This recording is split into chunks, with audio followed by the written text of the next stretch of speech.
appreciate all the fans. Yeah, great. A lot of people like the Schultz impersonation from the last episode. Most liked. Yeah, ever heard of it? But anyways, you have any shows to plug? I have a lot of shows, but just follow me on Instagram, Gerardo Comedy. Yeah, Insta. Same. Check out our Patreon if you're interested. We just reviewed Pete Davidson's last special, Gerardo Fontarelli. Yes, that was actually today. I know, it took me when we recorded an episode before this. Yeah, that's why I remember it. It was 7 days ahead of this episode. Cooney did laugh 3 times for Gerardo Fontarelli, so go tune into that. Go douche him while you want. We started a fucking Reddit, dude. Raccoon_Tweeties. Yeah, Reddit. Yeah, I don't know too much about Reddit. Yeah. I don't really know it. He's very trepidatious about the Reddit, dude. Yeah. He's There's a lot of crazy people on Reddit. There's a lot of people who are dark. He's already called you guys, people that live in their mom's basement, you said, or something like that? Yeah, there's a lot of, profiles that don't even have, it's like, why would I care? It's almost like, why would I care what a cat thinks, you know? Yeah. A lot of C-clamps off here from him. Yeah, dude. Yeah. There's a lot of that. But their egg profiles, cat profiles, homeless people, stuff like that. And the last thing is, Raccoon Tweeties are their show. It's the Thursday. Yes. Right? 7 times a week. So check that out if you're interested in that. But anyways, We also do voicemails on the end of the show. It's 775-557 TMOS. We love the impressions you guys do. Send us songs, and we love it all. And we play those on our Raccoon Tweeties. Sorry, go ahead. Yes. That's most of the voicemails end up being also about you. Dolphins fuck people. Which we like, yeah. There was somebody who commented on dolphins and their what is the word? Prolition? What's that word I'm looking for? I don't know. The prolition. We'll go with prolition. It's not word. We're talking about similarities and differences, dude. That's doing some. Oh, yeah. Us in shock, dude. We ask you for correct when we say a word we don't know. But now it's prolition. Because they have a prolition to fuck people, these dolphins. Yes. That's not what you're here is to watch 10 minutes of shot. So start the timer, play the game then. Okay, so we have got a light week at James because unfortunately Shab has had some complications with his little critter, they call him, right? But I heard it's going, the surgery is good, so good. Out of here. It's a long week at the shop first. So let's see what this first clip is, though. I don't believe it has anything to do with that. It's called, quote, I can do your job and you can never do mine. Be shop. So I think that's a quote by Renee Chop. This is posted by One Usual 460. Flair's Mr. Whole Foods. Let's see here.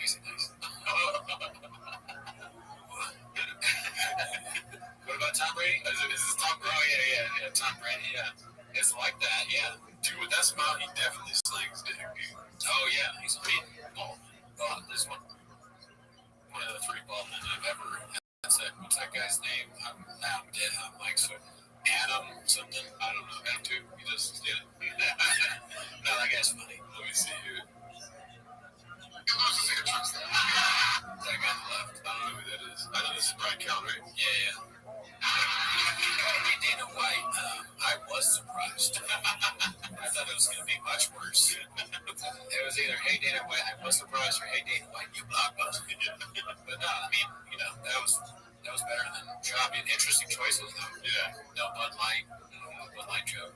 Yeah, I was expecting a prop. Yeah. No, look at you guys. Yeah, he didn't address the ladies in the crowd, too. Or the city he's in. Hollywood different. Different. No use of the word different. No use of the word different. So he's got a good baseline, but he can shop it up a little bit, right? Yeah. I mean, he's doing his own thing. Yeah. He betted himself then. Instead of Mr. Oldfield, like Mr. Cracker Barrel, something like that. Oh, we're working it. I'll hit him up, yeah. All right, so this next one's posted by Pharrell 80s. It's called Woke Wall. Yeah, dude, I love woke wall stuff. It's an emoji favorite comedian. Yeah, I'm sure it's man. Everybody will slap a chair. I don't know. I just feel like if that goal is, which what you said yesterday, is like really nurturing this town and like creating comedians. The whole idea is to be able to you just it's like a premise factory. Yeah. It's just like pumping out premises. Dolphins fuck people. Already just fuck people. Hey, are you listening to me? How come when I say that everybody's not running around? That's it. like this is way scary this way. Dolphins fuck some of us. Like, yeah, there's those feelings sometimes where you say a lot, you're like, oh yeah, it's gonna be something.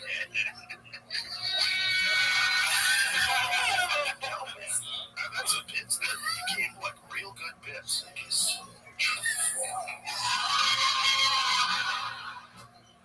That's a problem, man. That's a problem.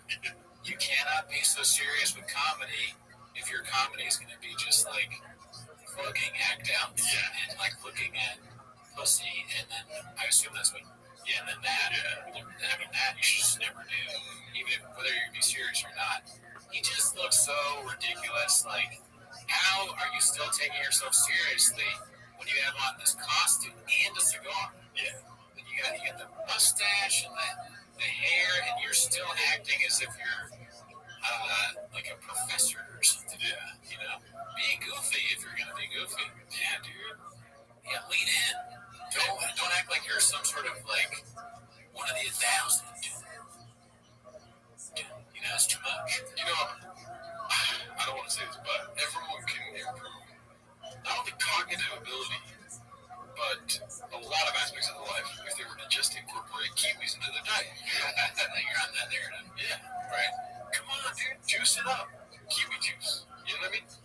Anyways, I'll stop away from that. But this week, I'm gonna we'll talk to the team, the interns that they're talking about getting paid. Fucking ridiculous, right? We're gonna watch Whitney Cummings this week, dude.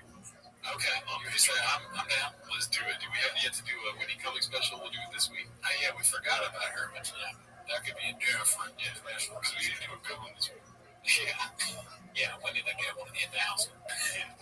Great. So tune in for that. This one is posted by Beaver Butko. It's just you remember like maybe 90 or 100 or 300 episodes ago where we did the Dune Part 1? Oh yeah, so how could you forget? Yeah, this week they requested Part 2, and guess what it's called, dude? It's called Dune, right? What are we doing here? Yeah. But why is it? What is the difference? What's the next word? What are we doing here? Baba, dude. Baba. Yeah, that's good. I like that. That is great. Yeah, and then the new intern is in the middle. Oh, yeah. Yeah, look at that. Yeah. Wow. Yeah, I mean, the first poster was Mount Rushmore, right? This is very good. Yes. Montez, Stifler. Yeah, we got Chin, BGL, unmasked this time around. The picture of Keanu when he's all fucked up. Yeah, the lids. But yeah, dude, stay tuned for that. Now, let's get back to the king himself. This is a very popular post this week on Chang's, posted by Rudy4269. Why the shows were canceled. Let's see. Most of my family and close friends know my baby girl has been in and out of the hospital since the day she was born, and she's had emergency surgery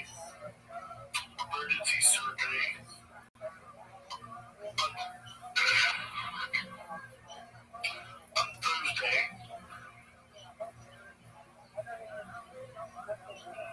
Yeah. So, and the good news is that everything seems to have gone well. And the only thing that's like that could make me happier than hearing okay, I'll say that the happiest thing I could hear is that. But the second thing that could make me almost as happy as that, bring a Poppy too. Yes, that's what we need. Now that everything's going well, you can get back to the drawing board, come up with some new shit. Another 25 minutes to eat, maybe it's 11 minutes this time. Yeah. I mean, I want more, but he's always doing curveballs coming to us out of right field. Yeah, not left field. He's on right or center. He's coming out of center field. Because he's putting all the smartest tools in his corner in every basket. Yeah, right? I want to know what other beaches are on North Korea. Yeah, which other cities are like blockbuster? Yeah, let us know. Maybe LA. There's other New York City. Could be blockbuster. What's Austin like?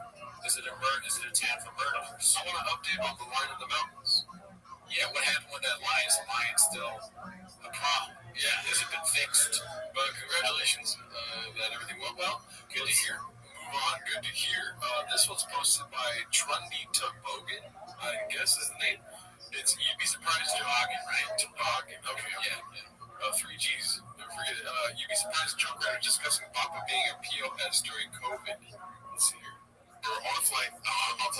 this is the funniest shit you've ever done, my nigga. Yeah. So, so we're talking to a Brendan, bro. Like, this is bro, like, we're literally all about to go to Europe. The Europe dates are what? A couple weeks away. So it's like, nigga, we're about to go to fucking London for the first time. Meaning, like, bro, we're like, oh, you kind of overseas. We've never done comedy overseas. Like, this is gonna be crazy. Like, oh, what a year. We're going to Atlanta. We thought that we were supposed to go to Atlanta and New Orleans. Right? That's what that's what we're doing. We're doing a theater in Atlanta and then a theater in New Orleans. Yeah. On the way to Atlanta. It sounds like it's Andrew Schultz.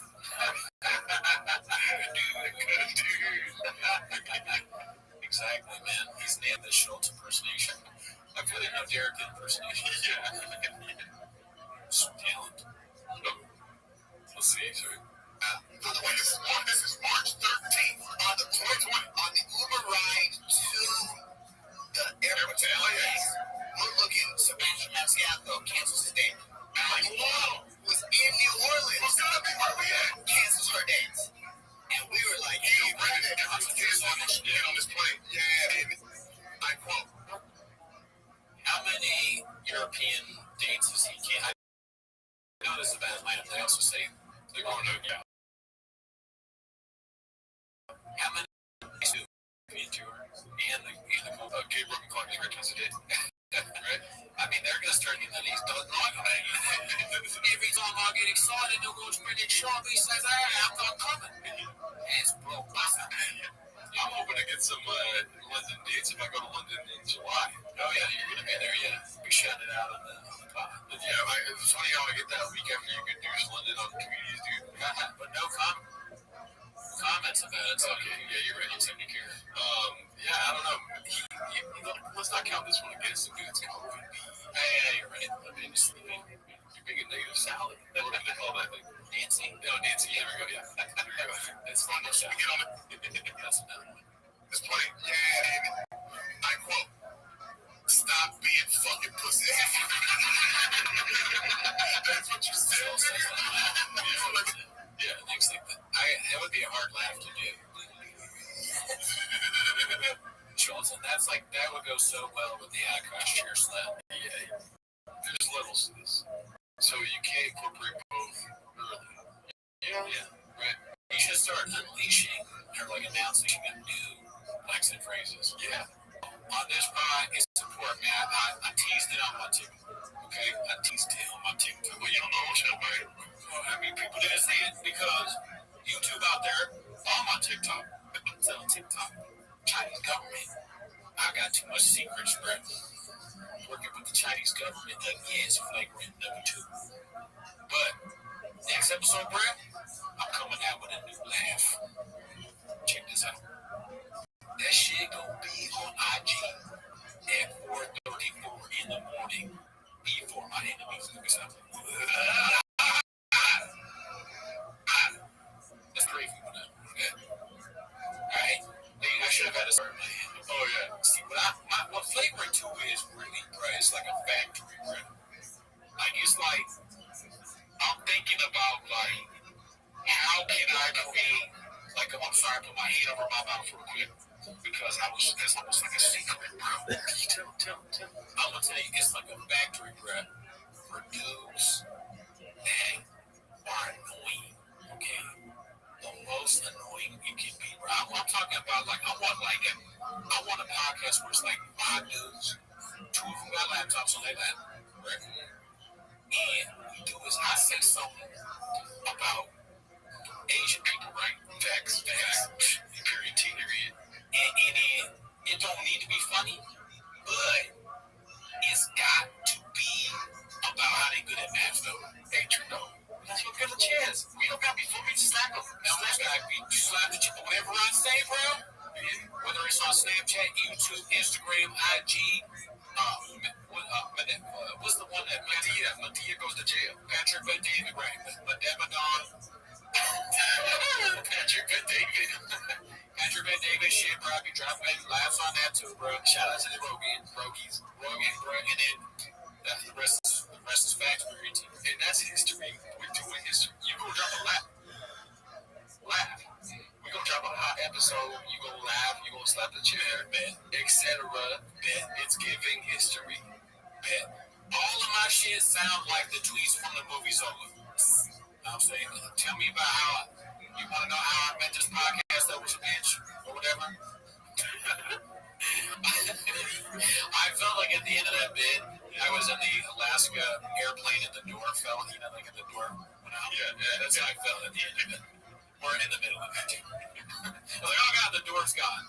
Dude, that's flexing on creative right there, dude. Yeah, dude. Let's see the rest of the story.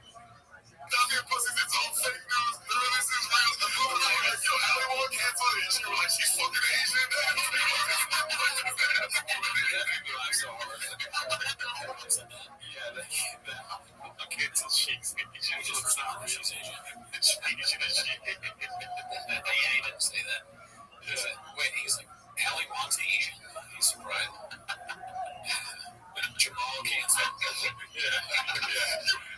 He can't even get a haircut. So what was that? He can't even get a haircut from Jamal. He's still going to go on tour in Atlanta. Let's see. You were going back. I didn't know you were like the fuck it. And I understand that was a knee-jerk reaction. It was like, fuck all this, like it's not real. You ended up being right, bro. It wasn't real. At the time, my nigga, you ended up being right. It was so right. But at the time, nigga, shut the fuck up. You were so clearly wrong. But just no one knew. It was all scary. And then we land in Atlanta. And he goes, hey, the shows are canceled. He never flew out. He goes, hey guys, I'm still in LA. Shows are crazy. Shows got canceled. Crazy. Shows got canceled. Crazy. Anyway, he goes, do you want out of this? He goes, I want to fly y'all back. Or do you want to have a vacation? Or do you want to have a vacation? And they know us. We're like, nigga, the world is in. What the fuck? I'm gonna go get a bag.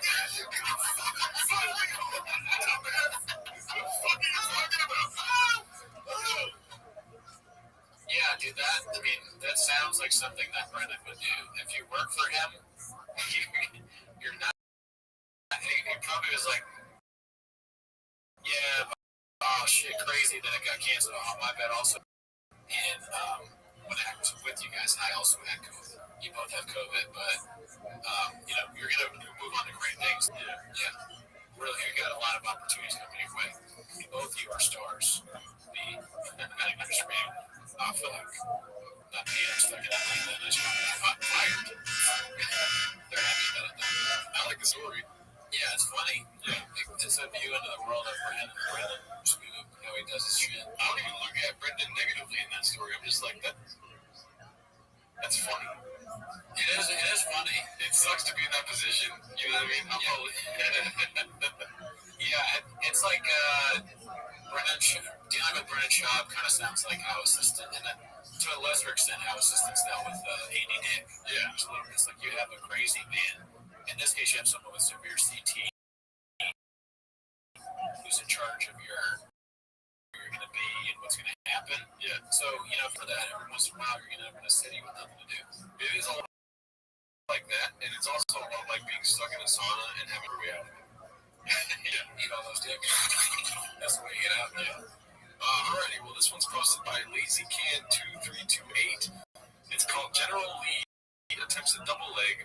Daddy toe parries with a dig suck. Very funny title, too. Look at that. I would fuck. Look at the bro. I would fucking love. I'll be leg kicking him right now. Whap, whap. I take the knees out. Oh, that was a shitty body kick. Wow. He just tried to visit Brendan Schaub a little bit. But all he did is throw one. Brendan Schaub is a good fighter. I'm kidding. Not that part. I'm kidding. I love him. So look at this. He's fighting next, and he's not even biting you. Yeah. This is the biggest pussy lizard of all time. He's not even biting. Yeah. It's like, be cool, dude. I love how serious he got. He's not willing to be playful when it comes to Schaub. Yeah. What made me laugh about that clip is Rogan watches fighting an alien as if that's a real thing that could happen. Like he thinks about it, he's like, I'm ready. And it's like Captain Kirk, he has a bad leg pick. Nah, dude. Like if the aliens come and they exist, I'm gonna fuck them up. I got leg kicks, I got a gun. He's like preparing for this scenario. But Rogan is defining what you are to flappers, right? So he's got to take it seriously. Okay. Yeah, I guess if fighting is his flappers, then I understand. Yeah. And also, there's a lot of good douching of the whole episode on Reddit. What are they saying?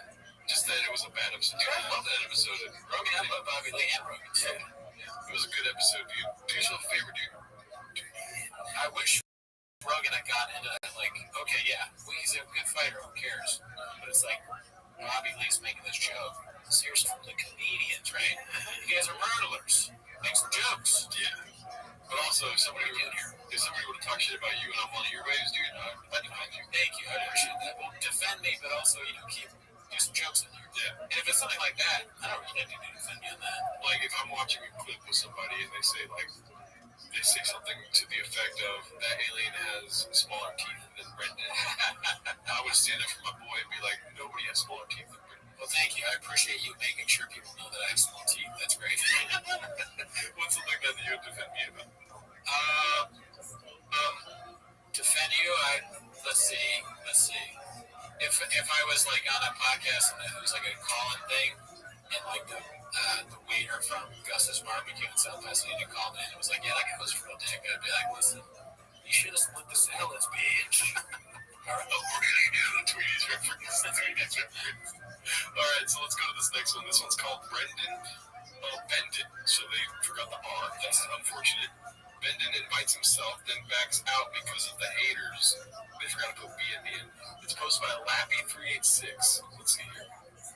Oh, shit. Hey, Papa, I want to call this fight so bad I'm willing to go back to California. What is it, Honda Center? Yeah, Eddie, do you want to come to this? Let's do it. What's the date? I'm doing Compton. It's in February. It is, no. Is it?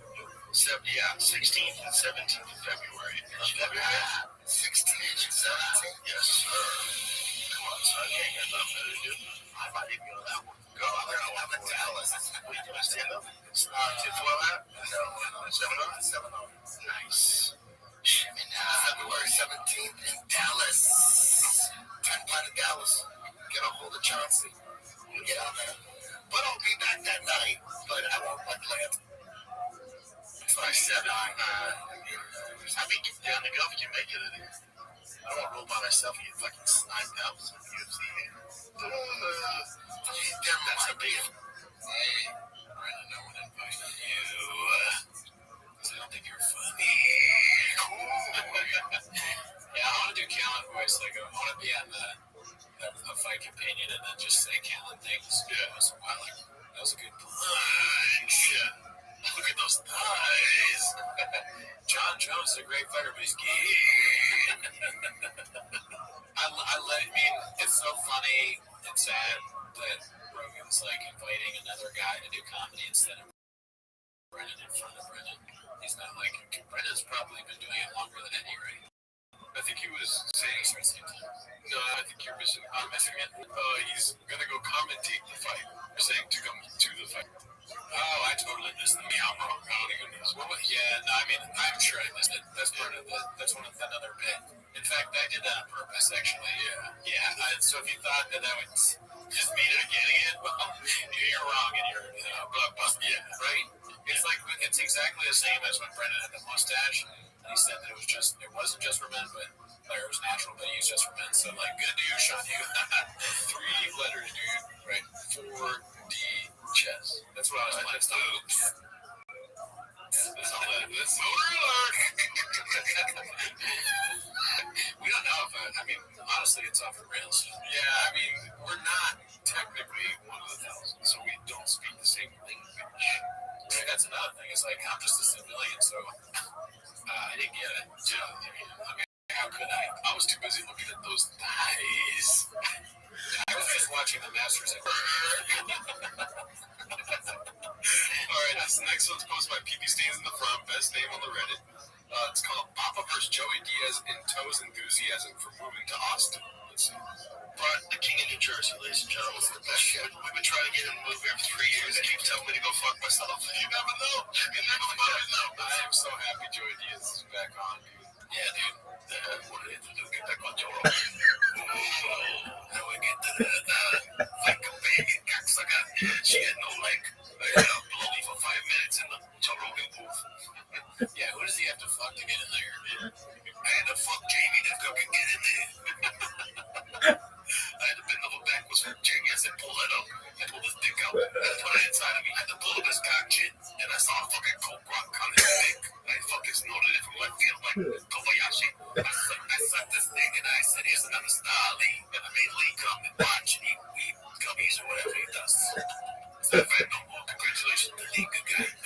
Lisa, I'll buy you. Oh, okay.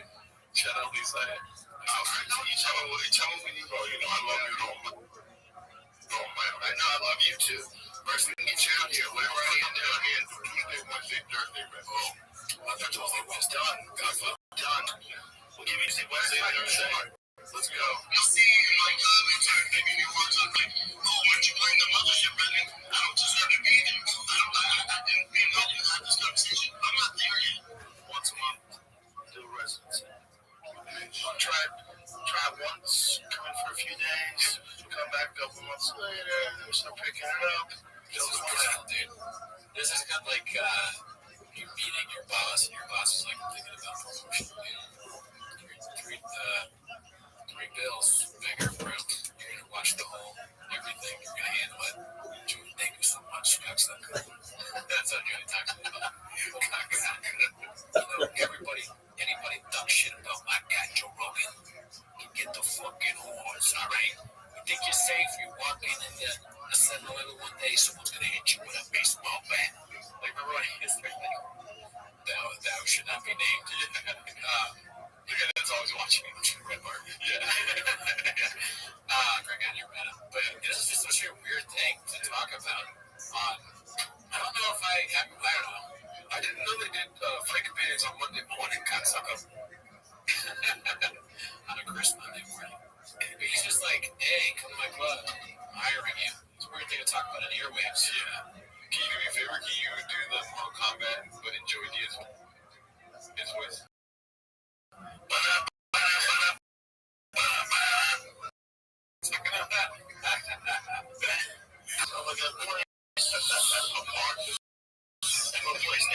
I just think it's up down by the left anymore. Cheers to that high show here. Cheers. Now just to prep. Well, a lot of people are. Listen, I'll buy your house. Yeah, Houston's good. Houston's great. Antonio's dope. I would move to, obviously, I'd love to be here. I moved to Fort Worth, Texas. Fort Worth, Texas. That's real Texas. Fort Worth is great. Yeah, it's a arena there last year. Yeah, Fort Worth is right outside Austin Arena. Right outside Austin.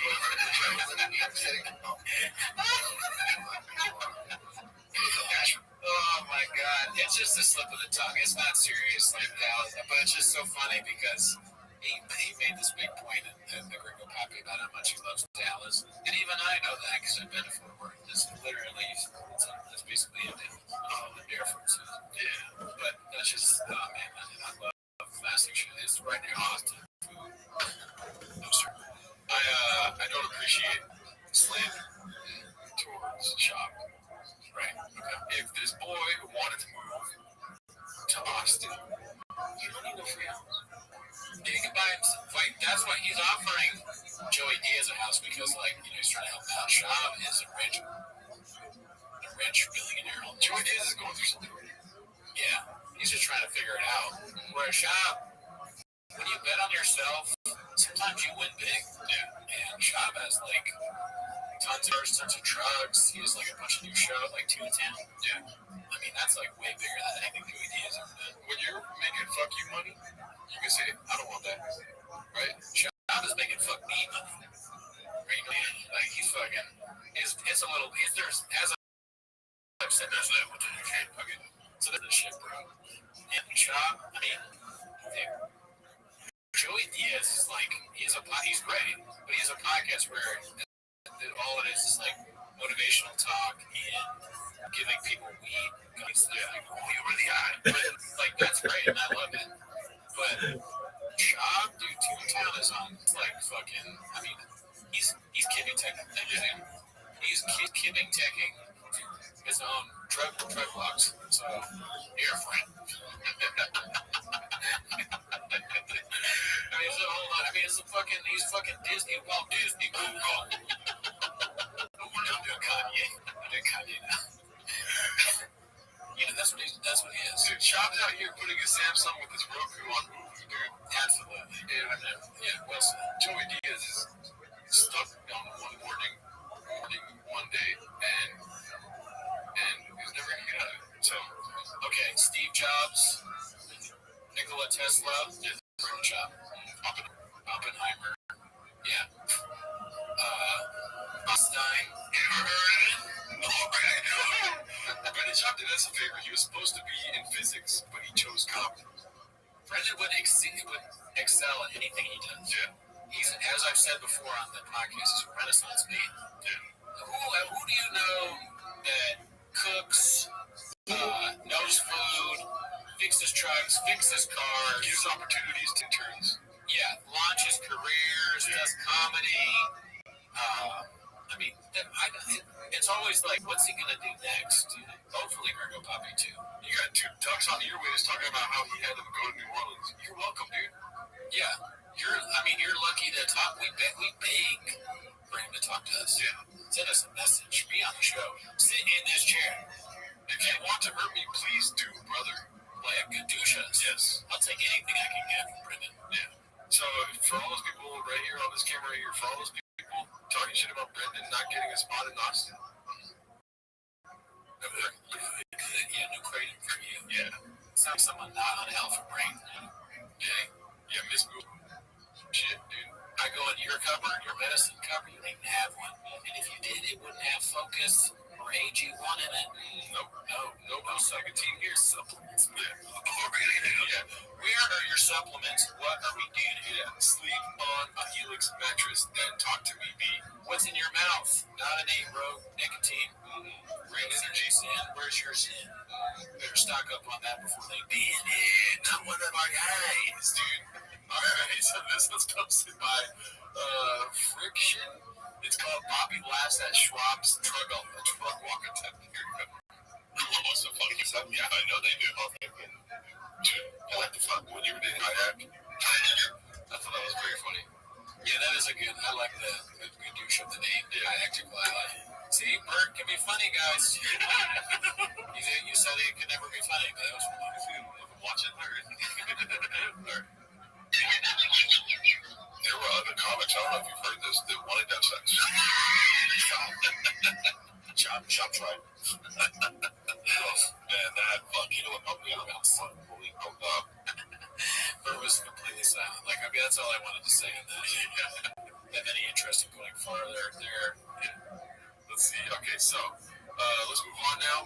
That was anything else about that one? Was short. Yeah, it's just there. It's kind of like, when we do our little skits and biz. Their skits and biz is just saying the controversy and then not going into it. Yeah, on all the podcasts. They're bringing up, British Shaw's not going to fight. Hey, he is. Hey, people trying to fuck your girlfriend. Oh, yeah, who shot? Yeah. Anyways, no, we can't go further into it. Well, what's what we want to watch? Yeah. I want the too lazy to try. Yeah. Want that angle. We'll get it one day, dude. They're gonna. Where's the tell-all, dude? That's what I like about Cat Williams. I mean, half of that stuff's probably could have been made up. Proved a lot of it wrong. Yeah. But I enjoyed listening to it. Air it out. Let us know what you think. You can misremember things. Run us up 4 or 5, dude. Yeah. Then talk to us. Yeah. Netflix on to me. All right, this one's posted by Gordo SF. It's called Papa Follows Daddy Rogan to the Bathroom. Dicey. Entertaining as an average UFC fan. It's very quiet. Yeah. It's already quiet. Let's together. Joe said, don't you have to piss to Brendan? Maybe he's taken out of context. Maybe he said he had to piss earlier. Yeah. It does, out of context, it definitely sounds like, women doing that. Yeah. The men on airwaves aren't supposed to do that. I know, since 2024 now. So we're no longer writing 2023 in our checks. We're no longer sugarcoating things for you, dude. Sometimes I'm going to take you to the bathroom and put sugar on your dick until it's delicious. That's just what I do now.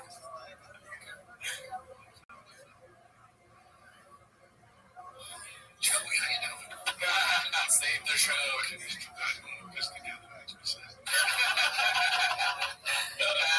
Watching it too, I go piss together, make me sick. That was funny too. Yeah. That'd be funny.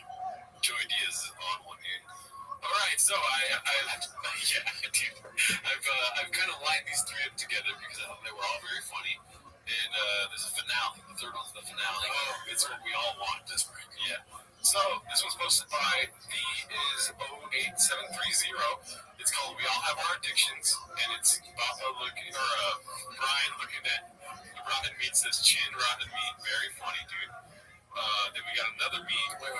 I don't, let's show, the real and close tab thing. How do you do that? So go up, File. yeah, real and close tab. Where is it? Oh, here. Boom. I'm so happy if it worked. Yes. See? I know stuff. That's the first thing I've ever known that you didn't know. Dude. Alright, so, what I don't like about, this is great. What I don't like about it has nothing to do with the posting of it.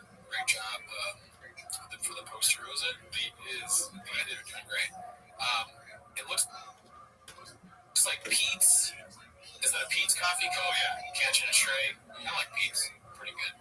Catching a stray here. They got caught up in the controversy. What I don't mind is the Magic Mind. Oh, okay, yeah. Because Magic Mind, this is what I listen to. I'm not even sure he's really theory. Yeah. I hope he's not. And it's just kind of a funny picture, Yeah. How do they know he's actually theory? Because it's him. But I mean, okay.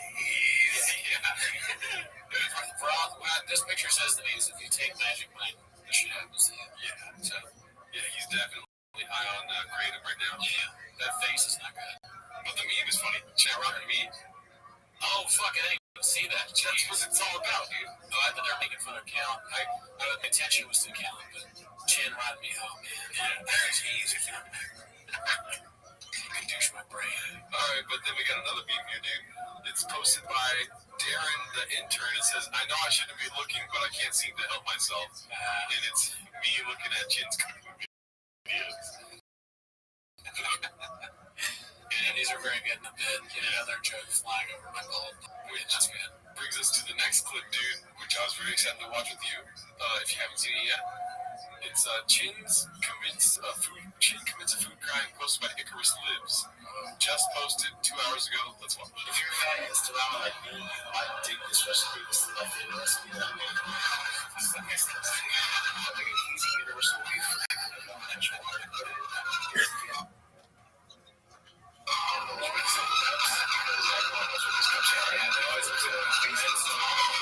You see that a lot in cooking shows, right? Gordon Ramsay's like, when you're cooking, make sure you have a red solo cup ready. Throw the water, the pouring. If it's the aesthetic, though, dude, it's like red solo cup. It's like jail cooking. It really is. Yeah. Has Chin been to prison? Because that's what it does seem like. It's like, and I learned this on the inside. You just, and if you don't have a knife, you can have a toothbrush. I like putting my own blood in the broth sometimes. Make sure you make someone your bitch. What's it? In order to make eggs this morning, I had to hold somebody's pocket. All right, let's go.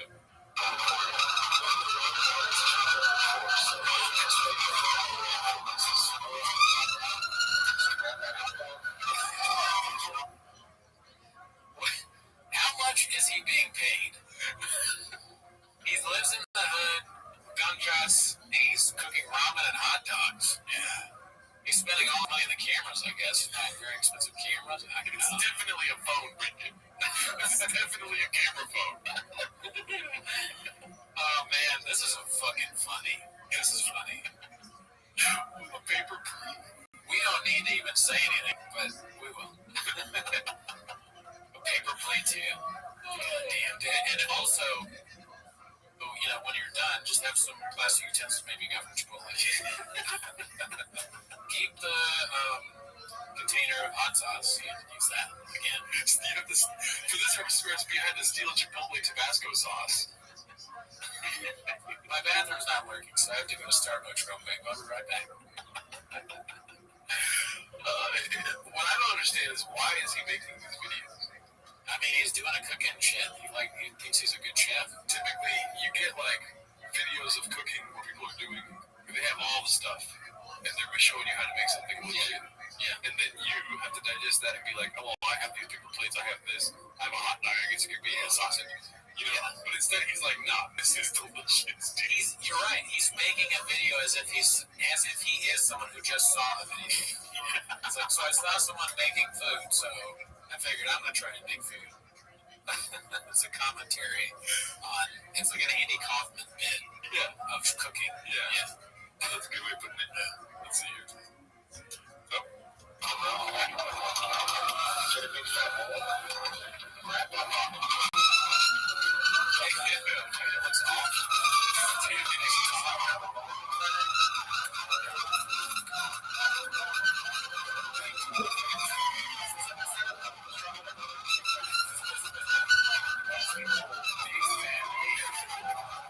Dropping a big fat deuce. It's pissing it. Taking a big poop in it. It's gross. He has a thermometer he's pissing on. He's trying to test out how hot his piss is. I like it. His food videos have gotten like more to less appetizing as time has gone on. Right? And they do use the word again. He's not very. He's a prolition to make bad, worse videos this time.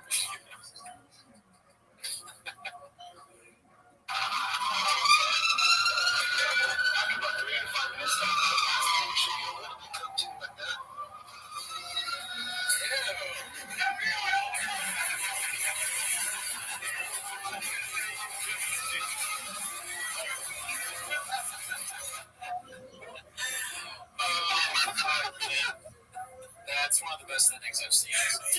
It caught me early. I was on the Nick Wrestlers. Or John Africa, sorry. Oh no, that's the tag. It is Nick Wrestlers. John Africa's the tag. Very good. The Flair's Cheeto fingers. Yeah. Hey, what do you want to see Chin cook next?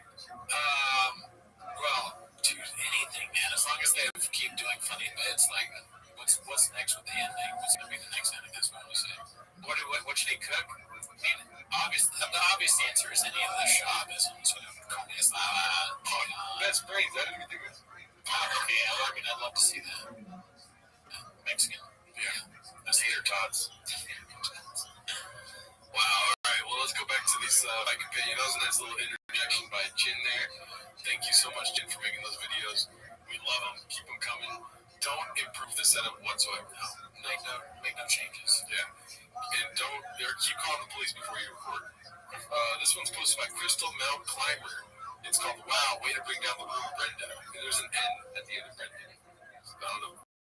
Maybe it's a girl. Let's see. My dad was at my grandma's house. Your dad's here. I'm like, oh, fuck. Maybe he's dead or something. And the whole way down from Hollywood to Orange County, I'm not going to give him any shit. We're going to start over. We're going to fucking make this good. I'm not going to give him any shit. Fuck that 240ZX. Is he still alive? No, he's not. Brennan always knows the perfect thing to say. Yeah. It's just the brain rise to the top with his brain. I mean, you have to pass, I think, I forget how many, a lot of tests to get a black belt in podcast.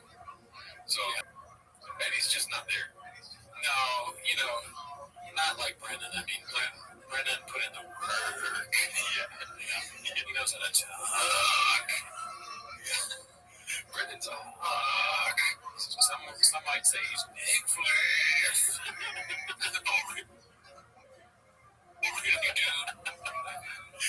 And some might say he's gay. All right, this one's posted by Eddie Pool 8mm. It's called Brendan Bomb as usual. Can you please tell me what the bomb is? I've never seen it. You never seen a bomb? No, if you're bombing 10,000 times, maybe you're not doing the right thing. Well, you bring up a good point. Like, if Brendan was bombing as much as these people say he is, these ducks, he wouldn't be selling tickets, dude. Yeah. And he checks that shit. So, like, if he's not selling tickets, he's not going to go back there. Yeah. Right? So, like, where's your 500 pages of evidence? Thank you. I don't see it. I think it's all Tiger Belly bullshit. Yeah. These fucking ducks. Yeah, when you make it personal, that's when it's wrong. Well, jealous haters, when you get to the top and you got people wanting to be you, then they're all like, oh, look, he's got this fucking, look at how nice his blowers are on his Raptor. And they want that, but then they're like, he doesn't even know about trucks. He does know about trucks. Yeah. And you know what else? He knows about podcasting. Fish.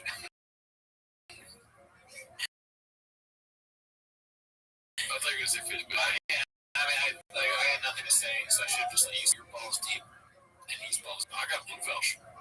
You got your marijuana's. yes. But seriously, I really don't understand the bomb. So let me know what you think the bomb is. Okay. Real. All Gordon wants to do is be the undisputed, undeniable greatest of all time. No one can beat. No, you can't. He's training. He's making millions doing videotapes. Videos makes a million. He makes millions off his videotapes, bro. No, but you know he's out for. Do you know that? You know he's out with the stomach issue. Yeah, no, I know very well. I talked to him. Yeah, I love Cody. He's a big car. We talk all the time. He has a TRX as well. He's got a bunch of shit. Yeah, he's the man. He's been talking me to get one of those cowboy Vipers. So too. He keeps trying to get people to son of a bitch. I don't need another car. Mosvar Evelev. This guy's a beast. Stuff like Eddie, you asked about Arnold Allen. He's Arnold Allen. He's fighting Mosvar. Now, off your ways, people probably don't know this about us, but we talk about drugs too. And how is that a bomb? That's exactly how things go. Yeah. Did he try? I guess just because nobody cares. It's hard to make a good point with a cigar. I think you gotta to pull off the cigar camera. You gotta be I don't know, a real cigar guy associated with that. Otherwise, you kind of look like a douche, right? Are you finished? Yeah, I'm finished. Hurdlers to suck on cigars, right? And if you're saying gay jokes, dude, you're not gonna have a cigar, right? Well, that's not for them because they got the cigar shit. Somebody bombed you, yeah, exactly. But I think it's kind of a crash. It's a gold dude, because that's what you're doing right now. There are no crushes when you're black belting a podcast for 4 hours. 4 hours. True, that's a long time to talk about fights and cars. Yeah. So, I don't see the bomb. I don't know how, you might be right. I don't know how anyone could bomb when Joe Rogan wearing that sweet Dinosaurs Monday jacket. Yeah. Right? I mean, that he made the right choice there. Yeah. I just don't get it. Honestly, Eddie Poole, explain yourself. I think your podcast gets good, or great. Your podcast gets good when you have on Shop or Brendan or Eddie or Joey, but it gets great when you have Dicers Monday clothing. So, I don't know. Yeah, this is a thought I had. Rule 1, double the funny up. Right. That's quadruple the funny with those 4 killers. Yeah. Right? Then you dress it up. Dicers Monday. Hat. Cuban Tech. Cigars. Whiskey. Right? Those are the keys. Yeah, those are your KPIs. Stars of death. Right? They may have that after the pod, they have all right, guys, what KPIs did we hit today? What key performance indicators we got? And they're okay, well, we remember to wear DSM clothes. We had cigars. We had Eddie Bravo. Ad reads. And we had ad rates. Oh my God. I think we did all of them. That's right. We're perfect. Because we're black belts. The only thing we're missing is black side. Guys, we got next month's numbers roll in because we're all numbers guys. We have to make sure we hit that black side. Right? Because that's what separates good from great. They're all sales guys. They're just talking sales shit. Yeah. How many fucking Asian jokes are we doing this month?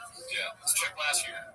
In January of 2023, we did Asian jokes every episode. Now it's once a month. Yeah. Those numbers need to go up. Yeah, we need more stories about Jamal, Brendan. I don't care what it is, just bring it up. 4:34 in the morning, I want you to have at least 7 driving stories about you know what.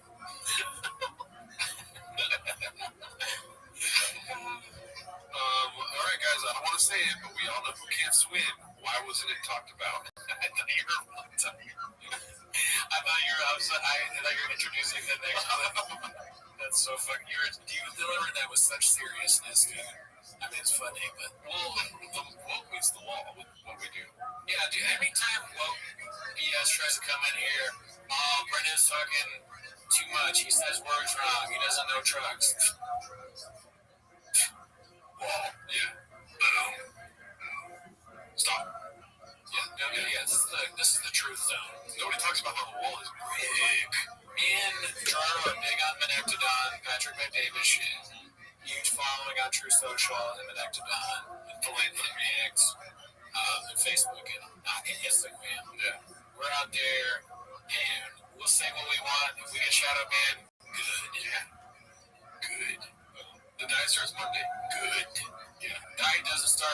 bro. I swear it's All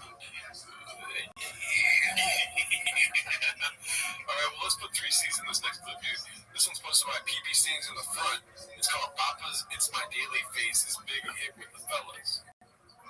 I don't know what that means. It's my daily. Oh, the car, daily car. Yeah, okay. Hot rod cars. Yeah, that's very good. That give you 170 from it's the fastest production I've ever made. Wait.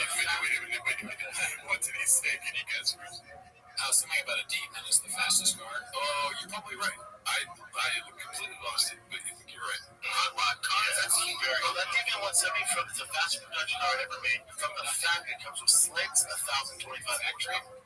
It comes with slicks. I know what slicks are. Probably should be a Kippy Tech. Probably another blower. Yeah. Or supercharger. Or a big valve. Yeah, big valve.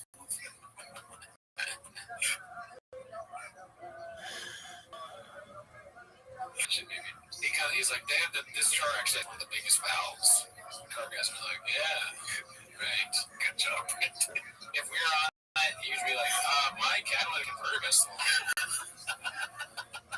Oh, thanks, Charlie. Yeah,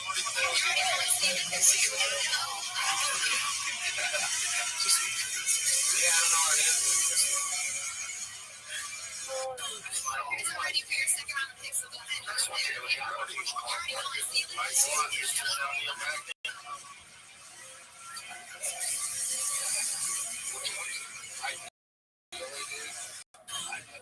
for your second round of picks, so go ahead, right up there. What's your daily? I got you ever seen the in 2010 they made the Toyota Prius? I think the 4th generation Toyota Prius. Hot battery, 2 batteries, big ones. One big one, one small one, 12 volt.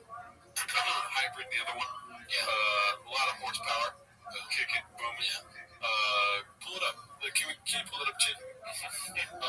And oh yeah, there it is, right there. See that? It's fucking gorgeous. That's sweet. Nice body work, aerodynamic feel. Even when you're driving it, you're like, is this a fucking Viper? And if a guy pulls up in that and a chick sees it, it's like second date. Yeah. It's my daily. Yeah, dude. Okay, my daily is I need new windshield wipers on my Camry. Those windshield wipers make that sound when you go up and down. Yeah. They gotta wipe the water, yeah. Yeah, I gotta get either gotta go to my car guy and get it skippy decked, or bring it into the dealership and kind of get good news. Oh, Bubba, you gotta get a new valve. Right, the valve will. The valve is what you need to lower the supercharger. Hey man, that's a lot. I'm thinking I'm kind of a car guy myself. What I'm gonna do is just rip them off. Yeah. What kind of slicks you got? 720s. What? Yeah, they make them that big? I'm not a numbers guy, but yeah, I went in there and I was like, guys, I'm a car guy. 720s on each. Which wiper? Single carb or double carb? Triple carb. Well, no, are you? That's 8 wheels. On a Camry? We'll pull it up though. Pull those Wings. Oh shit, that looks nice. Yeah, dude. What? The wings make it hard to change lanes, but yeah, watch out, dude. Wow, dude. Yeah, that would be my daily too, dude. I need to get up on your game, dude. All right, so this one, the last clip for the day. Sadly, it's always the saddest part of the show.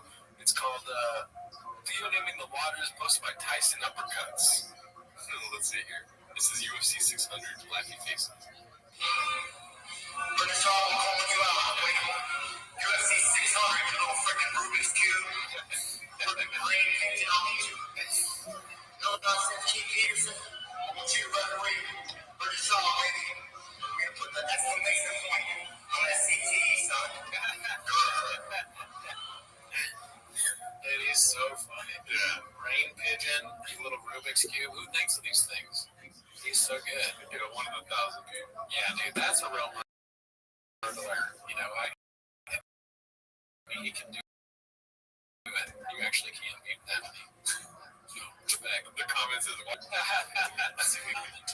See, funny stuff, right? Yeah, thank you. All right, well, that's it. Join our Reddit. Check out our Patreon. Raccoon Tweeties on Thursday. See you next week. Peace out.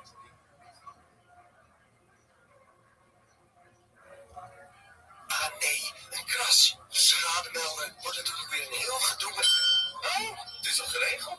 Met Allianz Direct is het makkelijk en snel geregeld. En als je naast je autoverzekering ook een woon- of doorlopende reisverzekering afsluit, krijg je direct extra korting. Allianz Direct. Makkelijk en snel. Bekijk de voorwaarden op allianzdirect.nl. Wake up, baby, I think I got something to walk into. It's late truck timber and the rent is only paid for two. I know I'm big on you too, but I feel I think you do. Oh, Annie, I couldn't have So funny. any less. I mess up my ad reads, then I go kiss in the sink. Adios, gang, and that's what really counts. Well, don't stop my favorite time of the week when you get here, but I try to speak. Release the problems today.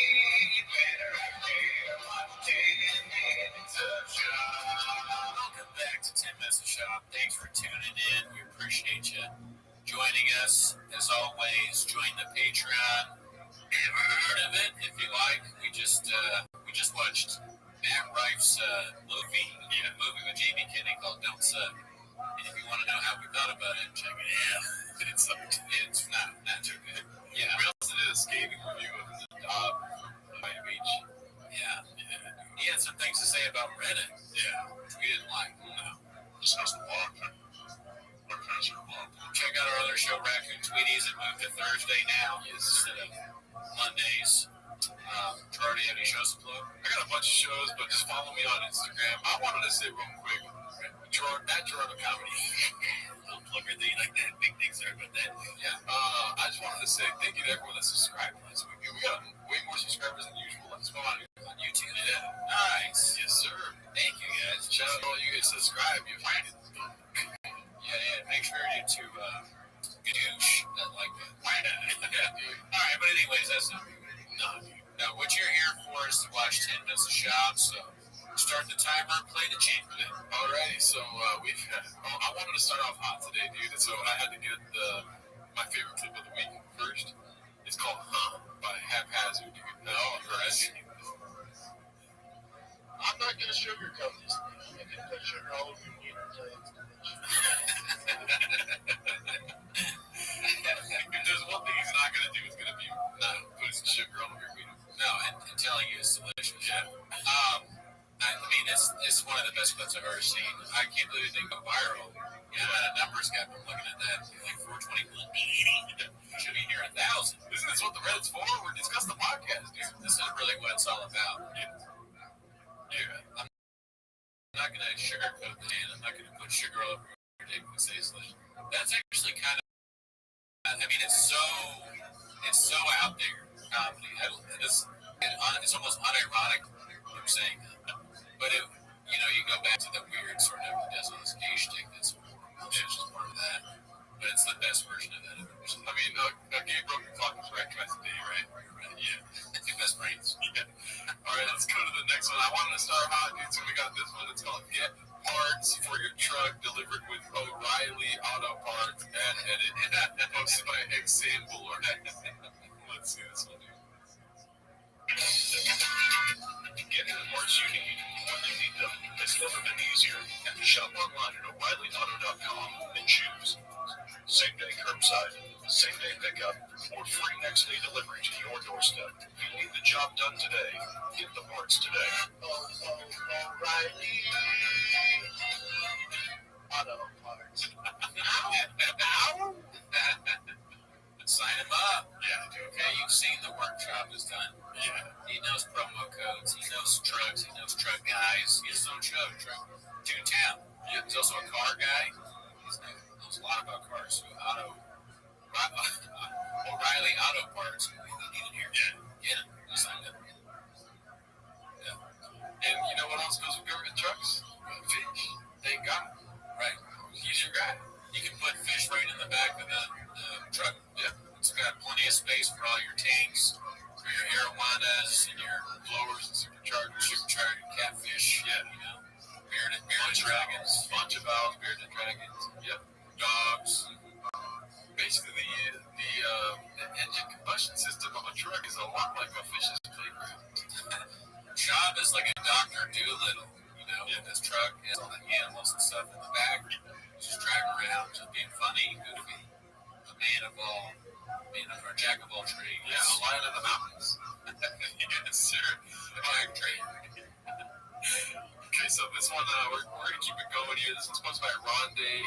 EAXE.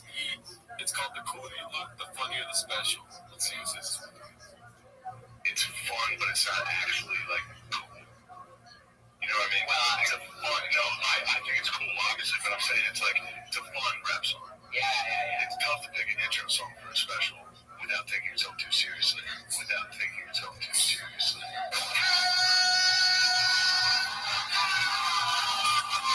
Ladies and gentlemen, from the Fire to Get podcast, all been waiting for.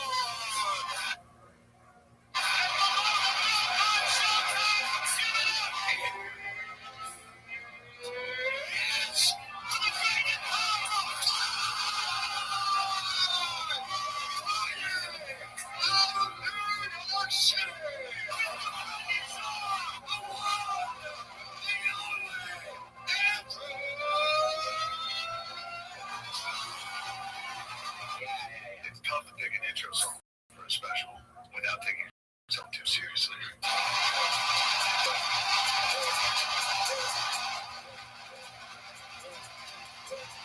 It's fun, but it's not actually like cool. Oh man, dude. So well,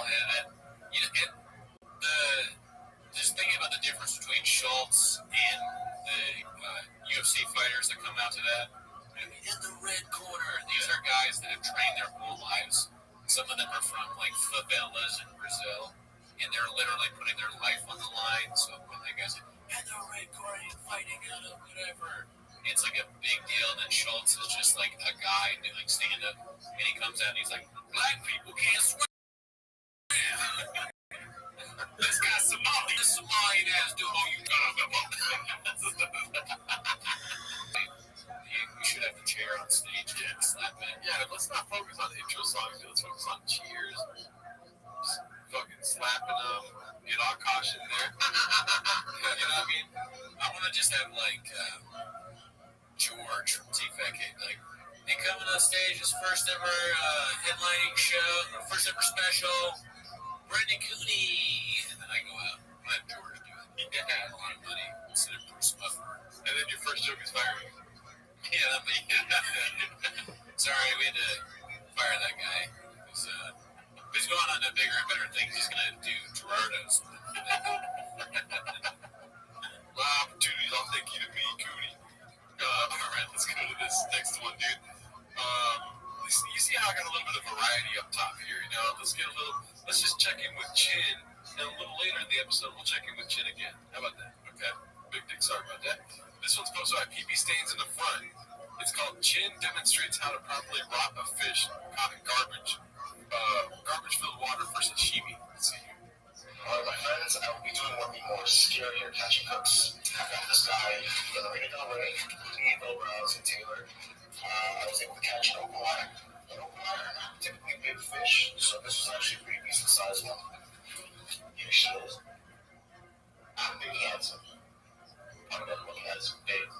We caught this open water off a jetty in the ring already. And no joke, we saw trash bags floating by. We saw a used condom, a giant used condom that just floated right by us. And It's probably just like being in Thick Boy Studios, you know? Trash, used condoms, pissing in the sink, dead fire deterrent. yeah, it turns. He can't escape it. Everywhere he goes, it's turned into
We're gonna make His sushi. girlfriend said no.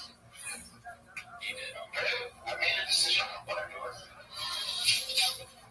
I'm gonna taste on the first one. See, you don't want to risk stuff with fish. Yeah. If you're going to risk anything about food, don't do it with fish. But I think probably don't do it with any food, too.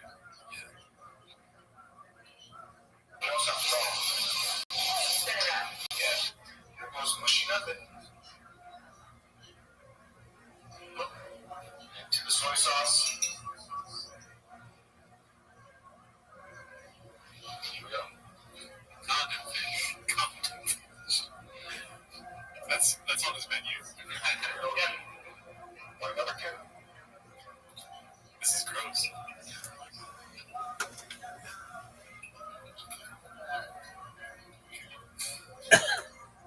Nothing wrong.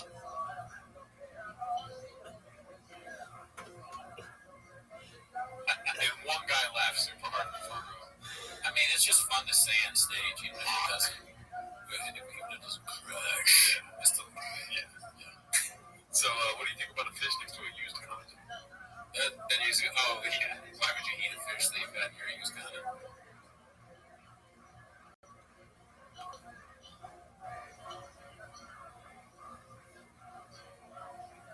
Let's not focus on intro songs. Let's focus on cheers, fucking slapping them, get Akash in there. You know what I mean?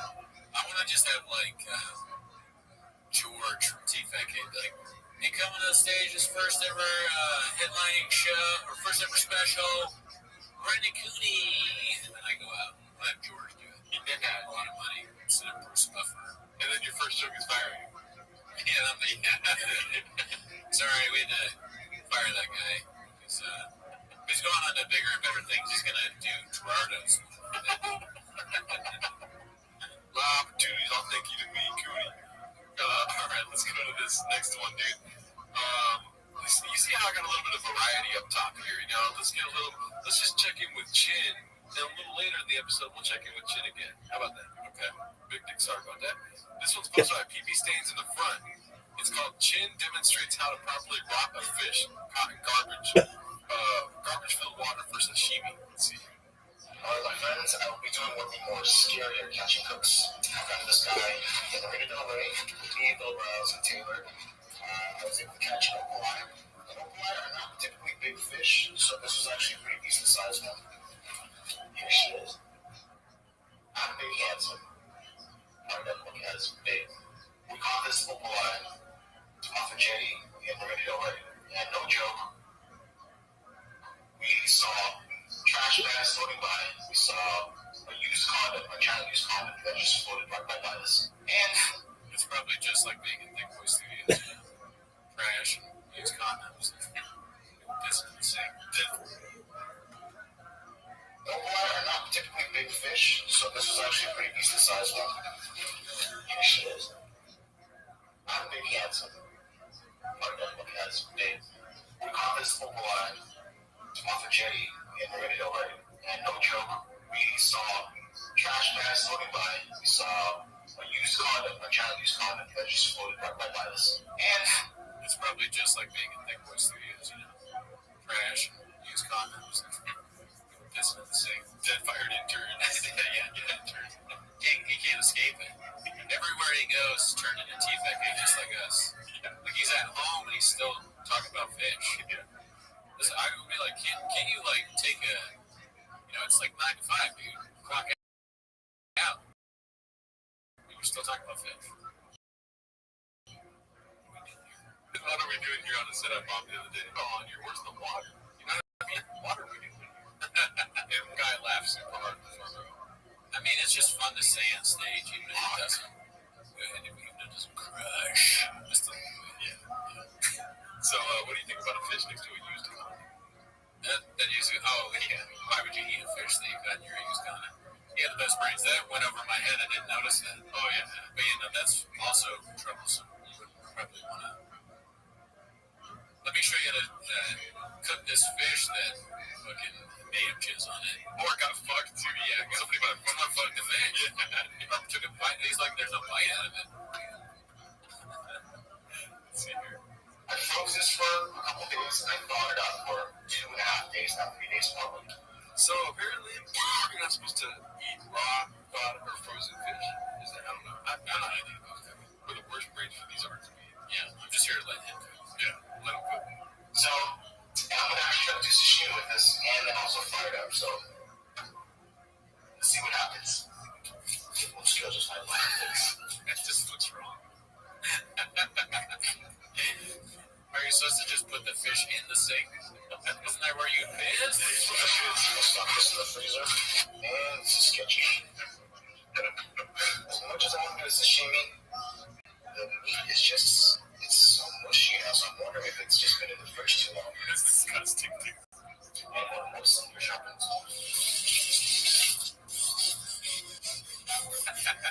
It smells even a little hot too, right? It smells a little His girlfriend said that. He did. I made a decision on what I do it. I don't know what it tastes on the first one. You don't want to risk stuff with fish. Yeah. If you're going to risk anything about food, don't do it with fish. But I think probably don't do it with any food. Yeah. But also strong. Yeah. It was mushy nothing. Into the soy sauce. Condom fish. That's on his menu. There we go again. One number 2. This is gross.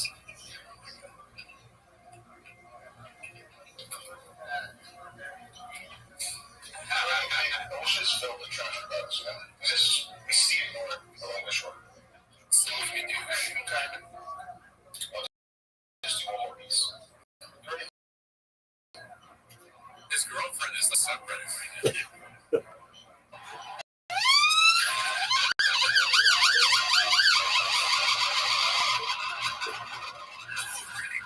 We got another condom fish over at Chin's. That's what the EMT said when they showed up. They're like, why is he? What happened? Oh, he ate some fish he got in her condom. Oh, one of my favorite comments said, this video's fake because you can't hear any gunshots.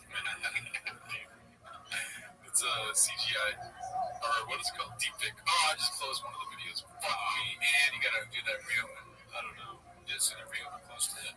I'll look for it when we're talking here. Alright, so let's go to the next one. PP Stays in the Front. Experience high quality pod by professional entertainers. Something tells me it's not going to be that.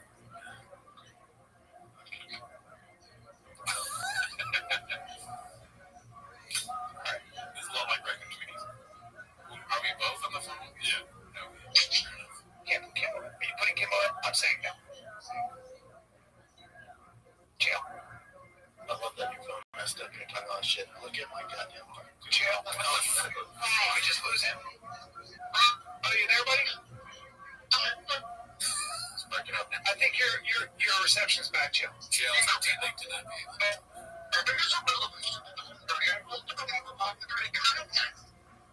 Okay. That's not what we'll do. Rodeo is looking at over the course of a year. 300. You know, we'll go over the course of a year. We will have different Class A tournaments. Instead of Hulk Hogan, why? You didn't know the difference between a wristlock and a wristwatch, buddy. Yep. All right. What do you got, Jen? You guys want to go to bets? We're at 125 right now. Oh, okay. Is there any good ones? Obviously, Trump winning the Iowa, like a landslide. Iowa, yeah, right. He's going to be outside of one unless they put him in jail. And they used to have to trap dudes, gay dudes that were fucking in the sauna and stuff. And like, the cops pulled you out. It was like, oh, the cops came because it was ready. That's how people die, bro. That's how you trap me in the sauna, make me fuck my way out. Hey, bro, look at my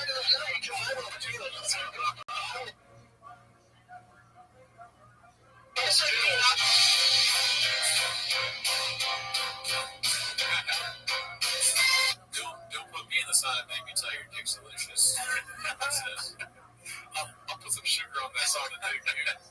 I want them to do more of that though. Like they're both on the phone, but like bring in laptops, like both in the laptop. Yeah. Have Brian start doing his taxes and and maybe have a third.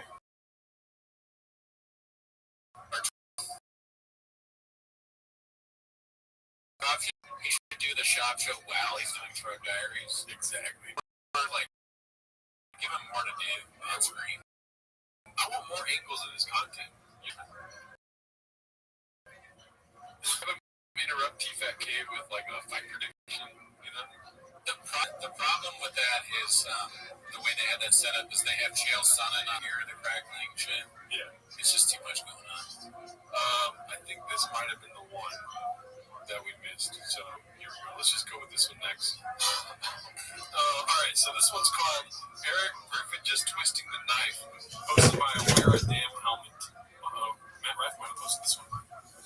All right, kids, keep on trucking. Tour kicks off Nashville, Tennessee, January 25th, Thursday night. 2 shows at Zany's. I'm in Austin, Texas, January 26th and 27th at the Step Mothership Bulky Casting. I'm in Sacramento. She shows Brea, Phoenix, El Paso, Albuquerque, Kelowna, Vancouver, Rochester. I don't got my dates up yet. I do have some dates. I'm actually going to be at the real mothership in April. But like some other... What? And even worse is the shop's going to be there in January. January. I wonder what is. So, how close is Vulcan to the mothership? Is it really close? I think it's on 6th Street. No, not Team Street. Yeah. Yep. He's got to walk in front of it and just like look, you know. What is the equivalent to that when you were like fired from one Chipotle, you got moved from one Chipotle to the other? Yeah. But the good one, you would like look drive by a good Chipotle and go to one of the bad. That or like if you used to like mow lawns and like you see like one small lawn, they're like, yeah, let's try it out $100 a week. It's a small lawn, $100. And then next door neighbor's like, hey, give us like a cheap rate, but it's a terrible lawn. You're like, well, we get nothing. It's $100 one. Nothing. This was just $75. And then the $100 drops you. That shop calls the guy gay. Yeah. And then the owner of the $100 house is like, he's not even a mom. I'm like, fuck, dude. Because Joe Rogan says he's not a headman. Anyway, that was a long-winded response, but yeah, dude. Big sorry about that. This one's hosted by Haphazard. It's called, quote, the guy, end quote, said he's the first person ever to walk out of Hamlet. Spoiler alert, we're not talking about Hamlet. Let's see. Black Panther reminded me of, what's that? Hamilton. That's another. Oh, have you ever seen Hamilton? Black Panther and Hamilton, same thing. I remember I watched Hamilton on the Disney. I started watching it outside of Disney. I was like, oh, they're rapping. To me, honestly, people are like, oh, Hamilton is so great, they rap it. To me, there's nothing that's not worse. It's Hamilton, sorry, I'm rapping. He was a play? No, I rap. The guy goes, I was in New York. I was the man. I'm out there performing. I need something to do because I'm out night too. Halfway through, I'm thinking, hey, we're done. Just keep rapping. The second part, yeah, it's Hamlet. Because you're the first person to ever walk in Hamlet. I would never go to like this. Oh my god. So many things. Like, okay, there's a chance that he's actually talking about Hamlet and thinks that they're rapping because they speak in that old English type guy. There's a chance that that's like he actually was Hamlet and he heard Hamlet. To be or not to be. He's like to be or not to be. To be or different. To be or different. Oh my god. But probably he just is saying wrong. He's like, why does Hamilton want to kill his dad? Dude, shut up. Up to Leah. Shut up, Griffin. Freeze frame. Keep going. Full review of what you saw of Hamilton. Now, I think I probably agree with all sentiments. I watched some of it on Disney Plus. Wasn't a fan. I haven't seen any of it. Yeah, my parents, MSNBC liberal, love it. And they were like, they play it in the house when I'm there. And it's like, please, they started wearing their hats sideways. But no, it's bad. But I would love to hear Shop's like interpretation because right off the bat, he already thinks it's called Hamlet. Can I give you a little preview? Yeah. He's like, oh, yeah, watch Hamlet?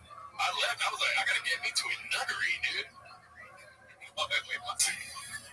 It's a famous line. I'm Stephen Shakespeare, dude. You get the best brains. I'm not really a Shakespeare guy. And then the usher was like, to leave or not to leave? I was like, gotta go, man. What are we doing here, dude? I imagine Shop like eating too loud, or like checking his phone, or falling asleep, just doing all the funny things someone would do. And I'm surprised he went to Broadway music. Yeah. That's cool. I'm glad he's trying to broaden his horizon. Well, you know, it's with Shop, you never know what to expect. He might have just saw Jersey Boys. It's like, hey, it sucks. A Renaissance man, but not when it comes to music. Yeah. All right, I was excited for this one, dude. I love keeping up to date with the fake comments, dude. Please leave us more, dude. Yeah, those are funny. All right, we're gonna go big screen on this one because it's kind of small. It says, still going with the big booty bitches box, posted by Low5404. It said your videos are like fairy worlds that are so easy to immerse oneself in for this magical journey. Clever humor that leaves an indelible mark, ensuring a return for more strawberry. Picture of Oh yeah, every single one has a picture. That's best. Don't care to comment. Bravo, if you haven't watched it yet, you've missed something grand. Who else is in awe with me? 6. What happened? Would you want to give up with the kissy face? What are your thoughts on these fake comments, dude? The 6 is probably the funniest thing I think. Just the random 6. Like I can't tell whether these are Reddit people just being very funny or actual bots. I wonder why or how. Like, is Bobby Lee behind this? Yeah. Is this a Tiger Belly thing? Ever heard of it? Shout out Tiger Belly. Shatterbox. Shatterbound. Shout out to our secret CEO. Yes. The head of the Secret Service. Or General. All right, let's go on to some more Bappa, dude. I can't live without it. It's posted by PP Stains in the front. Sounds like Bappa destroyed one of his vehicles already. Let's see.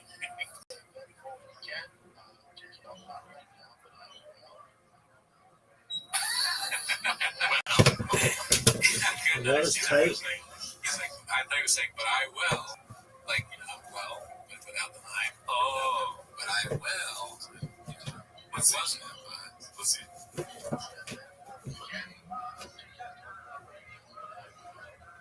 So he can't talk about it, but he will. Let's see. Oh, he can't talk about it now, but he will. Oh, okay. So we got plans for the future. Okay, good. Yeah, like a good something with a black belt in podcasting is always like keeping you wanting more, hitting with like that. What's the word when you want to see the next thing? Yeah. No, so he doesn't. Yeah. That's what I was going to say. He doesn't start with exposition. Right. That's what a bad shot has too much exposition. Yeah. Shop gives no context or anything. Smart. Yeah. Very, very good. Let's see here.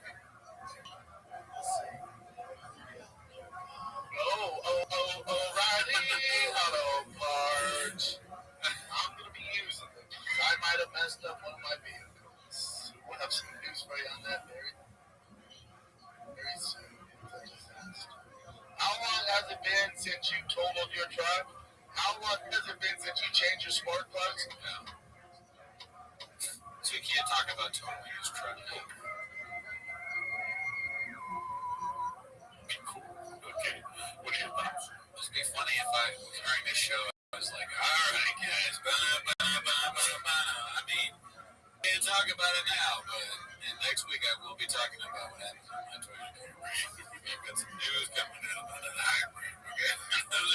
Let's just say there's one less raccoon on the road. Why would anyone care what happened on my computer? Yeah. Well, we're also not this level. He's a big famous person, so maybe care more about his car, especially since he's a big guy. When audio is king and you're pulling in at least 30K, dude. Right? The downloads, let's just say they're huge. And for us, they're we're pulling in the hundreds. dude.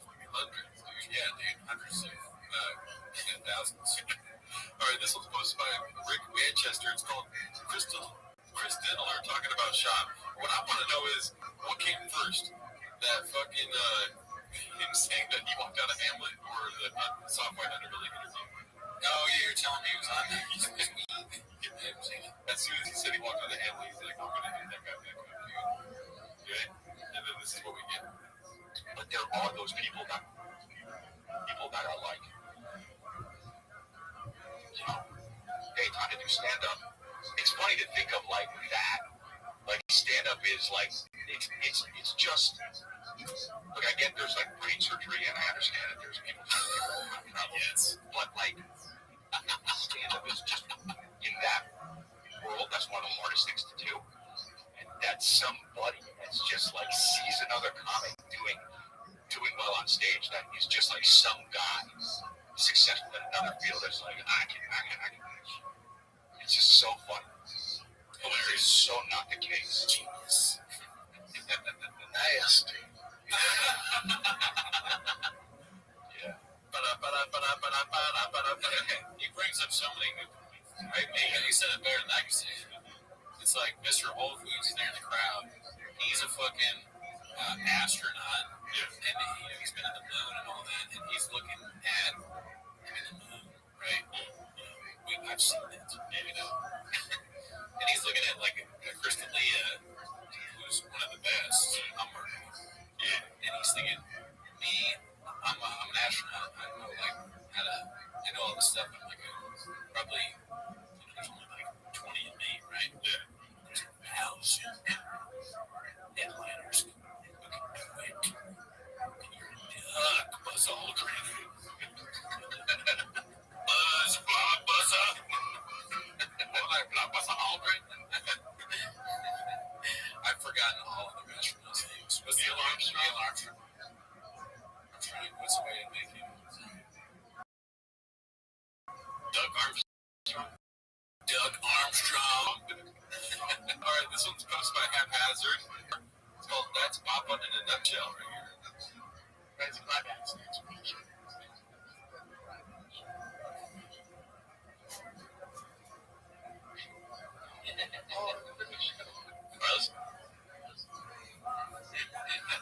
They just skip over it. Here comes the real thing. See what we got here, huh? I did that with Postmates the other day, and I was like, what? Yeah, I did that too. I'm like, what did I order? Yeah. Like, imagine being the people, like, setting up the video shop, and the guy comes in with a box of, like, cocaine, crack, guns, bullets, used crack pipe. How do they do this? You know, this jewelry about crack cocaine. First of all, I don't think it has all that. It's funny, I know he's parroting, but to me, I'm waiting for him to do it. It's like, I don't really care about what they're saying. There's one shot.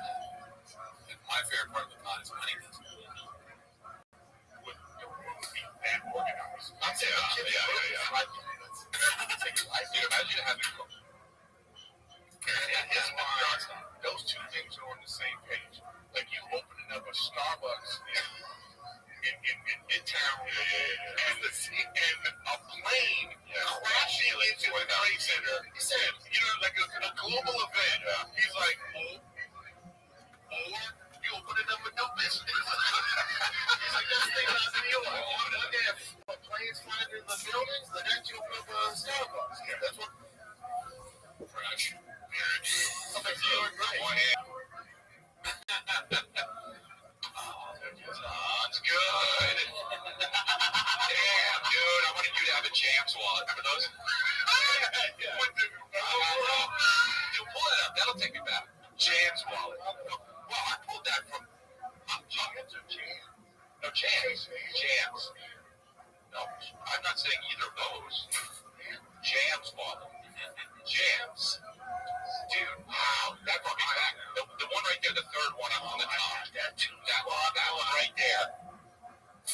Yeah, so anytime you listen, don't answer anything. Oh, this is crazy. It's a whole new scam. Dude, it got me. Yeah. You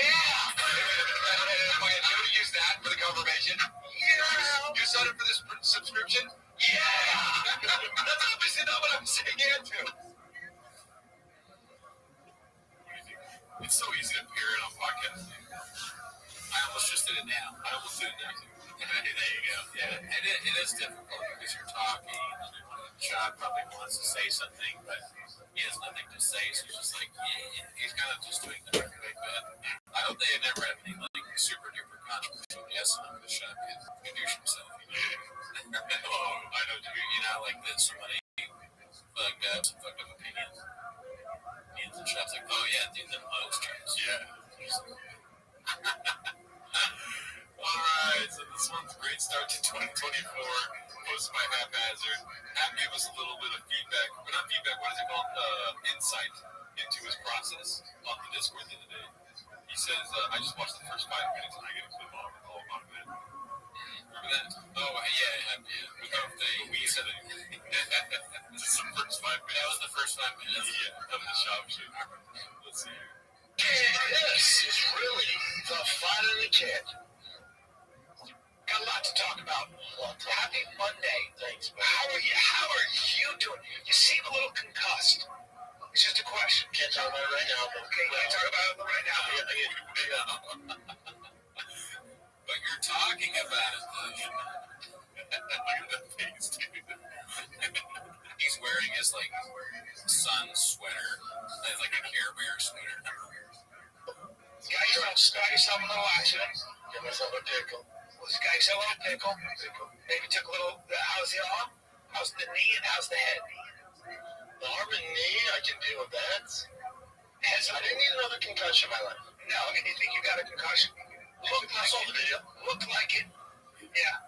All right. Well, we'll get into that. That's my pretty teaser. Producer Mark and Casey go, dude, I'm glad you're a Mark. Because they're shooting at me. They go, you okay? I go, yeah. They go, listen, as your friend, I hate this.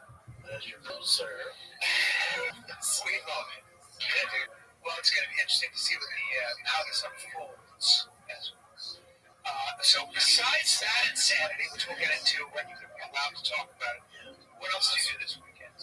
It's like they're both suffering from the injury, you know? Yeah. They're talking all weird. Wait till you get into it as it were. What's going on? I want the best doctors on this thing. I need Trump, the guy in the Will Smith movie. You know, Will Smith was like the drama CT doctor. I need him helping out. We can't lose shot for any number of days. We all need the doctors at Mount Sinai to be on this. The best need to be helping out our guy. I'm a little worried about him. He seems fine. It's like, this is kind of standard job. I don't see any. How would you even tell if his head hurt, right? You have to be asleep or something. It would be a little soft. What do you mean? Like to the oh, yeah, that's right. Well, they do kind of touch it, but it's usually shop touching me. So how would you tell? I mean, you just watch the first 5 minutes and be like, is he speaking correctly? Well, that's what I'm saying. He never speaks correctly. Yeah. So it's hard. The doctors would be like doing tests and they'd be like, oh my God, this is so troubling. And then Ryan would be like, actually. Wait, so he was always saying sugar and wiener? He said something about my dick being delicious. Yeah, that's actually then the doctors have hello is actually a hotline. This is Dr. Ross from Mount Sinai. We have a patient here. He says that he's modding his truck. He's in the process of modding his truck. He's got blowers and superchargers and his Raptor. And just, I'm not much of a truck guy, but it doesn't sound like it's actually he knows anything about trucks. Oh yeah, no, he doesn't know anything about it. But it's totally normal. It has nothing to do with the head injury. Why does he keep bringing up seat? Oh, he's big into fish. He's balls deep. So, that's all right. Have a good one. Get later.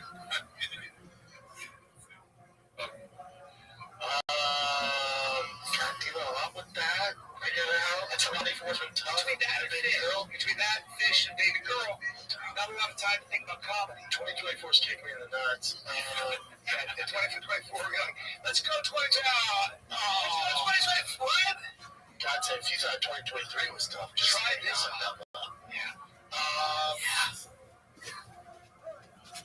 That 2023 is get in. Strap the fuck in. Alright, let's go to the next one, dude. This one's got a flare of for Sutherland. It says Papa saves his best guess and ability for the Patreon show. Let's see what this is all about. She doesn't like me. So I wanted to say back, well, you know what? I don't like her either. But you are the one calling into a podcast talking shit about us. Yeah, but it's after.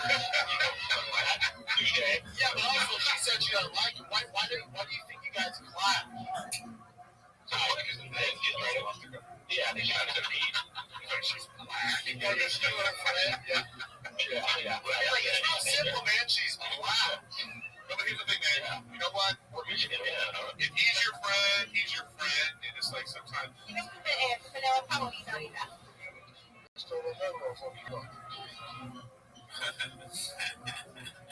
Yeah, dude. Job on the Patreon is totally different.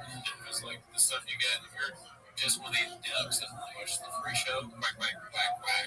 Not like me and Gerardo, who are super duper Patreon top tier T5K subscribers that you don't get the stuff where Sean really tells it how it is. If you saw some of it, even sometimes I'm like, oh, really, dude. I've seen it. Yeah, you see me. You see me, right? But listen, like that's the heat that you get from Big Brown. He bet on himself, and he cashed in. He won the bet. He's ready to tell that bet. All right, let's go to the next one, dude. This one's called Talks for a Living, posted by Eddie Pool 8mm. Let's see what this is all about. Going to pace and changing the narrative of the fight than Sean Strickland.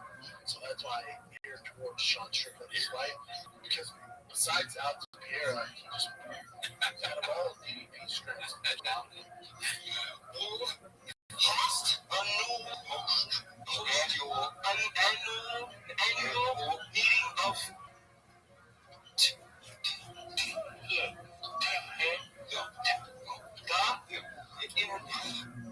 obviously with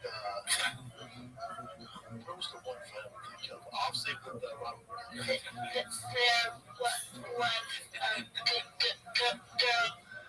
Quite some time to call. Usually these things, I mean, this is the first, second round. If Strickland can impose his will, it's very, very difficult. We saw DDP, it's going to be controlling.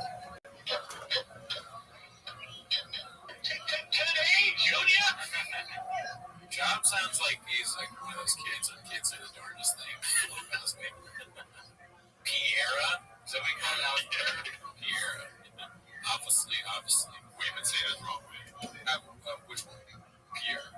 Oh, yeah, you're right. We've been saying Pereira. Yeah, that's not what it is, dude. It's Piera, dude. This one's been posted by Scream Scampy. Where are you going this summer? Oh, we think we're going to spend some time in the Piera. Let's check it out. See what it is. I don't want to go to Pierre's because I heard there's a lot of episodes. This one's posted by Scream Scampy. It's called President with the Most Outrageous Lie Ever. I mean, we got a little bit of douching ourselves when we saw a lie. Remember the mustache one? Oh, yeah, you guys It's just tension. Shut up. Gotta be a comedian, big jokes about Mr. Gibber. I can't get enough of Gypsy Rose, and I hate to get put on the podcast. Dude, I don't much about that. I know what happened, but I don't. He's doing podcasts. I haven't looked into it. They've been trying to get a hold of her for deals, like, through every channel. I don't understand. She is doing like, some nothing podcast. People DM me. Really? What's up, man? Why? That'd be fun. She's just a big fan of Brendan Schaub's. Dude, that would be amazing if they interviewed her and she's like, obviously I went through a really tough time, dark time when I was in prison. One thing that helped me out was like every once in a while, smoke up prison phone and I was able to listen to the Schaub show. If she did the name the movie Good Morning Vietnam. That's what I listened to on my darkest day. Then I started watching 10 Minutes of Schaub. Yeah. These are just my fantasies. What if she's like, listen, I'm not trying to put some sugar on your meat or tell you some delicious. All right, Schaub, but I listen to you every day.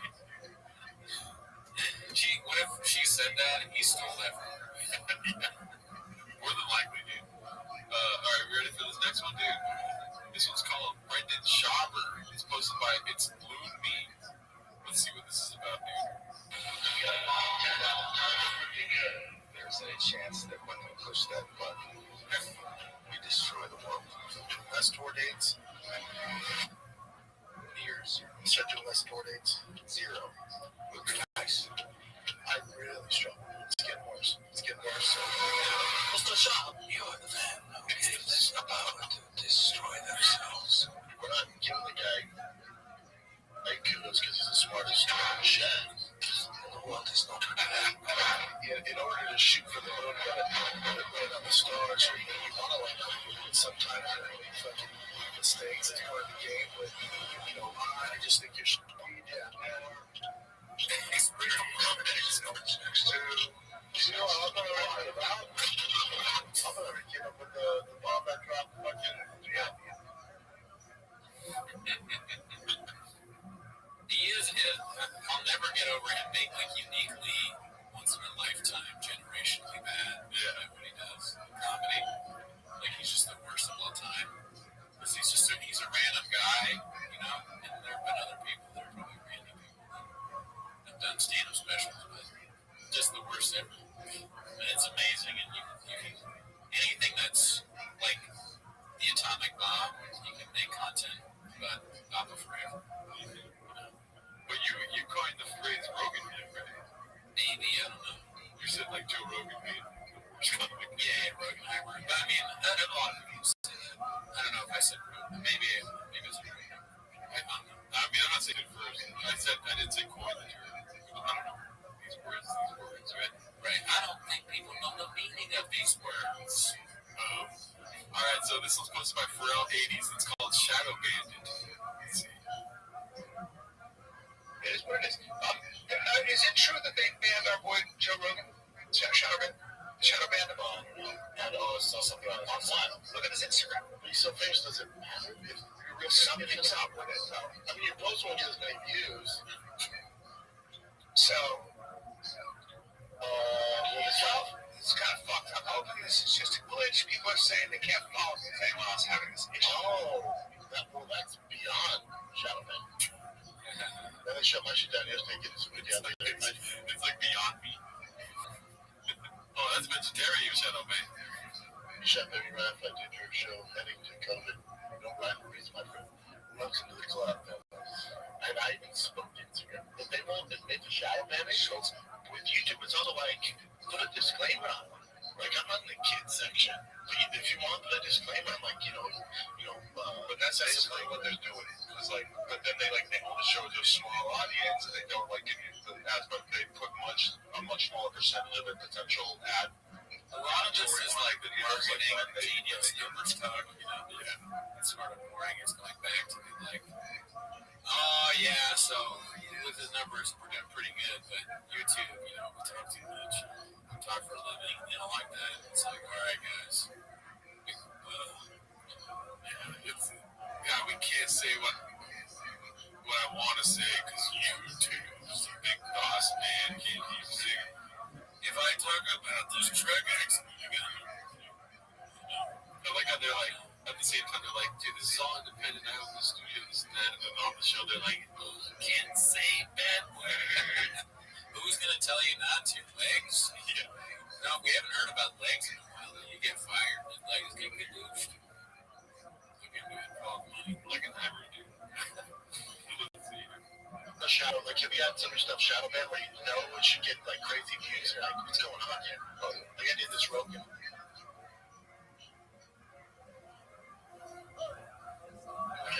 go. It's going to get crazy. What are we doing?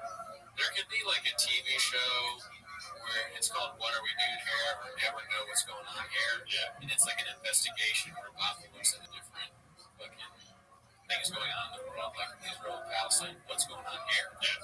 But it says HAIR. I'd watch it. But where's the movie? Yeah, how would he say this? That'd be great. Yeah. It's like Anthony Bourdain, no reservations, but this was here. He was going to different places, investigating, not unlike we do with Dallas. Yeah. What happened here? What's going on here? Got who's getting attacked by American vessels off the coast of the Red Sea.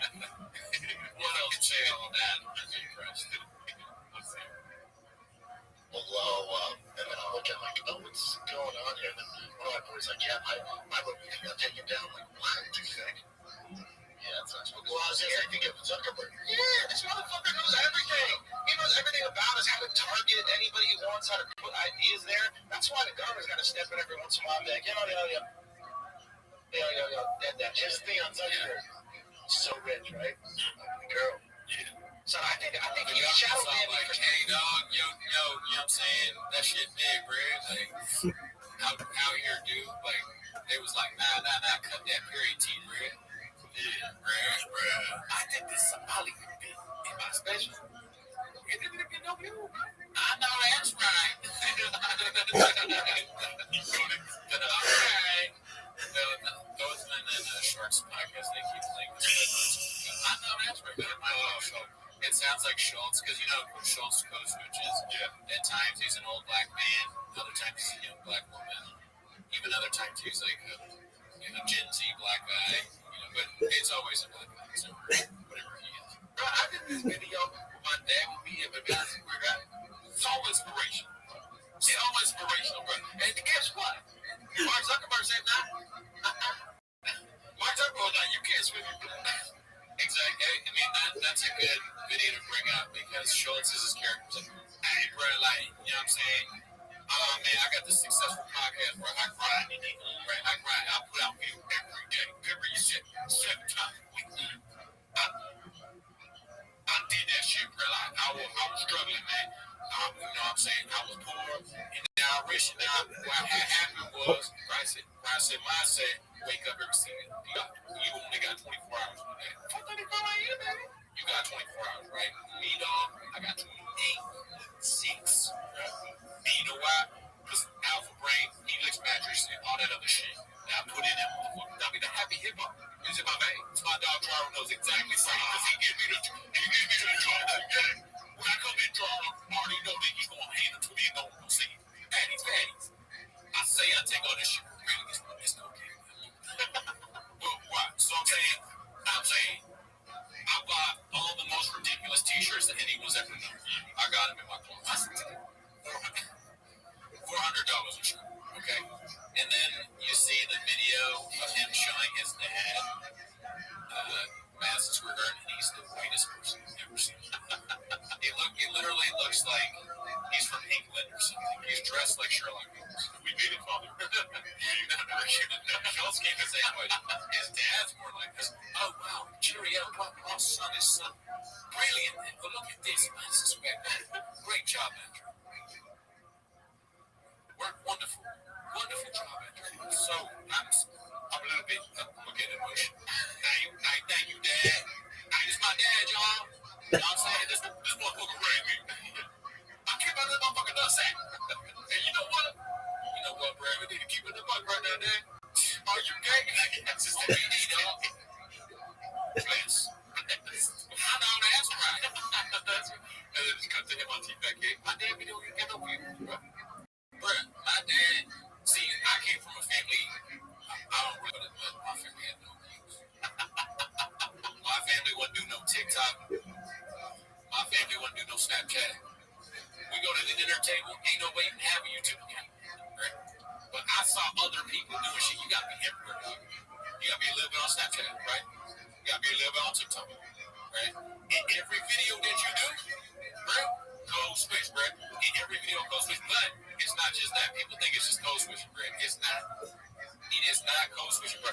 It's also saying racist things about every race, bro. Every time. Everybody can get it. See, you come into a video, bro, and I'm not dissing you, though. I'm not dissing you, though. You doing your shit, bro. Like, for real, bro. But you come into every video, if you just say in the video, Latinas have a lot of babies, bro, that ain't enough. Deep. Okay? Latinas have a lot of babies, bro, but, and check this out. This is important. They also eat Latinos, bro. What you think about that? Yeah, check that shit, because motherfuckers think they can just come out here and talk about Takis because that's what people eat now. And no, bro. Because not enough bitches know that Takis is what people are eating now. Go back to that country. And they like it, sperm on their back. They with that.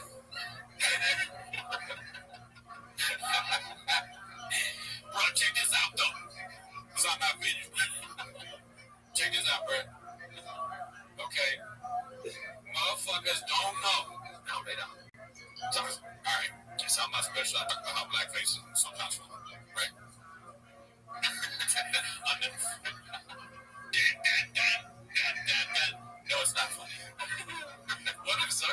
watching you like the good guy here. He's like, he's shadow banning people that he likes. No. Zuckerberg is the bad guy because he's allowed this to fucking go into the screen. Zuckerberg is bad because he doesn't shadow ban enough. Okay, Zuckerberg is the dumb. Zuckerberg did nothing to prevent this, and he should have, and he should be brought to trial. I'm drinking water. That's what that, if I was on Congress, and we did a testimony at Zuckerberg's, I would be like, Mr. Zuckerberg, how would you like it if I showed your daughter? And then I would just play Andrew Schultz's clip, because you showed that to my son. My son is now redacted, thanks to you. The next congressman, he's like, Andrew Schultz. That's all he says. I love it. That's so funny. When people drink and they do this shit, that's like the height of comedy to me. It's 441 special was pretty funny. Everyone that said that the Gringo Poppy was like okay, not bad, I'm gonna have them in congressional testimony and like so, and then they go, actually, I think he's pretty good. Or bring Brendan Schaub in and discuss the fake comments.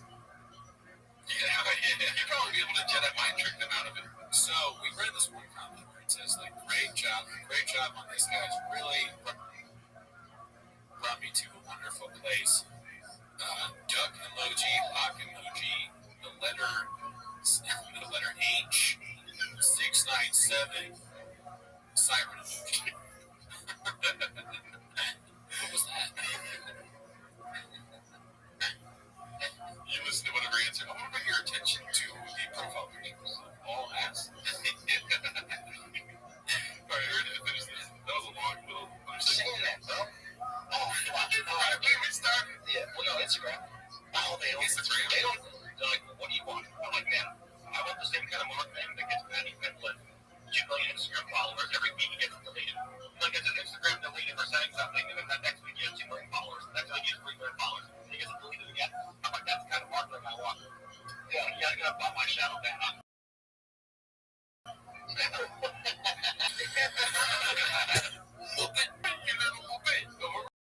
We were talking about an Irish kitchen. You're like, oh, God. Just a bunch of Irish kids in the kitchen.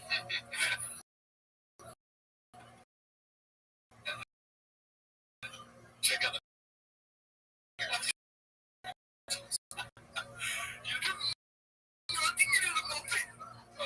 This was posted by, it's called Beast of a Dad and Sports Venture, laying the foundation for a future exclusive no comedy for our idols. Do you want to guess anything or do you want to just play? wait, no, I don't want to guess. It's sad insanity, which we'll get into when you're allowed to talk about it. What else did you do this weekend? I just want to say real quick, sorry, I'll close and keep going right now. Dog. Marketing genius, the 3 C's right there, dude. What the fuck? I mean, he's the GOAT. Those socks are goated. Those, dude, If we had big socks, Brendan Walsh, please. yeah, Walsh. Oh, by the way, I keep forgetting Chuck Walsh, World Burger Pot got some stickers. Put them up. We got some here, and the Tiger Belly thing. And, you know, Brendan Walsh is our benefactor, and he gives us stuff. But if you want us to have more fun stuff, subscribe to me. Yeah. But those, I mean, listen, the shoes are atrocious, but that's triple C right there, dude. Yeah, the bowling shoes take away from it somewhat. Yeah. But at least they match the middle rail. If you would have had some orange 86, right? Allowed to talk about it. What else did you do this weekend? God, deal a lot with that. Figure it out. That's a lot. Between that, fish, and baby girl, not a lot of time to think about comedy. 2024 is kicking me in the nuts. Yeah, 2024. Let's go 2024. God damn, if you thought 2023 was tough, just try this out. Yeah. Every time I see this dude, we've discussed this before. Isn't it a trip, dude, that we got to cherish, dude? It's amazing. This is so funny to me, and it's my dream is that other people, like other comics, sit in these chairs, and how hilarious it would be to see random comedians that you know sit in this chair with us, and we interview them. Wouldn't that be nice? It's definitely one.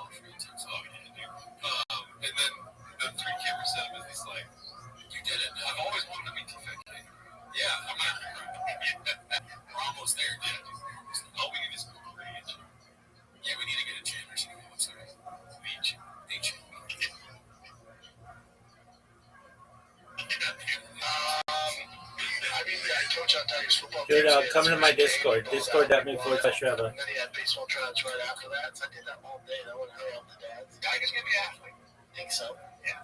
You're still very reserved about that. It's tough, you know. A lot has to happen. I mean, he has the skill set, but the talent. So we'll see. It's a long journey.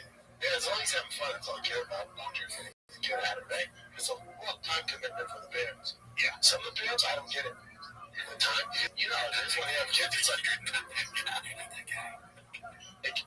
especially if they're on a travel ball team. I mean, they have cuts with those kids are really good, but even it's like if your kid's not gifted at it, it's like your weekends are done. But it's not your weekends are done. Right, but you're having fun watching your kid learn about life, right? So it's not just about the sport. But then don't be on competitive travel ball team. Oh yeah, like, just do it at your local place. But our kid is he?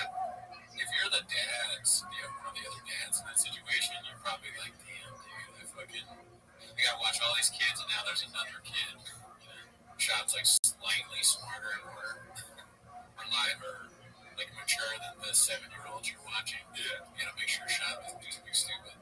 I wouldn't let Shop push my kids. Not because I think he would do something bad, but he just would forget.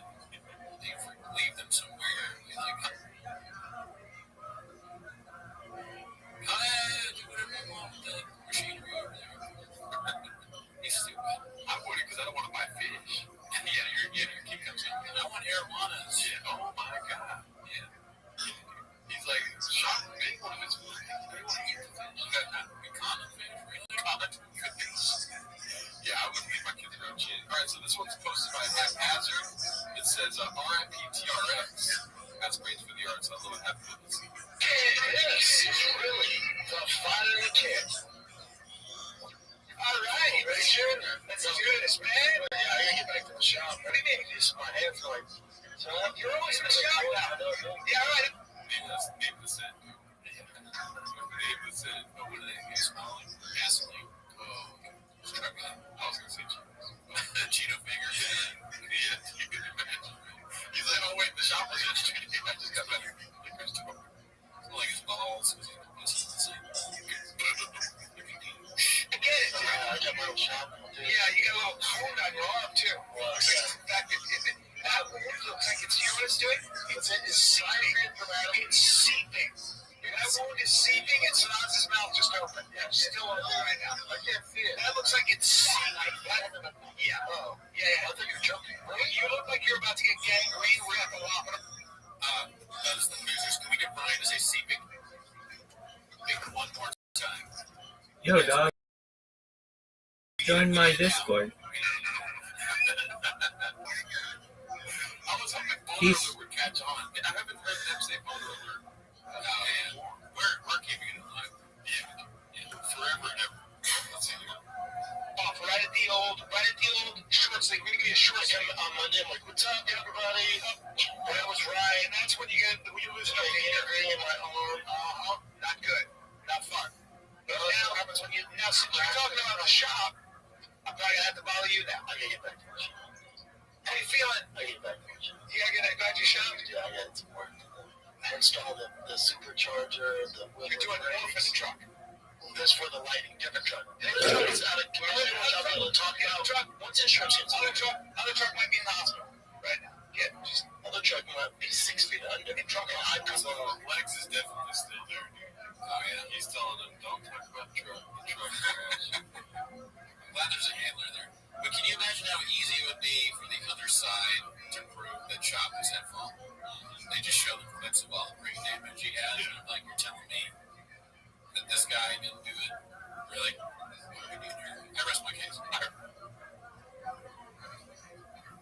rest my case. I wonder if he was checking socials before he got the crash. You know what I mean?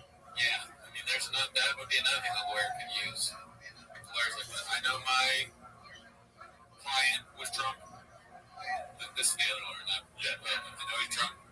I know at the time he was wearing a blindfold. I know I represent Fred Lloyd insurance. Not a good one. Okay, never heard of it. But watch this clip, and that's just shotgun. Ba, ba, ba, ba, ba. And Monday morning, cocksuckers. The first movie show is like, are you supposed to be creative right now? Yeah. It's shot describing heroin, taking heroin after something. Yeah, it's kind of like heroin. Taking creative, he said heroin. Probably shouldn't have been, Yeah, you saw the video. I saw the video. Yeah, that's what happens, though. That's what happens. I feel like insurance will be like, yeah, you have a claim. I thought those were good. Yeah.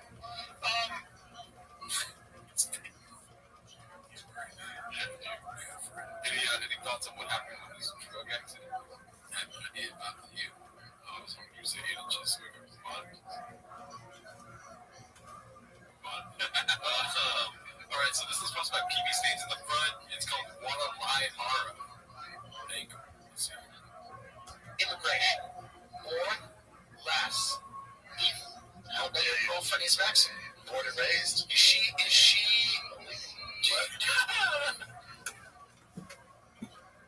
I know that she had. I've seen this movie. I've seen this interview before, so I know. It's just so funny. White line. Yeah, so she says she's from. Yeah. So let's get to the end of that. It's real interesting. Now, do you ever threaten? You have a little call the authorities. She gets wise every Thursday. Yeah. Go listen to Daddy. Daddy. I think you really. Yeah. Talk back. What does she hate Trump? Here's the thing. Okay. A little bit of an outfit talking, man, dude. Oh, yeah, the leopard hat. That's the only leopard thing you see on this Oh, it matches the shoe. Yeah. Oh, man. Atrocious, dude. Yeah, that's a lot. Those are I remember when I wear Vans, and when I go to the Vans store, and I see stuff like that, I'm like, it's an interesting choice. Not gonna be me. Some alfalfa looking at why the hat with the color green, red. Sheet inside, weird. I mean, that it matches is pretty funny for Sean, right? Yeah. He shows up with crazy shit all the time. He's like the guy, your friend, who shows up wearing crazy shit. Kind of fun. Yeah. Wow, embarrassing guy.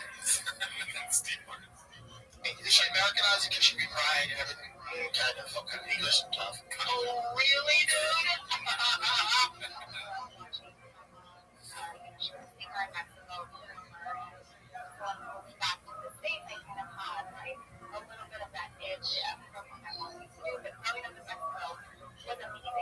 I love everything about it. When I got here, I was kind of depressed as a child. Yeah. Because I'm so used to having my uncles, my cousins, my friends, going to school, all my family, and then I came to the U.S. and I had my dad's side of the family, but I didn't know them. Knee locks and big in the smallest man. I don't know. It's probably Chang's Lore or something. Mr. Joseph Rogan. No.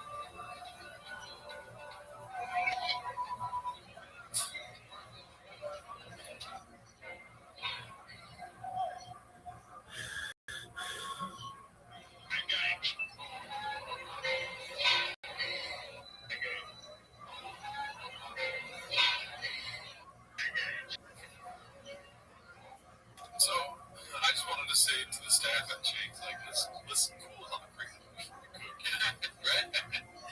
Listen, 30 capsules a day is what I do. I mean, let's not go over the numbers. Yeah. Make me creative. And I don't want to see people in the kitchen fucking filling their own capsules again, okay? Buy wholesale. Yes. Alright, so this one is a pretty good clip for the week. I've seen this one. I don't think so. It's called Not a Hater in Any Facet, posted by Haphazard, dude. Let's get to it. So, In any facet. Yeah. She went back actors and comedy for him. That was a weird show. Did you see me? Oh, you gotta watch it. It's a great show, man. That was just right here. What, dude? Oh my god. You know what I was thinking about you. Somebody in the Reddit, make sure you got in trouble. You can't on the Reddit anymore. It's redacted for a reason. Dude, Eve was such a big show, and everyone watched it. Before I saw it, people were like, "Do you watch Beef?" I had no idea what they're talking about. I felt like an idiot. Great show. Never seen it. it is great. Yeah. I've something tells me he's seen it. Oh, he knows. He just wants to. Yeah. He watched it thinking it was going to be Jamal. Yeah. He's like, there's a lot of Jamals in this show. A lot of Jamals on this show on Netflix. Can in Arizona. If someone is for this, someone for this, and then you just, have a range, and then, circles. Yeah, this was one incident. Yeah, no, but I'm out to watch it. No. It's actually good to watch it, because the ending's kind of crazy. It's like seeing it. I lived in a beef situation with the guy in my truck. I walk people to my truck, and it was my beef's called Annie Letterman. Never heard of it. She said that she wanted to blow me, or I wanted to blow me in the car, but I didn't. And we had a whole thing. It ruined my life. Ready to steam. Oh, shadow band. Yeah, I'm shadow band. Beef could be a show about Brennan. Yeah, we're literally doing that show right now. It could be some minor characters. Yeah, the T-Bus rolls off the tongue of beef. There could be an all-Asian movie or TV show of like Shots Live. Just switch it up. Starring Bobby Lee. Yeah, Bobby Lee. Yeah. Get the cast ready. Yes, sir. There are a few, and this is not an all-Asian. Is it everything everywhere? Absolutely not. If you know the Asians, Crazy Rich Asians. But no, it's not for me. Black Panther, never saw it. Okay, well. It's a fucking Marvel movie, you moron. I love it. You go deeper. Keep going. So one of the comments said that he, in a different episode, said he didn't take his kids to go see Black Panther. Oh, really, dude? Boom. Let's see. I'm sorry. I'm laughing. She was a funny? No, I laughed. The guy goes, I was in New York. I was the band. I'm the performing. I need something to do because I love black dude. Halfway through, I'm thinking, what are you doing? Just keep rapping. Second part, dude. Yeah, it's Hamlin. You're the first person to ever watch a band. I'm like, fuck, man. I thought you would never go to that. I've always seen live. That's awesome. But, you know what? Really good. The thing is, I just he's like, he's no white person has ever looked like him. Ever. He does not look like a white man. And he calls himself Big Brown. Yet somehow he's white. So I don't believe that narrative. He is not white. And yet he's like the Chappelle sketch of the flying black dude that is part of KKK. You don't want to see Black Panther because it has the word black. You say the word black almost every show. Then you don't like it. Yeah. What are we doing here? It's a revolution. Yeah, that's what I was going to say. Yeah. Montez. Come on, stand up for yourself, Montez, dude. Black Panther 2 made me cry, dude. I didn't say second was good. Yeah, I'm already crying. Yeah, it was really good, dude. It ruined my life. I was fucking younger when I saw it. Because I saw Billy Crystal one man.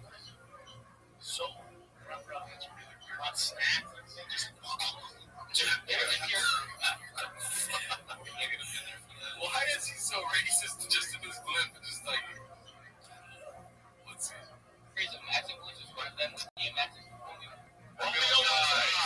Oh my god, that's right. The DVD. I've never seen it. I haven't used it. That's fair. Romeo must tell you. Maybe we missed that. Yeah, but there's a pattern. You're confusing Black Panther. There's a narrative here. We're following it. We see it. Gently. Oh, I'm not. What? Gently rules. You watch all those old Jet Li movies? I watched the one about the elephant. Is that Jet Li? Where he's like, there's like, you have to save an elephant. It's like a protector, I think it's called. Maybe. I don't know. I didn't see that one. Decent comment to me again. Yeah, because I could be totally wrong. Let's see here. Is it just for Asians? Is it just for Asians again? That's the name of it. You know who keeps winning the Golden Globe and the Emmy is Macaulay Culkin's brother. Yeah. Well, that's a great. What's his name? I just call him Macaulay Culkin's brother. And I don't like how he wins awards and doesn't acknowledge his brother. He thanks all his entire family. Mom, be the best mom. He's cute. He's a good joke. This is what Brendan sees all the time. Yeah, we're douching him and like it is isolated. Okay, he barely sees anything. He doesn't like black because he can't see the features. He's bad eyesight. CT. To him, a black squiggly line is here. Imagine douching all races and then being like, Billy Crystal one-man show was amazing. Yeah, a one-man show. An old white man's one-man show. You've seen that? You've not seen it. Any movie. The Lion King. The Lion King.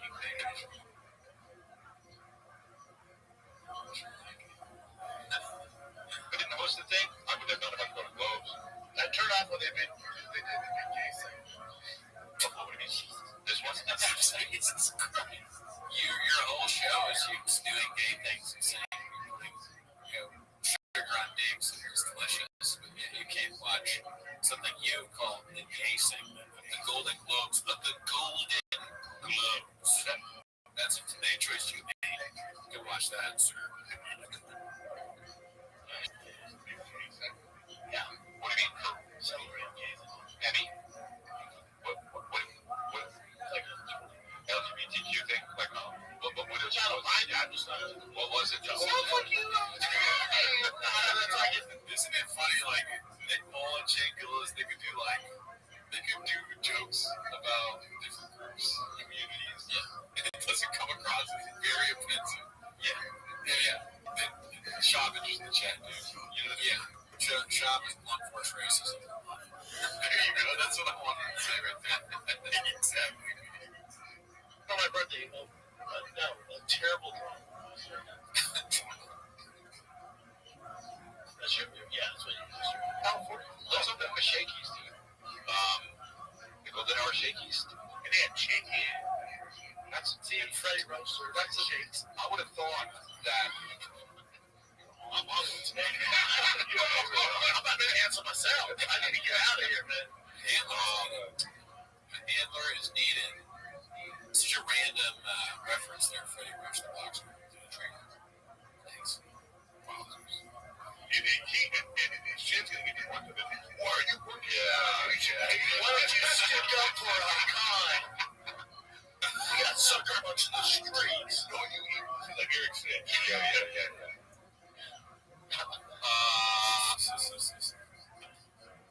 Fortune. Jim's like, please get me out of this. I gotta go eat some cotton fish right now. Which we will have an update on Chin's eating habits later. We already kind of watched this one. There's the clip called Another Thievery Example for the Compendia, whatever that word means. PP Stains in the front posted it. It's just, he stole that joke about fucking his way out of the sauna film. So let's go to one of those Jedi movies. This one is a little long. We can cut it short. Let me know when you want to stop watching it. It's called Callan speaking in his quote, I absolutely deny all the allegations against me, end quote, voice. Post by Leech Schwab. Let's see here. Hello, my fellow connectors.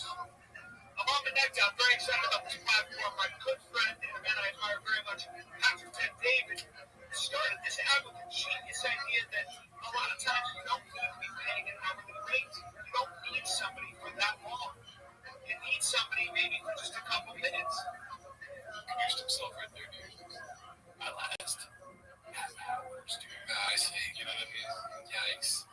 That's ridiculous. And then he's plugging some horrible app from a scam artist that's gonna pay people instead of an hour less. They don't get paid an hourly rate, so that's probably illegal in California. I don't know, but all this, he does these like grifting bullshit things, and then he gives these speeches where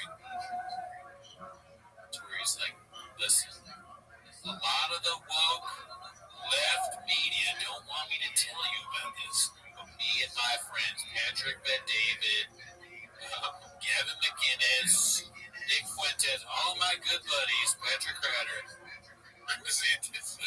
Rick DeSantis, Joe Biden, all these people, okay, we came together and we talked and we discussed how important it is for you to take alpha. Like it's always some stupid, at the end of the stupid speech, there's a supplement that he's telling you, focus. And if you don't take it, you think that trans people should force your son to become trans. That's what you think. That's okay. Yeah. They always have like this weird justification that doesn't even exist. They'll be like, if you think it's fine to like force trans people to be the head of our military, that's your opinion. Okay. But me personally, I'm gonna be taking my naps on my Helix mattress. Okay. Maybe you can't sleep at night, or maybe you're fine with your son being treated. It sounds like you need therapy with better help. Are you tapped in? Okay, because I'm tapped in. I take. Yes. But if you take focus, then I don't want to take it because you sound like a redhead. It's not helping you. You look horrible. A lot of these guys have problems with their eyes. I don't get a lot of sleep personally. I'm working too much. But my eyes, they're not great, but they're not that bad. Dude, now that I want to do this on your way, Hey, Danny. I should know you when I see that. You went a step too far. Go back to your helix mattress. All right, listen. And that makes so much sense. Stupid Now think music, about too. the advice. Think about the advice that made a difference in your life. Oh, okay, so what advice you have? I mean, none from him. If you have advice in your life and it came from Ryan Callen, come on. I wish I could pay Brendan Chalk for the advice he gave me. Just 2 words, dude. What? Say less. Yeah, there you go. That's it. Wish Brian would have heard that. Oh, yeah. 2 words from me. Boner alert. There you go. Yeah, that's not really advice, but for sure, dude. Hour to hear it, or to take a couple minutes, maybe even a couple seconds. Right? What's that? Right. I can't believe this, dude. I love when people say right at the wrong time. Like you're trying to make a definitive point. It takes a couple minutes, a couple seconds. Right? You like that, guys? This is just like that stupid Crowder speech I gave. Yeah. The woke media just want me to tell you in my car about this app my friend made and paid me to see this. You just said something, and you go, wait, wow, yes. Then you make a decision that sends your life That's a word he's not used to hearing. completely different and better direction. Well, anyway, that's what I'm here for. And I think I'm going to qualify, by the way, because I've been alive for over half a century. That doesn't mean I'm smarter than you, but I've definitely made more mistakes than you have, and I've wasted way more time chasing the wrong things. This guy, if he was in the Star Wars universe, would be making videos for the Empire. He'd be like this. Yeah. A lot of these people out here, they're Jedis, right? They want you to save the world. No, okay? The Empire and the Death Star is it's a great place, right? The Darth Vader. Think about all the great things Darth Vader has done. Remember when that guy was being like annoying and Darth Vader did that and just strangled him to death in front of all of us? That changed everything. It just sucks. Yeah. Listen, Senator Palpatine has a new skincare routine that is excellent. It's called Thunder or Lightning. Good morning, Mr. Clarence. How are you? I'm lovely, thank you. What's good? And I just got to drink some water, my medicine, I ate some breakfast, I'm chilling, and chilling till I get sleepy. There you go. How are you? I'm lovely. How are you? You just told me how you feeling is what I meant to say. I'm getting that complicated in my nerves, but in that I'm doing good. Excellent.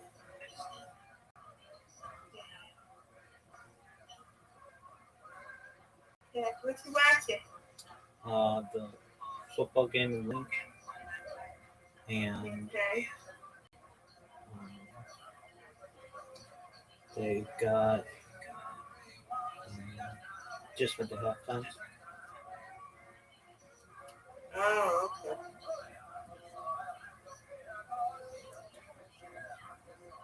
Okay. It's here. Excellent. Well, I'm just chilling. Yeah, you were asleep when I was in here going to play, and you were asleep. I know, Miss Aquarius. Apologies. Well, okay, it's all right.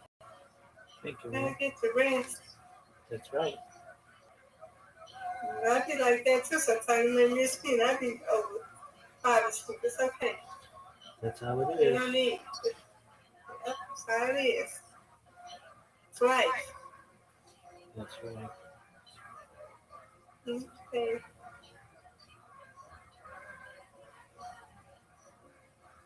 All right, I'm here, okay? Okie dokie, man. Alrighty. I'm gonna look at some YouTube.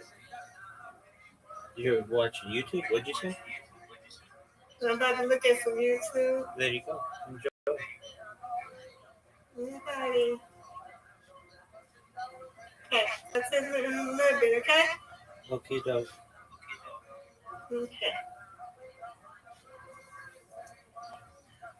News doesn't criticize the pharmaceutical drug companies, and they don't. They avoid them. They avoid it like the plague.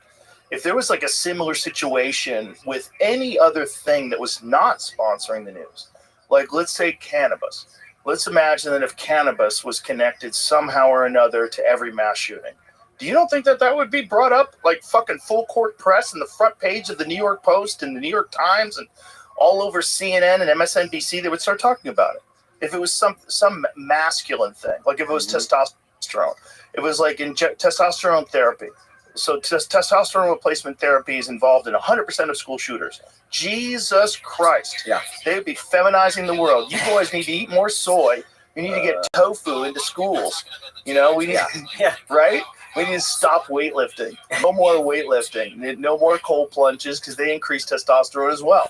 No more, no more fucking going outside in the sun. Sunlight gives you vitamin D. Vitamin D increases testosterone. Get out of the sun. Yeah. It's causing and there's a ton of stuff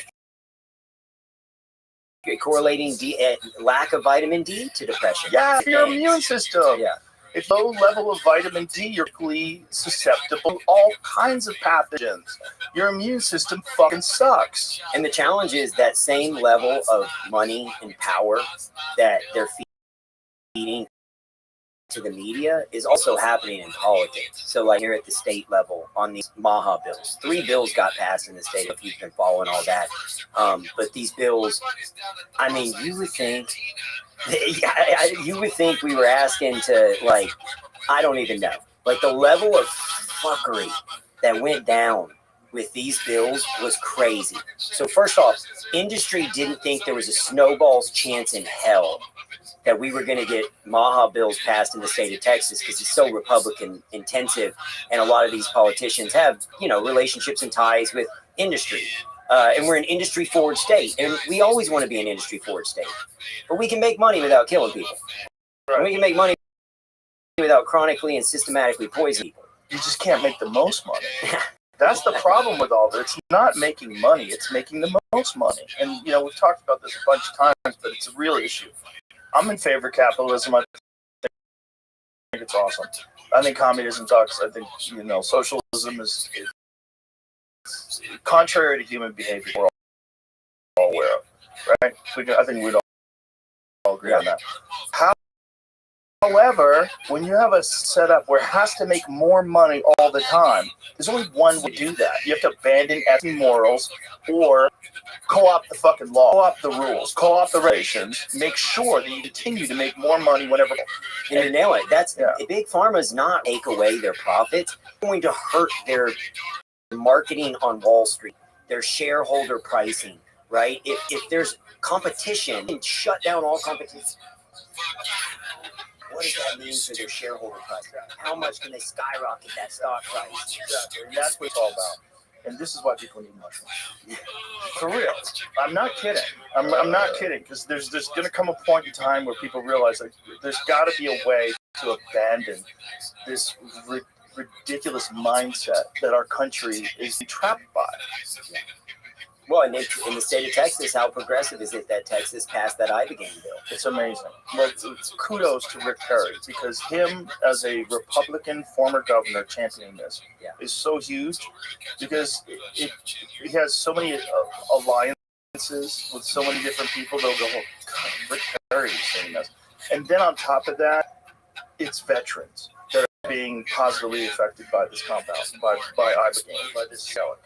And to deny veterans is very un-American, right? So if you're a Republican, good luck. If you're doing something that fucks over veterans and they organize against you, or people that support veterans organize against you, and not just veterans, anybody's experienced violent crime, anybody's experienced horrific things in their life, drug addicts, all these different things that can be fixed with this one thing. And the success rate. Yeah, it's so astronomical. Staggering high. So let's talk about that. So for addiction, the success rate is one experience.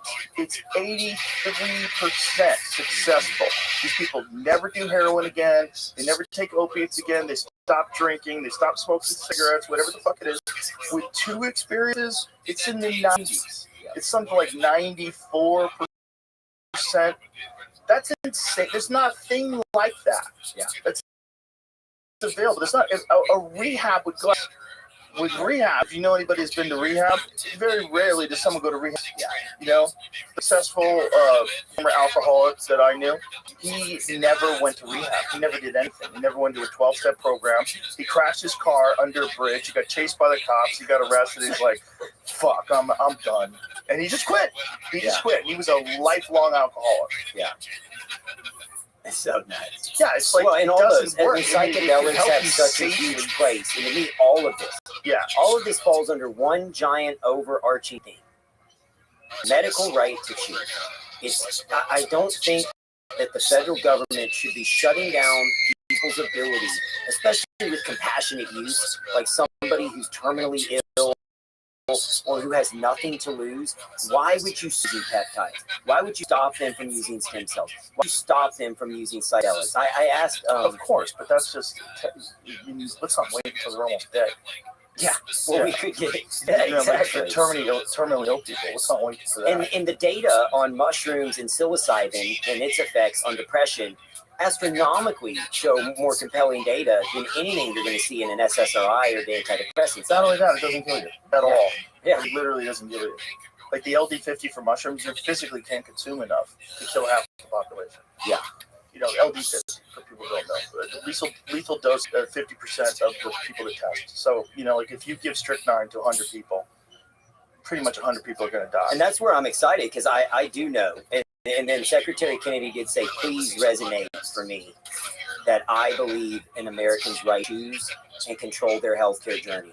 And I am a proponent of peptides, stem cells, hyperbaric.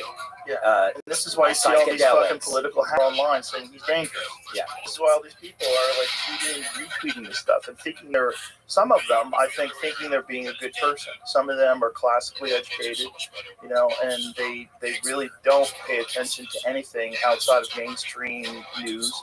And they're lost, and they think that they're doing the right thing while also playing ball. Did you see Huberman on Bill Maher? Yes, I did. Yeah, did you see where Bill Maher asked him? I think about 20% of what this is Bill Maher saying, he thinks about most Americans think 90% of what we're told in healthcare is right. Bill says, I think it's about 20. And he looks at Huberman and says, what do you think? He said 10. And then he talked about his buddy, who's a high professor at Stanford, said at least, at minimal, 60% of what we've been taught is wrong. It's insane. Yeah, and the problem is also textbooks don't get updated. They don't get updated to. There's always new studies that come out. There's always new information that comes out. If you're a textbook 3 years ago, like that thing is probably not good anymore. It comes in certain disciplines. Well, and look at all the botched studies. Like you and I've covered testosterone in 30s that was debunked. Then you have Women's Health Initiative, which scared the hell out of women from estrogen and hormone replacement therapy, which led to them now getting on products that cause a cascade effect of other health issues. Even if you look at, you covered depression, but now go to statins. Mm-hmm. Guess who created the screening tools? Yes, and who raised the threshold. It's all big pharma. Yeah. And then you go to osteoporosis and osteopenia. 9 out of the 10 folks who decided that were consultants for industry. Industry, including Merck, who made Fosamax, which was an osteoporosis medication. Over and over and over again. We can systematically go through every element of healthcare and break down how that system was captured and corrupted. And I'm not saying doctors are bad. Doctors are doing their best to navigate a system. They're being taught in school systems that were built in this ecosystem system, and they look at it and go, there's even a new person at the FDA that in a blog talked about how basic preventative care is bullshit, that the only way is medicine. And I'm like, if these are the people that are going to be controlling our accessibility and our healthcare system, it's terrifying. Well, that's Peter O'Day, right? Like, if you follow him online, and you're not picking up Peter, but you should. He says you're a bully, but then he tweeted when a bully? He said that stuff on X and stuff in the past. He tweeted because I was trying to get him to have a debate. Yeah. He tweeted after we testified an image of like a 1950s Batman characters. It was like, this is who they bring in front of Congress to testify. And I saw that, and I'm like all the Joker and the Penguin and all this. And I'm like, he tweeted that? Yeah, and I was thinking, you're the one that looks like the Penguin. What are you talking about? I'm not taking advice from you. So when I exposed him on the show, when I had that conversation with him about his own personal health, that was probably the most telling thing that he's ever been involved with. Because people got a chance to see, these are the people that are telling attention. People that eat junk food, that don't work out, that are overweight, and, generally unhealthy. Don't take vitamins. It's funny, you just triggered this thought.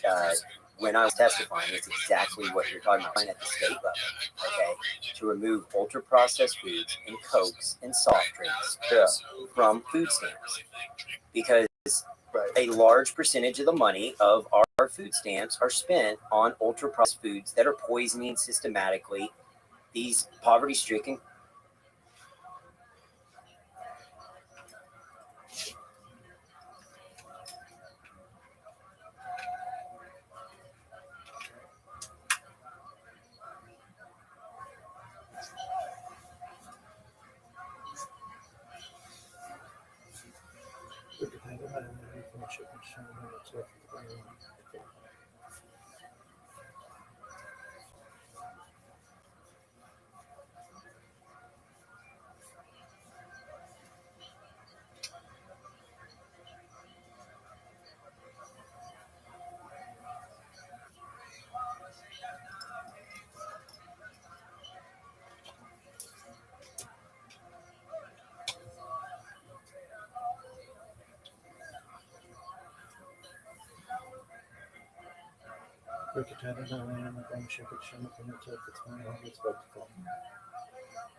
fucking communities.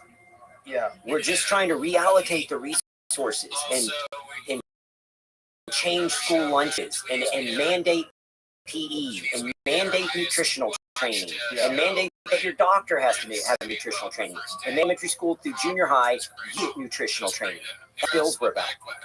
While I'm in the middle of trying to explain to congressmen and congresswomen how detrimental a soft drink is, because they don't know. I'm trying to just say, look, the difference between a very chronically ill diabetic patient and a healthy patient is literally about a teaspoon of sugar in the bloodstream. Oh, how many teaspoons of sugar are in a Coke? And as I'm in the middle of trying to say it, one of the congresswomen holds her Coke up in the microphone For effect. and drinks her Coke. Wow. And everyone just busts out laughing. But I'm like, okay, well, the answer is 8 to 12 teaspoons. And you're giving it to a child. You're giving a child 8 to 12 teaspoons of sugar at a time, and then you're wondering why our children are obese. You're wondering why over 70% of Americans are obese. You're wondering why diabetes is at an all-time high. Or why chronic they failed disease. the ADHD test that I took. Yeah. Did I fail? Yeah, well, you didn't fail, but you do have a easy technology. There you go. Now imagine if I had a job that sucked. Yeah. So if I had a job that sucked, I bet I would have answered very often to most of the ones I was like, nah, those don't apply. Yeah. So then I would need ADHD medication. Yeah. I told you this on the very first podcast. I'm not splitting atoms on the weekends, man. I failed kindergarten. I'm literally dyslexic.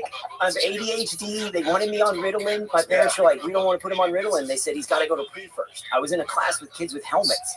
Dude, like, I kid you not. I didn't go to first grade. I went to pre first. They thought I was mentally handicapped. And I'm like, sitting in there like, oh man, this sucks. I remember to this day, I was like, I don't like, but I just didn't fit in that ecosystem. I'm sure I was hyper. I'm a fucking kid. Of course, I'm hyper now, and I'm a grown man. I can't sit still. You know, I have a new puppy. And when you have a puppy, you realize, like, oh, this is a kid's life. Like, this puppy is insane. So I have Marshall, who's out here today. So Marshall's almost 9, and Marshall's really chill. I mean, he's got plenty of energy, super healthy, runs around, gets a lot of exercise in.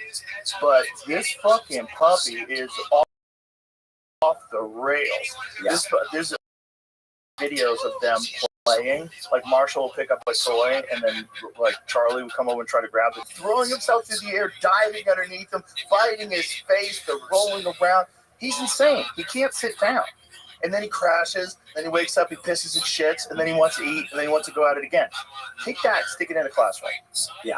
That's what you're doing with kids. Kids are basically human puppies, and we're making them sit in these fucking classes. And some of them, guess what, have more fucking energy than the other ones. And they're more active, and they're more physical, just like dogs, just like every other animal, every other organism. And those ones will probably do great things if they find something that interests them, because they have more energy, and because they can blow off all the shit that doesn't mean anything to them, which is like a lot of the obligations weigh you down and take away your effectiveness, the thing that you actually enjoy. If you have a bunch of things that you're concentrating all of your time on that are basically bullshit, the thing that's really important to you, you don't have any resources to allocate to fix that thing, so you're going to be less effective at it. Yeah. Whereas a retard like me can just fucking laser beam on things, and I could just ignore everything. I'll throw my clothes on the ground. I don't give a fuck, dude. I could live in a cave, and I could just like lock down. But that's how you succeed at things. I would have to hyper focus. Like, if it's something I'm interested in, it's easy. I can hyper focus. I can retain. I have good data recall. If you're interested in. If it's like Ferris Bueller's Day Off and it's some mundane just torture, man, and I can't still in this environment. But that's why you're successful. This is what people don't understand. That's a superpower. But I know for sure I would have anxiety if I didn't work out. I have anxiety. Oh, yeah. Like when we were in Europe and I didn't work out, Davey, I'm like restless. Anxiousness comes out. And to me, that's like going somewhere and not eating. I'm not going to do that either. Yeah. Like, if I go on vacation, I literally bring kettlebells. I have 270s and 250s. They travel with me. You put them in a suitcase? I get them Oh there. my God, I ship them to where I'm going. I have them delivered. I don't give a fuck, dude. I'm working out because I have a problem. Sane said he did that with that rock. I swear he told me a story. He fucking packed that rock that he has people carrying. Cam did that? Yeah, for something. I remember him telling that story, and I think it got lost. He keeps that rock on the mountain.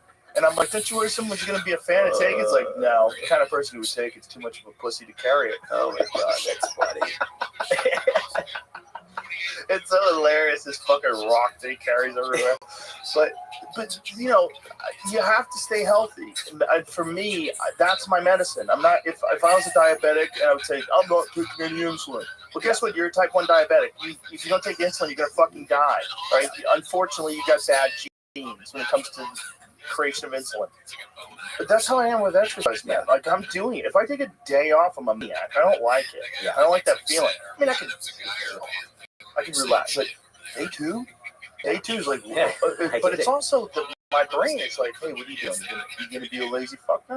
Is that what you're doing? You gonna be a fat pussy? But just that hyper focus and going through a workout, and then you come out the other end, and it's mental. It's a huge mental relief. Gigantic. And my anxiety goes from an 8, it's creeping up. Now it's an 8, and then I go work out, and it'll be a 2. Exactly. And it's good for everybody. Listen, the nicest people that I know do jiu-jitsu. And I know that's not the nicest people that I know are like yanking on people's elbows, joints, and fucking attacking them. Then they're the nicest people I know. Fucking medicine. They think they're anti-aggressive medicine. Like, and the idea that somehow is bad, and what we need to do is eliminate all masculinity. No, you need to harness it. Just like everything else. I mean, this is just like the same response that we had to nuclear power. Oh, we had 3 Mile Island. Stop the nukes. No more nukes. You've got to figure out how to harness it. We were really bad at gasoline in the 70s. We would put fucking lead in it. And that's why everybody got lead poisoning. And then we had to come up with unleaded gasoline, which is just, don't add lead to it, you fucking assholes. Don't burn lead and blast it through the air everywhere you go. That seems fucking insane. Well, we had to figure out how to harness it. Just like we have to figure out how to harness masculinity. I think we're going to, you brought up lead, and I wanted to get into the state of Texas stuff, which parallels and runs into the glyphosate shit. If you want to talk about that, I would love to talk. Because one of the things that's happening, I know that they've got an alternative to glyphosate that's even worse. Yeah, they do. And so one of the things that's happening is at the federal level, they are looking to give big ag and big chemical immunity on all these chemicals they're spraying on our food. And they're voting in secret. This is another free moment as part of one of the bills that's being reviewed by Congress. They are attempting to vote in secrecy where we don't know who cast their vote to cast unified immunity on any future lawsuit against glyphosate or atrazine. And we know how well that worked for vaccine manufacturers. So maybe we should try it. Yeah, exactly. And we do know, let's point this out, that the company Monsanto that manufactures glyphosate is the same company that created Agent Orange, is the same company that created DDT, is the same company that, with Bayer, tested their product, concentration camp victims, the same company that pushed product into where they didn't have checks and balances and couldn't come after them. So let's just stop right there. If Satan was the CEO, don't you think he'd be the head of that company? Oh my God. Could you imagine? But if, like you said, well, there's a company in the world where Satan's the CEO. What do you think that would be? And then you had all this evidence, you lay it out. You're like, oh my God, Satan's alive. It's real. Oh, he's killing people with Agent Orange. Yeah. And what's crazy is in Europe, in Europe, the allowable amount of glyphosate is literally almost 1/4 of what they're allowing in the United States. And so the farmers and the lobbyist groups here in the state of Texas, when we tried to pass this food bill, okay, we shocked industry. Because, candidly, it was the land of misfit toys. It's literally me, and I don't mean that derogatory, but it's just a bunch of average Joes testifying against lobbyists. And so it was me, an 18-year-old girl named Grace, who's a food advocate, my buddy Jason Cart, who owns like a food company, and then Dr. Hyman in the initial testimonies. Hold up. There's an 18-year-old girl that's testifying. Yeah. She's a food expert. She's a food advocate because she advocate. has been able to cure. I don't know her exact story, but she's brilliant. She's the Greta Thunberg of food. Yeah, pretty much. She had she's on the polar opposite. But of she's her, a brilliant girl because reasonable. she was able to cure some of her chronic illness through no longer eating ultra-processed foods, and so now she's become an advocate for these things. Do you know what illnesses she had? I don't remember. I don't want to say it. Her name's Grace Price. If you She's want to only 18. That's kind of crazy. Yeah, she's brilliant. She killed it. But here's what happens: we go to testify. He shows up. You exposed this, texted you about it, and then you talked about it on the podcast. The American Heart Association came to testify against us because they didn't want Coke and teas and soft drinks and processed foods removed from school lunches, snacks. To set everybody on the right path. Thank God the American Heart Association is there to stand up for Twinkies and Coca-Cola, which, by the way, I enjoy. I mean, if I could just have a day where I didn't think about my health at all, I would love a nice glass of Coca-Cola with a few Twinkies. Yeah. They're fucking delicious. But I know if I did that an hour later, I would want to die. I would feel so bad. And when I do that now, this is the thing that every now and then I will fuck off and like do nice food tender. And I feel so bad that I go, how many people feel like this all the time?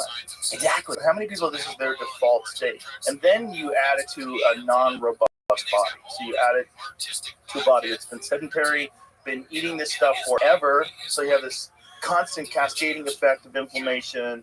You're fat, your back hurts, your head, you got brain fog. All day long you're dealing with this. And that's your default. So it happens to me for a very brief amount of time, or if I drink a milkshake, I'm like, oh, shit. That's their whole life. Yeah. And You're then describing my dad. My dad is in that system where he literally just, I love him, but he believes in all this bullshit. He goes to the doctor and they say, historically, this is when he was younger. He'd be on 4 or 5 meds, and they'd go, oh, everything's good, everything's checked out good. And he'd come back and go, yeah, doc said everything's good. You're on 6 meds, dude. What do you mean everything's good? You're on 6 fucking medications. My dad is now on 12 prescription medications and ended up in the hospital last weekend because of contraindications in the drugs. The 3rd leading cause of death in America is medical misdiagnosis. Now, Dad, come in. We can do a full workup. We can do all these things. Yo, your dad fucking listen. Yeah. My parents take vitamins now, finally. It's like, yeah, it's weird, man. People don't want to listen to their kids, and they don't want to change the path they're on, because then they have to admit their whole life has been kind of stupid. People don't want to admit that. They don't want to admit that they're a buffoon. People they cling so hard to their identity of being correct.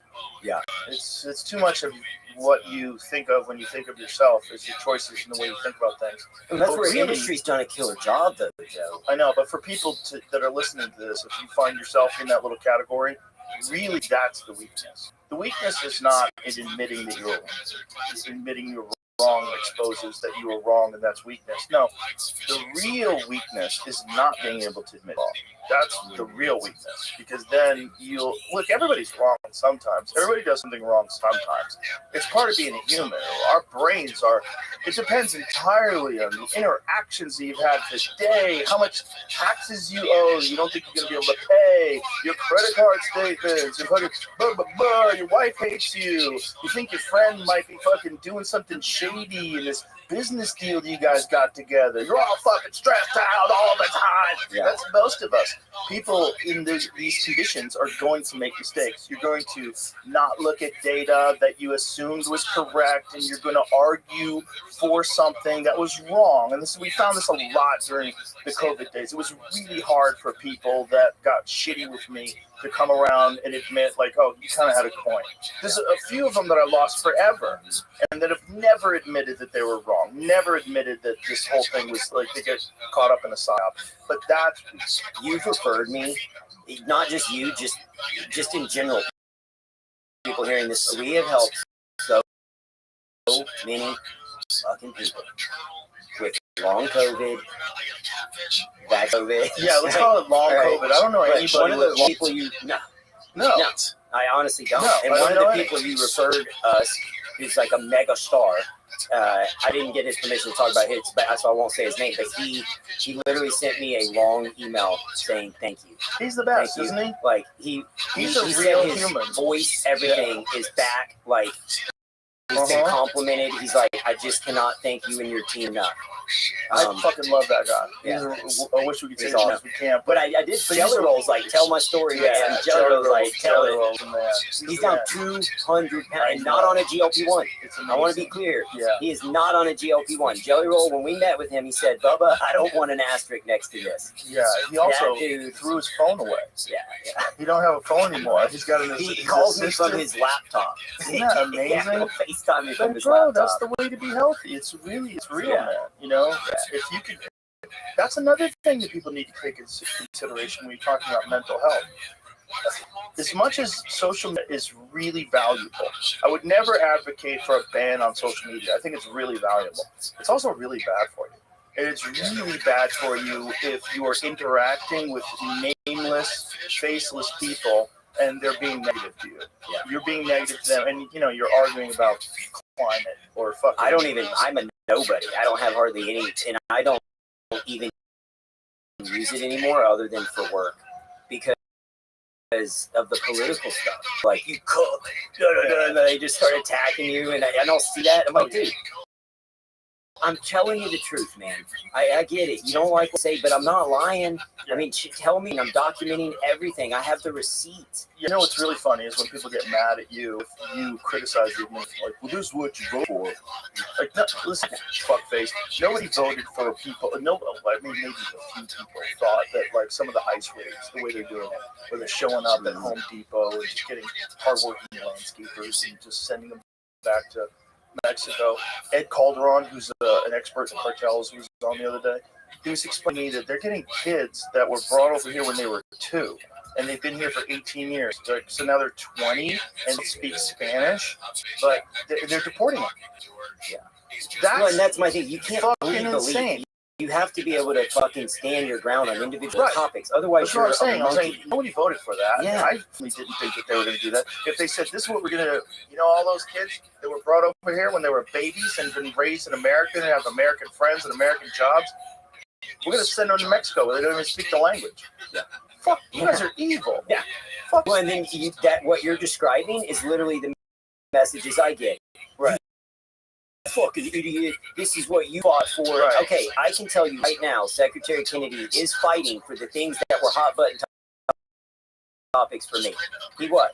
That team is. And we are trying to overhaul our food system and all of these different aspects. He doesn't control the fucking PA. Right. Like, I don't get control if and don't get it wrong, it's Republicans and Democrats, but it's going to take both of them colluding to pass this bill that will give immunity to chemical companies. And one of the things I do want to point out, because again, line of sight, and there's so many whack-a-moles and so much shit. Donald Trump probably doesn't know this.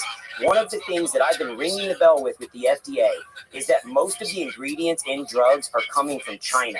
And if we're worried about China and the future of our relationship with China, we probably shouldn't be allowing all of our pharmaceutical companies to buy all of their things from China. But let's get into big chemical. Glyphosate, we have banned, I don't remember the name of the Chinese company. Several states have banned major Chinese chemical company from spraying any of our crops because we don't want Chinese chemicals sprayed on our food. Dirty little secret. What percentage of Monsanto's chemicals do you think come from China? 100%. 100%. 100 fucking %. So if you have a concern about national security, maybe we should stop letting Monsanto fucking systematically spray our food with a bunch of Chinese chemicals. Not only that, when 94% of Americans show glyphosate in their blood, maybe we've got a little bit of an issue. Well, just like take this people there approach. It's such a small number, such a little amount. What are you worried about? Put all your faith in the experts. No. Well, even that, there is a solution, and I don't have all the answers. We need to raise the questions. We got to be able to have the discussions. Well, and whether the we're talking solution about is we have to figure out whether it's possible to do regenerative agriculture through the entire country. Do you know that Putin is trying to do that with Russia? no, Yeah. Putin is banning use of industrial chemicals in agriculture, move this whole country to regenerative farming. well, so I'm what not saying I he's a good learned guy. from talking to this Not farmer, saying he's a good guy. Not saying what he did in Ukraine was great, but for his country in that regard, like when you're a dictator, one of the things that's got to be great is you have the ability to go, oh, these people are fucking criminals. Like, look what they're doing. Oh, they're fucking over the health of all my people. They're making it for their own profit. They're making everyone else unhealthy, and then they're gaslighting everybody, and then there are all these fucking Congress people who they pay off because they fund their re-election campaigns and they fund their super PACs. it's so powerful, Joe. It's so Like, much money, Jamie, man. can you pull up again? Sorry, could you pull up on the Waste to Well website? There's the Senate testimonies. It's big chemical. So where I was going earlier, so ADHD. No, it's okay. Well, But I was going is if you're a good dictator, you go, well, fuck those people. Yeah, you can fix it. Not that Putin's a good dictator. You have to say all these things. Yeah. I'm saying.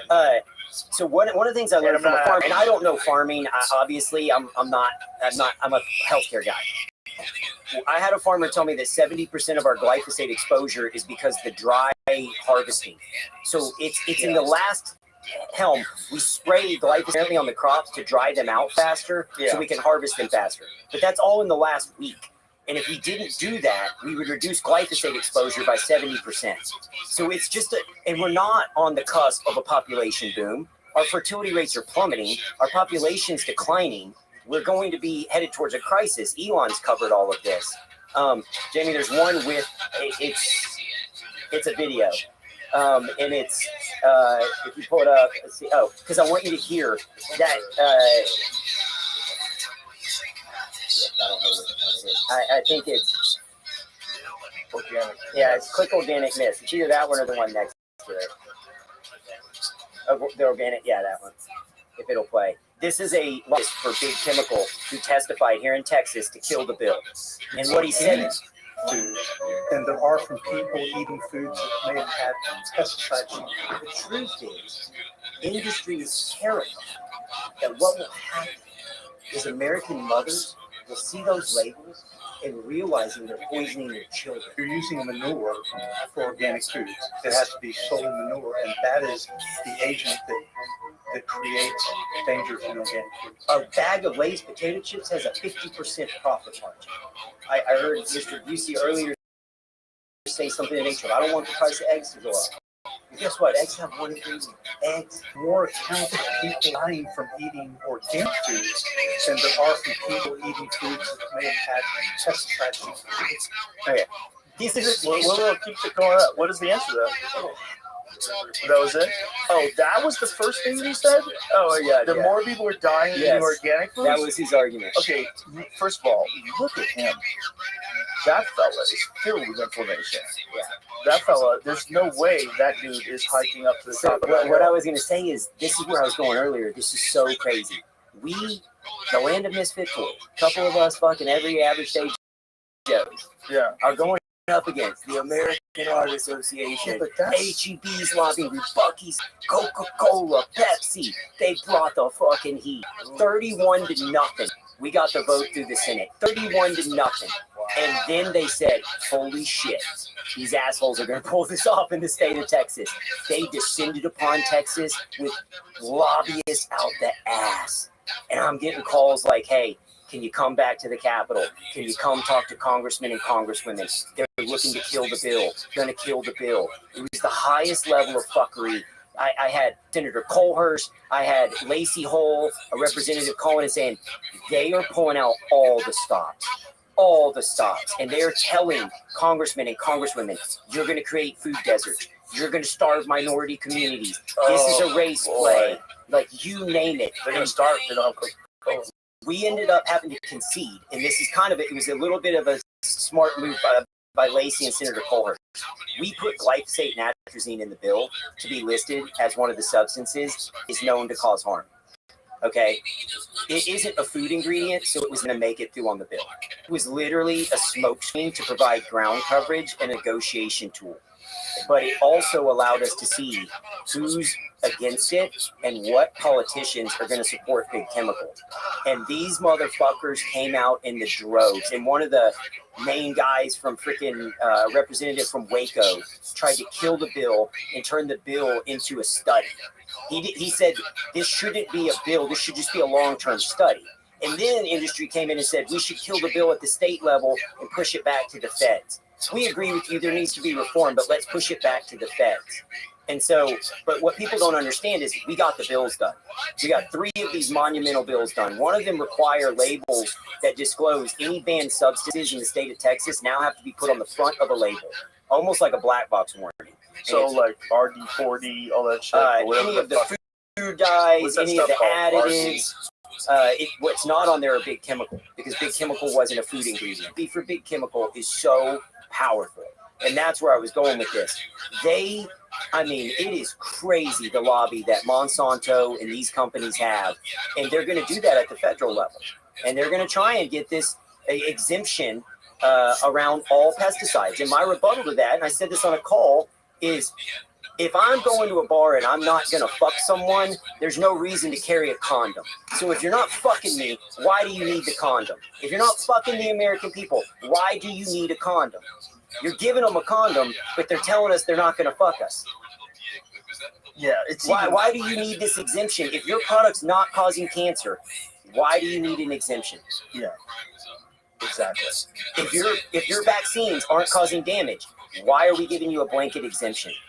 It's yet another smokescreen from industry to protect their profits and shut down anybody from ever being able to go after them for the damages they cause. 100%. And I don't get it. Republicans, Democrats, they're all involved in Well, this. we have to also understand that and it's banned for a very good reason. It's banned because we know it causes harm. Why, in the greatest country in the world, do we ever have anyone that we allow to advocate for harm, for profit? Just harm. It's not like this is the only way to grow food. People grow food all over the world, man. Yeah. The idea that this is the only way to grow food is pretty insane, especially when we have examples. But the thing is, like, scalability. I don't know if White Oaks pastures scale that out and feed the world. I think we might have fucked up. I think we might have fucked up by jamming. I don't know how many millions of people are in LA. 20? What's the number? What's the real number? Yeah. What's the real number? No one knows. The ICE raids had the streets empty, so no one knows what the real number is, right? But just how many people do you have to feed? No, and even I think I said this earlier. Didn't I tell you that there was, they call them the Monsanto papers or whatever, and in a FOIA request, there's this leaked document between the head of the EPA and Monsanto, where this individual says, if I get this done for you guys, you owe it. Yeah, I said that. Okay. Then there's the whole Coca-Cola aspect of it too. The point is, in LA, no one's growing anything. Yeah. They're just all. So you have 20 million people jammed into an area where the only thing that's growing is weed.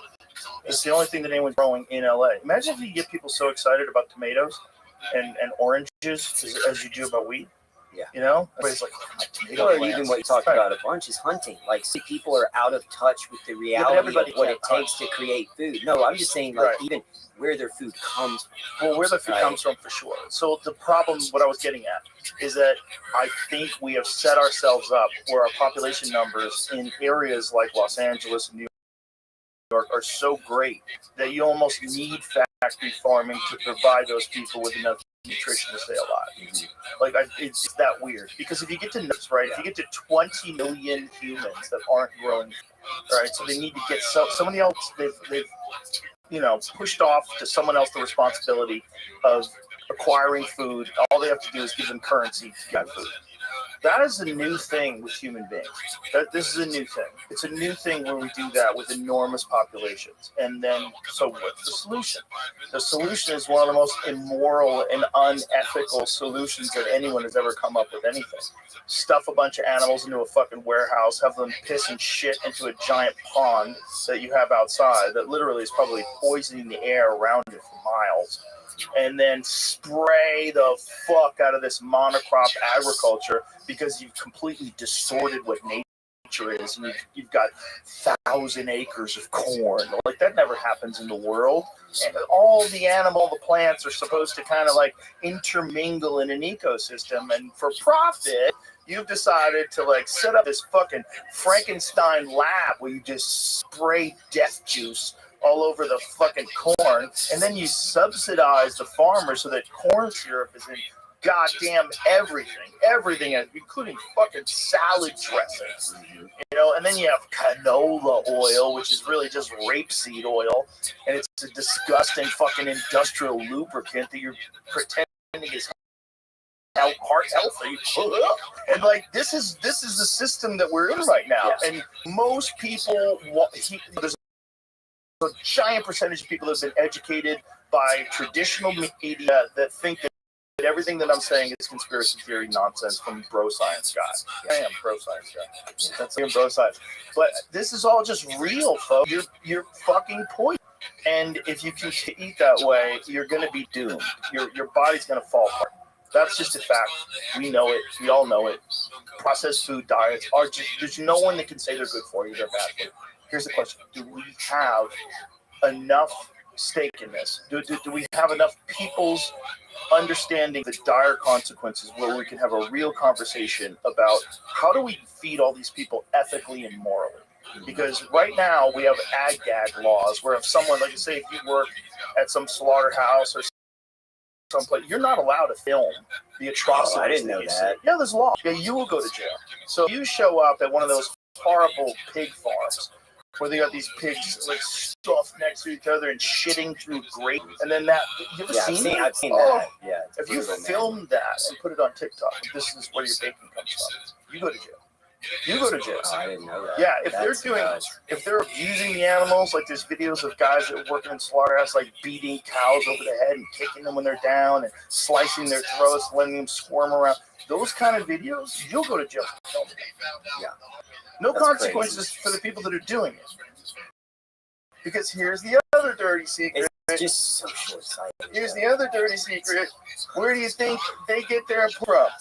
If you're gonna have a disgusting, unethical, moral business, who are you gonna hire? First of all, it's disgusting, dirty work, and we don't smell pig shit all day. Who are you gonna hire?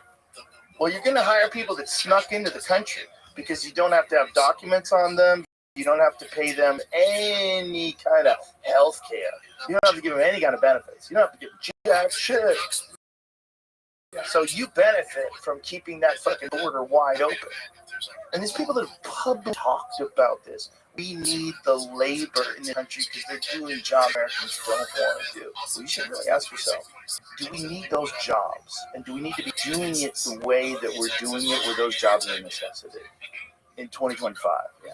Or are we captive to an evil industry that cares more about money than it does about humans, which is demonic? Well, I think you see the history throughout all industry. It's that it's just. But it's like always a battle of good and evil, and that's what we have to understand. Like, don't lose faith. Like, oh my God, the people suck. No. A small amount of people suck, and some of those people get power, and then they control massive amounts of people who mostly don't suck. Most people Literally don't suck. What you're saying is, and we've talked about this, but I swear to God, like when Denise came on to Wastewell to help me start this thing almost 10 years ago, our conversation was, if we keep our moral compass, if we make this about people, this is the hand of God truth, man. This isn't, hey brother, I love you. You don't have to tell me. That's one of the reasons why you're on this. You're a really good person, like a genuinely good person. And I've seen you interact with fucking dozens of people that are my very good friends. I've seen you, I've talked to people that I knew, but that you maybe didn't know that I knew them independently, and they've told me they've had amazing experiences with you. You're a good guy. I know, and you're making good money, but your mindset is so on the money. Like, do the best that you can for people, and all in the place. Like, the problem with corporations is that you can't function like that. Yeah. You have an obligation to your stakeholders. So even if you're a person, which I think most people are probably good people that co-opted. And then there's this diffusion of responsibility.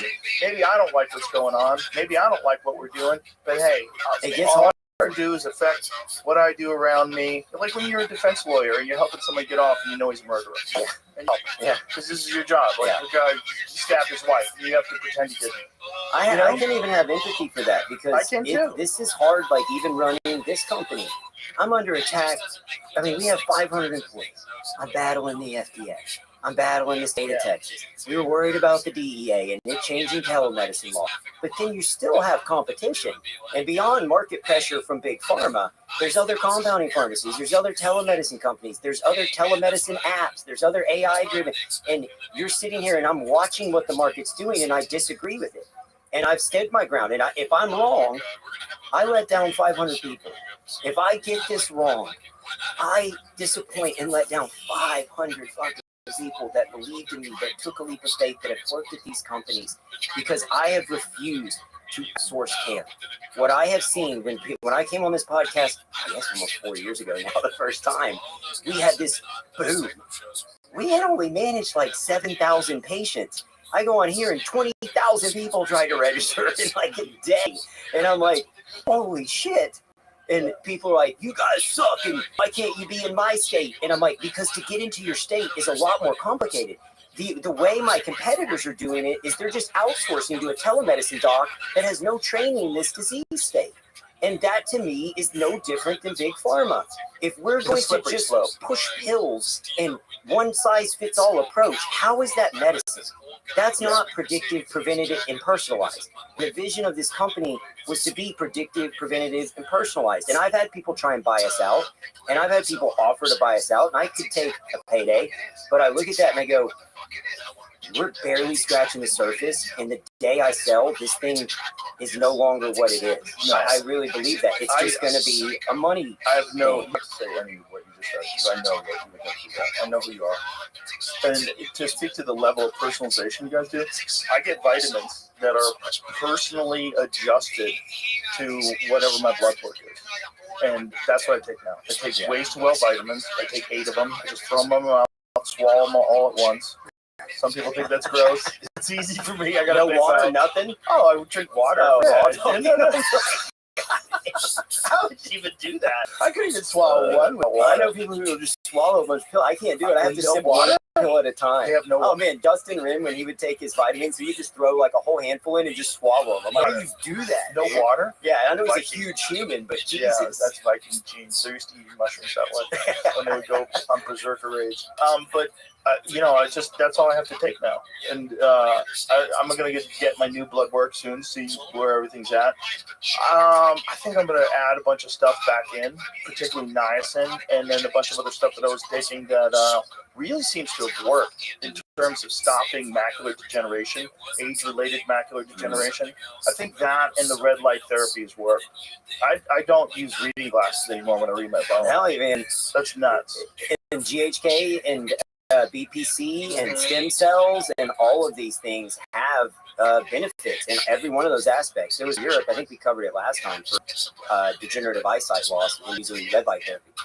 Yeah, my eyesight is still not the best. Like if I put a pair of readers on, I can see better, but I have no problem reading. It's just like a little fuzzy, but not to the point where I can't read things anymore. But it was getting worse. Yeah. It was getting significantly worse. Like every 6 to 8 months, I would notice a decline. What up? No. And then I started wearing reading glasses. I've stopped that. Yeah. So it's not just stopped in its tracks, but my eyesight hasn't. You know to make go fuck yourself.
when Pablo Francisco, he's like drugged out. He just says the same thing over and over again.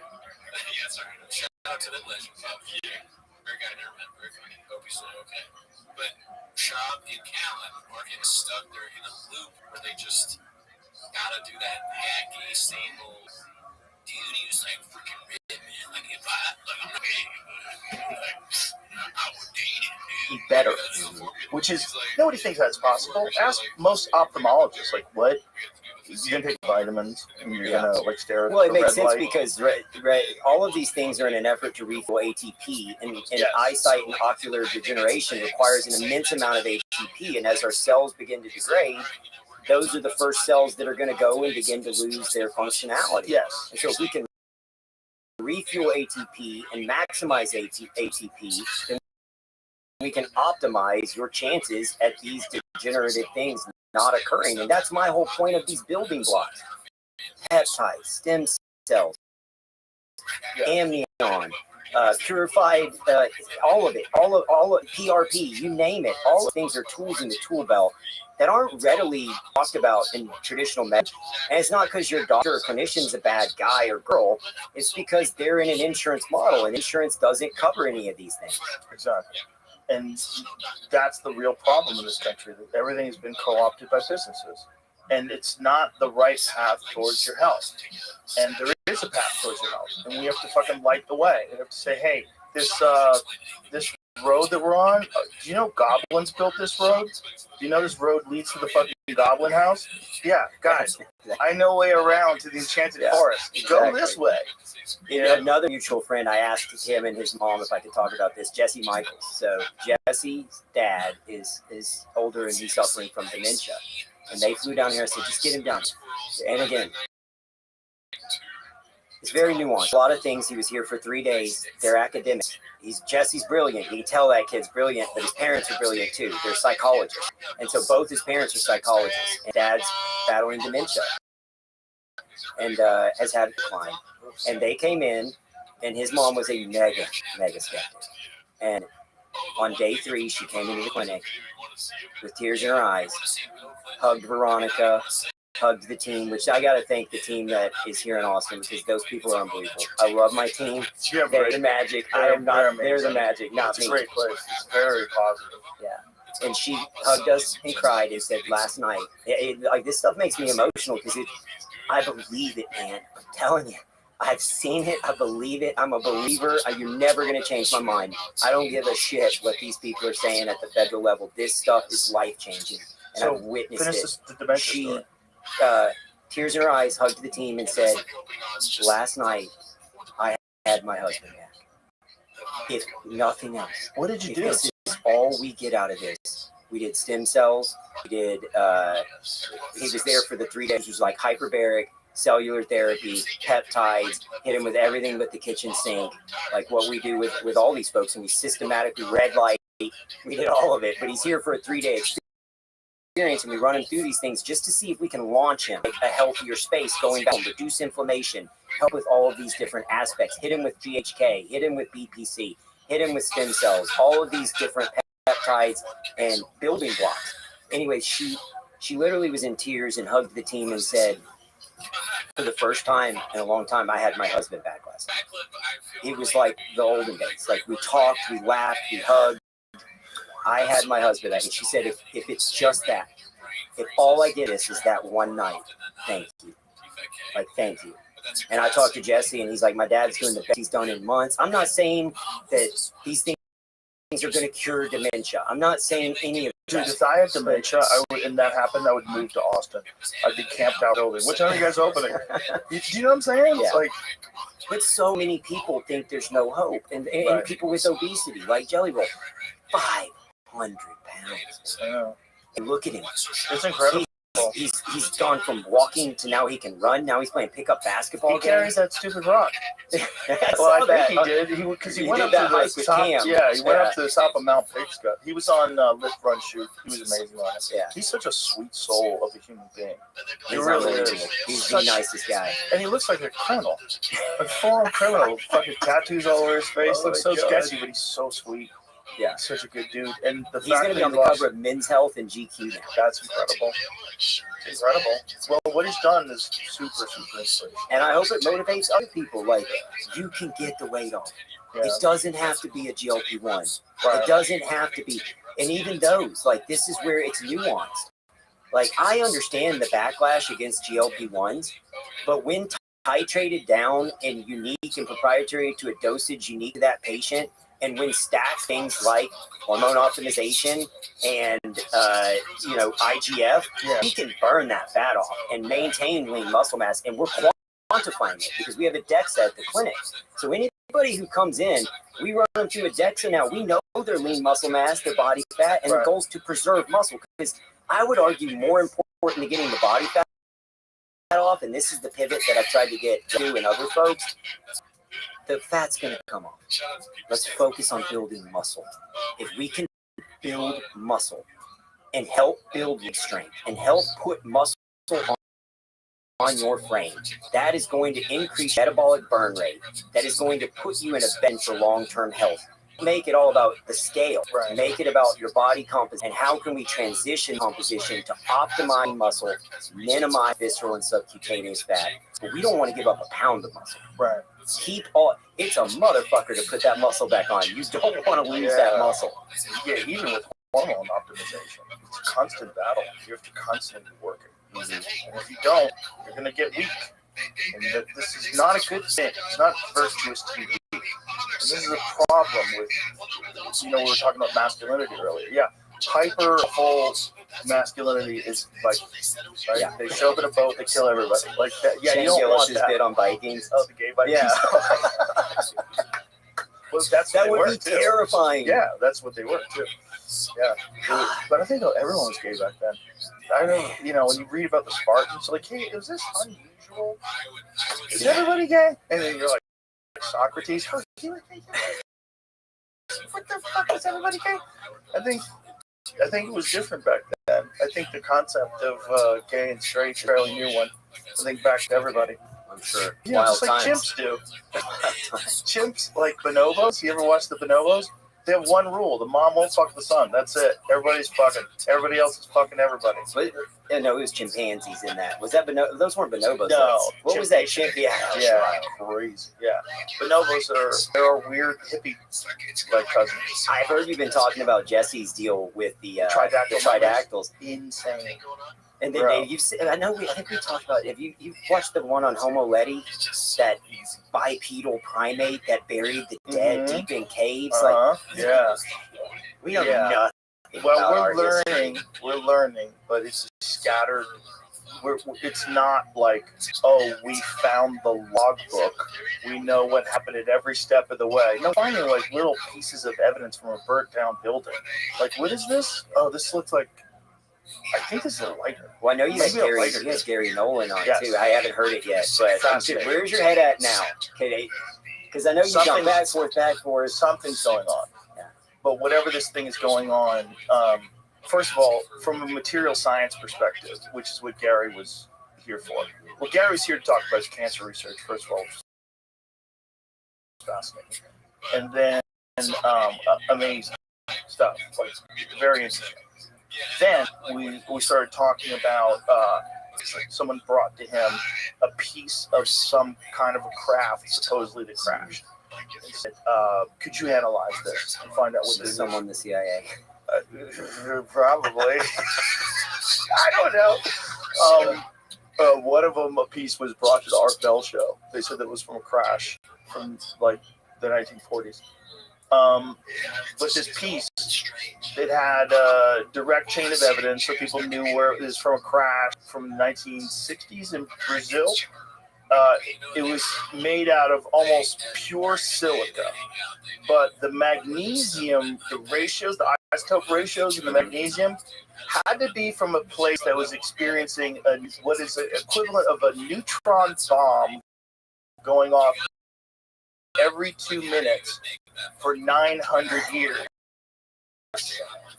Right. Like, this is not, like, this was hyper difficult to me today. Not saying it's small. This is what he's saying. Like, someone making that in 1950, Talking about. And then there's this alloy that they found where there's layers at like an atomic level, that this has been like a 3D printed alloy with like levels of these metals that don't occur organically. And this is from 1970. Like, this isn't possible today with human beings in 25. No one's making that shit. It's not a fact. You would know. Someone would have heard about it, unless it's some blacklisted military operation in the Nevada mountains that no one knows about, that's doing some crazy, super funded shit that they lied to Congress about. Okay, maybe. But in 1970, were you doing that? Did you have that alloy in 1970 that we can't make today? Seems unlikely. So, well, and your podcast with Representative Luna, I mean, I know she's on the political side, but I was listening to that. I'm like, to have a congresswoman saying these things, and then even Tulsi came out. She was talking about intradimensional beings. And I was like, what are you saying? You know why I reached out to her to have her on the podcast? Because she made a tweet about the description of angels, what angels look like. She's like, I didn't even see it. And I was like, whoa. I go, did you tweet this? And she goes, yeah. And I was like, well, you want to talk to me about this? And we never even talked about it. We never even got into the conversation. But we got into aliens. And we got into, which, you know, I think that good and evil are real things. I think they're real things. And I think there's this very big struggle, both on a micro and a macro scale. I think internally, battle of good and evil. You know when you want to do something good, but you can get away with doing something bad. The right thing to do is to do the good thing. And then you feel better because of it. This is like a weird, it's not like it's impossible for you to go into evil. If the situation was that you, in another time, in another part of the world, in a horrific war, and you had to raid a village because everyone else is raiding the village, and you have to kill everybody because everybody else is killing everybody. That's a part of us.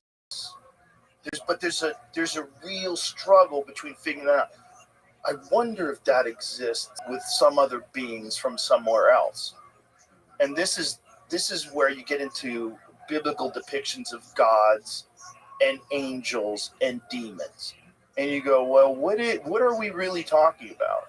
If these people were trying to write something down to represent a real event that took place, we're looking at thieves and aliens because we experience space travel. We know how to fly in planes. We know how to fly to the stars, and we know where this goes. We know where this goes. This goes to a better place where you get really good at it when then you come visit us, right? So we know that. But back then, they didn't know that. Yeah. They didn't know anybody could fucking fly, right? So if they're experiencing angels who literally fly and devils and these fucking things that they find, the Brazilian one from Virginia smells like sulfur. Yeah.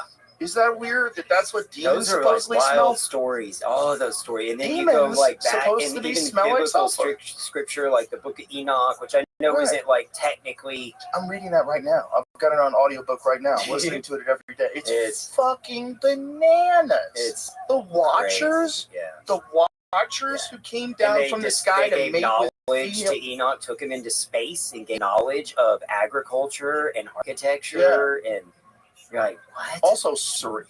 Oh, I didn't know that. Yeah, which is probably technology. Yeah. Yeah. It would be to people in that area. 100%. Dude, I think we're engineered. I think we are in a stage of our society where the growth is experiencing this confrontation with our nature. Like the growth of intelligence, the growth of awareness is experiencing this battle with it. Wars are still going on. I think this is why there's a lot of shock in some circles of clash against what's happening in God. Like, you can understand, how is this possible? You're fucking telling me this is the only way in 2025 human beings can behave, where you can bomb women and children, and any opposition to that is anti-Semitic. That's not flying today. You can't do that today because this is a work. So we are evolving, but we're not there yet. We're not at a place where we have no war. We're not at a place where there's no more murder. We're not at a place where you don't have to send the National Guard into Chicago because there's 54 fucking shootings in a weekend. So if I was an alien civilization, I would wait. I would do what we're doing right now.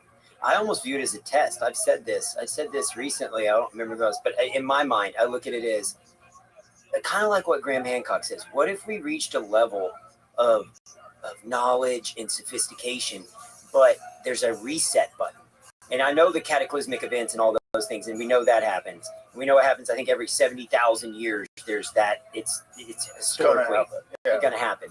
But separate from that, look at the cosmos.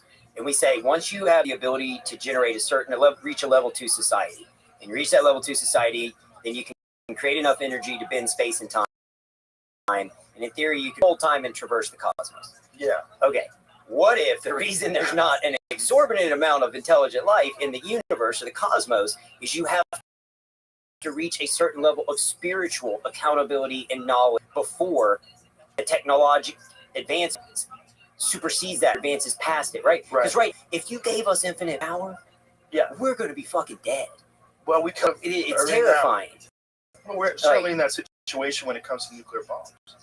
We have enough nuclear bombs to kill everybody over, and yet we're still making them. On the planet, we'd be killed, and we're still so stupid that we haven't pointed at each other, right? So if I was an alien, I would wait. I think that makes sense that you have to achieve some sort of spiritual connection, but that is just assuming that you stay human, and that human is the only way to go. You know, there's this very highly criticized video of Peter Thiel, which is kind of funny. The Antichrist? No, that's another one. But poor guy. Also, kind of like looks a little too shiny to be a regular person. He's a little too slippery looking, so that's a reptilian. But he's a thoughtful person, and when I was asking him any question on the podcast, he has these long pauses before he answers. It's a part of his speech pattern, part of his thinking. Well, the problem is he did with the question of should the human race survive. This guy was like, the answer they should, right? So the guy was like pressing him, talking to him like he's a regular person, instead of just letting this air out. Are you pressed for time? You got a fucking an hour and a half to talk to this guy. Let him talk. But the problem is we are awesome. And I love all the things that we do. I love how we create art and food, and we create fun and comedy. We're fun with each other. I love human beings. I love our creative ability. I love all the things about us. But this is not the only way that a life form is. And the idea that we have to stay this forever, all I love us, seems silly. This is like back to Australopithecus, bro. Fucking mixing stones for bro. Fuck a house, okay, bro. I'm down with all. No, that's ridiculous. That's crazy. And what's the next logical step for an organism that is experiencing technological advancements far beyond anything any other organism on the planet has come anywhere close to? Like we're way out there. What's the next logical step? Well, abandon everything that ruins us. Yeah. So what ruins us? All this greed that we're talking about earlier. What does all this come from? This comes from famine thinking. This comes from tribal thinking, us versus them. This comes from trying to acquire resources because you want to stay alive. These things have been hijacked. All these human reward systems have been hijacked and monetized and then stuck into this corporate structure where you have to make more money every quarter. It's craziness. Well, and back to psychedelics. When you do psychedelics, ego sheds and you go, there is no me. Like, there's us. We're in this together. And every time, I think I'm trying to be a good person.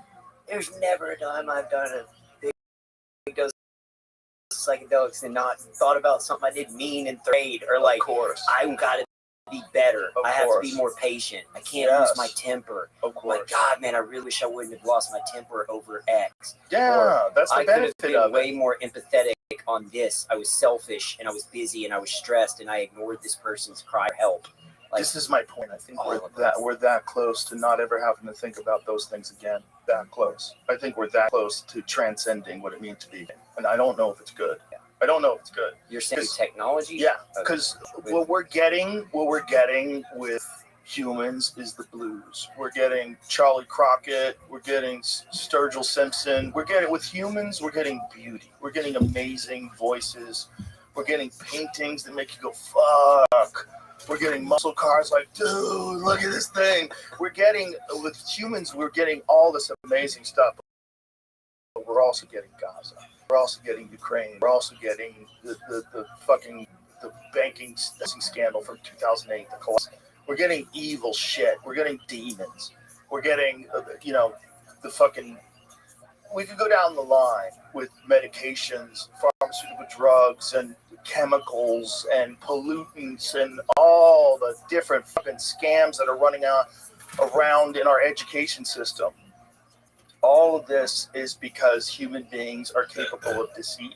All of this is because human beings have these reward systems that are built in from us being territorial apes.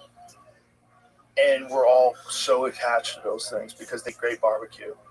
Because a chocolate milkshake is fucking delicious. Yeah. Because I do like pulling into P. Terry's and ordering a double bacon cheeseburger on a boat. It doesn't mean that this is the only way to go, and I think we have to abandon that. Just like you have to abandon the idea of not having it anymore. There's going to be something that happens in our lifetime that allows us to communicate with each other in a different way. And I think it's going to be mind to mind. And I think it's going to be through this and it gets really challenging. It's going to get really challenging as to how do you know whether or not that interface is controlled? Is there a decentralized system where we realize that the power structures that exist right now in terms of big tech, you cannot allow that. We've shown that they're terrible with shit. We've shown that they're terrible with dictating narratives and with siding with corporate structures that are doing things that are absolutely detrimental to people's health and well-being, and they're seeing it, and they're lying and using bots. So that exists right now, and if we have that controlling the mind, the hive mind of the world, that's not good. So it's going to have to be decentralized. Theory, though, if I'm understanding, I want to make sure I read it because we don't have telepathy yet. I want to make sure I'm understanding. I think I am. Like I look at ChatGPT or any of these large language models, and they're a tremendous resource, and that is now the new Google, and that is where you research and get a lot of information. Right now, you type it in a phone, and you get an answer. In the future, I'm envisioning like Cyberlink or one of these companies implant something, and you're merged with that. So you think like the Matrix. I know Kung Fu. 100%. I know Kung Fu. 100%. Just downloaded Jiu-Jitsu app, and now you know Jiu-Jitsu. And universal language. Universal telepathic language. I think that's on the agenda. And Elon's talked about that. Amanda already has fucking headphones that she brought to Europe where you speak in one language, you give the person the other headphone, it tells them in English and in their language, and then translates theirs to English. Yeah. It's literally there. It's just a freaking earpiece, though. Yeah. And it's in your ear. And imagine when that's just in your head and you're not even using words. You're just how about sharing an emotion. How about we abandon all languages except a new one? The whole world. I mean, that's probably the Tower of Babel. That's probably how it went down. You see, when I read like these things like the Book of Enoch or even if you there's like the Ezekiel story, I'm always, what are they trying to say? Someone was trying to write something down. To dismiss it today as just fairy tales, that's cute. I love how you're really smart and you're better than everybody else. That's great. Because that's part of the thing of being an atheist. Like, I'm smart. These are fairy tales. Like, okay, like, I don't really believe the guy came back from the dead. But what were they trying to talk about? Like, who was that guy? I don't like people who are that definitive. You can't be that good. Right. Being atheist is just as saying what was the saying? Like, there's 900 something religions, and if you're a Christian and you say all 899 are wrong. Right. Being an atheist is even more arrogant. You're literally saying everything's wrong and there's nothing. Like, I think there's got to be something. I think there is something, but I think you also have to look at it through the lens of human beings. Because unfortunately, we are a dirty filter. And if you run the truth through us, the truth is going to get contaminated. If you have like if you pour pure tequila through a filter that has cat shit in it, you're going to get cat shit in your drink. That's just how it works. Totally. Yes. Right? Yes. So if you're a human being and you're telling a true story, and you're telling it for centuries before it ever gets written down, right? And then it gets written down in one language, it gets translated into another language, and then you get a couple of rabbis who decide way back, like, what year was it with the Book of Enoch out of the canon, right? They decided because it was from a rival faction, from the Qumran people. Those are the ones who believed in Enoch. Well, fuck people. Those guys are assholes. Let's get it out. That one story that throws they had to teach that in the Bible today. If you went to Sunday church and they were talking about the Watchers coming down and breeding with female humans and providing sorcery and metallurgy and teaching them agriculture, like, what are you saying? Yeah. Like, what happened? Instead of one very compelling story about Jesus Christ, which is very compelling because there's no human beings historically, like, even like if you're a Muslim, some of the things that Muhammad did, a lot of people are like, hey, this is kind of crazy. You married a 9-year-old? Hey, this is kind of crazy. Like, what do you, like, he's a warlord? Hey, this is kind of crazy. Like, with Jesus Christ, it's very weird. Like, you have this insanely peaceful person in a time of ultimate chaos, where the Romans are literally taking people that they don't like and pegging them to a fucking cross. Yeah. And then this guy decides he wants to die that way. And this is everybody's story that interacts with him. Nobody's like, oh, I need you. He's a piece of shit. Let me tell you what, he fucked my sister, dude. I told him, just don't fuck my sister. Like, no, there's no stories like that. It's weird. The story is weird. The story of this guy who tells you universal truths that apply today. You know, you treat everyone as if they are you. Yeah. And he figured this out 2,000 years ago. I want to know who that guy was. Like, what was going on with that guy? Was that guy like the ultimate mushroom eater of all time? Did he figure it all out back then? And was he teaching these people that? Or was he an extraterrestrial? Was he what we think of as the son of God because he literally was born from another life form and brought down to Earth to try to help our advancement? It's all fascinating. It is very fascinating because, and anybody who's Christian, like, that's bullshit and blasphemy, and you don't know the canon. You're right. But you gotta throw the human being filter into the equation always.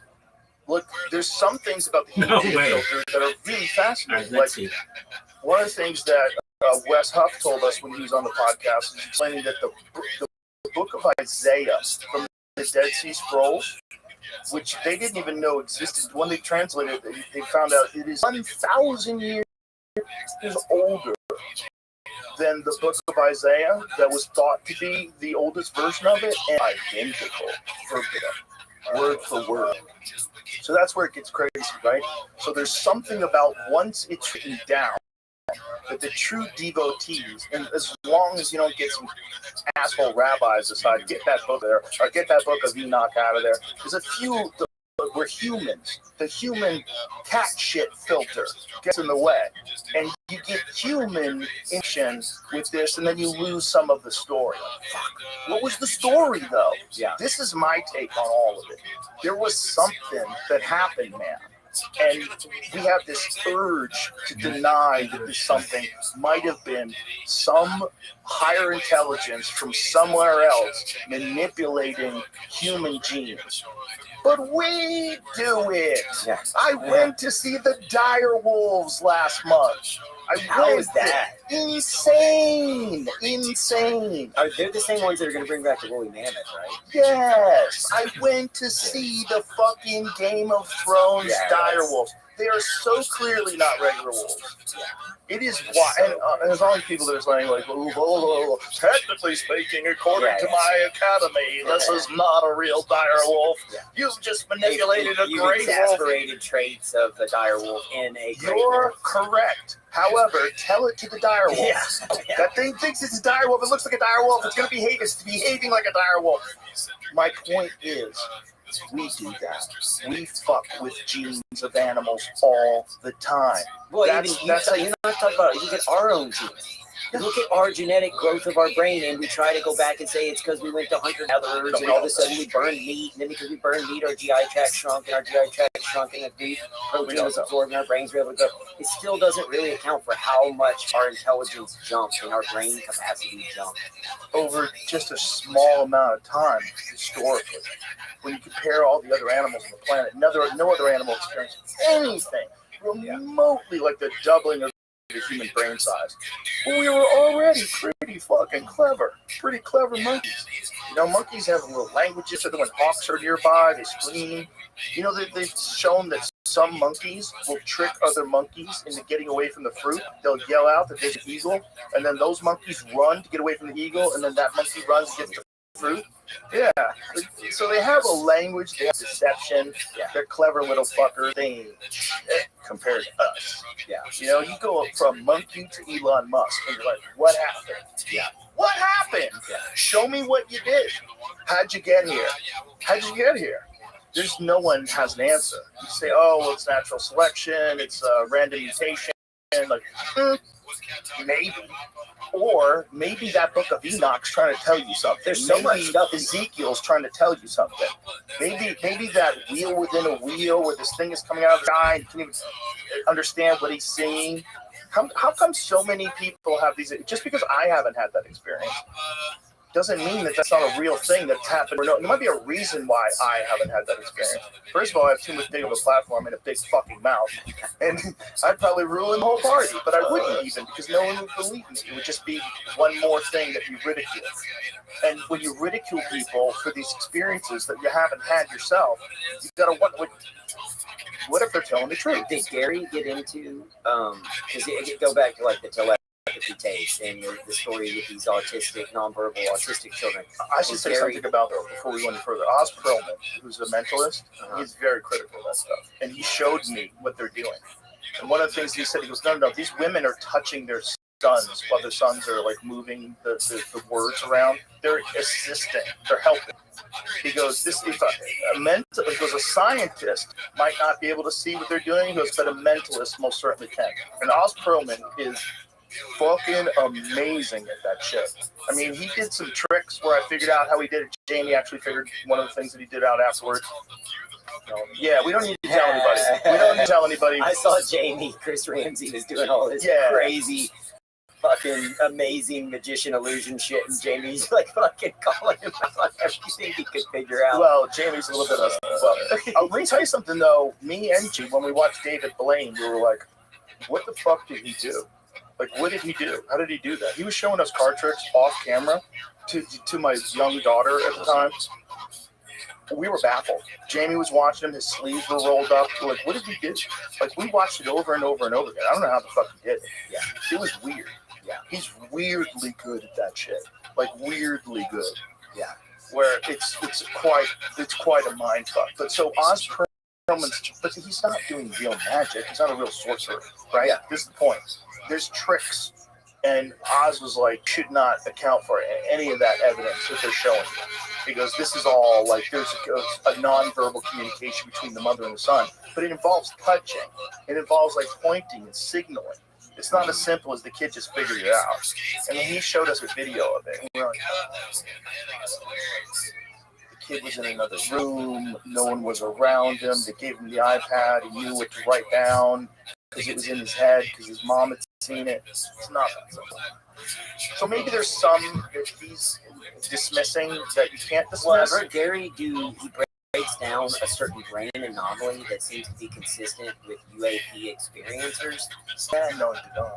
He's done like these brain scans and tests on military personnel who are trying to qualify for disability, and every single one of them have this brain anomaly. And his thing is the brain anomaly an antenna that makes you more receptive or able to pick up on these things, or did the encounter itself create the anomaly?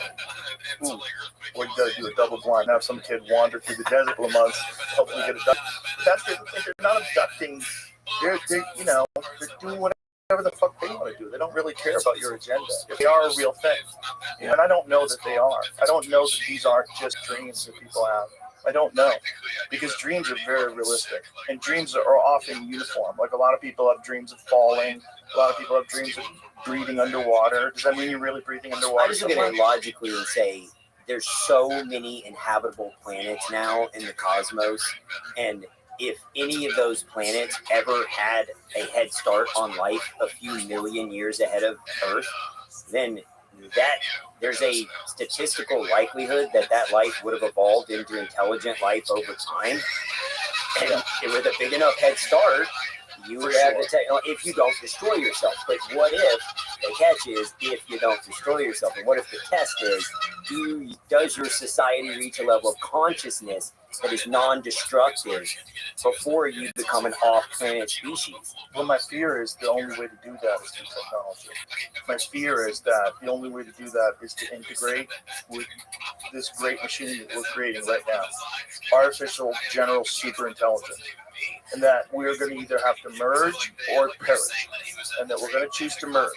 And one of the things that's probably going to happen to us is all of these things that we love, that we create with all of our imperfect human behavior.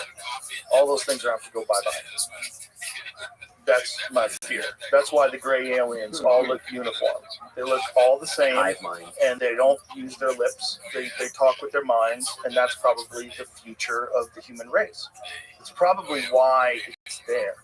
When you see that iconic image from Close Encounters of the Third Kind, there's something about that makes sense, right? Because that goes, I guess that's where we're going.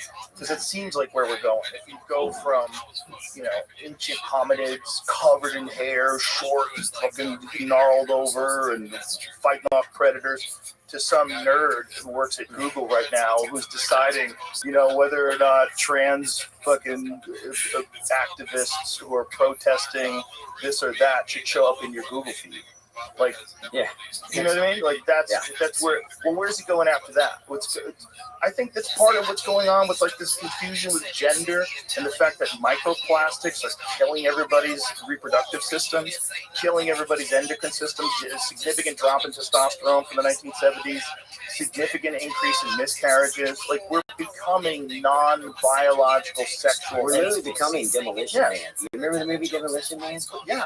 But we were criticizing femininity. And at the time it's like dreams and solutions. Yeah. Like nobody has violence. We're criticizing normal femininity, especially like traditional white roles, but we are celebrating women who assume roles side with toxic men, which is CEOs. We're celebrating a woman becoming more manly. We're celebrating men becoming feminists. We're celebrating men who are wearing that fucking BDSM outfit that shithead was wearing, and it's like he was posing with that outfit. Like, look at me, I'm free. Yeah. This is how I behave, and I want Hep B shots for all the babies. Like, we're a society that's lost its fucking way. Clearly, we've lost our way, and what better way to find our way than a little thing you slip on over the head, and everybody's locked in. And everybody's together in this. But who's going to control that fucking thing? It has to be decentralized. It has to be literally like connected to some sort of a hive mind blockchain. It's never going to work if you have a corporation like Google or Meta or any other corporation that is censorship. Like even these chatbots, ask chatbots about like racial statistics for homicides and things like that. They don't want to profile. They don't want to do that. They don't want to give you answers on things like that are really inconvenient and that people don't like. You saw that crazy fucking software, that Israeli counter surveillance software they just launched last week after that shooting? That shit's pretty scary. What are you talking about? There's a software that they're launching that tracks all the tweets. Palantir? Is that what yeah, you're it's about? Tracking everything that people are messaging and DMing.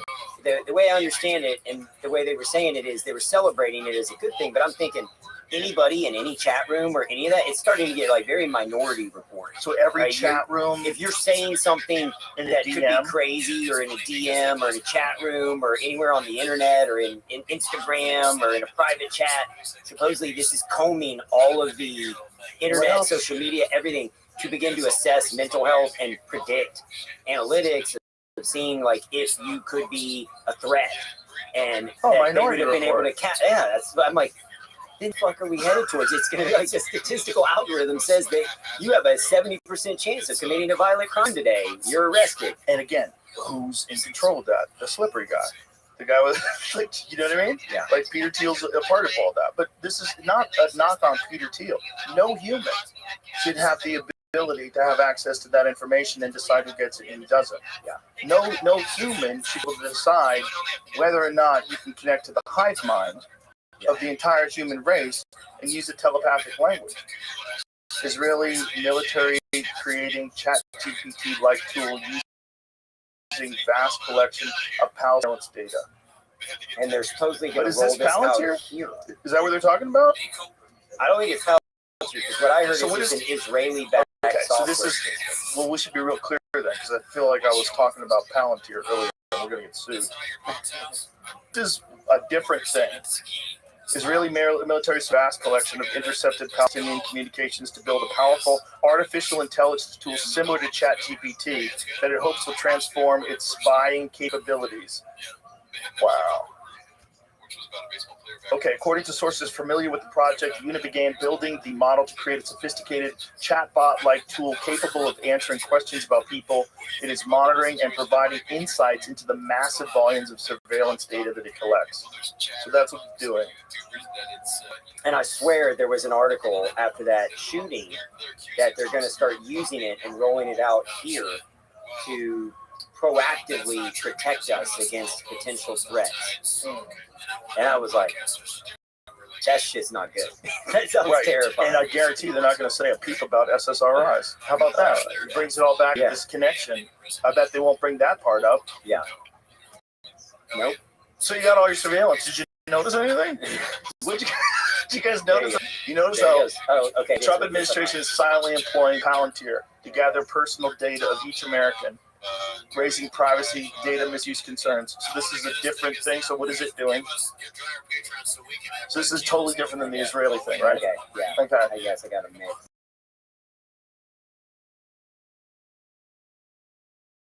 Creepy. Gather personal various federal agencies, sparking concerns over privacy and potential misuse of personal data. What is it doing? How is it doing this? Does it say? Doesn't say how it works. Capabilities of data organization and analysis, potentially enabling of information from various agencies, thereby creating detailed profiles of American citizens. The Trump administration, but profiles curated by who? Right? It says citizen data from the government, including bank accounts. Go back to that. Did you see that? It says bank accounts. Where was it? Guys. Who signed off on this? Is this already implemented?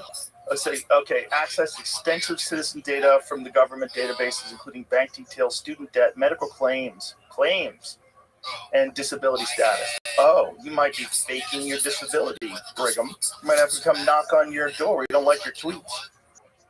Oh, by the way, Graham Linehan, the guy who was on the podcast, got arrested when he went back to the UK. The guy who was on the podcast, who was a beloved comedy work from the UK, who was talking about the trans issue and how insane it is, lost everything, lost his career, like getting sued constantly, went back to the UK, and they arrested him. They met armed police, met him at the airport, and arrested him for tweets, for 3 tweets. If you go to my Twitter, I retweeted it. I retweeted the story. Will you go to that? That's scary because we were headed that way. I mean, we were fucking headed that way. 100%, and we still could be, you know? Yeah. And we still could be. And when people say, oh, you voted for fascism, no, I don't think anybody should be in control of this country, okay? Any one person. But believe me, I don't think, but I don't think you should let the same party that was propping up a dead man and was secretly doing shit behind the scenes, like using AutoPen to sign off on all kinds of executive orders that he didn't even fucking know what the details of were, which is explain we had that conversation with Mike Johnson. He literally didn't remember signing it or thought it was something other than what it was. I'm not in favor of keeping that. That's all it is, folks. And I am in favor of R.F. Kennedy. And I think a lot of us Trump believes in, like making America a robust place where manufacturing booms, bring back American jobs, are positive. Yeah. I don't like the coin. I don't like the drum coin. I think that's fucking crazy. That's a crazy move. But is it illegal? I don't know. Are they all corrupt? I think they are. Graham Linehan has been arrested at Heathrow by 5 armed police officers. His crime was these 3 posts. Look at these 3 posts. So click on it and we'll look at the C. This is what he says: is that if a trans-identified male is in a female-only space, he is committing a violent, abusive act. Make a scene, call the cops, and if all else fails, punch him in the balls. Commentator, also his opinion. Can't have that in the UK. So this one says, a photo you can smell, and it's all these people that are protesting. I don't know what the context of this is. The other one is, I hate them, misogynists and homophobes, fuck them. So these 3 tweets are a problem. So the idea of misogynists and homophobes, you go, wait a minute, no. These are people that are LGBTQ2+. I know a lot of gay people that think that the trans movement is homophobic because it's saying you're not gay, you're a woman. And you're attracted to men, but you're a woman. But if you just leave those people alone and don't cut their dick off, they most likely will be gay. And there's data to show that. So a lot of gay people, including Tim Dillon, think of this movement as being homophobic. I know that's so counterintuitive for other people. The idea of it being misogynistic. Well, how's it misogynistic? Well, what better way to harm women than to allow male predators to just tell you they're a woman? I'm not a wolf, I'm a grandma. Put on the bonnet, and now you're in the chicken coop. It's ridiculous. It's ridiculous. And to say that you're protecting women, including trans women, it's like, that's a new thing. That's a new thing that you invented without taking into account perverts. You didn't take into account sex offenders, psychopaths, and mentally ill people. You just said all trans women are women. Well, you just opened up the door and gave a fucking free pass to psychos to wear a dress. And if you don't want to admit that, that's misogynistic because you're not really protecting women. Because you think you by protect, well, we have to protect all women. It's trans women and women. No, that's a man. Yeah. That's a man, and you're using it's words, so using the whole world sounds you make with your mouth to distort biological reality. And the guise is that if you don't do that, that you're non-empathetic. Well, that's crazy. And so that tweet is correct. And did he have to stay in jail or did they let him go? Bro, I don't know, man, but he had to go to the hospital because his blood pressure spiked. He went fucking crazy. He's a good guy, man. He's a sweetheart of a guy and like super successful in the UK. And he's been attacked because a lot of these people that are, trans identified, a lot of these people, they have a lot of mental health issues. And there've also been people that have been fucked over by the system, including that last school shooter who said that they were upset that they got tricked into being trans. And they want to cut their hair off. They have all this hair to cut it off, but they didn't want to give anyone the satisfaction of like showing that they were right. They're really a woman. It's such a weird topic because it's a small percentage of society, but it occupies so much in the public. I think this is evidence that our interactions are being co-opted, and it's great evidence that this is the success of the programs that like Yuri Bezmenov talked about in the 1980s, where they were talking about demoralization. But the goal wasn't, the Russian goal in terms of what they were doing to America wasn't, let's make sure that Donald Trump wins, or let's make that Hillary Clinton wins. That was not the goal. The goal was to make people lose faith in all of these institutions, lose faith completely, demoralize them, keep them at each other's back, convince them all that they're racists and that they're homophobes, they're transphobes, they're this, they're that, they're Nazis, and this. Keep them at each other's throats. That's why this thing becomes so. The problem is then kids get caught up in it. It becomes a part of the zeitgeist. It becomes a part of the culture. Kids wear bell bottoms. Kids do this. I'm non-binary. Like they just jump in. They jump in because they want to be a part of a group. They jump in because they want to be noticed. And then they get rewarded. You're amazing. You're amazing. No one ever told them they're amazing before. Next thing you know, they're getting hormones. Next thing you know, they're on this road. And maybe they were autistic. And maybe they have They're just weird with social interactions, and you're tricking kids. That's a part of this. It doesn't mean that there haven't historically been people that feel like they're in the wrong body. I'm sure there have been. That is not this. This is a giant thing that's happening. And I think it's being manipulated. And I think a lot of it's social media manipulation, where a bunch of these people aren't even real people, and they're the most vocal and the most outrageous about it. And they're organized. Look at these rallies. Why does everybody have the same sign? Where'd you get your sign? Who made these signs? Why are they so good? Who's the sign guy? I do know all the counterintelligence stuff is that, China and a lot of these nations play the long game, right? They're in it for a 20-year run. They're not China. 100-year run. Yeah, what's the best way to do that? Demoralize America. What's the best way to do that? Like, pay off all these fucking doctors to prescribe as much medication as possible. We have a lot of money in the pharmaceutical drug companies. This way we profit. Let's keep the ball rolling. Let's pay off as much as possible and try to ruin this amazing experiment in self-democracy. Scary. Yeah, it's a battle. Amazing experiment in self-government that's really never been tried before. It's a new thing, and this new thing also coincides with this other new thing. And this other new thing is the internet. And the internet is awesome and scary, and it's being used by scumbags and brilliant people. Everyone is all swimming around in this sea of ideas, and at least according to some people, 80% is bots. That part's nuts. Chat with large language model, I keep saying chat. With any large language model, I mean, man, when you interact with them, it even shows up on my feeds. I see, know how to target us. They know they know how to capture my attention, and it's like. Now I showed Amanda a video the other day, and she's like, "Oh, that's AI," and I had to do like a double take because I was kind of like half paying attention. Yeah. But it was 100% all AI generated. I'm like, damn, man. Yeah. Like, what are we gonna do? And another 18, like, you're not gonna know what's real. You're not gonna have any idea. I see them doing ads for you all the fucking time. Shows up on my feed. I know. You, Huberman. I get people to call me and the only reason bullshit is because I know you're not advertising for that, and I know Huberman's not advertising for that. And I'm like, I don't even know how they can legally get away with it. I mean, I think they get hammered. But we go to them and have them take them down, but sometimes they don't listen. They took one of our podcasts. It showed up on YouTube. It was one of our podcasts. I don't even remember what you were saying, but it was you breaking down something to do with Wastewell and how it's helped you. But it wasn't Wastewell. Plug in their product. Of course. And I'm like, oh, these motherfuckers, man, they do it with everything. They do it with some sleep apnea mouthpiece. They do it with all kinds of shit, man. This people, different rappers will have me saying that they're the best rapper ever.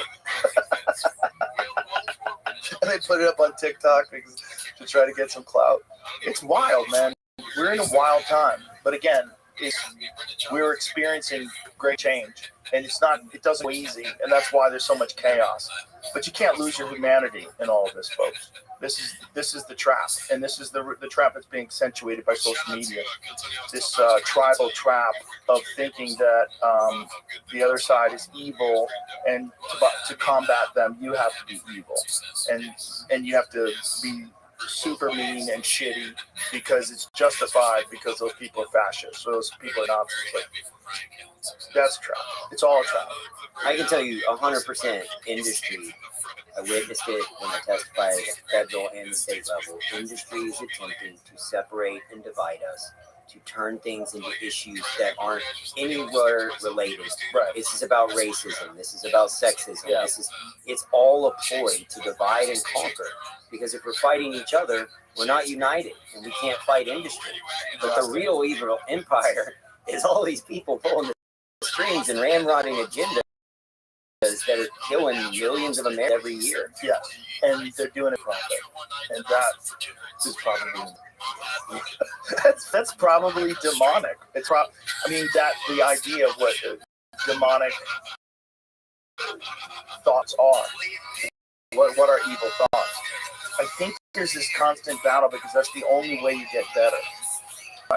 I think on a macro level, when you just think life, right? How do you get strong? You get strong by working out. So you have to push yourself so you're weak. Like you can't do another push-up. And that's how you get strong at doing push-ups. It's the only way. The only way to get really good is to combat evil, to get good. Yeah. Like, reason to be good. Like, it doesn't matter. Like, everybody's good. Everybody's fine. Life is boring as fuck. You have to have some evil. And you have evil as the good is so much better. It's a so much better choice. But the choice is not just in, like, on a societal level. The choice is you on an individual. And there's moments in your life where you can decide whether you're going to be evil or you're going to be good. Or maybe you decide, like, hey, what I did, I don't like. And I feel evil. I feel like I shouldn't have done that. And then you have to realize, like, that that's part of growth. It's a battle. And this battle is what we're experiencing right now. But my fear is that there's a lot of us that are unaware of the actual full impact of all of these other factors that aren't really people. These bots and corporations and propaganda and how they're like that fat guy arguing with you on that video. Yeah. That's a gaslighting motherfucker. Yeah. Like, I don't listen to you if you look like that, if you're telling me about health. Period. Like, get someone who looks like Huberman. Yeah. Get someone who looks like he can fight in the UFC tomorrow. Yeah. Right?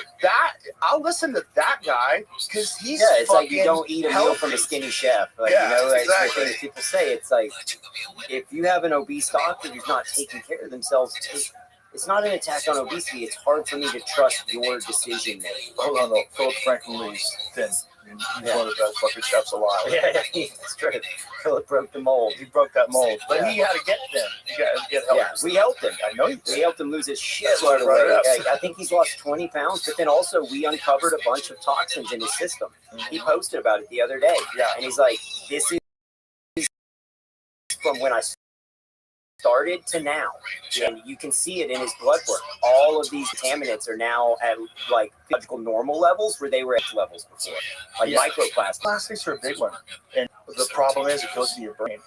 You know, most people have, like, a plastic fork, like a fucking picnic fork sized amount Literally of 5% of our brain by weight is microplastics. That's insane. We're like, what's causing depression? I don't know. It could be this, or this, or this, or this. So this goes back to what I was saying is going to happen to us. If I was, obviously, I got to say it, but I've already said it, but I just got to say it so you know I'm not Peter Thiel. I love us. I love humans. I love Peter Thiel. He's a nice guy. My interaction with him, I mean, I don't know if he's evil. I don't think he is. I think all of these factors that are destroying our endocrine system, making us less sexual, all these confusions, society and culture, and all of it is leading us to this leap. That the only way to escape all this awful stuff that's on this side is to transcend.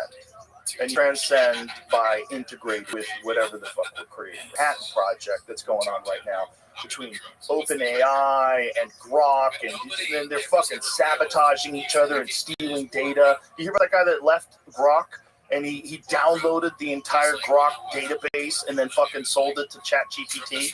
No. Find that. So, yeah. Wait, can we pause? You got pee?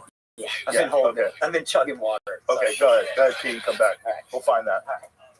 Just leave for pee. But, so that's what I think is happening to us. I think we're becoming some new thing. I think it's going to happen way quicker than we'd like it to. While no engineer sold Grok to OpenAI, Elon Musk has sued a former engineer, try saying that, for allegedly stealing Grok secrets before leaving xAI to join OpenAI. So Elon tweeted that he downloaded, xAI accuses Lee of downloading a large amount of confidential information and the full code base for Grok shortly before and after his resignation. Internal investigations revealed that Lee allegedly uploaded the stolen code database to OpenAI servers. So they're doing that, and then also I think OpenAI had a situation where they believe that some Chinese scientists had access to their data. Like something happened where there was some sort of a breach of security, and they're pretty sure that China got access to all the stuff that they're doing. So See if you can find that story. Because I just butchered that. All of the AI But they're, stuff. of course, doing that. Of course they're doing that. Why would they not do that? If they've done that with everything else, why would they not do that? OpenAI takes down accounts linked to state-backed hacking and disinformation. State-backed threat actors from a handful of countries are now using ChatGPT for illicit purposes ranging from malware refinement to employment scams and social media disinformation campaigns, OpenAI said this week. Jesus Christ. Of course they're ChatGPT to scam people. Of course. I just look at all the ways it's going to impact society, back to from that. jobs and everything. We're going to live in the craziest of times. Go back to that. Look at it, stirring the social media pot. OpenAI said it banned dozens of accounts that saw using ChatGPT generate social media posts consistent with the activity of a covert influence campaigns or operations. Many of the China-based accounts issued prompts in Chinese and sought responses in English on a variety of topics, aid various sides of divisive topics within U.S. political discourse, backlash towards Taiwan, Pakistani activist, I don't know how to say that name, who has publicly criticized China's investments in Balochistan. Would you even have ever thought that was a real country? That seems like that sounds like something that Game of Thrones guy would write down. The account sought to create social media comments in English, Chinese, and Urdu that were found being posted on TikTok, X, Reddit, Facebook, and other social media platforms. Yeah, this is the point. Like this, we know that this has been going on, right? We know that China has AI, Russia has AI, we have competing, there's Meta AI, there's Google Gemini, there's Grok with XAI, there's ChatGPT, which is OpenAI. There's a ton of them. There's Perplexity. There's a whole bunch of different AIs that are constantly right now in competition to see who creates God. Well, so what you were saying earlier about the evolution of humanity and the direction we're headed, AI and that component, and there's that technological component, but there's also all the shit we're unlocking with CRISPR. Yes. And the direction we're headed. And we can now edit your genes. And I could edit your genes with CRISPR to change. So essentially, we would take a male sperm, a female egg, we create a clone, and we literally replicate that clone multiple times down the chain. And we can now edit in roughly 20 points of IQ. So through CRISPR, you can edit somebody's intelligence by 20 IQ points. That's the difference between Arnold Schwarzenegger and Albert Einstein. Now, what if you do that 3, 4, 5 generations down? You're being so kind to Arnold Schwarzenegger. You would be able to create superhumans. I don't know, but that's what it said in what is it? The gene editing. I don't remember which gene. Is Arnold a genius? No. The difference, the big jump though, is just 20 IQ points to be Albert Einstein. Right, but what's Albert at? I don't even know. This is be in 50. Hacking Darwin. The book Hacking Darwin explains all this and the direction we're headed. And how you would be able to essentially, and they're already doing it, 100%. They're already doing The guy went it. to jail. He said, "Whoops, I didn't mean to do that." And they're They said they were editing genes to inoculating the create kids from. super intelligent humans. They were saying they were inoculating them from HIV. Like, who's getting HIV? Shut the fuck up, bitch. Yeah. And they just accidentally got smarter. And so then the problem becomes, go back ADHD in schools and stuff in the 80s, when everyone starts creating little superhuman, and everyone's going to look back, almost back to Demolition Man, what we were talking about. You create a baby in a test tube because you can edit out all the gene defects and all the issues in your genetics and optimize that child's success at living a healthy, happy life and minimizing chronic disease. But just add a little spice here and it can make them twice as smart. Of course. And then everyone's going to do that. Of course. And if you don't, China does, Russia does. So then where does America have to do? We have to counterpunch. The thing is, they're probably already doing it. And the thing, like, China's so advanced with so many different technologies right now that most people are just not aware. They're not aware. And someone was describing it about how, God, I wish I remembered the podcast it was on, but this guy was talking about how essentially what goes on in China is, say if they want to get into solar panels, like they start producing solar panels, the government will get involved and say, we want you guys to make the most awesome solar panels. And then they have this Shark Tank of people competing to see who develops the best solar panel company, and only the best ones are going to survive. And it's all funded by the government. Idea. It's a very smart idea. And through that, they've developed the best drones, definitely the best electric cars. Out of nowhere, China has the best electric cars, like by a mile, like by a country mile, dude. There's nothing even in America. Even if you have like one of those, Well, we got the best American muscle cars. we definitely do. But that's a different thing, right? But when it comes to technological innovation, they're way ahead of us. So if they're ahead of us with that, if they run the same game on AI while we're all battling it out with each other and stealing each other's data, they're probably running that same game over there. And if they really did steal all the ChatGPT database, did China have access to ChatGPT, to OpenAI's database? Was it speculated that there was some sort of a breach? It's like Frankly, breach is those words. That's what came up with those. Something else. Different. I was reading too that China's beating us in the arms race of energy infrastructure to be able to actually implement this level of AI.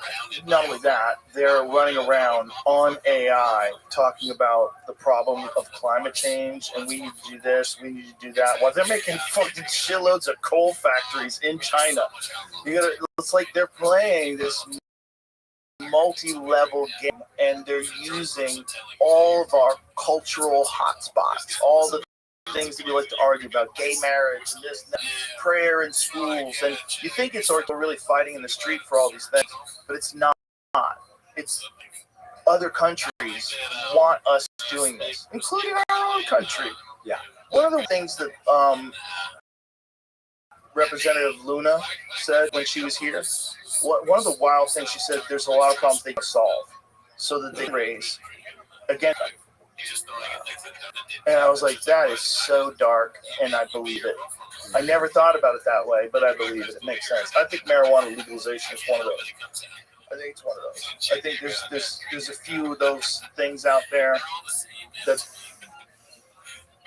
you know, it's dark, but I think it's true.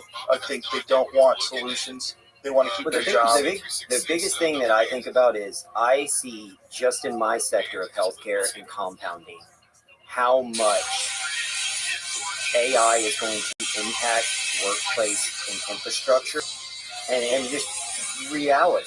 Yeah. Like at our pharmacy, you know, we have almost 300 people, and we were looking at this software. I needed to expand and hire more people. I needed 200 people. We can't hire fast. And I'm looking at this, and we're going, if we implement this AI, we can reallocate 200 people and not have to go hire 200 people. And then we just get to promote the people who are already with us. But at what point does the AI just get to a point where it's doing all of our jobs?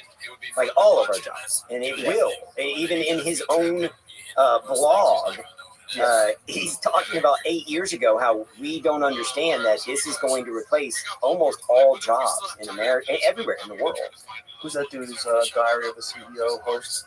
You know Oh, yeah, I know who you're talking about. I don't know his name. But what is his name, Jamie? The British guy? Yeah.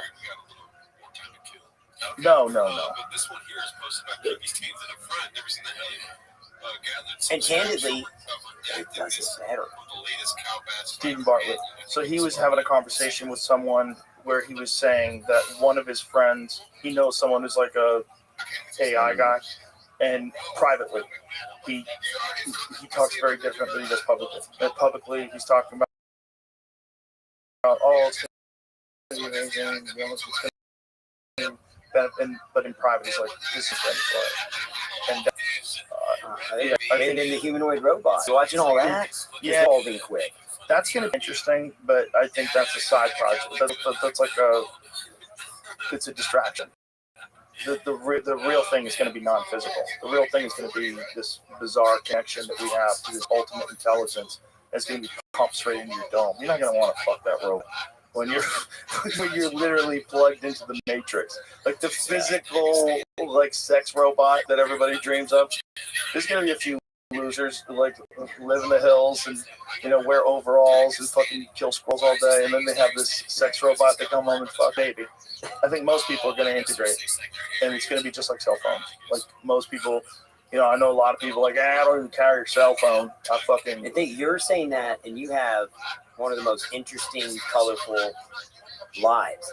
Imagine the person who's just fucking grinding and showing up to their job every day that they hate, and they can escape. Like they already are escaping in these virtual worlds. Like even kids, like it's different with kids. I've watched your kids now. They hang out with their friends and like online. Like they don't go like have to ride over. Like we rode bikes over to our friends' houses and stuff. They would all hang in whatever that Roblox or whatever it is with their friends. In chat rooms. But hey, I used to do that. I used to get online and play with my friends in Quake. There were friends that was only Quake friends with online. Yeah. Well, it's fun. You know, and when right now, you know, you're dealing with just looking at a screen. When you're actually in the game, then things are going to get real weird. Things are going to get so fucking strange. Because already these like meta glasses, those fun things that you put on. What are the Oculus systems called, Jimmy? What does Meta call it? Their latest and greatest virtual reality. Virtual reality, that's it. Sorry, Meta Quest. Dude, pretty fucking incredible. Pretty fun. Pretty exciting. You know, and once they figure out haptic feedback, like legitimate haptic feedback, especially if there's some sort of an interface that doesn't have to be even installed, or something that just clamps to your forehead and gets a reading on your brain in the same way, like when you look at your phone, it opens up because you do that stupid thing, the Face ID, where you like program the image of your phone on an iPhone. It just recognizes you. Oh, hello, Brigham. Like it knows your brain signals, and it's like close your eyes and count back from 10, 9, 8, and you see the whole consciousness sink in. And now all of a sudden you're in a warehouse. Choose your armor. Like, fuck yeah. And you put an armor on. It's Black Mirror. We're going to be living in Black Mirror. To you what the weapons do and what zombies are the most dangerous. Like, okay. And then they just fucking open the door. I'm not gonna lie, it does sound, don't all, you know, it's gonna be very fun, but there's always gonna be some cunt that's controlling the entire system. And this is why you have to have everything that it's got to be decentralized. Everything's got to be like a blockchain. It's got to be like Bitcoin. It has to be like that. It can't be. There's a group, once it gets insanely potent power, where it's a life form, you can't have anybody in control. Addictive people. Think of the addiction and the dopamine response to social media. Yeah. And multiply that times infinity. Yeah. Times. I mean, we're fucked. You're fucked because regular life, like if you're working at a deli, you know, you're just making tuna fish sandwiches and hanging out with the boys, and you know, and you get out, and you're a knight. You're a knight, and you're battling with demons, and you're fucking riding a horse in Game of Thrones. Like, really? Like, that's totally possible. Yeah. It's not even that far away. Because what you can see visually right now when they do these video games that are available today, the Unreal Engine is so good, dude. It's so good that all it would have to do is be virtual and then figure out how to emulate movement and how to get you to feel like you're moving. And that's probably just manipulating some part of your brain that it scans out. It probably figures out what, you know, maybe you have to change all this stuff, because even Elon on here, he was talking about how we can help you see in infrared. Like through this technology, we can create the impulse signals or whatever in the brain that allow you to see in infrared.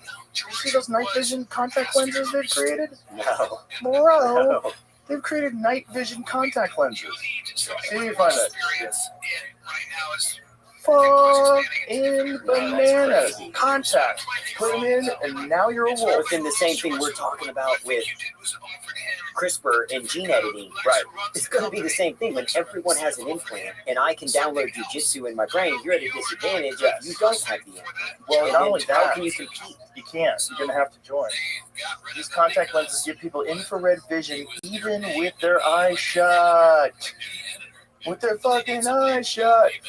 That's nuts. New way of seeing infrared light without the need for chunky night vision goggles.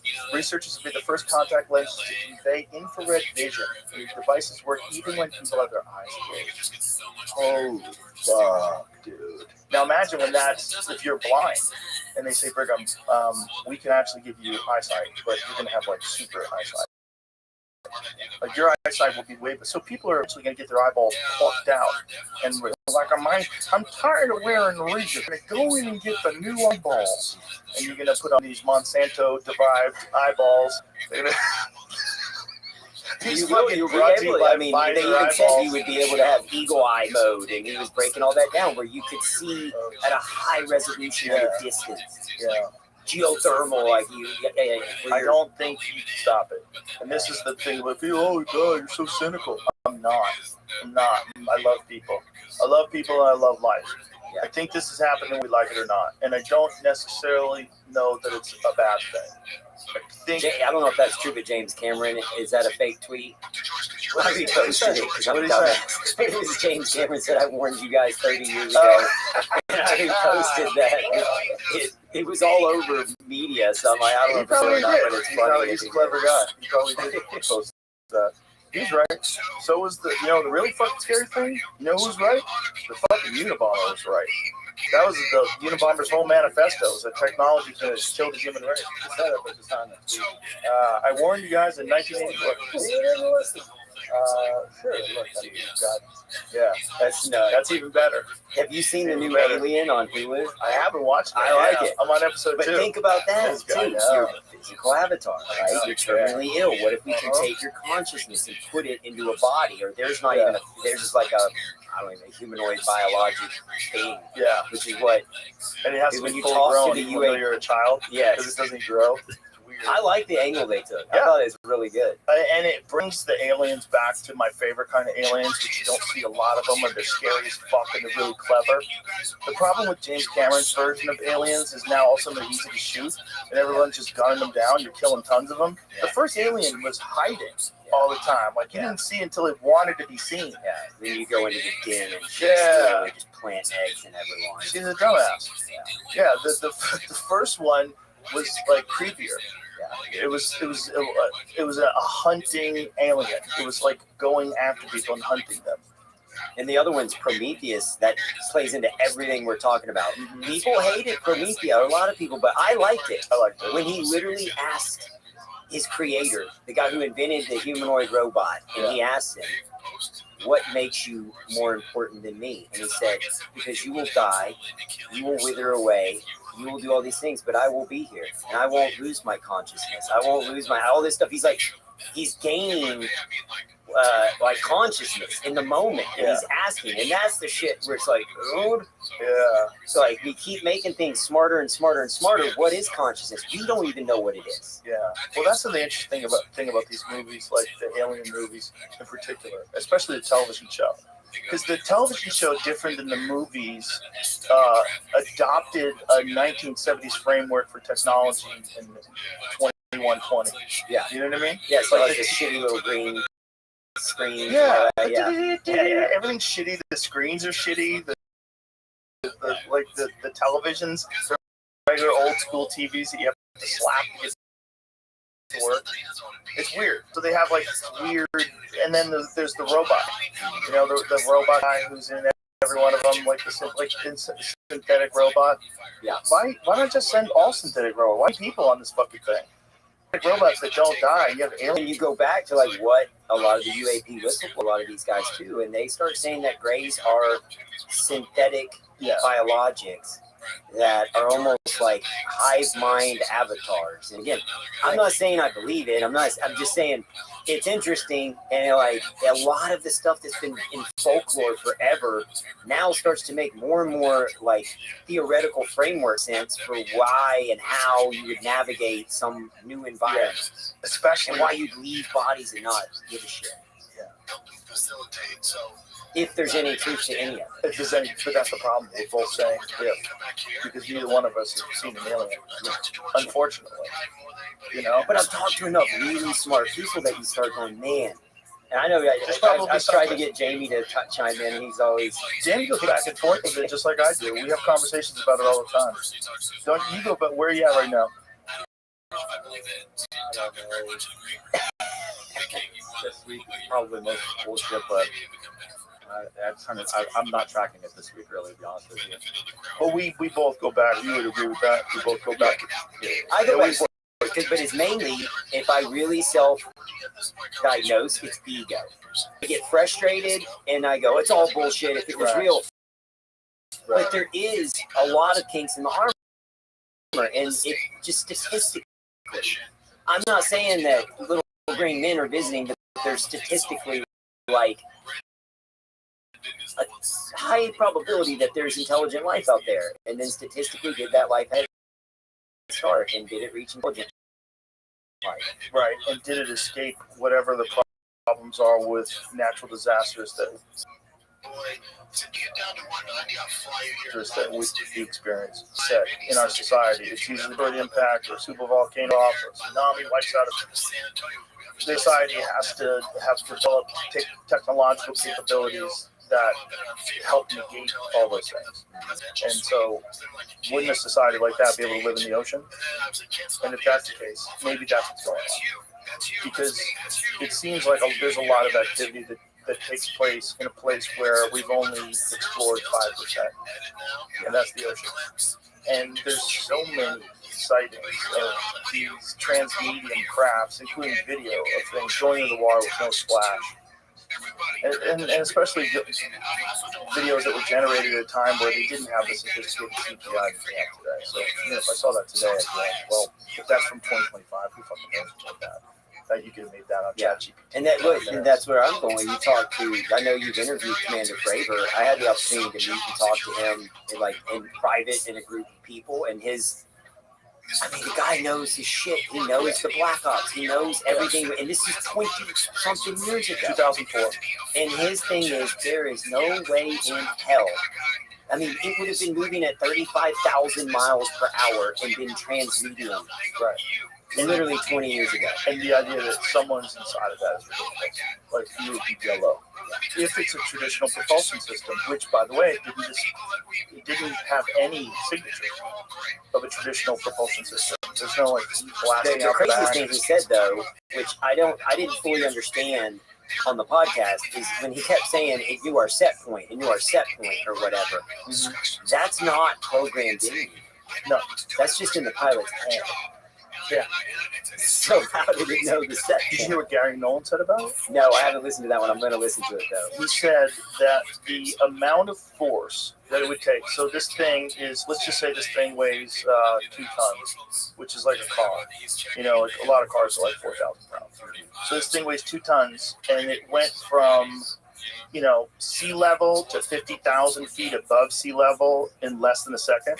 So whether or not that's even physically possible, the amount of energy that it would take to generate to move 4,000 pounds that quickly would be more than the total energy by the United States in use. It's nuts. And it has to do it instantaneously. But that's when you start seeing all these things, and then you layer in the Jesse stuff and all this shit, all the work Jesse's done, and his deep dives into history and FOIA documents and disclosures, and start going. Yeah, you go, what the hell? But it's fun. And that's how I treat it. I treat it like it's fun because I really don't know. I love the pterodactyl mummies. I'm fascinated by it. I think I think he deserves, if journalism was really what it could have been today, if they had just sort of accepted independent journalism and celebrated it instead of saying like only corporate sponsored mainstream gigantic journalism is real journalism, which is obviously the opposite of what's true, Jesse would get an award. If the world was just, he would get an award. He would get an award for that particular show that he did on those tridactyl mummies, because that is crazy.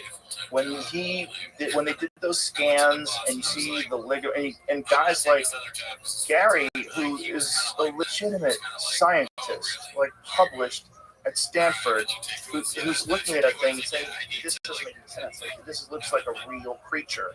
everything is in place. We don't know what it is. Is that a genetic anomaly? Like, we have to study that. This is a crazy opportunity to study. And these folks just have it in Peru. Just have a few of them laying around in the fetal position. These fucking aliens with 3 toes and 3 fingers. And it seems to be a real body.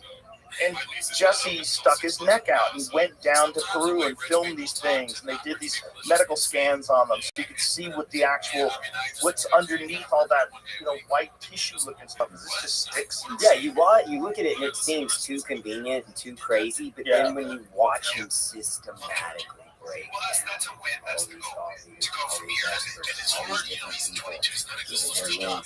Yeah, so he's coming at 22. Yeah, it was back. Make those hands. No. Like these would have been Not only that, 1,700 years ago you didn't make it.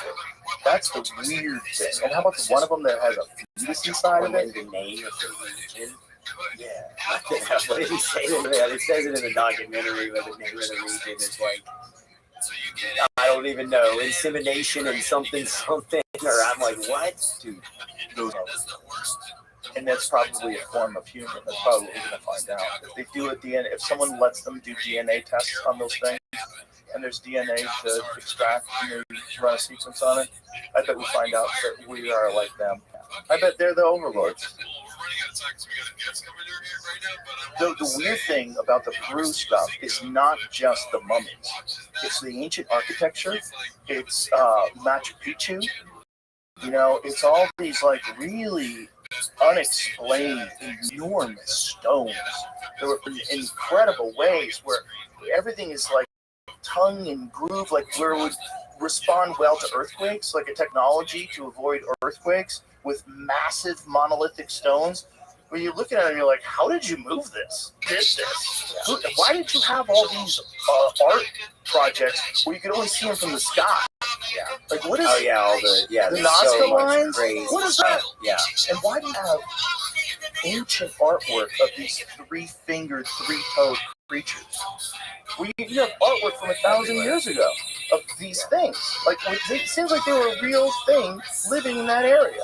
And they were probably flying around. And they were probably building Pumapunku and Machu Picchu. They probably were us. It's probably a version of us. Like, if Neanderthal was alive, and then it wasn't, and then we're like, well, we didn't even know that Neanderthal was a thing until we discovered, it looks like it interbred with us. Oh, it's a part of us. So now we know that there's a Neanderthal. But 500 years ago, no one had any idea. No one had any idea that there was like an ancient man that was bigger than us, stronger than us. Too. I think, isn't it like 70% of the bipedal species that we've uncovered, that are our relatives, have all been discovered in the last 60 years? Yeah, and a bunch of them have been discovered in the last decade. Just like the last few years. It's just recently we were talking about that Homo juliensis, this enormous man that they found with a huge head. They don't know how big these fucking things were. They might have been 7-foot tall supermen. And then there's depictions of them like covered in hair, looking fucking jacked. So they're trying to figure out what these things actually look like. Why is it so crazy to think there might have been a version of us that looked like that? Why is it so crazy if we are so soft and so doughy in comparison to gorillas? Because we're so intelligent. Right. We're so intelligent and we're so advanced in comparison to them. Or if that thing is more advanced and more intelligent than us, it's going to be just like when you compare us to gorillas, it's going to be like that to us. It's going to be comparable. It's going to be frail.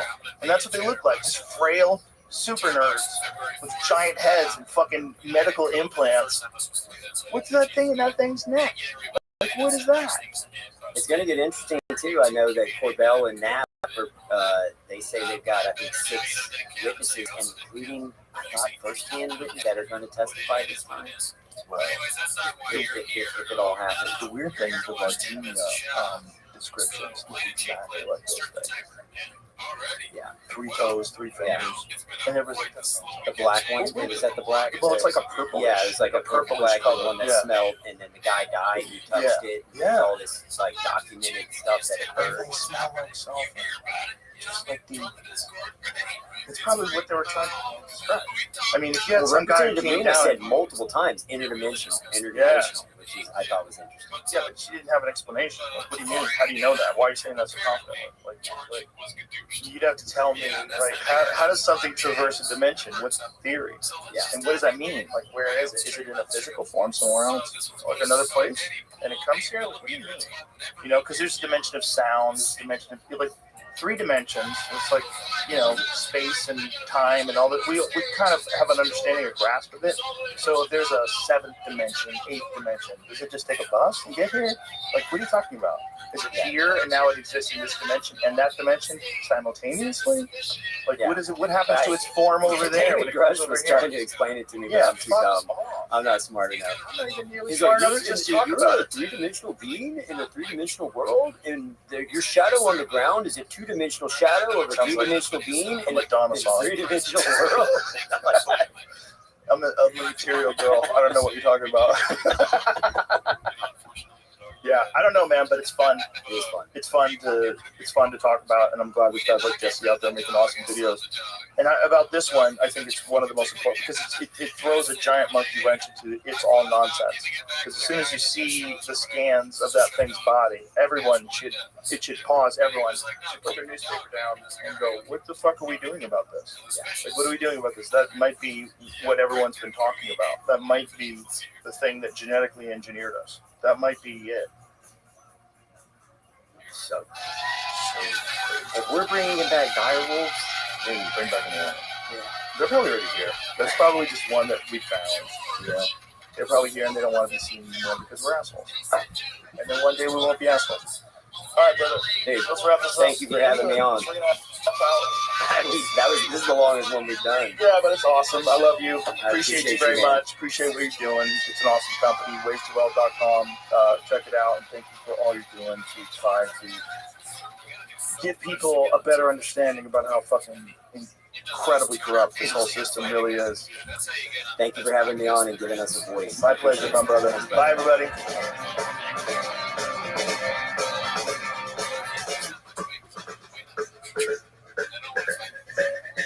So I guess I'll just do a show every week where I watch it for 10 minutes. Yeah, about that, Danny. That's pretty dope. Also, what you can do is learn all 24 minutes that we go popping. I know. I want to. Because that was their whole thing. That was our whole bit that I never actually finished. You can reach out to Brendan through these camera lenses, Danny. But still, no one's ever really done that as far as I know. Yeah. I know that our old guy, Levon, had the clip of him as Kim Jong-un was doing a bit. Look at my earbuds. I've never seen this guy. Yeah, he's always doing. He does a lot of UK ones. France is the best crowd, though. Are they? Yeah, rowdy as fuck. Really? Rowdy. UFC. We good? All right, we're live. We're live, ladies and gentlemen. We're live. Hey, Gordon Ryan in the fucking house. Brian Cowan, Brendan Schaub. Let's go. Let's go. Fight your opinion. Jamie, send me the link so I can. Did you send it to me? All right. We'll tweet it out to let all the folks at home. Look at Paul Felder. Looking like a guy from the 40s. Do you know what he majored in college? Dance. That's right, theater. Yeah, I know. It is funny. It is so funny. It is funny. He was at the comedy store one night, and I was like, Yeah. he was at the show, and he was like, I was like, you watch a lot of stuff? He goes, well, I majored in theater. This thing did not major in theater. He's looking a ton of it. He did the commercial I wrote. Yeah, but I'm talking real roles. Oh, yeah. Yeah, your commercials for UFC guys, he's looking like a movie. Is he really? Yeah, like a legit movie. Bro, that guy, He's crushing it. you want to talk about a guy who has had to struggle. His back was so bad, dude. He could barely get out of bed to do podcasts and do his commentary work, and then he was in bed most of the day after that. And he has His one neck fused like 3 different times. I was it's playing with nuts. him when he was Fuck. he was in this right after his surgery with that, race. And he was miserable. I go, and he goes, Bro, he's been miserable for years, like in intense pain for years. He's better now, right? Yeah, he's slightly better. We hooked him up at Waste2Wealth. He got 2 knee replacements. So he's got 2 fake knees. He's got his neck is all fucked up. Offer him a fight tomorrow. I was like, I'll take it. Wow. How about his last fight ever? They're like, hey man, you down to fight Gaslam in China on 8-day notice? Yeah, right after you just lost GSP and got dropped with a left hook. He's been fighting since he was 14. 14. So you can see video of him. Oh, he's the face of European MMA. He's Yeah. a Mount Rushmore, if they have one over there. Bro, he's a beast. He was a beast in his day, and he fought undersized, for a lot of his career at light heavyweight. Just the fact that the guy won the world title with one eyeball. I mean, imagine you got a wife and a family and a future. You're in your 30s. You're like, well, I still have one eye. But here's my thing. How crazy. That's so gay. Wear an eye patch. Why is he such a gangster? Like that, like you have like your retina detached, and like you can go blind in the one eye you have. And he So got his it's retina like- detached in that Yeah. eye too. Yeah, so it's like What's crazy if you have is one, and that's you're doing a sport where you can definitely lose. no. What's crazy though too is the commissioner's like, he's good. Well, you know what he did? He memorized the fucking scale. That eyeball thing. eyeball Where thing. you read the top chart. That's it, John. That's Well, crazy. you Bro, gotta it's so see. gay. Yeah, How many guys are looking for a way out all the time? And this fucking guy Yeah. fights 11 fights in the UFC with one eyeball. He's a legend. Legend. Just Face of it. mental tough. This is going to be an interesting fight. Benoit Saint-Denis and Mauricio Rufy. Yeah. Rufy is fucking crazy at 155. He's like a Brazilian Conor. But he's huge. It I don't know doesn't make any sense that he is 155. He's like 6'2". He's strong. He's huge. He's undefeated. Rufy. He's undefeated in the UFC. Bro, he wheel kicked Bobby Green into another dimension. He's just super talented. Cardio's the only question. Hasn't fought competition. 5'11"? I don't believe that. Google people. I think he's 5'11", 156. In my fantasy, he's 6'2". I believe he's taller than that. I've seen him standing next to like Dricus Duplessis and all these other guys. It's like he's fucking tall as shit, man. Tough fight for your boy BSD in his hometown. Yes. BSD takes some chances, man. He does, but the thing is, like, in striking, Rufy has a giant advantage. And Rufy's not a slouch on the ground, and Benoit Saint-Denis, really judo. Yo, some of these guys fight at 55 when you see them. Like the fact that Michael Chiesa was able to make 55 at one point in his career is so ridiculous. He walks around at 6'2", 200 pounds. They tore their fucking kidneys apart, man. Just break fucking Huge. Yeah, you're drying your organs out like an old sponge. Like Yair Rodriguez at 45, that's ridiculous. Would you say Khabib was the biggest 55? No, Gleason. Yeah. And I think that's the one guy that should have beat him. If you look at the record, you look at like Khabib's got an undefeated record. There's an asterisk, and that asterisk is Gleason. Gleason T. That was a very fucking close fight that I thought Khabib lost. But it was early in Khabib's career. It was before he won the title. But to your point, Khabib 55, biggest like the championship level. Yeah, I But that guess. was never like No. world class. No. Well, he was world class, but he was never. Well, I'm talking like world class in the 55 division, like top 5. He was never like tip of the spear. Well, I think that he almost won or could have won. He definitely could have gotten that decision over Khabib. He's right up there. Yeah. But he's Early in after a while. Khabib's career, to your point. Their True. 55 was way bigger than Khabib. After a while, those guys, their body just can't do it anymore. No. It's like, how many fights can you have where you can still fight at your potential? But this size of T-Bell. That's so bad. Yo. I saw him. He was well over 200 pounds. Oh, yeah. I saw him at Top Team, and I couldn't believe how thick he was. Bro, he's so big. It made no sense. He had a perfect physique. Well, the craziest thing for me is Pereira that Khabib fought. Oh, that's the nut. That's the hands down. I met him. I was like a Jack 235 once, and he was like way bigger than me. I was like, what the fuck is this guy make 185? And his hands, Let me take that taller back. than me, is longer than me. So like every part of it is bigger than me. Like, how's this guy make 185? The craziest one was Rumble Johnson. Yep. Rumble was crazy. Rumble was the Dude, when I was doing Warrior with him. He was 235, and I go 170. Dude, he fought 170. He was when I say 235, like I remember I saying to Sam Sheridan, I go, I feel bad about myself. Why? Because I'm looking at fucking. I didn't grow. Look at him. Like I want to look like that. I just want to look like him. And he sucked down 70. It was the craziest shit ever. Well, Rumble, look at the size of him in the lower right. Yeah, he got juicy. There's a while there. That's where I met him. When he was fighting at 170, I was like 12 years old. What did he get? Sepsis or something? Something with his liver. Damn. It might have been liver. It might have been some kind of a liver cancer. He was so talented too. He came in like his prime, and the coach was like, "Are you right or left-handed?" He's like, "Whatever you want to do." He's like, "Well, left or right, man." He's like, "Literally, whatever you want to do." And he's like 230 pounds. We're all, oh shit. Okay, organ failure due to complications from non-Hodgkin's lymphoma, a rare immune disorder. And he's had it for a long time. He knew he had it. That's horrible. Remember when he said, "I have to retire. I'm retiring for other things." Yeah.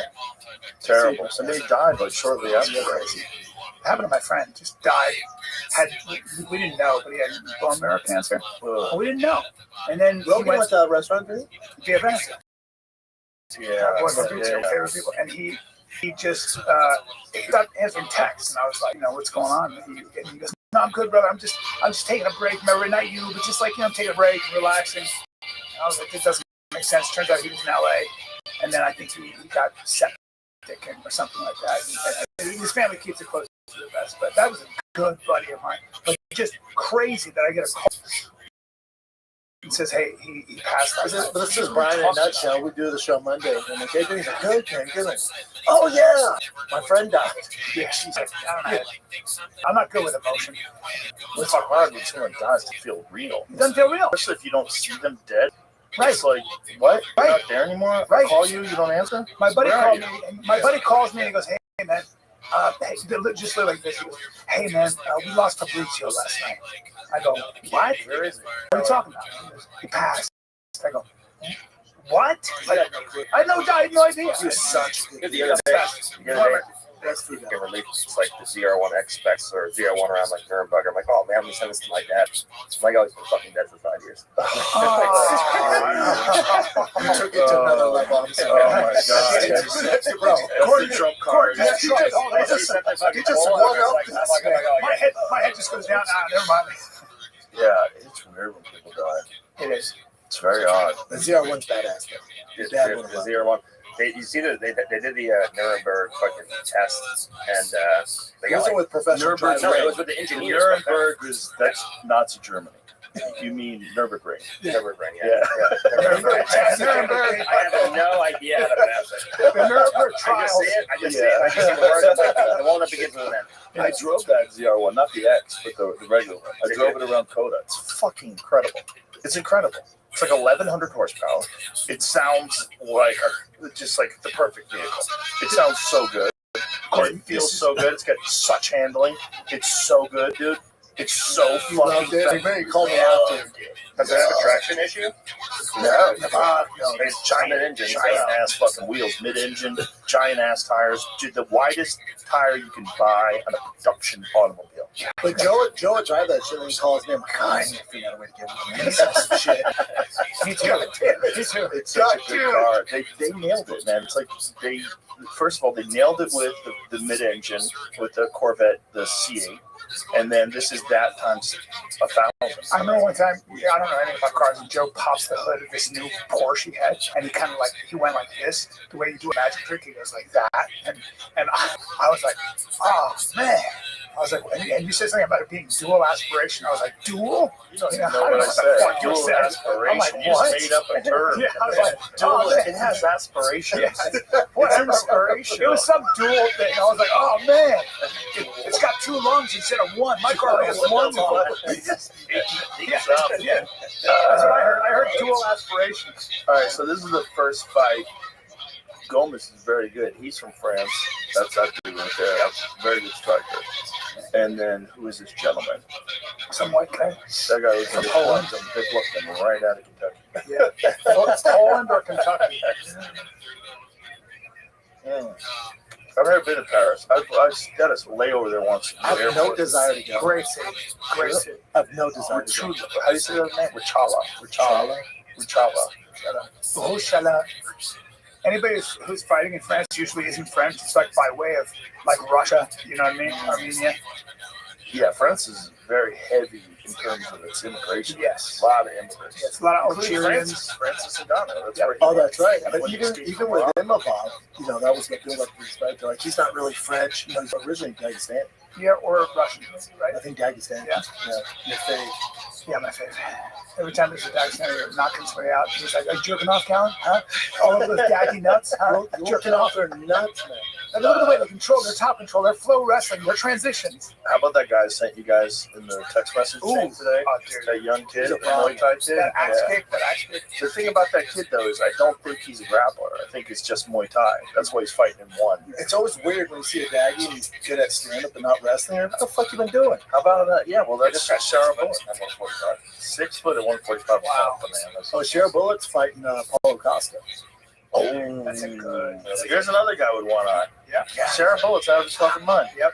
He's a big boy. How the He's a fuck big is he boy. past what's the commission doing? He doesn't fight in America, where we have rules. Oh, did he fight? Fight America yet? I don't believe so. Did he? Right. I don't believe he's fought America.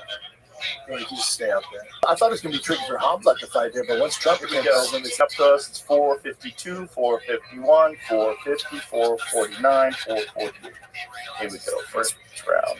This is a very good card, though. great card. Especially the last two fights. Oh, For the locals too, like there's a bunch of big names in France. I believe. Like if you're watching local MMA, all the top stars on this card. They stack this one right. yo, I thought Kentucky can move. Is he from Kentucky? He is now. Gordon, you should take double MMA fights. Just turtle up and They've just all grab been in Abu Dhabi. Yeah, they're all in a part of the world like, my friend, not a problem. Not a problem, my friend. He did film a movie in Hollywood though, so they allowed him to do that. Sure, they allowed him to come over here briefly. And he was a pirate. They probably put an ankle monitor on him. He's not hard to find. Just find That's that true. red bearded guy with one eye.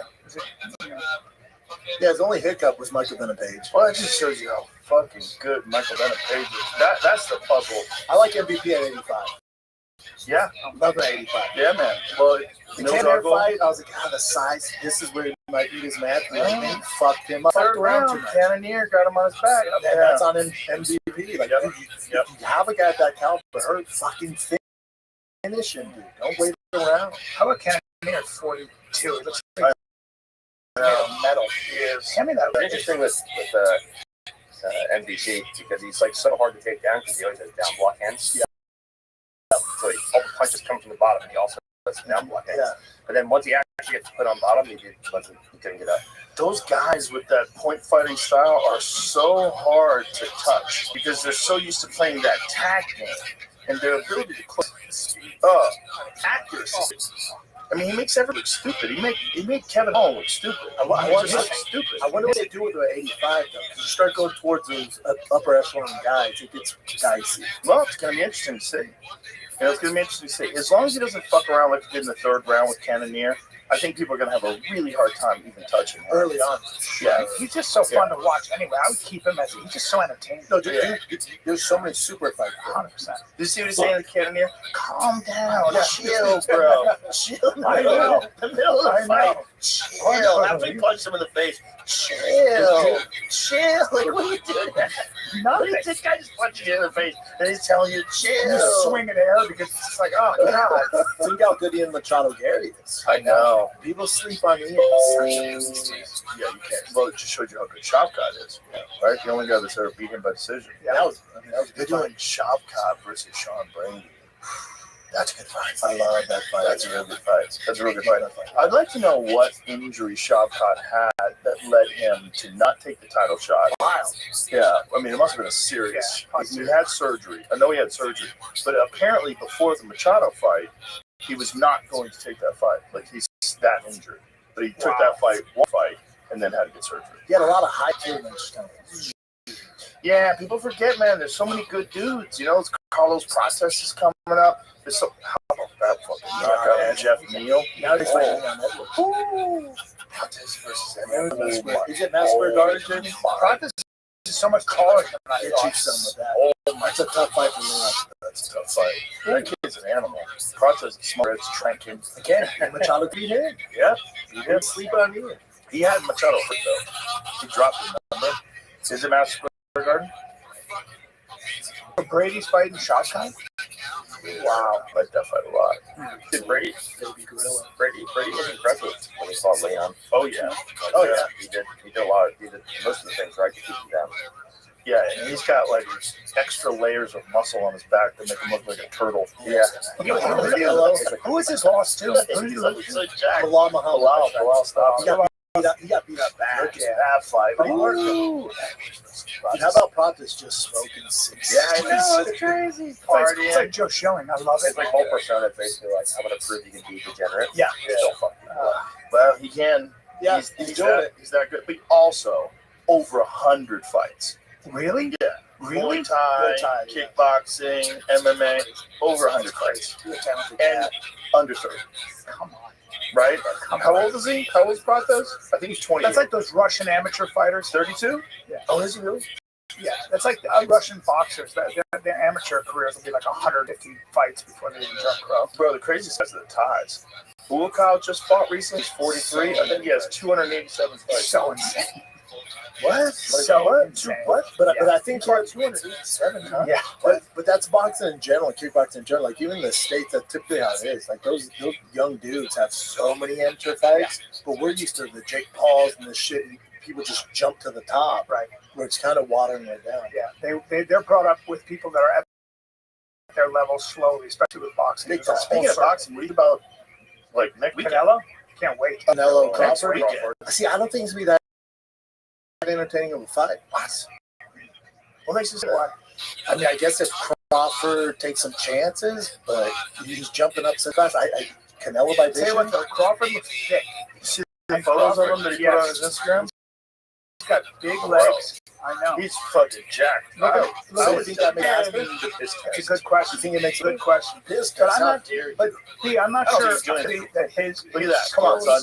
Look at that. Yeah. Cal's jerking off to this lady. I am. 100%. I have a boner that can cut glass right now. There's a Holy photo shit. on one of the websites that shows him at when he's fighting at 47, ripped versus him fighting now at 68, ripped, and he definitely was thicker. He was Yeah, quite, he's a lot quite a bit thicker. Technical, he's better than Canelo. I just don't see him being Canelo. I don't know if he's better technically. No, He- pretty good pound technically. for pound number one in the world. He's Not so close. good. Not close. Yeah. Crawford's so Crawford's good. What he did to Errol Spence is unbelievable. But then also remember, Crawford hasn't fought in 2 years. Is it that long? Yep, he's great in this. Madrimov was 2 years ago. Well, the thing about Errol Spence, though, you got to remember, Errol Spence crashed his Ferrari and flipped it and flew out and landed on his head. Like, he got fucked up in that car accident. I know, but I don't think it had anything to do with it. I think Crawford's just got a higher fighter. Nah, it had to do something with it. A guy that gets that fucked up. Crawford's so good. Like, he does that to Yeah, everybody. Crawford's so good, no doubt. He's like he was ejected from his Ferrari. Yeah. And on his skull. It is Crying correct. like he was fine. Bro, go back to that photo. I gotta take that Bro, into look at that. Callan, you need to take a screenshot of that. Bring it into the Dude, it's bathroom. burned in my mind. It's burned Bring in my it mind. into the bathroom later. I'll start crying. That's fantastic. When you come, you're going to cry. But I'm full of shame. As you're coming, oh no. And then I'll watch it. Then I'll look at it And then again. you look at yourself in the mirror. In boxing, so you got Canelo Crawford, you got Mike Tyson, Floyd Mayweather, that's happening. And then you have Jake Paul, Gervonta Davis. That's the state of boxing. That's crazy. Let that sink in. Jake That's Paul, boxing. Gervonta Davis is so crazy. 135 versus 200. That is so nuts. They're all extras. None of them are. I mean, Yeah, they're exhibitions. What does that mean? Just means you don't really. Nobody wins. they're not. It's kind of. I mean, It's weird. I don't want Jake to see. They're not. It's not like a. It's not real. Really? They're not trying. Mike Tyson and Floyd Mayweather don't like each other. They have not liked each other forever. Tyson Mayweather. Yes, But they like Mike Tyson and Mayweather don't like each other. If there's a fight, What up, that big might dog? be real. Like where Mike Tyson might say, "I'm going to knock this motherfucker out. Or I'm going to try to knock this It would be motherfucker out." Floyd. They're playing right Yeah, now. because if you look at like the Jake Paul fight, no disrespect, and if you look at the Roy Jones fight, no disrespect, they look like they're sparring. Right? They look like there was agreements made.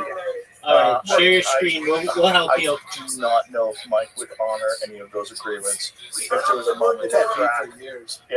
If there's a moment of really, Okay. could he hit him? I mean, that little motherfucker can Just a move moment. still. At 50 years old, he's so slick. He's still in shape. He's still fit. Both old as fuck. But this is the boxing. How old is Mayweather? Hold on. 67. Dude, Bernard 49? Hopkins is still at the best in the world at 50. Yep. I mean, that's Yep. incredible. That doesn't mean shit, though. With this. Because he was active fighting contender. Kentucky's got Gomez on the ground. Hold on. You're talking about 2 weeks. Big dog. Hold on. Yeah. Fighting the That's so It's just weird. money grabs. It's so weird. Okay. It is Go weird. to It's just money Streamies. grabs. I don't Are you like using it, but it's Firefox? fun. You know, something to Oh, watch. dude, I hate on it. Like, Yeah. It's, you know, it's not really fighting. Paul's not going to actually be trying to knock out your players. the arena says exhibition. If I had a guess. The event itself would be a world-class venue that presented a global technology elements that will shape how boxing is presented and scoring is achieved for years. Are you using That shit Firefox? has Abu Dhabi written all over. What's that mean? This is Tyson versus Mayweather. What does that mean? Where are they doing this? Are they doing that in Saudi Arabia? Of course. But of course. Because they have all the. Oh, you're using a Chromebook? Okay, then you're not. That's fine. Okay, go to Streamies. So much money. They got that oil money, dog. I'm really curious about Crawford and Canelo. Go to They're actually kind of the streamies.sk. same size, same height. They're not the You know, same it's just size. different. They're not the same size. They look pretty much the same size. But I know, but once it made a career fighting at much heavier weight. Right. It would All right, be like now the find 135 or jump the up to Ravens 170. game. They're the same size. frame wise. The one guy made a career fighting at 170. But right now, the other made a fight at 135. right now they kind of are the same size. Well, right now. But once a naturally gifted, Yeah. bigger guy, and he's competed at world-class level at that heavy weight. So you can't say they're the You're same gonna change size. the game when you get up that much. Good Yeah, play. you're not gonna be as fast. Right. You're gonna be He had to put on a lot of weight. No, and one made a career like No, that. it's The other one's just enable- doing it okay. for money grab. He hasn't fought in 2 years. Try well, Source he's 2. doing it for legacy, and he is. Scroll up. Is like Try Source 2. he prepared for this. It's not like he just Server went 2. how to fight at Yeah. 147 and then jumped up to 68 3 months later. Yeah. Like he That's a really big jump, though, isn't it? he did a 68 's lot of big training, put weight on, like real weight. Yeah, We'll see. I'm interested in that. Yeah. Just because I think Okay, Crawford's that try. I just don't think. Go I think there's a to- problem with boxing. They build these things up like, you know, Jake and Tyson, and people think it's gonna be this great product, or Crawford and Canelo. And it's not. There's not much action, bro. I'll tell you who's It's just real Go to fucking VIP row. Moses. Dot Moses Itama. NU. That motherfucker The is? giant VIP row.nu. Oh, bro. Did you see what he did to Dillian White? Yes, yes, Oh, yes. bro. Yes. He's a problem. Yeah. That guy's Is a he only real 20? Okay, American 20 football years to the old. bottom. He's Second just row. slightly older than to the Tyson left. was when he won the Go to title, the so he Ravens can't be the game. youngest guy to ever win the title. This motherfucker is so fast. He moves like a middleweight. Here's Look at Itama. that. Watch this guy. That's that Samoan or whatever it is. Bro, look at the fucking skill. It's the There you skill, go. the Good movement play. back Dylan and White's forth. no joke. Dylan White's no joke. Look at this shit. Oh. But it's all right. Bro, he There you tuned go. this guy. Again, White is past his prime. He's also got beat up. Yeah, sure. Tyson Fury beat him up. A lot of guys But this beat him is up, the but test still, you want for this young contender. it's the way he did it. He Yes. did it like I'm a world champion. Mop the forward. Yeah, Didn't like Deontay Wilder start him as well? oh, I don't know if they fought. I don't know if Deontay fought Dillian. They're trying to do Deontay Wilder Francis. They're talking shit to each other. Take my fucking money. Yeah, take That, that. see, that's not an exhibition. Did you get MMA it? boxing, take my fucking money. But Crawford, Somebody Canelo's knocked not out. an exhibition bout. Who do you think gets knocked out now? At this stage, Did you of get the it? game, I don't know. You know what the problem with Wilder is? He did all that ayahuasca. He's too friendly. You got it. When everyone does too much ayahuasca, I'm like, oh, he's losing. or any ayahuasca. If you want to be a fighter, He did the interview at one time, and he's like, I lost it. I lost Yeah. it. Really? I Ayahuasca think, took his so, darkness. yeah. that happens to a lot of guys. Really? Yeah, they come back and they're just like too sweet. Some My say, buddy just- all of Too them. sweet. My buddy just Nice. came back from doing a 10-day ayahuasca retreat. He's made billions of dollars. And he goes, I go, how was it? It was intense. And I go, oh, that's cool. And he goes, I just have a deeper appreciation for my friends. Fuck you. He Did you goes, say that? it was great. He goes, I thought about you. And I was like, oh boy, this is getting awkward. I was rock hard thing, like, did You you should tell say, hey, give me some money. I know. My body's still high. I'm going, pay my mortgage. Pay my mortgage on alimony. Yeah, why are you still alive? Cut me a check. God, did you tell Rogan that time you did ayahuasca? Nah, it was my shit. I didn't do that. What'd you do? No, hey, it got real bad. Tell him. I literally did the God dose or whatever. I did 3 grams, and I was in Mother Earth's vagina, and then I did 4 more grams because I was invited to take more medicine, and the sun sucked me into his mouth and spit me out into one of the upper rings of hell. Don't tell what you're doing in real life. And don't tell what the words you're saying. So I'm going to just say this. I was because I thought I was in hell. Apparently, for 4 hours, I was asking for a manager. I was asking to speak to a manager. Hell? Yeah, because I needed to get out of there. I need to speak to a manager. I don't believe I'm a good person. I just clicked into a portal. I need to get home. But the hell Rogan the real, he was curled in a ball. I don't want to get into that. I was profusely farting. My buddy goes, you were in the fetal position, farting so loud, screaming word we can't say. Screaming a lot of different words that you're not allowed to say. I'll tell you off there. Okay. Dude, when he told me, I was like, what the fuck? That's why they're illegal. Dude, I don't remember anything. I think he's trying to get me to do it. Get the fuck out of here. Yeah, you know what? slightly less. Yeah. You know what I learned? Don't do mushrooms anymore. When I did this, just don't do 7 grams when you're troubled. You made me eat a whole chocolate bar on this podcast. You see that video? If you look at me in the video, I'm like this. It had to be done. Yeah. But that's like 3. Three's a reasonable. You get to around 5 and things get very straight. Then you start meeting aliens. Joe, now that you stopped alcohol, yeah, are you smoking more weed? Allegedly. It's usually how it goes. Allegedly. I thought you stopped smoking weed. I don't know why. Maybe. They gotta make that shit legal. I gotta talk to this big guy. Donald, you want to make some friends? Text up. This is how you go. This is how it goes. You want to make some male friends? You won't they won't know what to do. Dude, see what he's doing right now? This is Chicago. This is one of the funniest things ever. They are now saying they're going to look into taking gun rights away from transgender people. So what happens now is liberals have to defend gun rights. I love it. I know. That's genius. This is like the ultimate trap. This is like the ultimate trap. It's like, they fall into this? The guy sweating with the 2 buttons.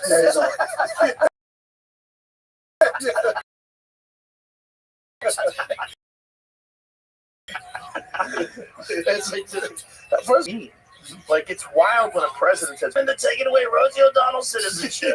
You can't do that. I saw him yesterday. It was like, imagine Rosie O'Donnell moves to Ireland to escape Trump, and then McGregor just becomes the leader. Oh, that's very well, Mike. You really might. I saw some video they posted paying for it's at like 50 million views. Yeah, so it's like 60% poll. Wait, who's this? Conor McGregor being the president of Ireland. Wow. He just did like you know what that motherfucker's basically Arnold Schwarzenegger, but for us. For the UFC. Movie star, 2-time world champion. Now if he becomes president, actor, that's what I'm saying. Well, there's a real movement, in England and in Ireland because of this sort of like unchecked immigration. Well, dude, Elon's going off the fucking chain too. Yeah, Elon's making posts like, you guys got to fight back. Oh yeah, man. Because people are getting arrested in England just for posting stuff on social media about it. Bro, they are arresting thousands of people. What up, Avery? Did they say Graham 1,400 a guy day? who was on my podcast. Yeah. He left Avery, my can you hear me? podcast, went back to England, they arrested him. What? Oh, Yes. wow. Graham Linehan. I just Avery.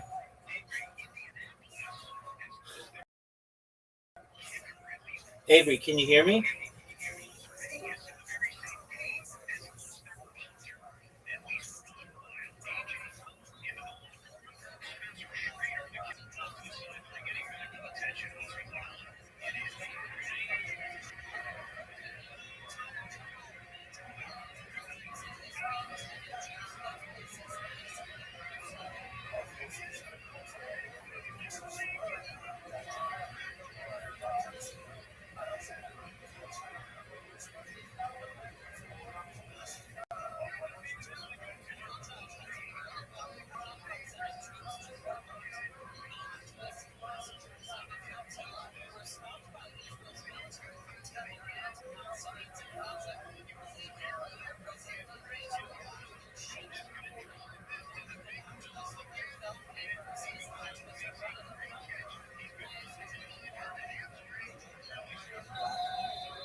Yeah, well, if you want to come do an interview, that's like trying to hire Georgia. No. I don't have the money to hire George. Okay, yeah. So you already fired Miguel. Get on the streets. Oh, man. Well, George, if you're listening, dude, don't listen to Reddit, dude. They're a bunch of fucking, dude, they're people with, like, cats in their profile pictures. Yeah, they're meeting up at Starbucks and PFJ. They don't matter, dude. Why would I listen to the opinion of, like, a homeless person? Why would you listen to the opinion of someone that brings you honey chicken or Mongolian beef, sesame seed buns, chocolate souffle, cake? No, many nonsense. Don't tell those things. Alright, I ran into fucking Diaz and he was like, oh, you're that Mexican that does that one show. Really? Yeah, that doesn't happen if you listen to people like this. You know what I mean? But you also don't matter. And you're finding out the heart. Right? Alright, well, let's get to some other clips here. Like we said. This one made me laugh earlier. It's called, it's posted by Pharrell Hades. It's called The Time He Stole McGregor's Laugh. I love it when he takes on people's shit. Mannerisms. What's it called? Intense. It was, obviously well documented that you said on the Joe Rogan podcast that it was not in his best interest to make this move, to put it mildly, right? Can you expand on that? Why do you feel that way?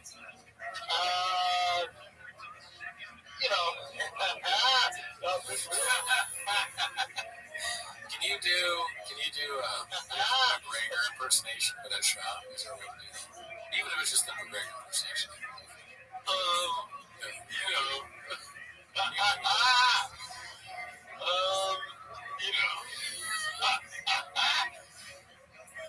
The Muppet. Okay,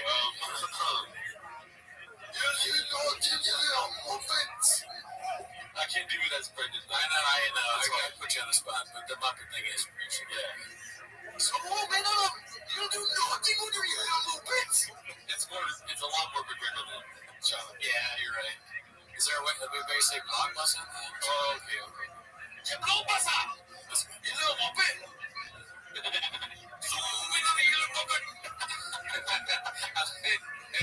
Dude, so that reminds me of like the freaking what's the video game where it's like Hayuken? Oh, Street Fighter, yeah.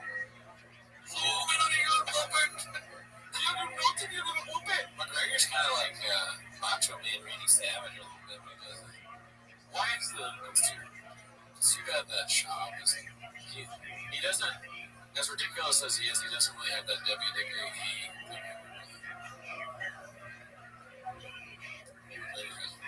Yeah. Why is zoom in on the computer, you little weapon?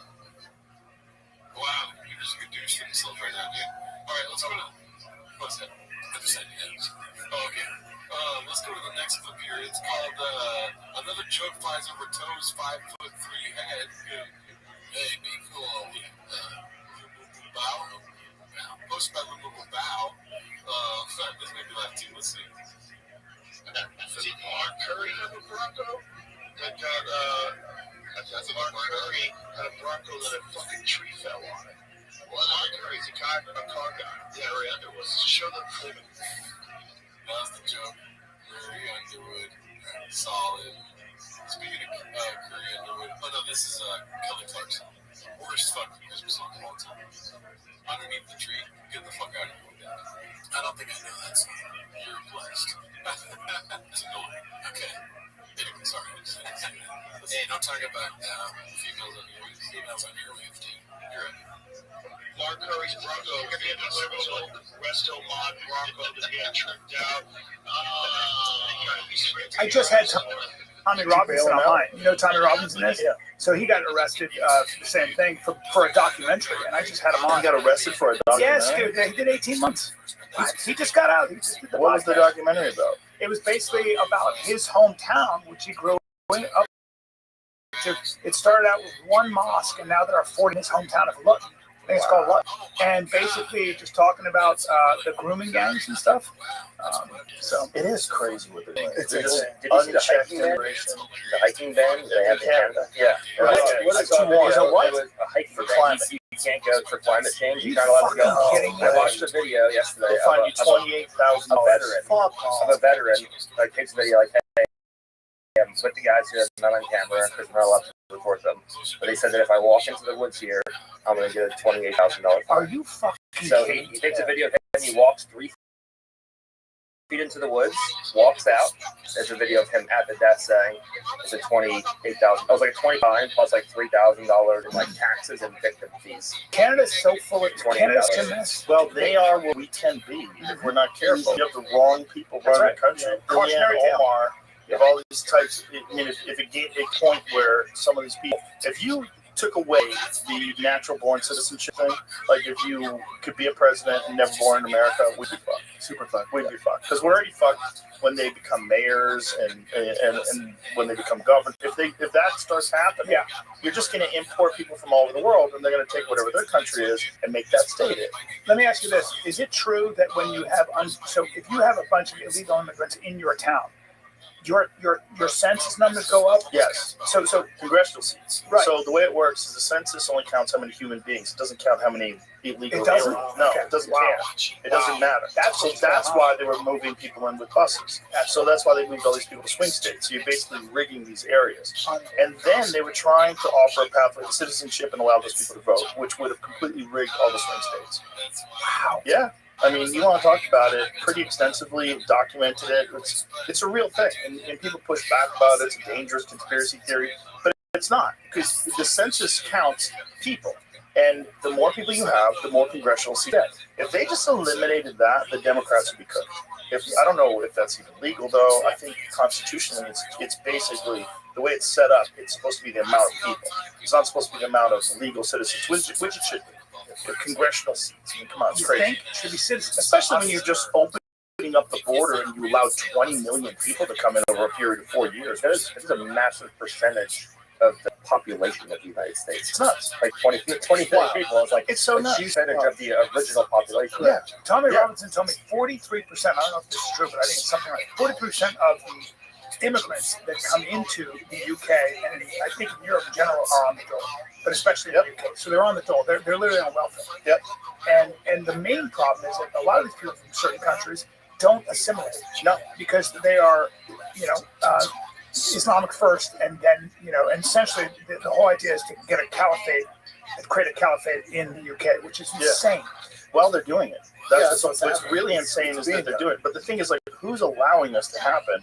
And what's the end goal? Did you see the new lady who apparently was just got elected in the UK for border patrol and it's just like her Arabic or Farsi or whatever it is written behind it. Oh yeah, she wants Sharia law. It's completely bananas. What? Yeah. This is the problem. It's like, if you want to assimilate, great. Doesn't matter where you're from, what your religion, who cares? But if you want to start overthrowing the very country that you're emigrating into, maybe that's the problem. Is if you say something against it, then you're racist. Yeah, I was having a conversation with Constantine. I'm not racist. I grew up in the Arab world. I'm the farthest thing from.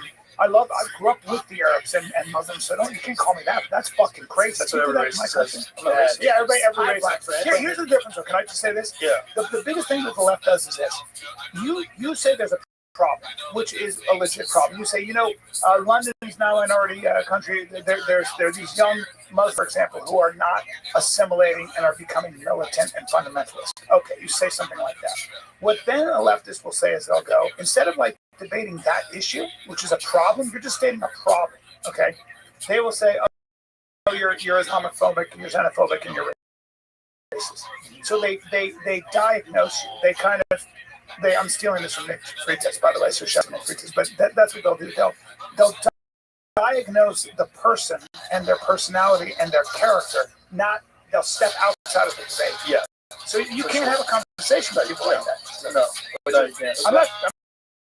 But that's why it's scary though, because there's no talk point. There's no common ground that you can't agree on. Right. So it's like over here, and we both can't. You need somewhere in the middle. Right. Men can't get right. Exactly. At that point, you just have to fight. Right. Because I'm going to stop it and call you a transphobe. This is on purpose. I think it's each other at each other's throats. Yes. To keep us in chaos so that they can implement more control. And it's working. Yeah. Well, is it starting to get wise to the fact that we're all game? It's a battle. Yeah. It's a battle. But it's working. It's working on a lot of people. There's a lot of people that are just falling right in line. And and if you tell them that they're homophobic or xenophobic or transphobic, they'll do whatever the fuck they can to avoid that label, and so then they fall right into your trap. Although Trump did get elected, and it seems like that argument by the left is starting to lose a lot of its. Yeah, but he only elected by half the country, right? The other half of the country didn't want him. That's a lot of people. It's a lot of people. So it worked on a lot of people. They were in the process of implementing a plan. And that plan, if it worked, would have made this country a one-party state. But disliking Trump and disliking those policies are two different things, right? So there are people that are conservative who don't like Trump. There are people that are moderate Democrats who don't like Trump. My question is, you would know this better. How much of this stuff online is real? Bots. How much? Huge percentage. It's still. The internet is like the opposite of real life. An FBI analyst said as many as 80% of the people that are posting on Twitter are bots. What? Posting what? Just political shit? All kinds of stuff. Climate, politics, race, gender. China just got busted using ChatGPT to run a host of different accounts, a bunch of different accounts that were all posting about USAID being shut down. They were posting about LGBTQ plus TA, whatever the fuck issues. Just to divide us more. Just to divide us more. So Brian Shaw told me that he posted a picture of him and Jordan Peterson. He always gets love, he's a strong man. And he said that he was getting all this stuff immediately, just all these comments that were like, "How could you do this?" and stuff like that. Then he go to the profile and be like, "This feel like it's real." No, not a real person. It's not a real person. There's a giant percentage on Instagram, a giant percentage on Facebook and on Twitter that are not real, and it's legal, and you can do it. And I bet we do it too. I bet corporations do it. I bet you can crowdfund. By the way, on purpose, Brian Callen. If you hated Brendan Schaub, it shouldn't be the fighter and the kid. It should be the kid and the kid. Just everybody agrees. You could literally go to a company and have them attack Brendan Schaub, and you would pay for it, and they would use their bots. Yeah, I'm sure, but it can be done on anyone. That's the point. Is like whatever your goal is. Say, let's get rid of all red lights. No more traffic lights. You could do that. You could have whatever the fuck you want. Have a bunch of fake people protest. What a waste of fucking time. You can't do but that. It's not real. It's not really. Well, I guess it does effective with dumb people. Yeah, especially if there's a country doing it. Like China can do it to us, but we can't do it to them. So we can't get into their system. system. Like they have whatever they want. People know. Oh well, they run their own propaganda and they run against us. That might be the least of our problems. We let them buy land around military bases. They own a shit ton of land. Yeah. My friend had his company that way. Oh, yeah. The biggest issue with China is definitely AI. Yes. But the AI is like the next thing. But those two dudes you had on here with AI, they're saying we're actually still a step ahead of it. I don't know if they know. They said that at the time, but I don't know if they know. Because here's the thing, they steal all the data from OpenAI. They steal data from, Grok just got infiltrated by this guy who stole their shit, allegedly, and then sold it to OpenAI. And OpenAI got infiltrated, allegedly, by China. You've got all these Chinese nationals that are over here working. Yeah, that's what I was going to say. They're in the AI labs. Technicians. They're Chinese nationals. Yeah. Remember when we had Tulsi? That was like the biggest problem America faces, 100%. When we had Tulsi Gabbard on the Russian hackers, I kept talking about Russian hackers. Like, hey, offer it. She's like, so we're better at hacking than they are. We have better hackers. So this whole thing keep talking about with Russians, I don't know, I kept saying Russians. She's like, America's actually has way better people to hack all that. But it's an arms race. It's an AI race. Yeah, the thing is, they're all together. It's the government with the corporations in China. They're all in lockstep. They're not in battle with their corporations. Exactly. Well, they tried that over here with Facebook. When the FBI clamped down on them, told them to get rid of the Hunter Biden laptop story. And they did it. Well, they didn't. They kind of limited the reach, but Twitter, they completely blocked it. But the other thing that they did was they told them to get rid of factual information about COVID. Factual information. The government was contacting Zuckerberg. Why do you think that is? Because they didn't want vaccine hesitancy, because they wanted to make more money. They wanted more. Was it money, or did they believe that the vaccine was saving lives? Money. Sure, money. You're so cute. They just want to save lives.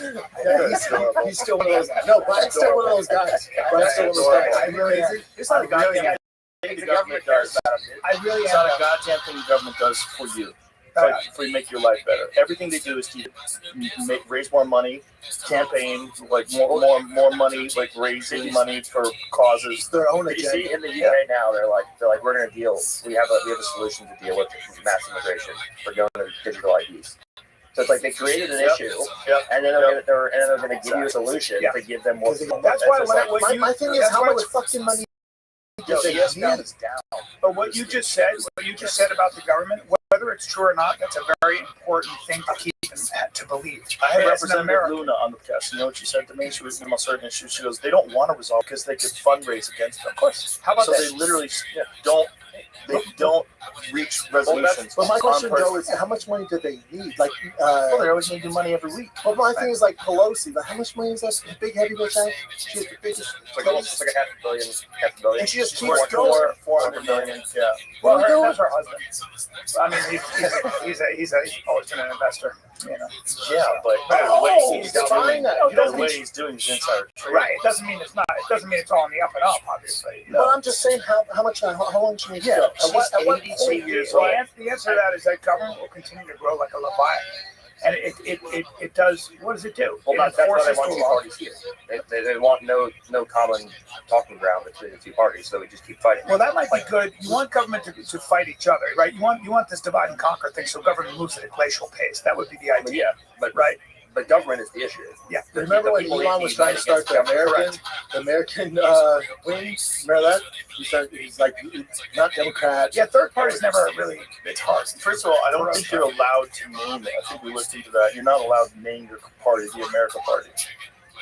Because that's fair. You can't call it America, because then if you go against it, you're going against America. That's fair. That's like the Patriot Act. Yeah, The it's like, genius of the Patriot Act is. yeah, so I understand what Elon's going to do. I don't know how that's going to work in effect. Like if he starts another party. Oh, there we go. It's back. Here we go. You'll see he's leaving ESPN, and ESPN said, "Why don't you Is guys that suck on staff on this?" his tit right there? Has he got staff on his tit? We'll take a bruise. He's got something, but Could be a doesn't big toe to the too. look like staff. Staff is usually raised. It's just so red. Doesn't really look raised from here. Like that. the worst one ever was Kevin Lee. So when Kevin Lee went to jail, it was like a swell. He had like makeup on it. Yeah. Is that when he fought Tony? Is it that fight? That could be anything. That doesn't look raised, though. Dude, how about Tony got a win the other night? Thank God. I heard that staff doesn't come from the mat; it comes from the person you're rolling with. Is this What's true? up, Jamie? Oh, that is staff. That's staff. Oh, that's 100% staff. That's not. See the little white head up top? Surprised by that fight. But if you're on antibiotics, I think it's 24 or 36 hours. You're not contagious anymore. It's just gonna drain your fucking cardio. Yeah. How Effective is topical solutions on something like that. So So- you have to take systemic, like So I antibiotics. actually just had staff like a month ago. Of course you did. You've had it 1,000 times. Yes, and I was like, and I actually used fucking Croc to help me cure it without antibiotics. So I had it on my back, and I put the topical clindamycin pad, and there's like liquid clindamycin that you can like rub on there, and there's a pad. So I doused the pad in clindamycin, and I taped the clindamycin pad to the back.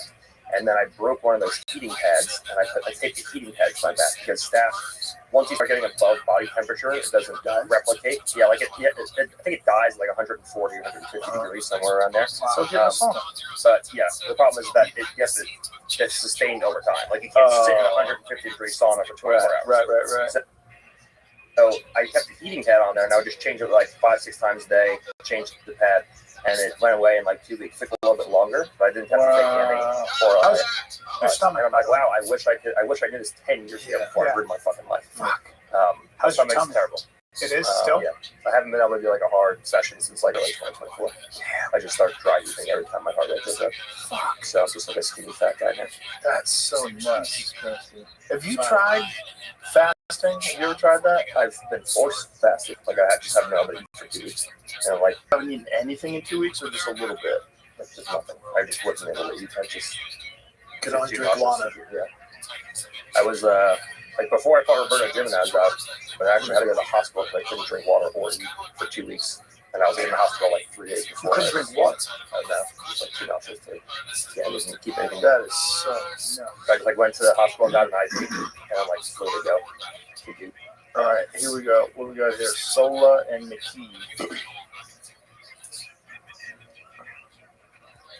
You gotta get at least one of them a nickname now. I feel like we're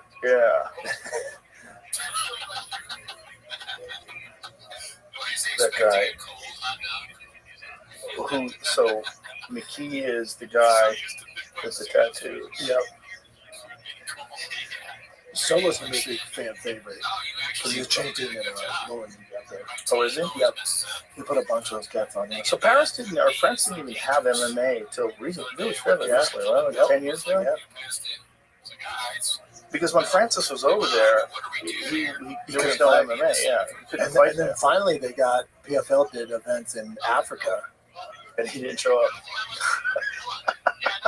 Because he said they didn't use any like regional guys. That's why he wouldn't show up? Yeah. Really? Yeah, he's like, no, you didn't use any of my fucking guys. Wow. I think there's a chance. Oh, nice shot. I think there's a chance Francis comes back to the UFC now. I don't think there is. Why you say that? I don't think Dana wants that. All right, well, you Dana had a bad experience with him. I heard. Didn't enjoy working with him. Oh. But you don't think there's a chance some of the other shot callers there go, dude, we can get him back. Him versus John. Him versus at the White House. You think John on the White House? I think John does the White House. He goes, what's the chance he has? 1 in a billion. Did he really say that? 1 in a billion. I saw that. John responded with a good answer. He did. You're saying there's a chance. You're saying there's a chance. He goes, I'm a 1 in a billion guy. That's I don't think there's chances. That's exactly what I thought when I saw it, and I was like, I was like, oh, there's a chance. Yeah. Well, good news is John's most recent case has been dropped. He wasn't even there. Oh.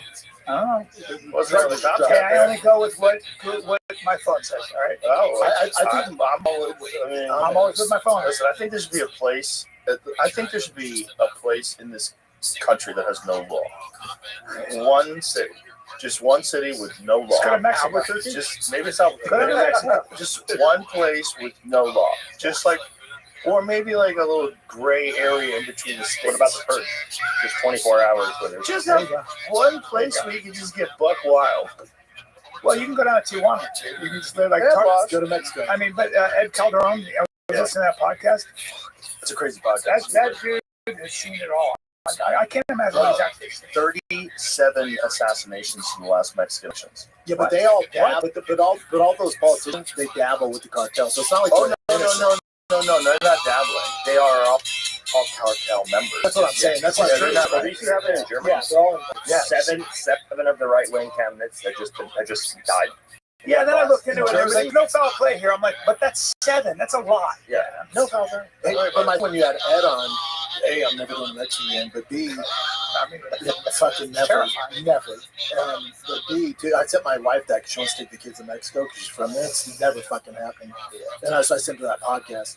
But when he was like, yeah, Trump's, they have the drones, like, kind of following the cartel and all that to get information on me. Like, they're going to do something to send people in there. But when he was saying the cartels, like in the government, in the police units, they're everywhere. It's like, okay, so you're going to take out the henchmen. That does nothing. Well, Calderon said so my summarization of that podcast was like, oh, well, Mexico's fucked. There's nothing you can do. You're never going to get rid of it. It's too ingrained in the community. Bukele, he treated it like it was ingrained here. Like, when you go to Afghanistan, like, we're so far separated that it's not really... There's no saving. Like the cartel can come up here and fuck with us. Correct. Well, Calderon said the only way to deal with it is treat it like it's an insurgency. And when they had that conservative guy in charge, they actually did a lot to cripple the cartels. But unless you treat it like an actual civil war, where you got to treat it like this is a real insurgency, and so much money. They buy so many politicians. They buy so many people. It's so difficult to beat them at this point because we let it get so bad. Mexico let it get so bad that when you have 37 people get assassinated in one election, it's so hard. How's that not on? If CNN wants to break some news, how's that not on the tracker at all? No, you have to hear it from me. Did you hear this influencer, this TikTok influencer killed her husband, and her 7-year-old and 13-year-old, wrapped them in plastic and put them in a truck? Did you hear about this? No. This is a week ago. But that's what I'm saying. In Mexico? Yeah, and then the two guys. The husband was doing something. Yeah, and the two guys that the cops brought in were witnesses to it. They got kidnapped. Right out of the prostitution. But didn't that say like 91% of murders go unsolved? Yes. Yeah. I think it's just cold. I don't know, dude. I think any if you're the 9% that gets busted, what the fuck you can walk there. You can just walk there. You can walk right into chaos. Yeah. You can walk Sure there. can. From here, you can get there in a day. But if you're a tourist, a lot of times they're alone, right? 5-hour drive.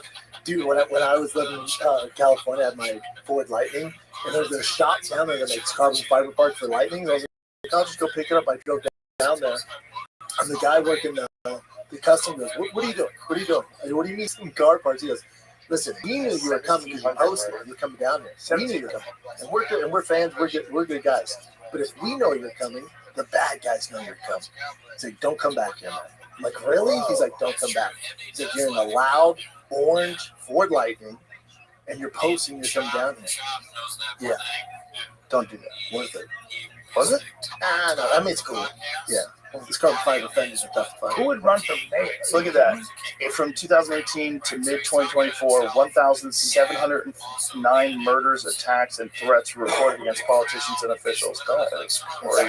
Who's going to run for That's fucking at least politics? 37 candidates. That's Yeah, there is. Some people just see these up here. That's an insurgent. You think at 27 the guy's like, fuck this.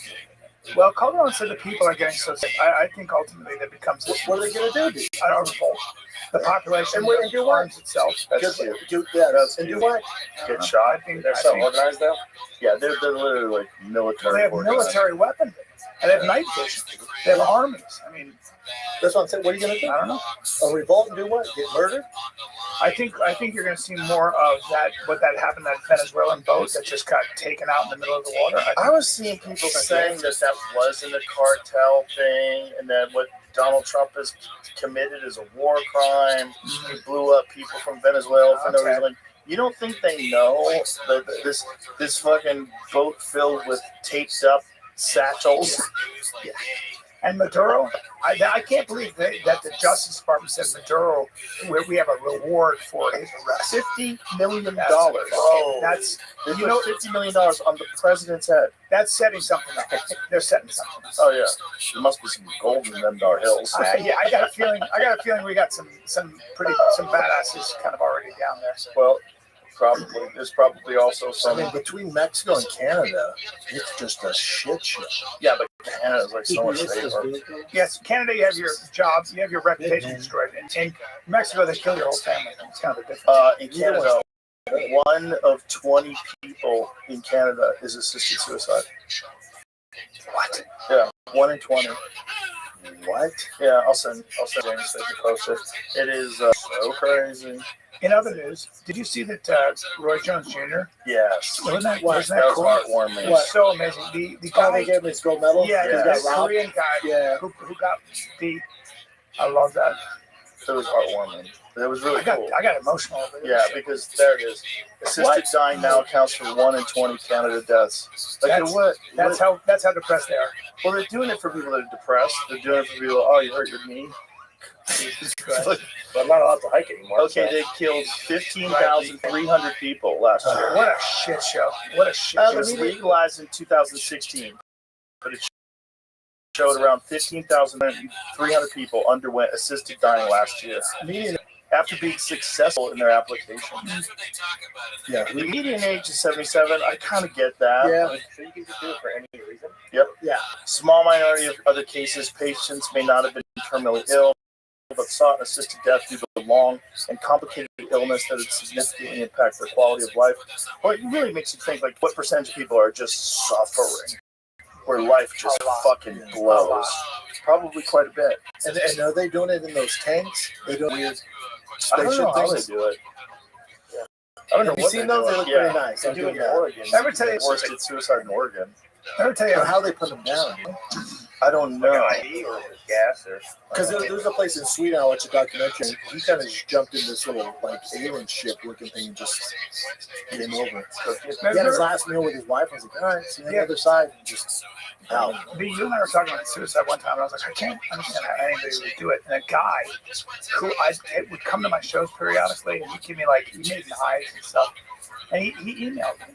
And he goes, just so you know, I'll give you an idea of what it's like when you contemplate suicide. I was like, okay. And he goes, have you ever been in a sauna and you can't stand another second? You got to get out because it's just too hot. Think of being that with no doors all the time for your whole life. Yeah, and I was like, holy fuck. Did he do it or not? He tried twice, I guess. Now he's better. Well, think about the kind of pain that Bisping must be in because of his neck. You know? Yeah, but Bisping's a guy, but he didn't even consider it. No, there's a difference. Probably trying to line up a fight. Think about it. Think of the shit he deals with. Still winning. You know what I'm saying? Being seasick I just 24/7. can't understand how no one can figure out how to fix what's wrong. Oh, well, the issue is that they know what the issue is, and they're just like, we're gonna try to reset your gut biome. I'm like, sweet. What's like the agreed upon baseline homeostasis for like what your gut biome is supposed to be? So like we don't know. It's different for every person. So just eat nothing but kimchi for a year and see what's like. I could do that, yeah. Or could just kill myself. Don't do that. Gut biome. Yeah. That's like a beef cartoon. He's got that clinic. Because everybody always wonders, like, what happens if you take antibiotics much? There you go. Now we know. Yeah. Remember my psoriasis? You remember seeing how covered I was? Mm-hmm. And then Andy Galpin and Dan Garner. Why are you laughing? You're such a piece of shit. But I changed. I know. Get his face. It's like when who was it? Bobby Ray was like, I was brutally molested. Oh, yeah, I just started fucking crying. Died by a Down syndrome guy. That's such a brutal. Bobby goes, all right, I'm gonna say this again. If you guys laugh, and change it every time. I think Viciously. When I was I was brutally molested. I'm like, you don't take brutally, dude. No, it's not about Bobby. It's like Bobby might have been making that story up. He was. Every time I was laughing because every time it got worse and worse and worse. Bobby's one of the funniest people ever. Yeah, he's funny as fuck. He's one of the funniest people ever. Very funny. So Santino, man. Will Bobby not talk to you anymore? No, we texted. We're very interesting. But I miss him. He texted like 3 years ago. No, we texted. No, but I don't text like on a regular basis. No, I said we made up though. Yeah. He told somebody to say hi to me. And then I said, hey, I heard you. And I said, he goes, how are you? I go, I'm good and eternally sorry. And he goes, we're good. Well, that's cool. Is he at the mothership? That's a good fight. Diego Lopez. That's a great fight. Great fight. That's next weekend. Does Bobby come to the mothership much? He's been there. Yeah, I mean, he comes when he's in town. I tried to get him to move here. No, you never moved on. But when he's here, he met some of these. Tim Dillon's take on Austin's hilarious. It's funny. It's so funny. He's like, there's like 2 good restaurants. I've been to multiple times. There's no live music scene. It's just 6 buskers on heroin. He's here all the time. He was here last week. He's going to be here again this week. Yeah, he's the best. He owns 2 houses. He's just nuts. Yeah, he's very funny. He's just being silly. So funny. Yeah. And then they write articles on it. What's really funny is that it became like a whole thing, like the movements leaving Austin. The shine has worn off. It quoted me, Shane Gillis, and Tim Dillon saying how much we hated Austin. I just said I miss the baseball dads in LA. That's all I said, man. That's hilarious. I love it. I used to miss the comedy until I opened the mothership. That was all I missed. I have no problems here. I love it. Compared to LA. That's pretty bad on 6th. Where? First of all, what are you doing on 6th? Other than go to the club and get out of the club. I do. Yeah, don't. I go to the Dead Rabbit. I go to the Dead Rabbit sometimes. That's the problem, right? That shelter's right there, which is so nuts. You get some people that are homeless, trying to get clean, and where do you put their shelter? A block away from the biggest party fucking street in all of Texas. I know. It's so dumb. I'll be honest, I haven't seen, because I haven't been down to 6 at all. I haven't seen a single homeless person. Well, they're very centrally located. Yeah, it's all 6th Street, and I'm like a weird bubble where it's like pleasant. Yeah, it's just there's no danger, and I don't like it. Look at this! Look at this! Look at this! This is a matter of time. That's it. Herb Dean, seen enough. Yeah, that guy is just. Did you see? I feel like it's can't even be real, but it might be. Did you see they just opened a $65 million transgender homeless shelter in New York? Well, how does that mean? How many homeless people are transgender? I saw I saw it. We could fact. There's 3 people in there. But Well, Mom Donnie is saying that he wants to set it up where people can go there and get snipped for free. He's on. Hopefully. Yeah. To watch New York try to experiment a socialist again. I heard an interesting thing where apparently a lot of the super rich people in New York actually want them to win. So they're like, yeah, go ahead, fucking, we're not going to be affected. Yeah. You guys fucking see how it goes. New York City opens first taxpayer-funded transgender homeless shelter in New York. Progressive political theater. That is adorable. 150 beds for trans and gender non-conforming individuals. Nowhere to sleep. Those are expensive beds. Wow. That is really wild. Nations first. What is gender non-conforming?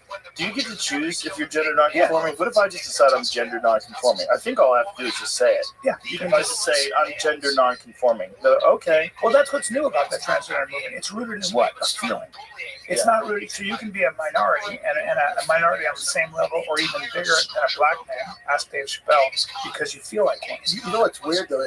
Your daughters are older. Have your kids actually, like when that transgender shooter, was it last week? The mass shooter? 7 of them in a row. Yeah, I'm saying this last one. It was all over the news. We had the news on when my kids asked me about it.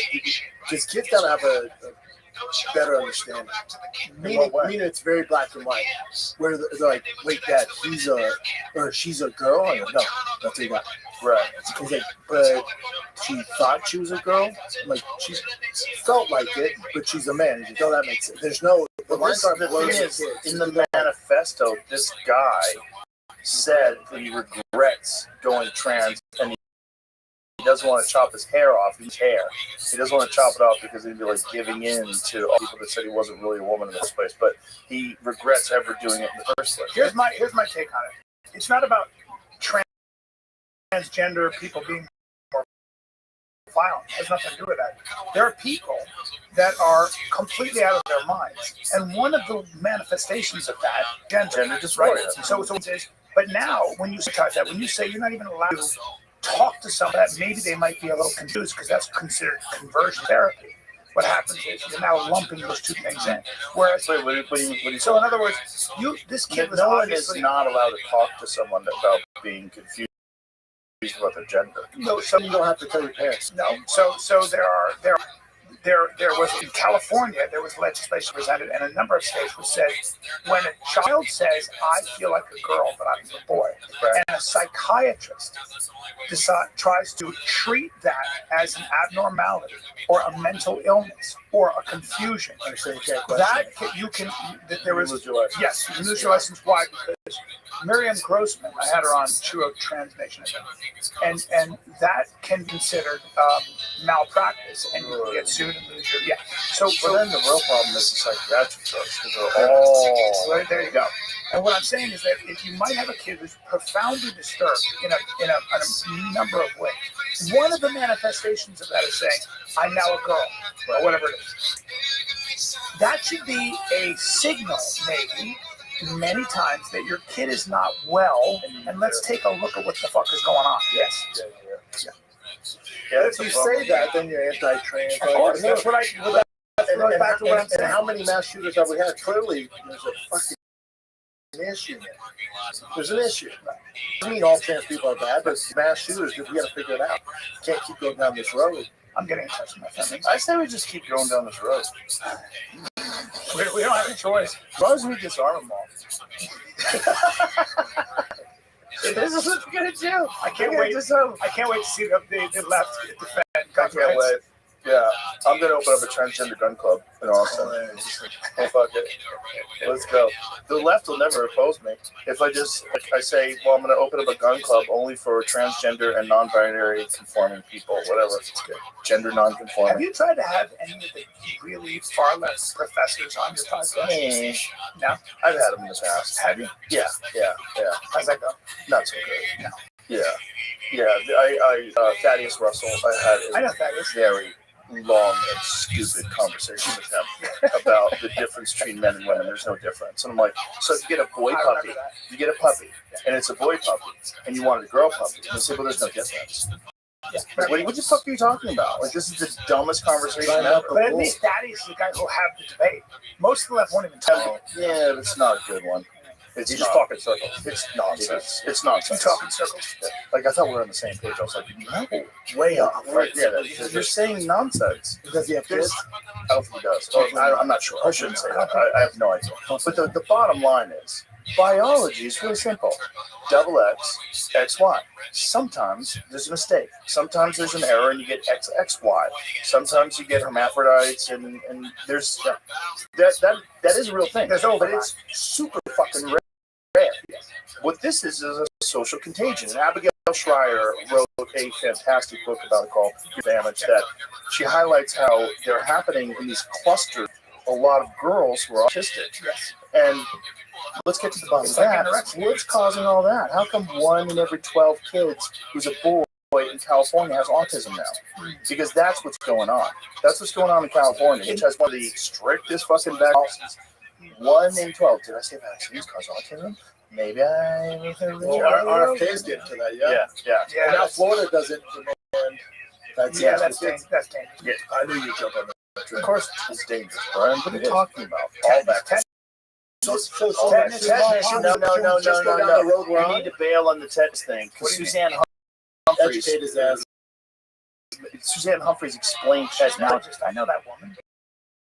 What are you talking about? So you're saying She's a medical doctor that absolutely understands tetanus. She said tetanus, all you have to do is keep the wound open and clean it. Oh, that's you such don't. bullshit. It's not bullshit. It's not bullshit. Do you know die of tetanus every year? Very few. What about Okay, tetanus? so let me ask you a question, Mr. Joe Rogan, Mr. Scientist. Are you saying? Don't call me Mr. Scientist. I'll start mocking. So much easier to mock you. So you don't believe in vaccines? You don't? It's not that I don't believe in vaccines. I don't think you should give a Hep B vaccine or a baby. Different subject. No, MMA vaccine is absolutely connected to a host of serious, debilitating fucking problems that kids have gotten from them. There's a lot of problems because they don't test vaccines in a double-blind, placebo-controlled setting. They test them against other vaccines. You know that, right? Yes, I do. But excuse me, let me just say something. Yes, you're right. You can make the argument for Hep B. Here's why. Because the chances of a child coming in contact with the kind of activity that causes Hep B is different. So now you say, hold on. Disease. Right. So now you say this. That chance is zero. The chance for vaccine injury with the Hep B is not zero. It's non-zero. Okay, so I understand that math. Okay, what I'm trying to say to you is that there are certain diseases. Pick up a history book: smallpox, diphtheria, mumps. Have you ever looked at tetanus, polio, paralytic disease? Have you ever polio? Please stop. Yes. No, I won't. I know you think it's Hershey's and Humphreys. This is a long conversation that we're not going to have on this podcast because I'm going to get angry because I've researched this for years. Right. Let's just But you're not a scientist. I don't have to be a scientist to know that. Yes, you do. No, Brian, shut the fuck up. I don't have to be a scientist to read research to understand that they were spraying DDT all over the fucking country when everybody was getting polio. Yes, you know the first instances of polio, they happened in rural communities where they're all culture. And then cows were getting them, and horses were getting them, and dogs were getting them. They're calling it paralytic polio. Do you agree with the following statement? It's not I'm not going to do this with you, but it's not just about. I brought up It's not just that'd about. be a Hold fun on, debate. Joe. No, it's Brian, not I don't want just- to do this. But it's not just about. We're in the middle of a fight campaign. But it's like.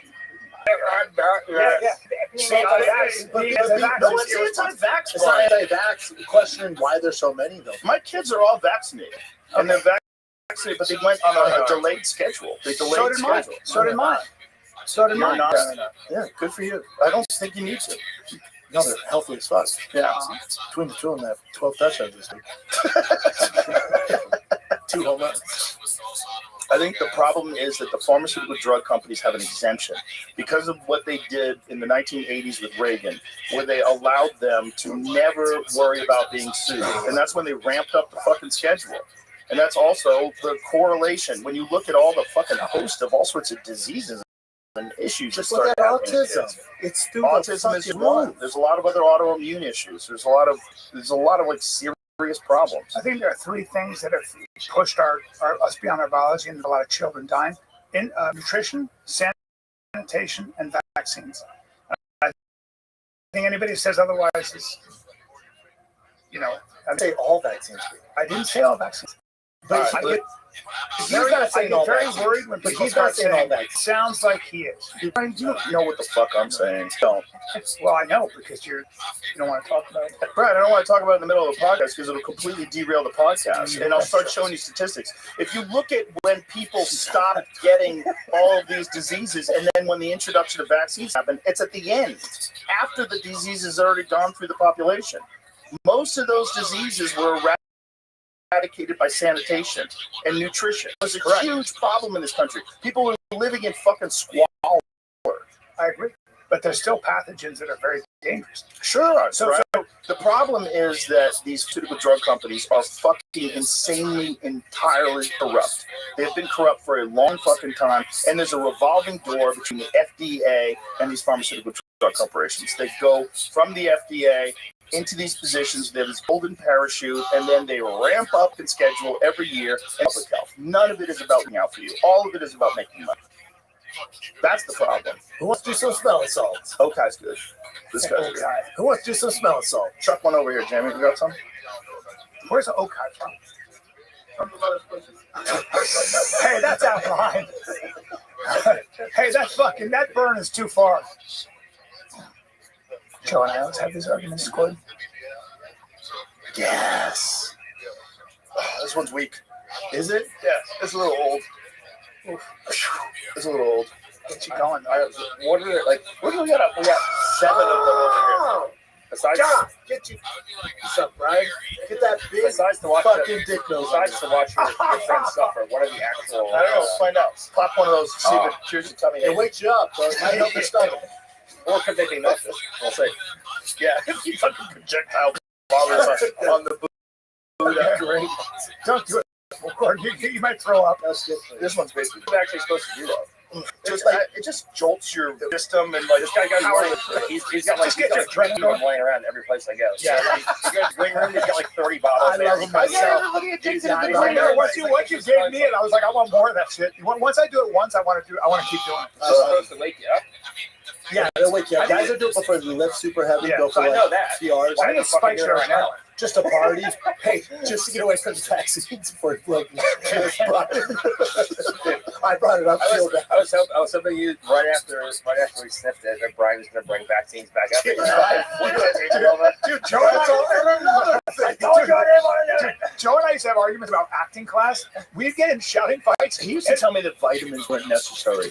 Oh yeah. Vitamins aren't necessary. Yeah, This is I'm a fact. taking fucking bites. Like, Vitamins don't work. They don't do anything. This is me and him in a fucking bar in Seattle. Brian, will you please shut the fuck up? yeah, but then I started taking vitamins. And I called him up. I go, dude, I feel great. He goes, fucking, I I know. wish you could go back in time and not take vaccines. Because why am I so healthy? I never got psoriasis. This is crazy. Hey, shut up. Turns out I had autism the whole time. Dude, we've been in Austin for how many months now? I've been trying to get into ways to well. I went. Finally, I got my level. My test. It's the best. So I just got my level test with Brigham. It was awesome, and I got stem cells. Nice. So check this out. I'd worked out at Archetype. This is Marvin Vittori's brother. Is it? It's No. very similar. I worked out. I meant to call you about this. So I work out, and I kind of forgot I had to go. So I probably shouldn't have worked out. Didn't sleep much, but my test is lowest it's ever been, which is 785. Not bad. That's very good. Not bad, right? That's very good. Yeah. Now my free though is low. It's like 45, and she said it should be 151. But then I did a bunch of research on ChatGPT with PubMed, and I talked to a couple other doctors, and they said, if your test is that high, because I have a lot of energy, they go, just be careful because you got to test it again. So she, at Waste Well, they go, we don't want to put you on anything yet because we want to test because your magnesium is a little low and your DHEA or whatever it is. Yeah. So they're going to put me on that because my test is really high. Just take TRT. No, hold on. No, he's right. Yeah. So, Magnesium is huge. And I talked magnesium. That's huge. Yeah. And I talked about Mike Israetel, who gave me that. He told me, I said, if I want to do, give me the steroids. And he goes, do you mind if your liver becomes styrofoam? I go, just fuck hit me with it. He gave me the stack. I saw that. Oh, dude, it's great. Yeah, he's a freak. He's amazing. What was he talking? DECA and all that He's shit? got his PhD. He's telling you to take DECA and everything? Well, and also he's on everything. Oh, yeah. Have you had him on? He's hilarious. No. Oh, I love that guy. Here we go. Shit, I think the co-main event's next. Mookie and Jones. Is the co-main next? Yep. Nice. That's what I'm looking for. Me too. Rufy and Benoit. Who do you, if you had to gun to your head, who do you have, Imavov or Bahala? Imavov I know you don't decision. like. It's this is Bahalio's toughest fight, I think, in the UFC. Imavov has a better strength of schedule too. I usually go by that. Yeah. Yeah, he's definitely faced the tougher competition. He's coming off of a KO of one of the all-time greats. I don't think either one gets. Oh, damn. Ooh, please end fast. I don't think. Yeah, fight. Oh, he's getting dinged. He's getting dinged. Tough. There we go. Yeah, well, he's moving. He's definitely moving, but he keeps getting popped on his chin. I don't think the winner of Imavov in this fight, Hamzat. No, I think the winner of Fluffy and RDO fight. Because I think that's more like the end in the finish. Yeah. Bro, It ain't getting Jones one of these got guys. a fucking chin, I'll tell you that. This dude keeps getting cracked. And Oki keeps cracked. And he's throwing haymakers at him. Yeah. I think like a young Kevin Randall. Bahala's his defense is really good striking wise. But he's really good all around. That team, that fighting nerds team is so good. They're so good. Yeah, they're so good. Where are they out of? Brazil. Yeah, that's John Silva, that's Carlos Tez, Mauricio Ruffi, Bahalio. Now Mikhail Oleksiejczuk, he's over there with them now. Wow. Came over from Poland. He's like, fuck it, let's go.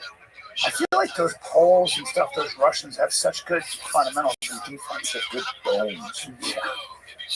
Like when Jan Blachowicz used to fucking go shin to shin with people. Magomedov was just fucking limping all over the place. Like, what the fuck are you doing? Just going shin to shin with a crack. Oh, he's such a dense dude. My shins are like fucking touch them, flick them. Vaccines. It's all the vaccines. I got bird bones. I would have been a great fighter if I didn't have bones. See, I'd like to be DDP. I'd like that. Really? Yeah. I think he'd fuck some things up. Do you think they would out wrestle him there? The problem with that guy is now, after what Hamzat did to him, everyone's going to out wrestle The him. words out. If you give him the right matchups, then if you get the ankle, The thing is, though, most guys are not at Hamzat's level. Most people aren't as good at keeping, at riding. Oh my God. It's turned around. Look at this. Oh my God. No, he doesn't have it under. I'll tell you what. I was in. Look at this. This guy's got tired. I mean, how much the chest, and he's much better than pretty much everyone at riding chest at that. Dude, I went to Hamzat's camp, and I didn't want to be biased. I called Joe when I left. I went, dude, I've never seen anyone look like that. And I've been out of the game a little bit. Last person I saw that dominant in camp was John. Dude, I'm talking national champion wrestlers, all-American wrestlers, world-class jiu-jitsu guys. He was fucking them up. And was kind of going light, and then the coach yelled something in whatever chest in, and he just fucking mopped the floor with everybody. Back to back to back. Do you think that Bo Nickel has taken a little page from that whole game, which is, I'm going to just, the last W and grab. We're going to find out. They just announced. Yeah, but what do you do when it's different though? Yeah, when he fought Reiner DeRitter, first of all, what do? You're going to get him to the ground, and then what happens? You're going to get strangled. Like, DeRitter's way better with jiu-jitsu. Way better with jiu-jitsu. And what if he reverses you and gets you on your back? Yeah. You know, like, so he didn't want that. Also, DeRitter is way So that's bigger. why he didn't. DeRitter's 6'4", and he's a giant 185. Giant. Bo Nickel can fight once more. Oh my God. Oh, wow. No. Wow, let it go. These guys are exhausted. This was a crazy first round. Yeah, it was. But now that this guy weathered the storm, what a fucking chin Jones has. Dude, what a chin. Because this dude took some bombs. I'm going to do some crucifix now, too, after that fucking DDP fight. Man. How many times did he get him in a crucifix? Last time you saw that was I think it's a full 5 minutes yet. Yeah, bananas. But wasn't doing too much damage there. No. But I also think it's a mistake where people are like, oh, Hamzat's style's boring. It's like, whoa. That's how he fought DDP. These next guys, like, he's a finisher, man. He's a fucking savage. Yeah. Well, he wanted to win, right? He's got to do more again. But also, to your point, Joe, he wanted to win. It's also his first time. And I know it's Hamzat, and he's this big, there's all this hype. Remember, it's his first chance at a title. You're fighting DDP. You don't want to risk it on your feet. But he even went in the corner with Strukin was in his corner. He goes, I want to stand. Strukin goes, absolutely not. Keep doing what you're doing. We have it in the bag.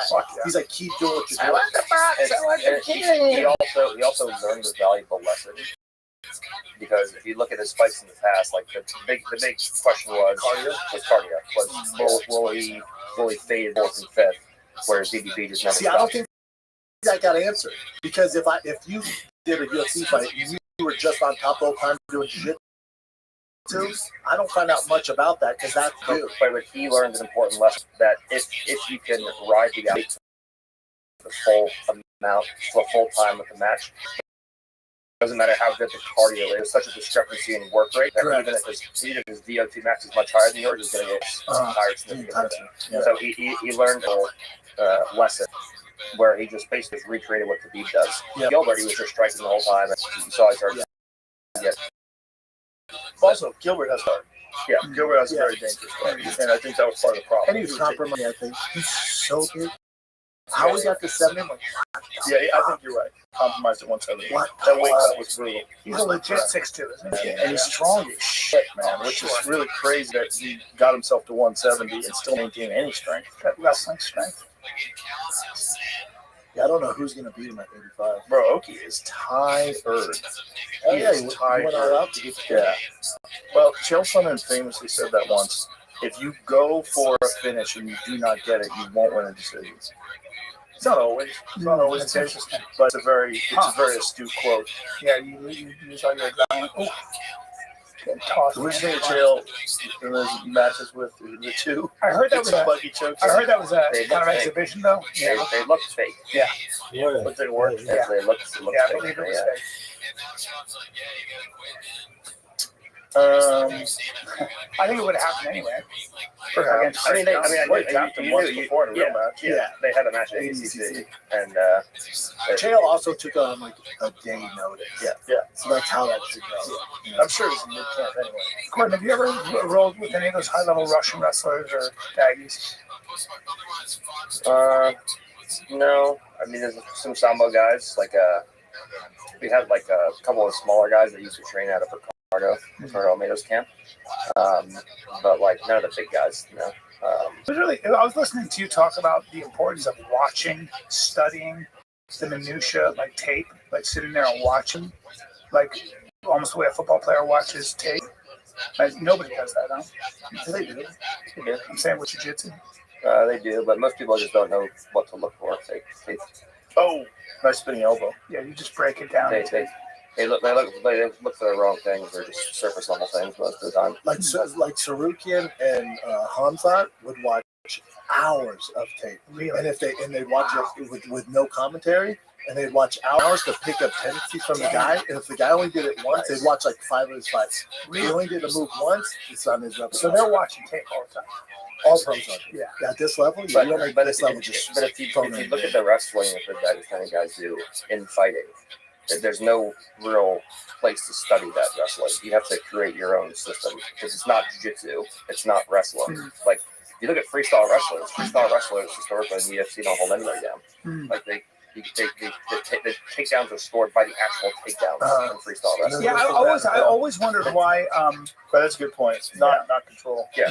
The takedown and when you're fighting means nothing. It's the control that actually scores. Like you hold the guy down and actually keep him down and do damage. That's why the daddies are dominant. Is that why Yoel Romero never used his wrestling? Because he was so. I think that was a cardio issue. Yeah. Really? Well, he would put guys down, but he wouldn't hold them down. Yeah. Like when Khabib and Hamza put guys down. Oh, Jones is fucking Oki up. Keep him down. Or George put a guy down, like he would keep him down. Yeah. Oki's in no trouble. And George did a better punishing guys as they got up. His elbows. Comes out and Khabib did a better job of controlling and making the carried body weight. Wrist control. So Jones has some fucking cardio, man, because this is a crazy pace, and they're in the middle of this, and he's just smashing. They're about to stop it. Oh my God, he's gonna go out. He's gonna go out. Co-main event, baby. Coming up. Wow. What a comeback. Wow. Oh, Paul Craig. That's my favorite guy to watch when he's on his back. Yeah, his guard. Paul Craig can pull some shit off. He's one of the rare guys. I think he's lost 6 out of his last 8. Yeah, he loses. But the UFC just re-signed him. Oh, he's fighting Modestas Bukakis. But he's fun to watch. I like him at light heavyweight too. When he got down to middleweight, I was like, boy, how hard is that? You're so good. Are there any Americans left? There's no Americans. There's no American champions in right? Taylor Harrison. Okay, Yes, she's right. the only males. No males. I don't know. Is she going to fight Nunez at 45? At the White House. 35. At the White House. 35? 35. Make it 45 for her. I mean, that's just painful. She made 35 to win the title. That's the champ. She's the champ at 35. That fight's at the White House. She was at the White House yesterday, I think. How does she suck that It way? is kind of crazy that Amanda Nunes has been the 45-pound champion, and then they just abandoned the weight class. Yeah. Because there's like 3 big bitches. And she was running through them. You know, like her match at 45. Yeah, I saw Kayla at one of the UFCs, and just like when she was probably 175. Man, it's insane. She's looks like Lacey T-Bell. She's incredible. Yeah. She's just incredible. She's like incredible, like just, I'm too light in the ass, but, I appreciate it. Yeah, would you like her to grab you and just Shut up. throw you around? Shut up, Joe. Sounds Shut up, like Joe. if she only had a huge cock. It's off in my mouth against my will. If she only had a beard, She's my type. she'd be more my She's type. just in the cock. One of them beards like Gordon Ryan type special operator beards. No, I think she's. I think, yeah, she's a pretty girl. And you're talking about the greatest judoka ever out of America. And you want to Genjek when she's. I thought she was very hot. You don't see her stuff. I saw her at the UFC in a dress. She looks a lot better now. She's starving herself. Unbelievable. That weight her whole life. She's great fighter. Kayla Harrison's supposedly she's going to fight in the White House fight. Valentina Shevchenko is. I find her very attractive. You like how she's tattooed on her hip? Yes, I do. Yes, I do. It's very. She's a real life Black You Widow. can take kind out of that sentence. She's a real life Black Widow, like the lady from the Avengers. Fuck yeah, That's shoots her. guns. Yeah, like really good too. She's a really good markswoman, I guess you would say. And she's fighting Wele. Yeah, That's interesting. very fun to watch. Well, at this point in her career, it seems to me that she doesn't wade into the fire like she did when she was younger. Smarter, Yeah, I mean, and she grapples heavy too. Very good grappler. Yeah. Very good grappler. But Zhang Weili is a demon. She's a demon. Chinese demon. She comes out and she can do everything. Artificially She's created. got to deal with that wrestling though. That's the one thing. Yes, that's what Shevchenko's got that edge. Yeah, well, it's going to be interesting. It's going to be interesting to see if Zhang Weili is even stronger at 125, because I don't know how much weight she's cutting. I don't know how hard that 115 cut is.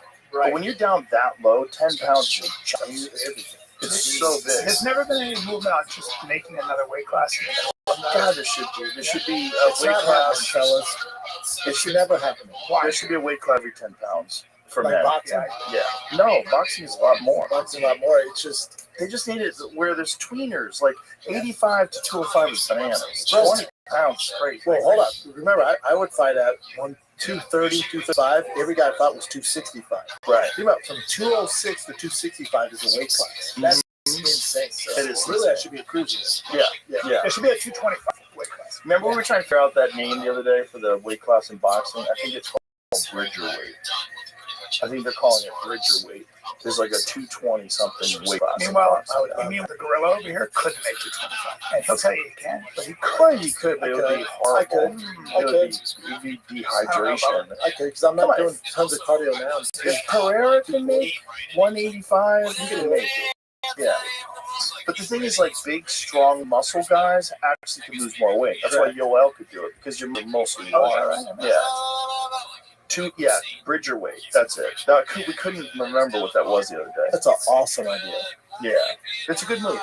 I think that they should have legitimately a weight class every 10 pounds in MMA, and I don't think that's bad.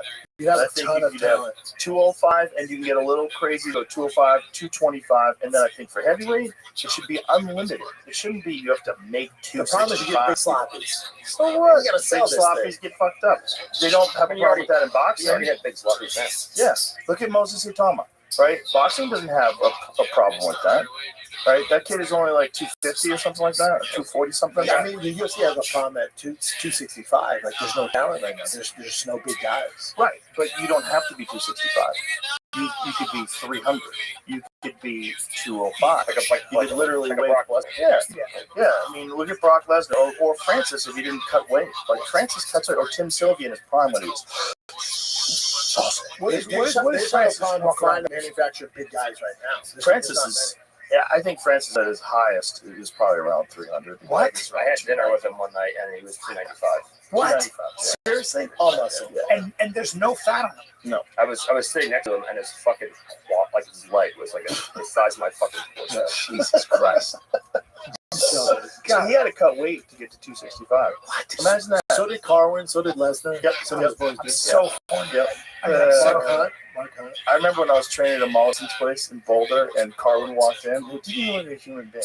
It looked like one of the Avengers. It looked like He looks like the thing. Remember first time I met so big. First time I met Carlin, I look at him, I go, fuck. I don't know what I'd do if I had to share a jail cell with you. And he goes, I didn't know you suck my cock. And then he picked me up. I didn't even know he picked me up, squeezed me, and I started tapping. He goes, that's 30%. that dude had giant fists. Yeah. His fists were It's like preposterous. 4x, right? Yeah, something 4 and 5x. Yeah. Something. Yeah, he was bananas. 285. He had biggest glove ever. You see He was your main sparring partner, right? It was good for your Yeah, head. that's all I had. Just punching each other in the face. It was a great team. We pushed each other. Bro, how good is Lerone Murphy? Fuck, he How was good How about him? Ego. Yeah, is that what they're gonna do? They did it. What do you mean? That knocked out. Lerone Murphy fucking spinning elbow in Pico. Oh. I thought you said Poirier and Pico. Sorry, yes, feature film. I thought you said that. I was like, what? That Poirier, what? I was so confused. I was like, Pico's going to 55, but he just got knocked down. Dude, he looked so good. I got that. Pico looked so good. He looked so good. Yeah, he's so slick. He's too aggressive. You said it. Pico's Right away.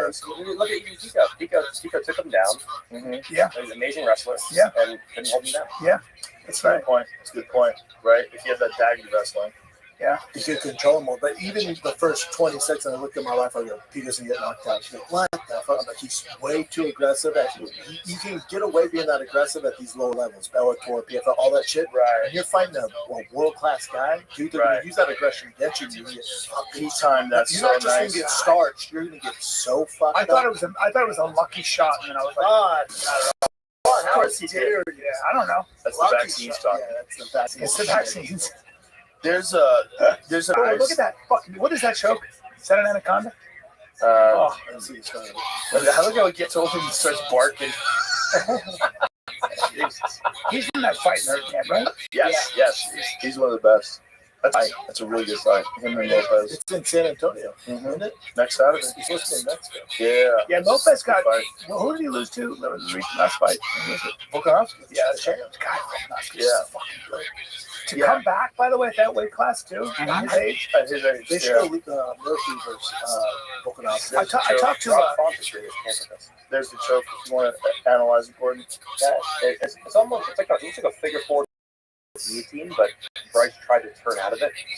I think it started when he was chest and back.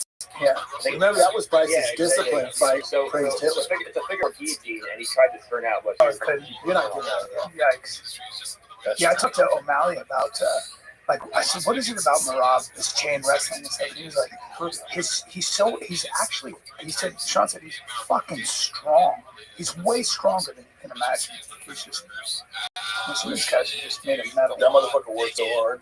Rob? Yeah, it was so hard. When DC went to visit him the day after he won the title off of Sean, he was running. The day after DC went to his home in Vegas, and he goes, "Rob's not running." And DC made a video. Can you believe this motherfucker? He's free, like showed his gym. The day after the fight. The day after the fight. So Sunday, he went to visit his friend and just won the title. Marab is running. Well, dude, when he was wrestling with the gold medalist Henry Cejudo, he was winking and saying shit to Mark Zuckerberg. Yeah. Cage shot. Yeah. He's like, Oh, in the fight. I believe Yeah. picked him up. Picked him up like kissed a him, doll. kissed his back. Yeah, just threw him to the ground, laughed. Marab has the best whip in UFC history. What, cardio? He's it's And, strange. and what you gotta like about him is he's super active. Where most champions aren't, he wants to fight all the time. That's 1,000 pounds. Well, he trains so hard and constantly. And when I talk to guys who train with him in the gym, they're like, you can't even just watch him hit pads. It's nuts. But he just does everything full blast all the time. And so he's gotten acclimated to just this insane workload. Yeah, insane work rate. Also, he's from a part of the world where, like, George is tough. That's a tough Because you have part. one option, fight your way Like, out. DC was on Shay show, Shannon Sharps, and they're asking him, they're like, what is it about the Dagestanians? And DC gave a great answer. I love the interview. He goes, it's not that they're better athletes or that they any of that stuff. They're not better athletes than we are. It's just they have no other option. So like, because Sharon goes, well, your son has all the resources. Yeah, but over there they have nothing. So my son has all the resources. He's like they have to make it. Well, my son can fall back on his dad. Over there, there's no fallback. So they train their ass off. So they have to. Also the hunger. Drive. That's what it says. Yeah. And in Russia, it's supported. Those countries, like, you get a doctorate in boxing and shit. Like, you know, you get a state stipend. Yeah. It competes or win the championship owns like half of Russia. That's the award. Yeah, like try to get him to fight again, man. Like, He's like, what? why? Trying to do that. I want to put myself through that. Plus, he's got to weigh 200 pounds now. Yeah. He's very big. He's big. There's no Islam. I think Islam only has like 2 or 3 left max, maybe 2 left. Really? Yeah. What makes him that? In his interviews, talks about it. Really? Yeah. Dude, John Fitch said when he would wrestle, and John Fitch is an insane wrestler, and John's probably 200 pounds walking around. John said, in fact, he was 205 when I was talking, and he said when he would wrestle Khabib, if he could stand up once in practice with him, it was a good day. Like, that's John Fitch.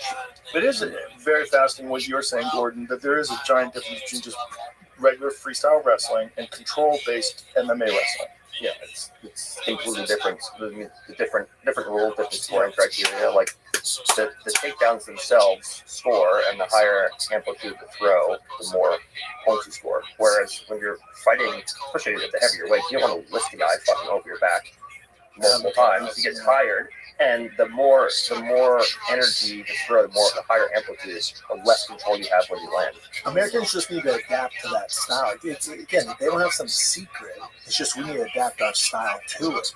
Yeah, but they adapted early on, and that's the secret. But there's so much to it. There's so much to it. But if you look at the Pakistani guys, they are significantly better than the Americans and everyone at riding chest to chest, and especially riding chest to back. Like, it's pretty easy to hold the guy down if you just stuff him in half charges. But when the guys start to turn away, like, Khabib, the only thing that ever fucked up Khabib was when the guys grandied on him.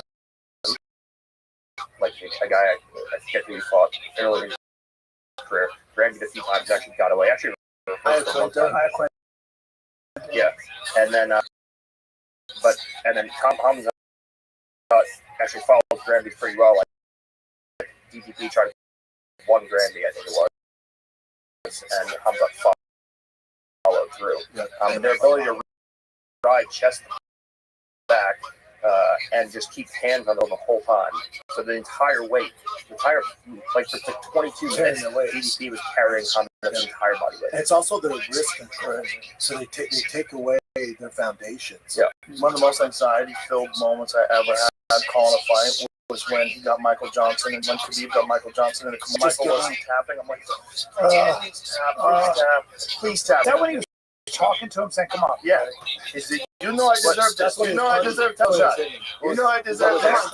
Tap back." You know, you're right. I mean, what was actually interesting in the Hamza fight was, no one talks about this, was he acted up in bottom position at the end of the fight. Yes. And ended up in half guard. He couldn't get in. DDP passed him to mount, and then briefly fucked it up and he fell off, so everyone forgot about it. But Hamza himself wasn't up when he was in bottom position. good point. That's very good point. He did a really good down, but when he actually got in bottom position, it's funny because if he knows how to hold the guy down, he should be able to reverse engineer that. Say, I'm doing this to hold the guy down, so I need to IM the ability to do this. I'd be curious on Hamza.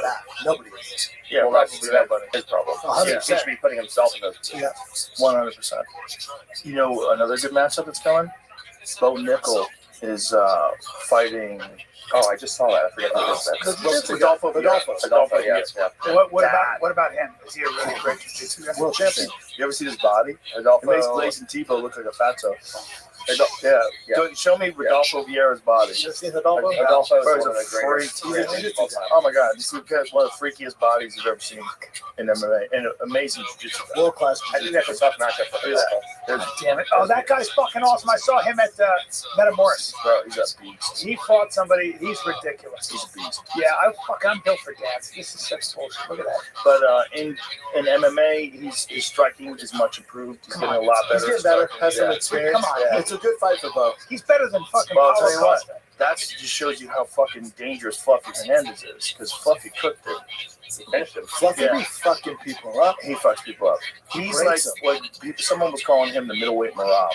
And it's like that. Like, he melts guys. He melts guys, and it's interesting because he doesn't have like a world class background in wrestling. He quit wrestling, I think, his freshman year in high school. So he doesn't have like this extensive wrestling background. Dog. That guy's Remember you, me, and Matt Mitrione, we were backstage and Rodolfo had his shirt off. And he's just standing like that. When?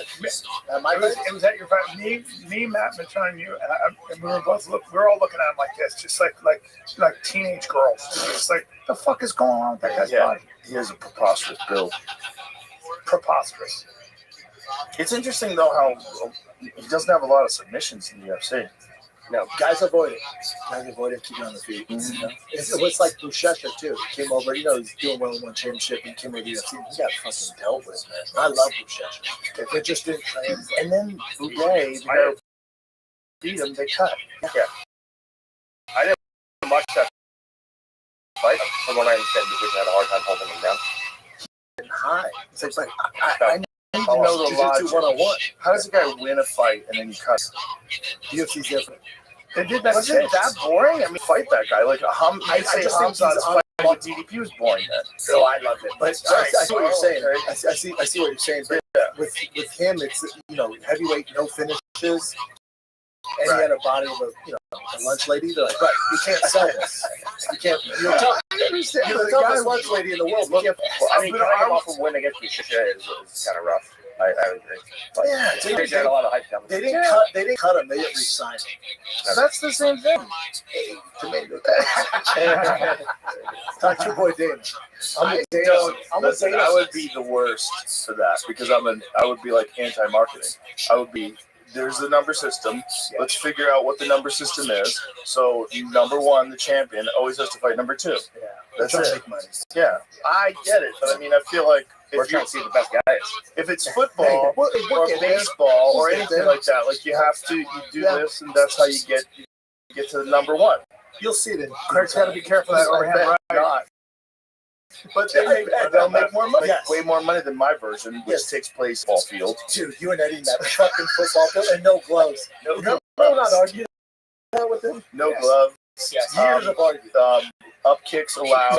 Up kicks allowed. Soccer kicks allowed. Stomps allowed. Old pride. Yeah. But better. Because pride of elbows. Which is really bananas when you think about it. That's So what you they think, do with the line. think what Rampage Jackson did? Do you remember when Ricardo Rona, that crazy slam off the triangle? Yeah. Now imagine if that's okay, Like, but you can't elbow a guy. No, that's what we're How talking did they have about. standing elbows? Like stomp. Yes. Did Pride even have standing elbows? No. I don't remember. Name one elbow you ever saw. That is Wow. so And you crazy. see Krokop soccer kick you on your face. Yeah. They're like, that's good. That is so crazy. They didn't Wow. even allow standing That's where they elbows. draw the line, dude. They used to have headbutts. You could be in somebody's guard and just start No, headbutting. that was UFC. That was early days. They used to do Was that that. pride? Yeah, maybe early days of Pride had that because early days of Pride was like '94, and there was still headbutts back then. Because I remember when I was working for the UFC in '97, Mark Coleman was using headbutts from the guard. Yep, and with wrestling shoes on. Come on. Yeah, bro. Everybody got on the sauce, and Mark Coleman was around. So everybody got sauce. That's a rumor.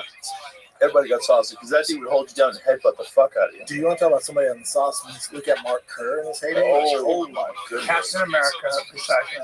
I was there when 285. I was there when Kerr. He wrestled 188 in college, senior year, I believe, and he was 260. And then he was like, "This is gay." I was there when I'm going to 285. Kerr fought Dan Bova. He stuck his chin in his eye.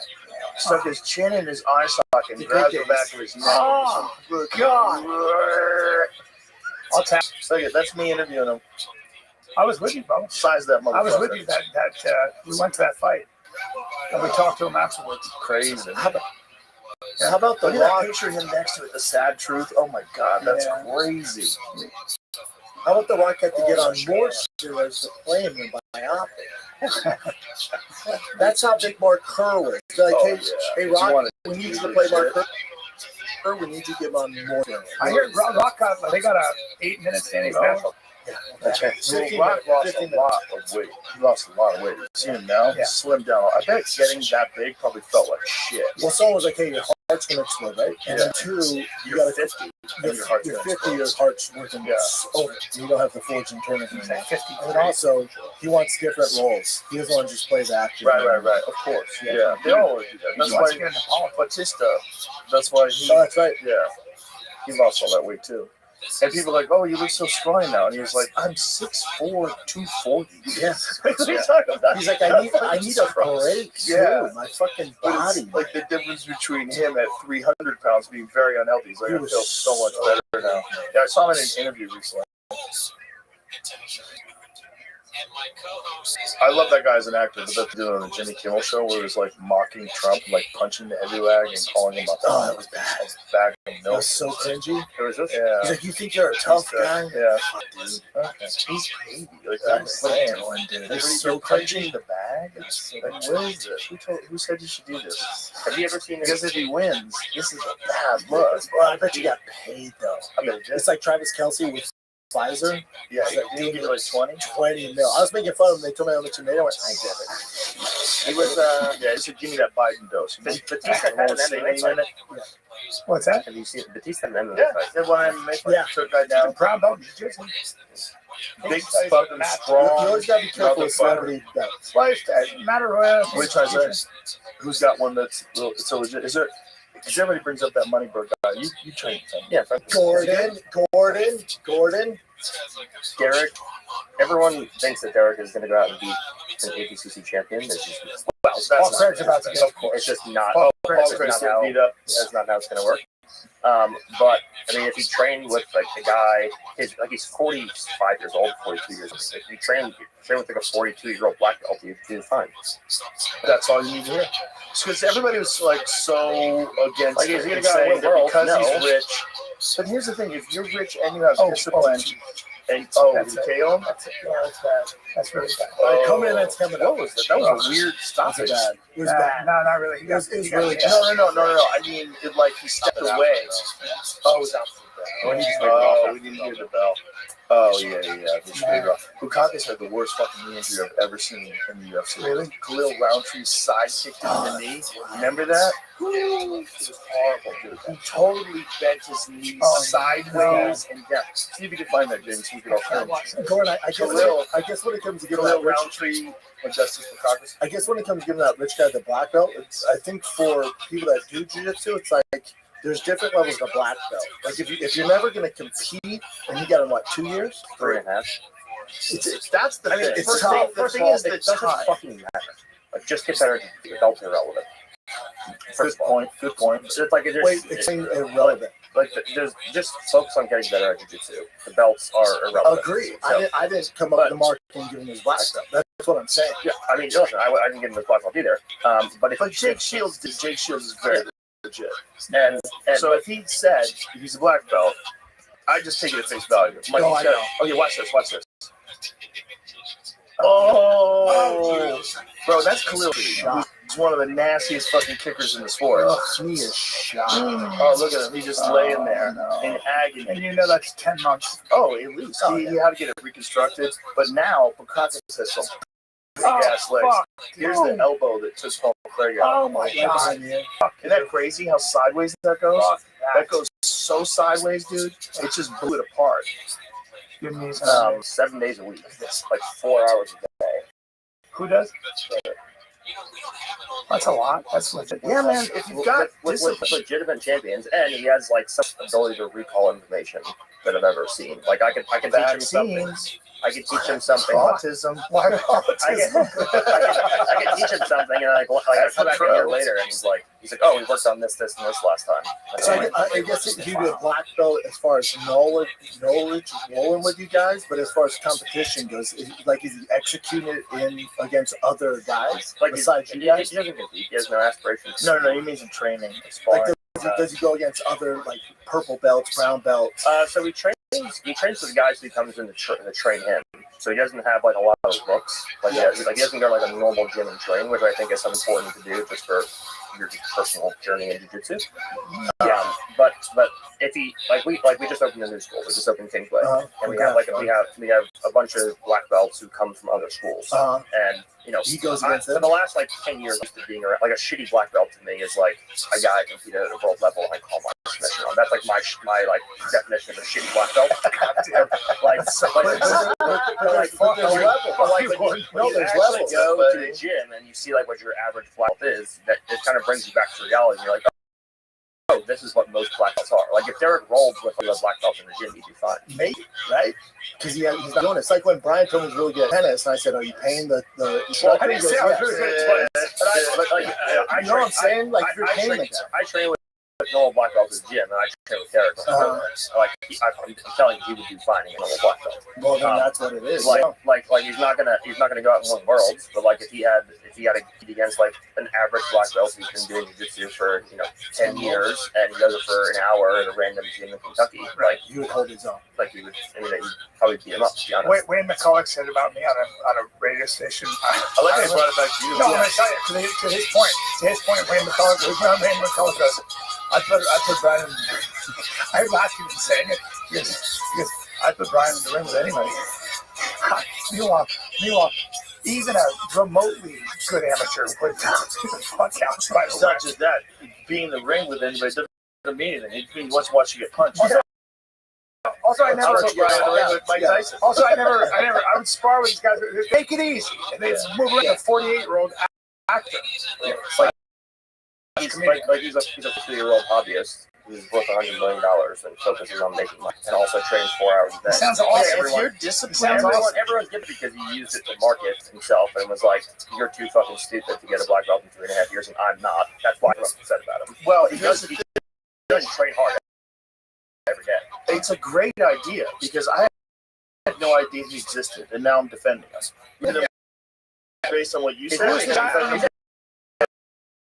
Actually, he's here right now. He did the 10:30. Paul Craig just retired. And that's enough. I mean, that guy's been KO'd a gang of times, and he's a great guy. He's smart, too. Yeah, sure. It's a good point, though, right? When you get to an age. And, by the way, has a fucking submission victory over the champion, Magomed Ankalaev, Conor McGregor. This track's so tight. It's so quick, too. Yeah. With 1 go, dog. 1 second to go in the third up a triangle and fucking tap with 1 second to go. That's how tight it was. And had the COVID vaccine the day before. That's what's incredible. Yeah, all. But Gordon, you can send people if a guy gets his back run too. Okay, what's going on? 3.5. But you're right. But how much did he really train? So, this is the idea that we always say. This is what I always say when people talk about Jake Paul. They say, "Oh, Jake Paul is fucking YouTubers." This now goes, push all that away. Yes, but that doesn't mean he can't be good at something. Right. And also, the kid was a wrestler in high school and college, legitimate athlete. If I just watched him, if I watched him knock out Tyron Woodley, just watched him, I'd say that kid's a prospect. He's fun, he's exciting, he's young, he's got one punch, go to sleep power. Yes, that's what he didn't have all that baggage. But that's the baggage, it's psychological. You look at him it's the YouTube guy. Yeah, so a rich guy, like a Moneybird guy or a Zuckerberg, you say, "Oh, he can fuck that guy." But if he's got discipline and he can hire the best trainers, if he really does, and he does, and he's tough, if he's actually mentally tough. He's in Austin. He did the 10:30 to 12 plus, and then he's taking 3 2-hour privates with Giancarlo Luke and Maradona. That's shit. So that's what I'm saying. 30 until 7 o'clock at night. You can't not just that. And he's also been really successful in something else. So he applies that discipline. Exactly. Not only that, a workload. If he's doing hours and he's doing it every day, it's a lot. This is the Gordon Ryan method, right? Your method has always been not just study harder than everybody else, but you don't take days off. That's a giant factor. Yeah. It's a giant factor. I talk about him all the time because training 365 days a year. You wouldn't take one day off? Kind of nuts. No days off. I mean, if I'm sick or I have staph or my legs hurt, I take a walk. I'm always there thinking about the sport. But Joe, my thing with Jake Paul is take all that baggage away. You would still, if boxing had a belt class system, still say Jake is a blue belt with his. You wouldn't say he's a black belt. He's not a master of the sport, even though he's dedicated to whatever the last 4 or 5 years. But this goes back to my original point, which is just belts are just fucking. This belt thing. Like blue belts beat up black belts now. Yeah, I don't it's they certainly can if they're strong and they're fast and they get tight technique and the black belt's got a. So it's like it's a really good black belt. The gym I came from, there was no blue belt. I black belt. I don't know what the fuck. But I get a black belt in 3.5 years. No, but I also don't have any black belts. Like my standard for a black belt is like so unrealistically high that I don't have a black belt. Have you not given a black belt? Eddie had this kid. I don't have any. Eddie had this kid that was Division I wrestler. I wish I could remember his name because he was a fucking nightmare. Every time I rolled, it was so ridiculous. We would do neon belly drills, and you start with neon belly, and this dude would throw me off him like I was a pillow, and then when he would get on top of me, knee on my belly, I was going nowhere. I was stuck there. We're the same size. He was crazy fucking strong. Yeah. Now that guy was a blue belt. Do you know what I'm saying? Like he was just an elite wrestler who you just show him a few of these things. And he already knows how to move his body and control people. He doesn't know how to do omoplata or pop right. He didn't. He was terrible off his back. Yeah, he's good. He's not a black belt. But he's also been wrestling. He could fuck black belts up. He could because he'd pass your guard. He would smush you. He would. But he was a D1 wrestler, right? He was a D1 wrestler who was jacked. Yeah. He had this powerlifting routine that he would do. He would not skip powerlifting workouts. It's the most important part of my game. It was all clean, all powerlifting, deadlifts, snatches. It was all. That's all he did. To the other end of that, we've had D1 guys come into the academy and they get fucking smoked. That can happen too. But usually that's how it goes. But he was training for a couple there's been blue belts or purple belts that come in and get fucking starched, man. It takes a long time to learn. What I'm saying is that this guy loved MMA. Yeah. He was an elite wrestler. And he was 2 years into jiu-jitsu, but he was a blue belt. That's what I'm saying. Yeah. So he's a blue belt, but you're in fucking trouble. I just get Jason Nelson. Jason Nelson's like having matches with like he's like having like matches with Tyra Tolo, like he's having like competitive matches. And did you give him his blue belt because of experience? It looks like a world class wrestler. Yes, like that's such a fact. He's like American wrestling. Like, I think this is. I've already said this, but I say it again. That's the best base. 100%. If you can dictate where the fight takes place, that's the most important thing. Look at yeah, all fights start striking. Look what happens to a lot of these guys and like, did you see when Chaos Williams fought Gustafsson? Yeah. That fucking Viking dude? No. It's just, Chaos Williams, terrifying power. Terrifying. Just has the highlight reel of starching guys with one shot. The Viking just got a hold of him and just absolutely ragdolled him for 3 rounds. To the point, like you felt bad for Chaos. It was just beating the shit out of him. Like I've never seen anybody beat the shit out of Chaos. It's grappling. The wrestling is so goddamn important. If you can do that, and you can hold a guy, you can dictate where the fight takes place. That's number one. Even if a fight starts standing, it also creates fucking dangerous. And Gustafsson got KO'd earlier today. He got KO'd by. I thought it was going to be a grappling match. Xander Gustafsson? He doesn't have. No. Oh, okay. Completely. Andreas Gustafsson. His fuck strength is insane. This guy does one barbell snatches, 75 pounds. That dude. That's the strongest guy. Yeah. The video compilation of him weightlifting. It's insane. That's like crazy. Look, he got stopped today in the first round. What did he fight at? 170. Oh my god. So my point is, in the Chaos Williams fight, for example, the grappling is so goddamn important. It's number one for sure. Number one for sure. You can dictate where it goes. I'll keep on feet, go to work. And if you're fighting for 20 years, like you take so much less than a striker. Correct. That's the thing. No one's like, look how much damage like a beef. But that's why I always say beef got touched 4 or 5 times. But that's why I say it's always way more impressive what Izzy's done, what Alex has done. Yeah. When they're strikers and they don't have an option to grapple. You know they're going to keep it on the feet, and they get to that level.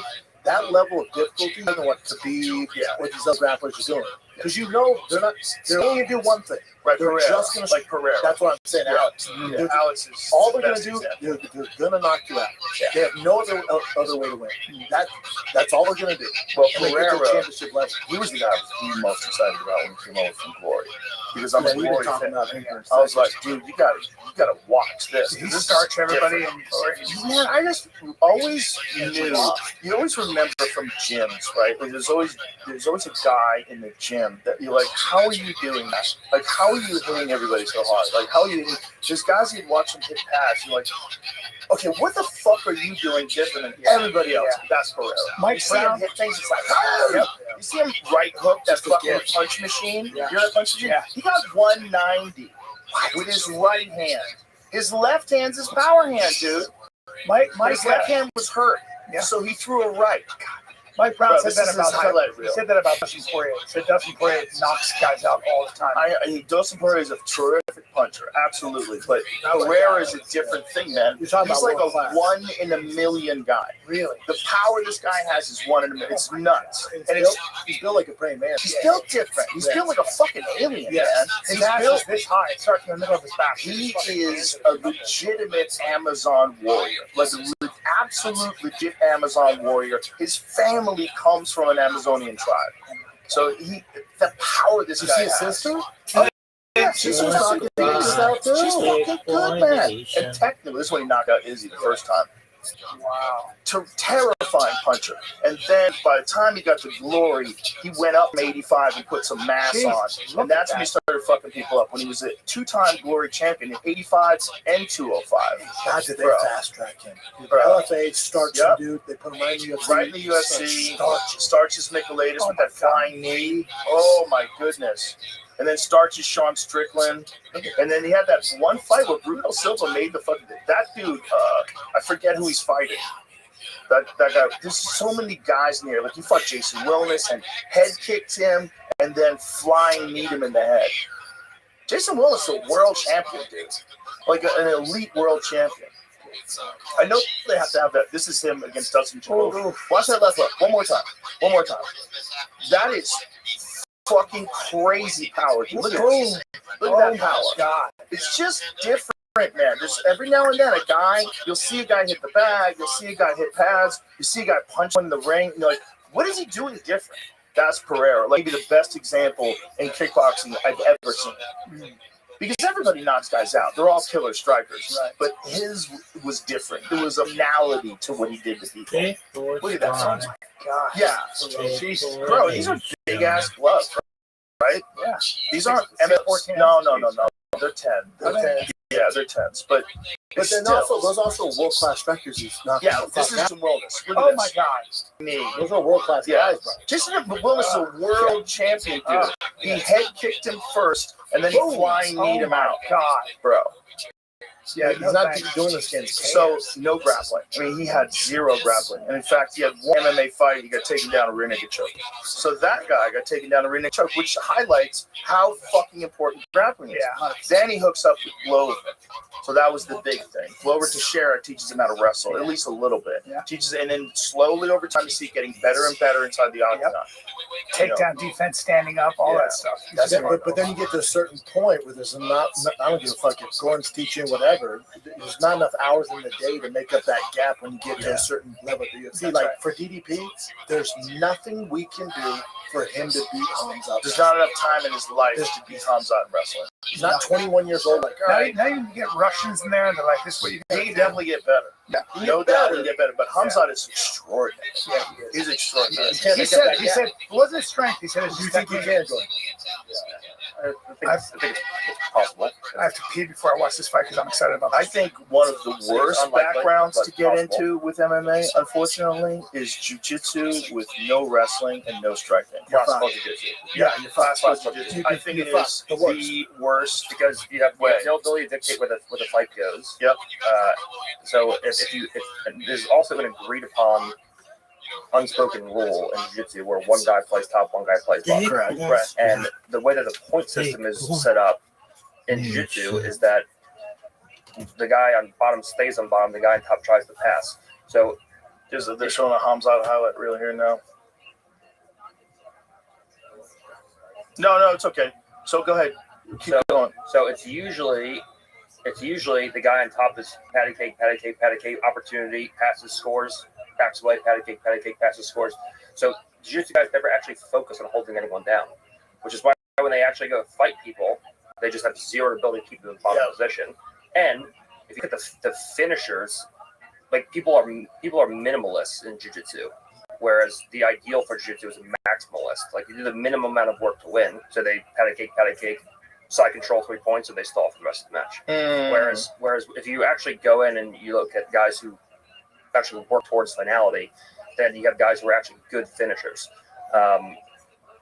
And so if you just combine all this, like even Hidalgo versus that guy Fluffy, is his name, like he got to good positions. Like he mounted him, he took his back multiple times, but he spent his whole career just winning on points. So when he actually went to finish him, like there's like it's just you don't have the Isn't mechanics to do that it. fascinating that the rule set it really kind of ruined a lot of what made jiu-jitsu important? Yeah. Like rule set did. The number one thing that no one talks about in my career, which separates me, is the fact that when I put people in bottom position, no one ever stands up. And if they do stand up, they've used so much energy standing up that it wasn't even worth the stand up in the first place. Like everyone that I fight knows my passing is so good, and they know my pins are so good. Like I know if I get chest to chest, and I'm gonna finish them. So everyone's I'm fucking getting up. Like I fought Andre, I fought Yuri, I fought all these guys. Like everyone knows if I'm in bottom position, I'm gonna get my guard pass. I'm gonna get my guard pass when I finish. So like I need to get up like my life depends on it, and nobody even gets close. And so like, and if they do, it sounds like bragging, but that's 100% true. Like when I fought Wagner, like Wagner tried his absolute hardest to stand up when he was fresh. And just if you look at he fought everybody else, fought Craig, fought everyone else, he just kicks away, kicks in the hips. He fought MMA, kicks in the hips, stands up, and he's back up. And so it doesn't allow you to keep pressure over time. I just put him on bottom, and they just never got away. And then the one time he did get away, it was so late in the match, he was so exhausted that I just let him up, and then I just put him back in the bottom position. So no one talks about the fact that I can hold people down, but the number one issue with classical jiu-jitsu guys is that they never spend any time holding people down. So first of all, they can't take them down. And if they do get on top, the guy just stands up. Yeah, and also no striking at all. So going into MMA with no ability to take a guy down, no real experience of holding guys down, and no ability to strike them. Poor finish. So even if you jump guard, for example, and you're on bottom, because you never spent your time actually working on like submission finishing mechanics. Right, there's guys who can't from bottom position. Guys who win jiu-jitsu tournaments that don't even attempt a submission. Yeah. They just get mount. So if you're on top, which is unlikely because you can't take the guy down, it's unlikely you're going to hold top position. And even if you are in bottom position, you're not dangerous enough to actually finish the guy. So it's like classical jiu-jitsu is just getting phased out, and we call it scrimmage wrestling. What the Dagestani guys are doing is going to be phased in. Like they just. I like how someone was mocking you about scrimmage wrestling, and then it got used on it by Nikki. Like I'm not denying it's wrestling. It's just a different kind of wrestling. And if you look at every historical piece of information, like you look at Aaron Pico, took the guy down. He's an amazing, classical American wrestler. Couldn't hold down. Yeah. And then Hamzat was like the next match. He takes the guy down, rides in the whole, like had 23 minutes on top. The only reason he didn't have like a full almost 25 minutes was because he got stood up like, midway through one of the rounds. I think it was like 23 minutes of control time. Like, I'm not saying it's not wrestling. It's just a different kind of wrestling.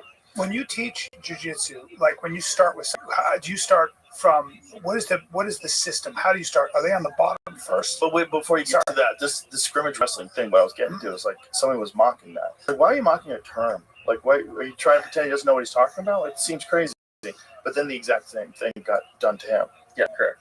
He was like, oh, like, got done to him in the match with Nicky Rod. That's hilarious. It's like everyone just thinks you could just come in as a collegiate or freestyle wrestler and dominate, and that's just not the way. Like there's so many things in wrestling that work perfectly. There's so many things that don't work at all. So many things that don't make sense to do. Like a fireman's carry.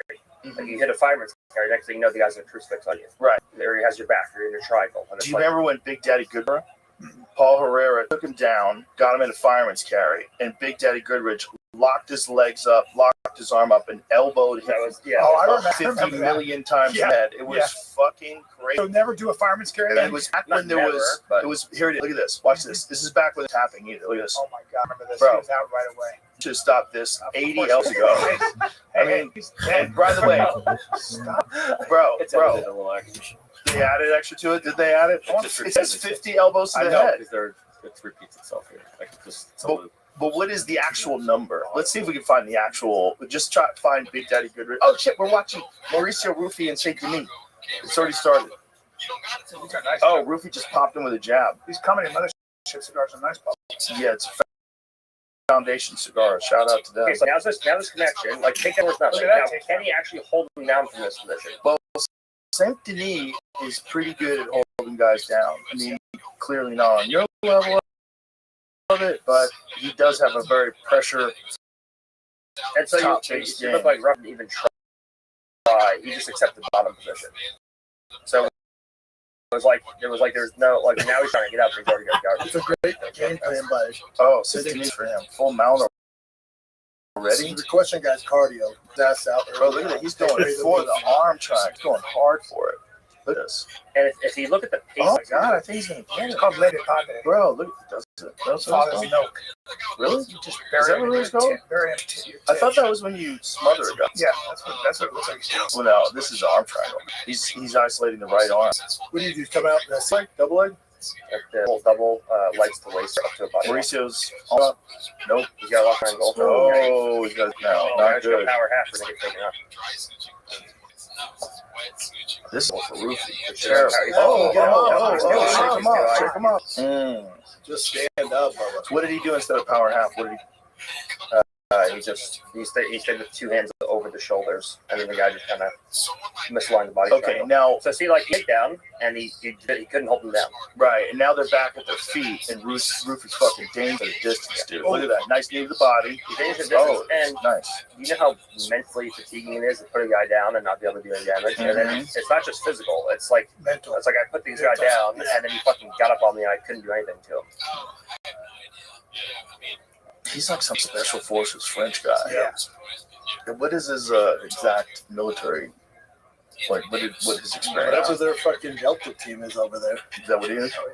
Their version of it? Yeah, but there's like French are no joke. This dude's no joke. He's an intense motherfucker. He was thanking America for helping France in World War II in one of his post-fight speeches. Jesus. It's like, I love America. You helped us in World War II. I'm like, whoa. The crowd's like, what? Yeah, man, this guy, what is he thinking about here? So he's got his back again. He's got him. French Army Special He's got him down again. So far, this is not a good round for Rufy.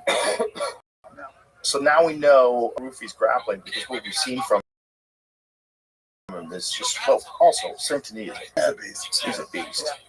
Now, look at that full mount again. Rufy can survive. Arm triangle, try it again. Gordon, do you guys start with like the traditional guard triangle? So what kind of athlete am I trying to build? Oh, it depends. Elite Brian Callen. Yeah. If I'm trying to build an athlete from the ground up, and I have time to work with them, I always look in the bottom position. Bottom position is the hardest to win. We'll start standing. Stand is the last thing I teach them. I start, because if he bounces in the bottom position, good guard retention and good escapes, and submission escapes. Those are the first things that I do. So are guys asking to come in their camps? He's yelling at something. He's complaining about something. Rufy's complaining about something. He's holding glove? He's holding something. Yeah. He's holding shorts. Homicide asked me this thing. Like, he's holding in Newport? No, he was in Sweden. I'm not going to Sweden right now. He does the camps in Newport now. Yeah, it's not too bad for you. Yeah. Okay, so he train hard. It would be great. He had his hands in his shorts. Can't be doing that. He's holding on to the shorts, I think. Is that what he's saying, Jerry? He's grabbing his dick. Hopefully he's grabbing. That was a fight once with Big Daddy Goodrich as well. He fought this dude, the Pedro, and he reached his hand into the guy's junk and fucking crushed his nuts. No. Yes, he did. It was legal in Brazil. Right? In Brazil. Yeah. There was no rules back then. He reached his hand and crushed the man's balls. How bad do you want to win, bitch? Oh God! Is it true that is this just is this bullshit or when TZ Drake Duplessis had his finger in Kamzat's ass? Is that true or Kamzat was What? On TikTok. I'm sorry. This is my never mind. Okay. Edit that out. 50 seconds left. I like that, brother. Swinging. But he's got it now, and now he knows he can't get taken down. I've seen Rufy like this before, man. This is interesting. It's supposed to like this. Well, I mean, you got to think the guys that Saint Denis fought too. He just fought Dustin Poirier. Oh yeah, strength of set. Yeah. Saint Denis way higher. Renato Moicano. Fought some pretty elite guys. You lost him. Yeah, he got beat up. But you see, like, even this, like, standing, there's so much less that has to go wrong for a good guy to get beaten by a guy who's much lesser. Like, when you're grappling someone, it has to go wrong in order to lose to the guy who's worse than you. So, like, if he took him down in the first 30 seconds of the round and he remained in top position, like, just riding him, there would have been, like, almost 0 game rounds, which is, like, what the Hamza did. And this guy's that last second. You're here, you get knocked out. Versus if you're on the ground, there's a lot of shit that has to go wrong to get beat. Especially when you're tired. That's the thing. It's like you have to make choices. Do I move now? Am I too tired to explode out of the way? I see him winding up. Do I try to duck? Like, what do I try? You don't have that. Like, when Itama fought Dillian White, the in and out footwork, woo! That like, after something like that, that shit's gone. Right? So you can't really get out of the way. That's why as Saint easily. Denis is banking. Yeah. Let's even if I don't finish him, let's drain this fucking gas tank so his footwork's not as good, so he's not as dangerous on the feet. But it's such a good test for Rufy because he really hasn't beat those high caliber guys yet. It's such a good test. Here's a real question. Do you think that with guys like Marab and then Fluffy as well, maybe to a slightly lesser extent, do you think what they're showing is that just like some people can do those 100-mile races that like Goggins and Cam Hins does, and that we think a marathon is hard, but just that's what you're trained for. But guys like Cam do a marathon literally every day. It's just you got to go past where you think the boundary is. And a guy like Marab, can you keep that kind of pace up for 5 minutes? Because he's in that 100-mile running. Yes. You know what I mean? Yes. It's like, is he genetically gifted where he can do that, or is it just all mental? He says not. He says he's just cigarettes. They say that like Prefontaine, those guys have harder bones in their feet. Like Well, that, that's also from use, though. Yeah, that's from use. That's the same kind of thing. Yeah, you get that from kickboxers. Yeah. You get that from weightlifters. Because Saint Denis, I'm sorry, I'm gonna say it. His hands are down a lot of times. He's close. Oh, he just got elbowed That's hard. why it's caught, man. He got elbowed hard. Well, he he's tired, gets dude. reckless too. He does get reckless. Well, he's a very violent man. Yeah. But here you got him down again. He's got him down again. He's down to try. He's got it. He's down to try. Oh, Rufy reversed him. Huge. That means he's tired. That's what I was talking about. Scrimmages. Yeah. Like, Rufy was just like, I'm not accepting. And every previous takedown, he's like, I'm accepting bottom position. This time, he's like, I'm not getting put up. And he just kept. And now he's going to stand up. So every time this happens, Oh boy. then Watts is in more and more trouble. Yep. He's just got to be clean here. Just don't get wild. But why? Hands down. His kicking with his hands You down see like the that. clear He's gonna get caught. tactical difference between these guys and a guy like Yes. Saint Denis tried to take him down in the first round and tried to finish him in the round. So he had more submission to 10 more. He worked towards a lot more than like a guy like he would. But now he's a lot more. Like Khabib and Hamzat spend the first, like, if it's a 5-round fight, the first 3 rounds just riding the guy. Like, there's no submission attempts. They're sole focus control. Carry body weight. You know, see, this is if you get to like 155 pounds and you're a striker, You know, that is at the weight where like most of these guys can knock each other the fuck out. It's like if this guy fought Ilya Taporia, he could knock the fuck out, right? And or he could knock Ilya the fuck out. Like it's so tight when you're at like championship level and you're that fast and hit that hard. That's a wild game. What you're saying, Gordon, is like it's important for people to hear because that's the clearest pathway to success. Round, it's the least amount you take. It's safe. Saint Denis, look at this. Look at this. Oh, that's right there. Look at this. That's This. not fun. Look at this. 2.5 minutes Oh, left. fuck that. You gotta pull the hand down. You pull the hand Underneath down. his chin. Close though, Jack. Oh, putting the squeeze on the jaw. That's kind of Oh, not fun. wow. Benoit Saint Denis, a huge win. That is fucking That's the huge. first of the fighting nerds. Yeah, and that's a big one, man. That's a big one. Vive la France. Because Rufy was the ninja, you know. Rufy wheel kick, and Rufy was yeah. He's got. And then the captain of the nerds is fighting the main event. So He could have turned, so he wouldn't have been able to follow him. He's a fucking That's in his beast, man. hometown, bro. That dude's a fucking beast. For him. Good for him. Yeah, he's a beast. And the thing is, it's like he didn't get deterred from his losses either. You know, he gets beat up by Moicano, didn't get deterred, Strong beat mind. up by Dustin Poirier, he loses KO. both those, and he wins that last one. The last one, he didn't look great. Strong mind. Look great Yeah, tonight. took it on short notice. To do that to Rufy, that's big.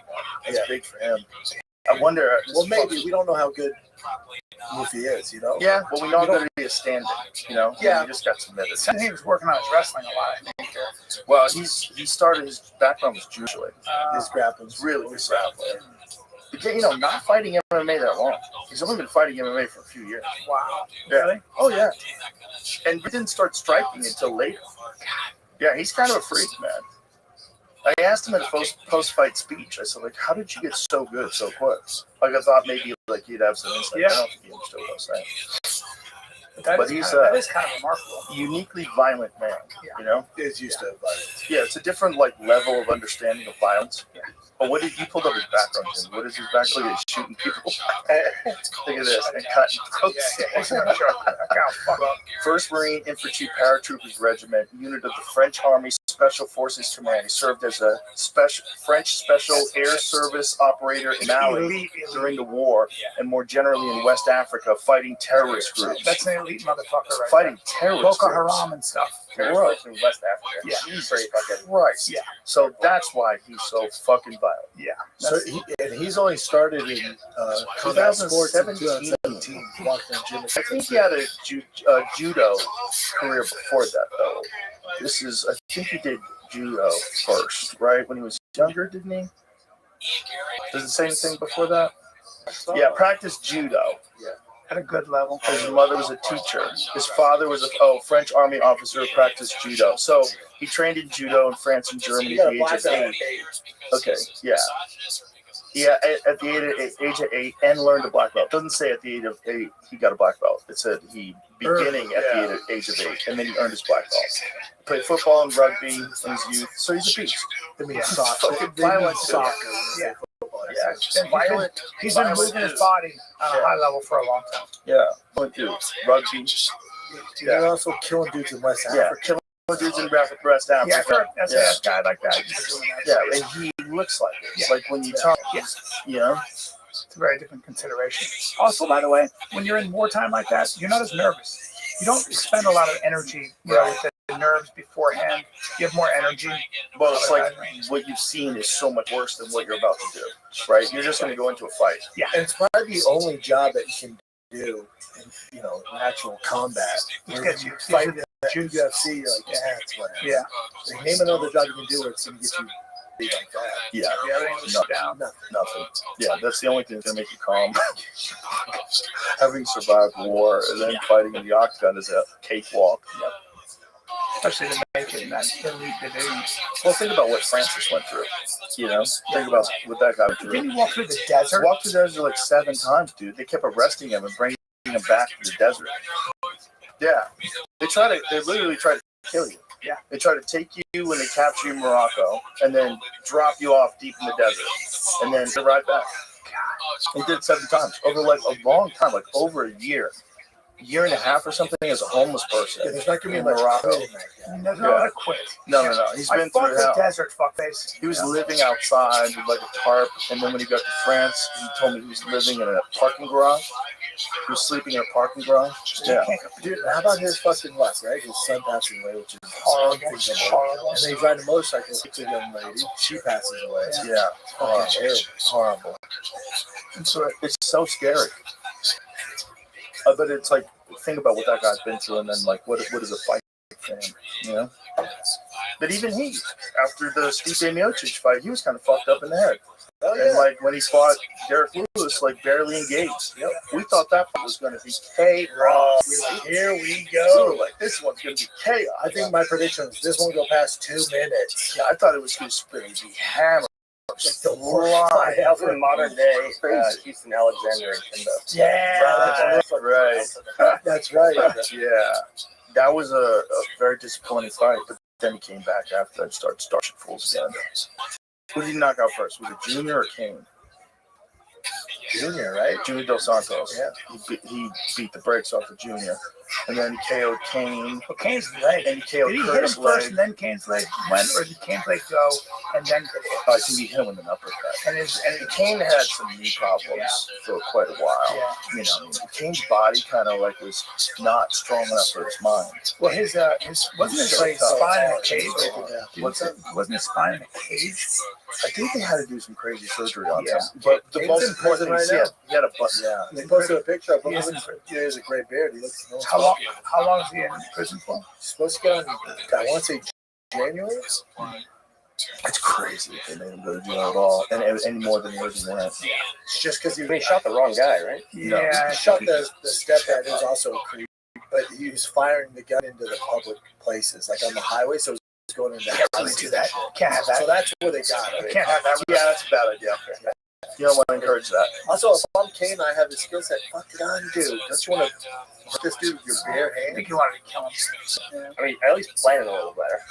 Like, if he planned it a little better, he may have gotten off. I think it was rage. I think he found out and he just went, I'm going to go kill this guy. So.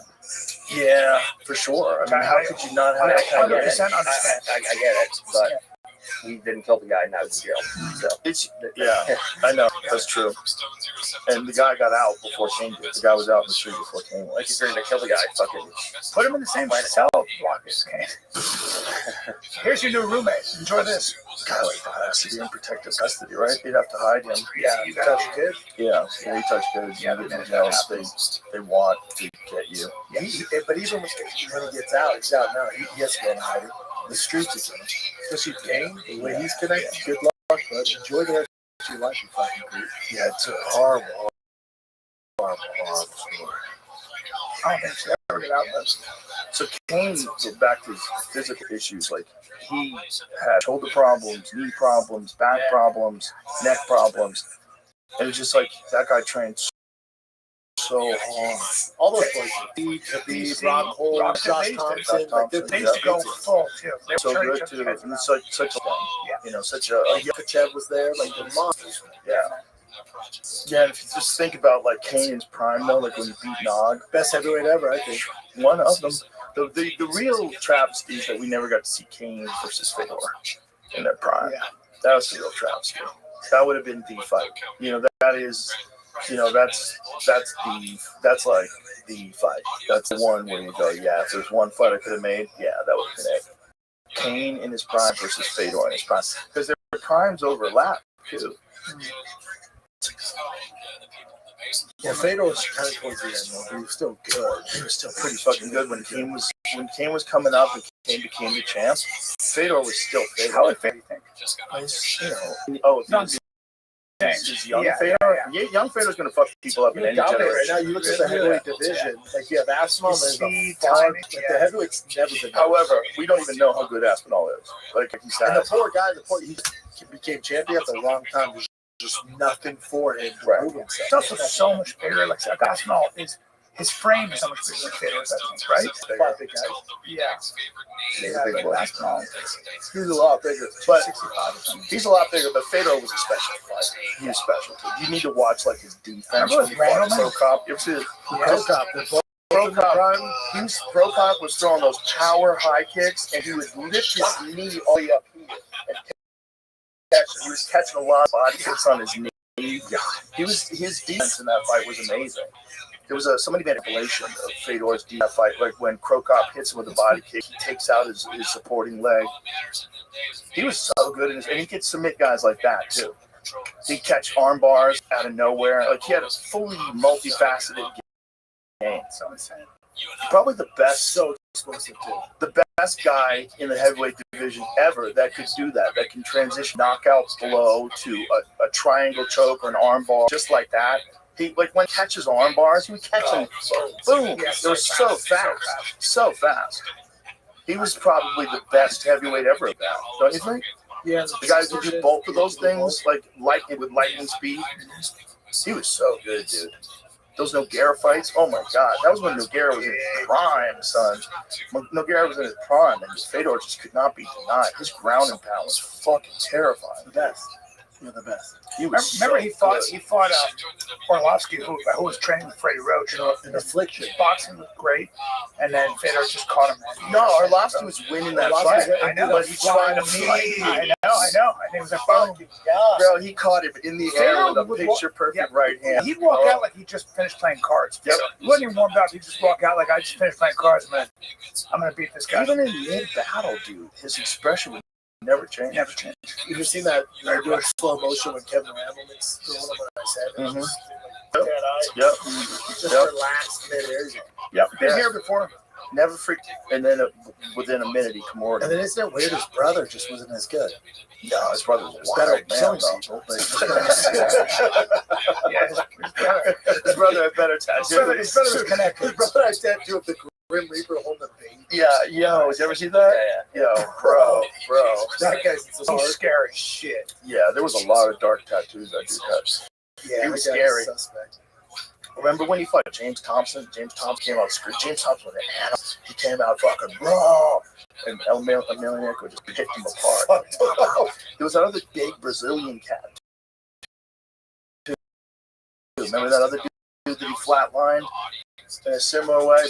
Big guy who was a heavyweight. Remember that? I don't know. So he flatlined that guy too. Watching what it takes. I think it is legal. Who is this? Emelianenko. Fedor's brother apparently wild. He got wild. Yeah, he searched for time. I think Fedor's super close to Putin. Oh, yeah. He probably calls him and is like, my brother fucked up again. Is there any way? Maybe. I don't know. Because that Chechen guy was mad at him once. The guy Karpov? Yeah, Karpov. He was mad because Fedor criticized them having young kids fight each other. Did you see Hamza got his belt, flew back to Chechnya, gave that warlord the belt, and he was wearing it. Like, he was like, thanks, dude. And he kept it. Yeah, that guy's been sanctioned by like more countries than any other ruler.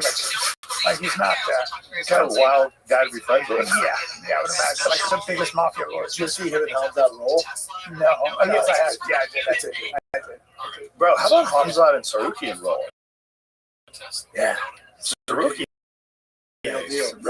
Sarukian, very good. That's the guy that Topuria is going to have all the problems with. All the problems. So, yeah, it's his toughest fight. That's his toughest. Well, Sarukian will still be favored.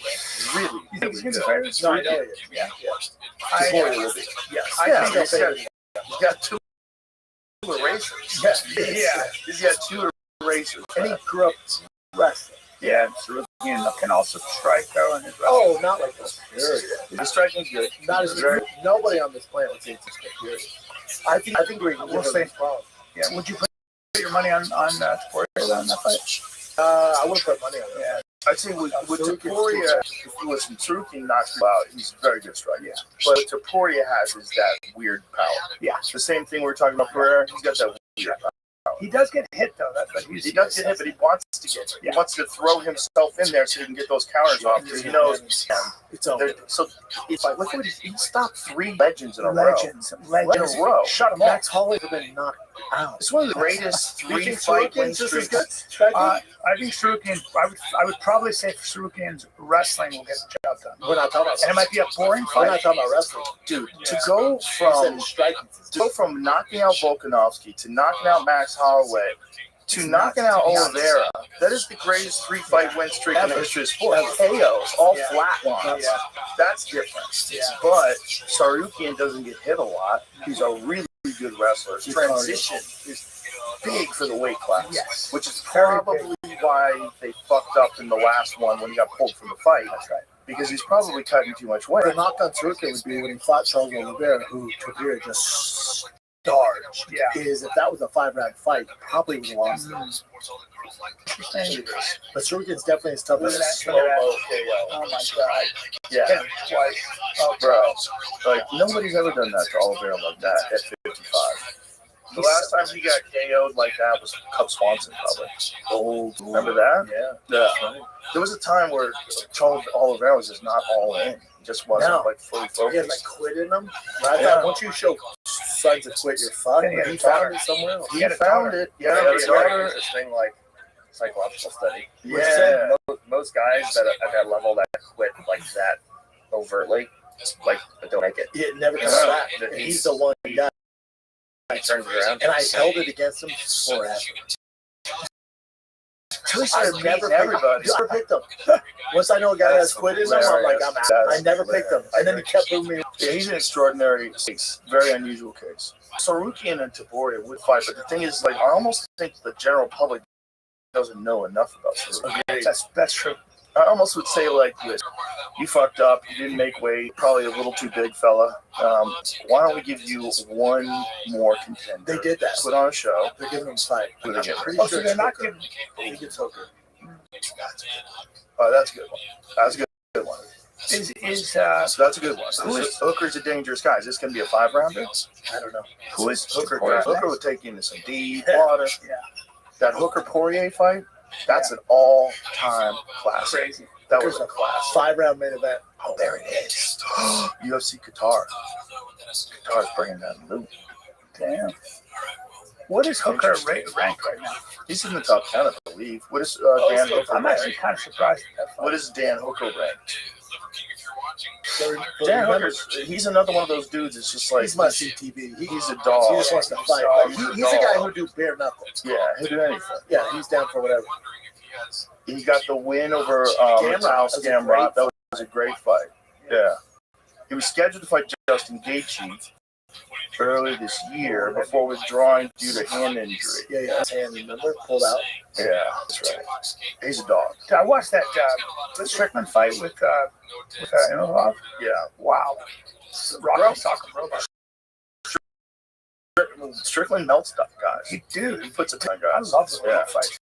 He constantly puts pressure on you, have you moving backwards. Hard to hit. Like, slips, all that. What Gordon is talking about with grappling, Strickland employs a lot of same sort of strategy with the striking up all the time. Yeah. There's a factor to it. Obviously, Pereira knocked him out. He's more susceptible. He's not in control of the situation. You have wild strikes coming your way. But by always up, you're going to get way more tired. Nobody runs backwards.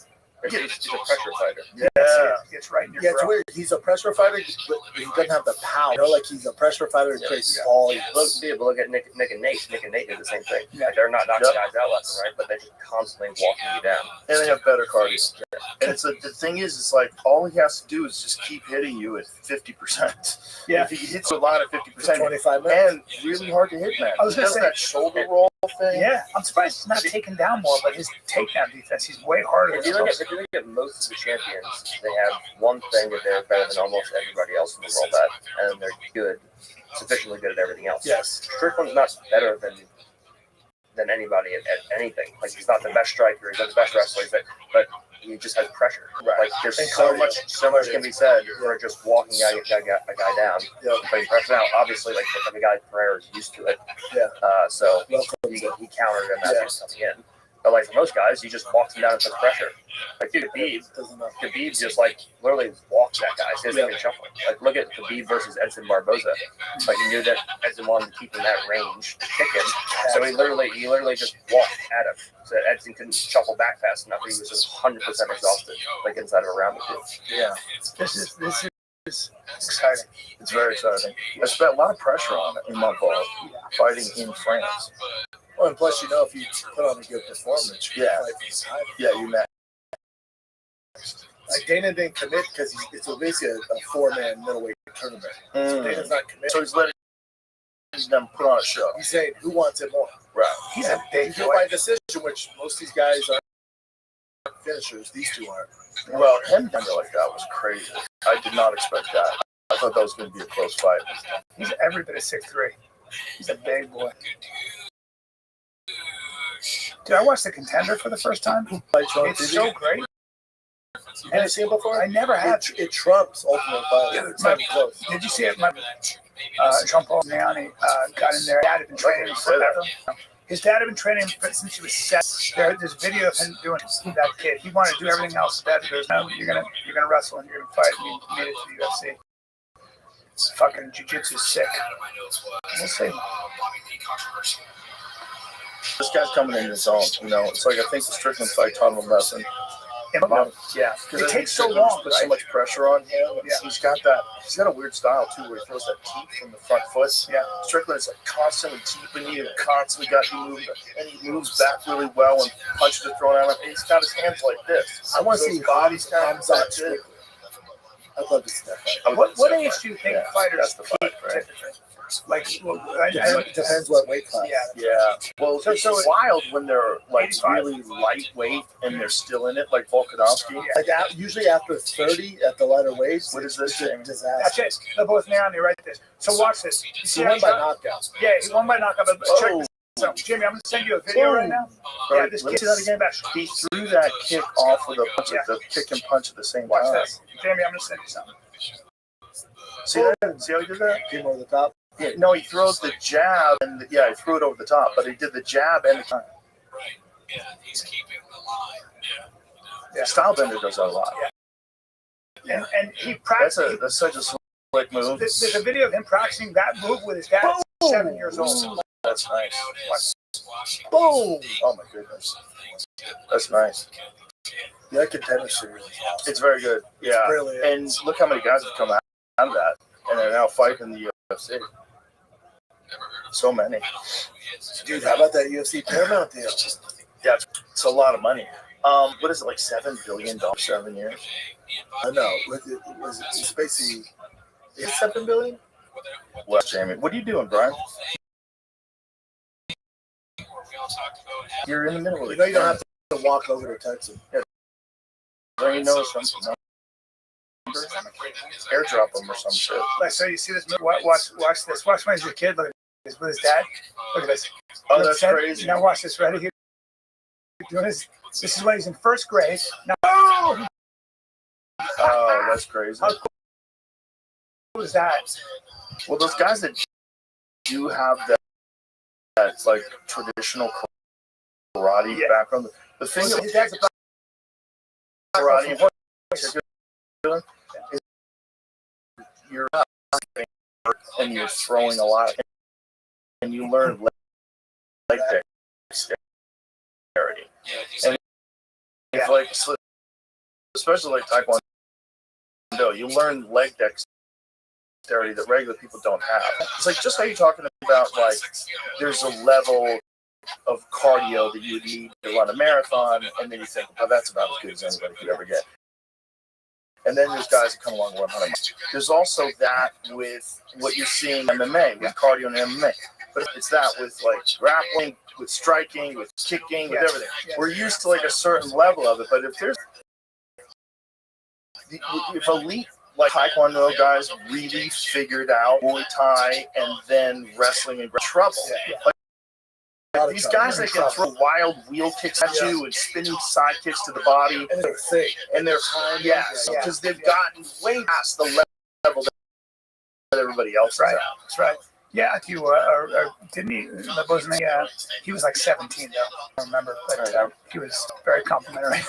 His Eddie Brown was saying that kid jiu-jitsu is so crazy. And now he's in the UFC. We have Gordon Ryan's Abu Dhabi belt right there. First of all, I don't believe that anyone is Donated to the studio. Look at that, son.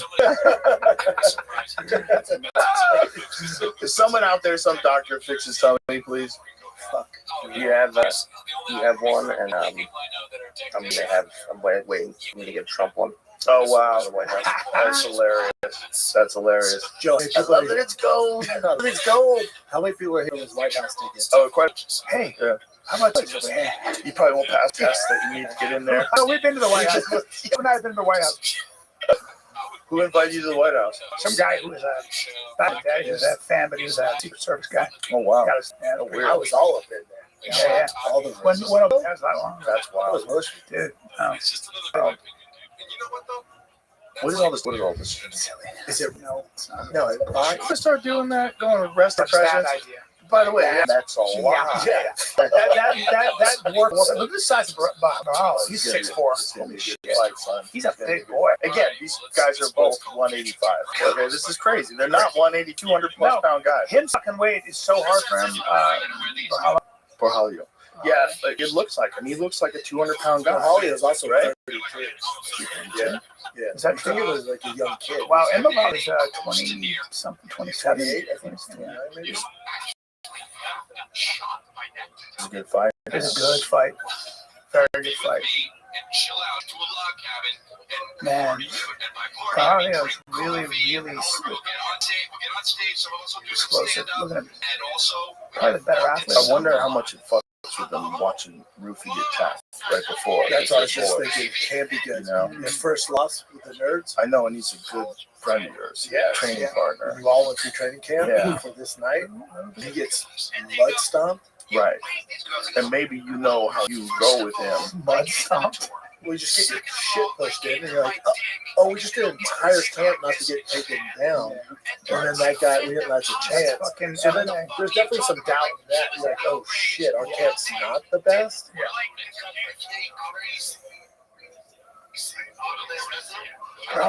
What was Imavov's kickboxing background before he became an MMA fighter? He has a background in striking, right? Am I wrong? There is a background in striking. Because it doesn't, I mean, it certainly looks like it. When I'm looking at the way, I mean, everything looks real. Like that stutter step that he did before he delivered that right hand, that's really high level, man. Look at how he throws that front teeth to the body. He's fucking good, man. And remember Strickland beat him. I think Strickland took it on short notice. Bro, Strickland puts that pressure on you. I'm telling you, and it's a different style. It's a weird fucking style. Remember that fight? Strickland kind of broke him. He kind of broke him. I think he just overwhelmed his cardio to the point where it became defensive. That's what I would say. Yeah. Because Strickland just keeps that pressure on. Look what he did to Izzy. Same shit. He keeps that pressure on you. That'd be a good fight. Oh, yeah. I think Izzy wants that fight. Yeah. I think they're actually talking about that fight. Strickland's suspension's up in November, something like that. Anger management. I'm jumping into the ring and punching some I don't anger know management. if it's true, but I saw a thing on the internet that it could be fake, but it also could very well be real. That he got kicked out of anger management. He kept threatening to fight the teacher. I think that was just a meme. Borjalio almost got the trip. Yeah, almost got that trip. But Imavov is no joke, man. No joke grappling, too. Good defense. But standing up, he seems to have an He's advantage. doing a really good job keeping on the fence. My man, Musasi a little bit. Yeah, a little bit, right? Yeah. That was a guy that didn't get his flowers. Musasi. That was a guy that did not get his flowers. Fucking killer. Gegard Musasi was a fucking animal. You know who man. he used to train with? Fedor. Oh, really? Yep. That makes sense. Remember Musasi? We started the big dick energy rumor about him. Yes. And then his manager told me, yeah, he loved it. Yeah, of course he loved it. We're saying he probably has a big dick, and he probably does, man. Sure he does. He was so Like that, not smart. a giant dick. So smart, man. Very well read. Yeah, and very high fight IQ, too. Just intelligent in his approach to fighting, but ferocious. But then he went to Bellator or They put him on PFL. the shelf forever, dude. He's going to sue him to get out. He's too old now. Like, how old is he now? Fucked up. He wastes like 3 years in there. Yeah, how old is Gegard Musasi now, Jamie? 54. Remember when he knocked out Weidman? Fuck yeah. Remember when he knocked out Jacare Souza? Oh, that's right. But Souza then got What's that? 40. Yeah. See? It's over. It's over. I mean, if you're 20 nice shot. you can fight in other organizations and keep them trained for 42 and 55. Remember when Souza put him in that guillotine though? It's just like Jacare just caught him and this crazy. Well, you know, Jacare. Yeah, he's a beast. I can't believe Did you see Strickland's tweet about Rampage's son? He's like, we're both head to anger management. Just one of us can have a felony on their record. Or one of us will own a gun after this. It's a good fight, man. Yeah, Bahangio's closing the distance now. Yeah. This is interesting. So there's the thing about him breaking when he fought Strickland. You think he broke. He melted, yeah. But did he just run out of cardio? Or did he lose his enthusiasm? He was giving as good as he was getting, though. They were socking it out to the last. But he broke him. I mean, he certainly overwhelmed them. But you can tell where, like, just the guys from the state when he wants out. It's also an intelligence thing. It's an intelligence thing. If you know that you don't have enough left, like here's an example. Last round of Strickland versus Strickland's like, fucking come on. What is he gonna do? Yeah, all right, let's do it. Knock me out. Like you're exhausted. You got dropped in the first round. You're losing the fight. You know you're losing the fight. Stay defensive. Just get out of there. You can say, oh, he broke him, but isn't that just a smart move? If you don't have anything left, you can't do it. Like you know you're too fucking tired to fight the guy off. Are you supposed to? Were you supposed to throw yourself into the fire? I mean, you could try that. That doesn't usually work. How many guys? But the thing is, it's like you want a guy who just wants to fight to the end too. More entertaining. I know. It's like, what do you favor? Do you favor intelligence and tactics and live to fight another day? Do you look at it in terms of an entire career? Like if you just decide to throw down right there and you're exhausted and you know you're exhausted and you only got a couple of seconds of haymakers in you, and then you get KO'd and flatline, you're the jaw, you get your jaw wired shot at the hospital. I love fighters that don't get hit. Like that skill, the ability to take less damage to me is what now, as somebody who's such a fan of fighting, that's right. But then you have Max Holloway last round, and you have Max Poirier winning the fight, points at the ground, and the universe rewards him with a highlight of Justin Gaethje. Will in general be big stars then. But grapplers will in general be more successful. Yeah, the stars are always always. Look at Connor, look at Izzy. Always. The biggest stars. Yep. Yeah, they put on that. Well, that's the casual. That's what they know. Like, oh, he punches him. I don't care who you are. To the body. Everybody's so talented now. It's just crazy. I know. It's really interesting that it's that way with everything. It's that way with everything. They're watching each other. Even my son at 9 years old, like you watch these baseball players, like these kids are fucking 9. This is how good everybody is now. Yeah, because they specialize. It's like singers. They specialize. Also, they get to see what it looks like on YouTube. I think that's a big thing. I agree. Yeah. I think everybody watching everybody is making everybody else way better. Because we're a lot more shared knowledge now. Yes. Way more. Because when we were coming up, it was like whatever the best kid in the neighborhood. If I was the best kid, it's like, oh man, this is so good. But I didn't see the kid in fucking Cuba playing. Exactly. And now the kids are privy to it. Like, oh shit. We got people like Gordon Ryan's break down jiu-jitsu. Like that didn't his name is Daniel 620 Volt, I think it is on Instagram. He's like fucking 8 years old. He's like shredded with an ATAC.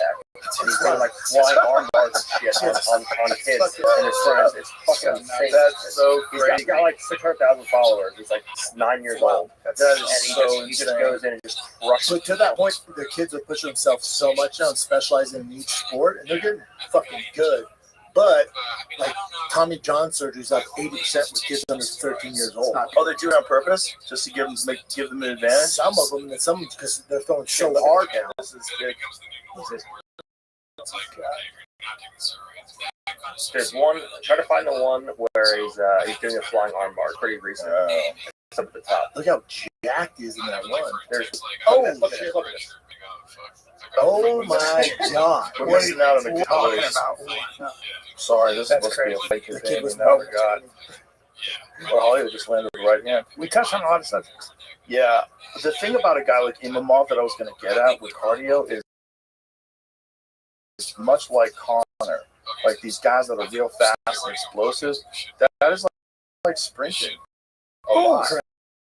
That was a nice right to the body. You can't do Yeah. both. It's You're not going hard. to find a Right. guy with crazy knockout Fast power and twitch great or cardio. right. The difference between him and Marab is Marab just kind of balls you. Yeah, he's moving fast and powerful, but once he gets a shot or two off, he's Shoot every time. yeah, and that pressure is going to make his strikes even more effective because you never know when the strikes are coming. You know, boxers used to do this thing they still do where they run for like an hour and a half, and you keep your heart rate at a certain level, not super high, and that's how you build new capillaries and stuff. Right. Yeah, what do they call it? Zone 2 training? Yeah, overriders. Yeah, but boxers do it for like literally an hour and a half and stuff. Yeah, Really? I think elite athletes in all sports are doing.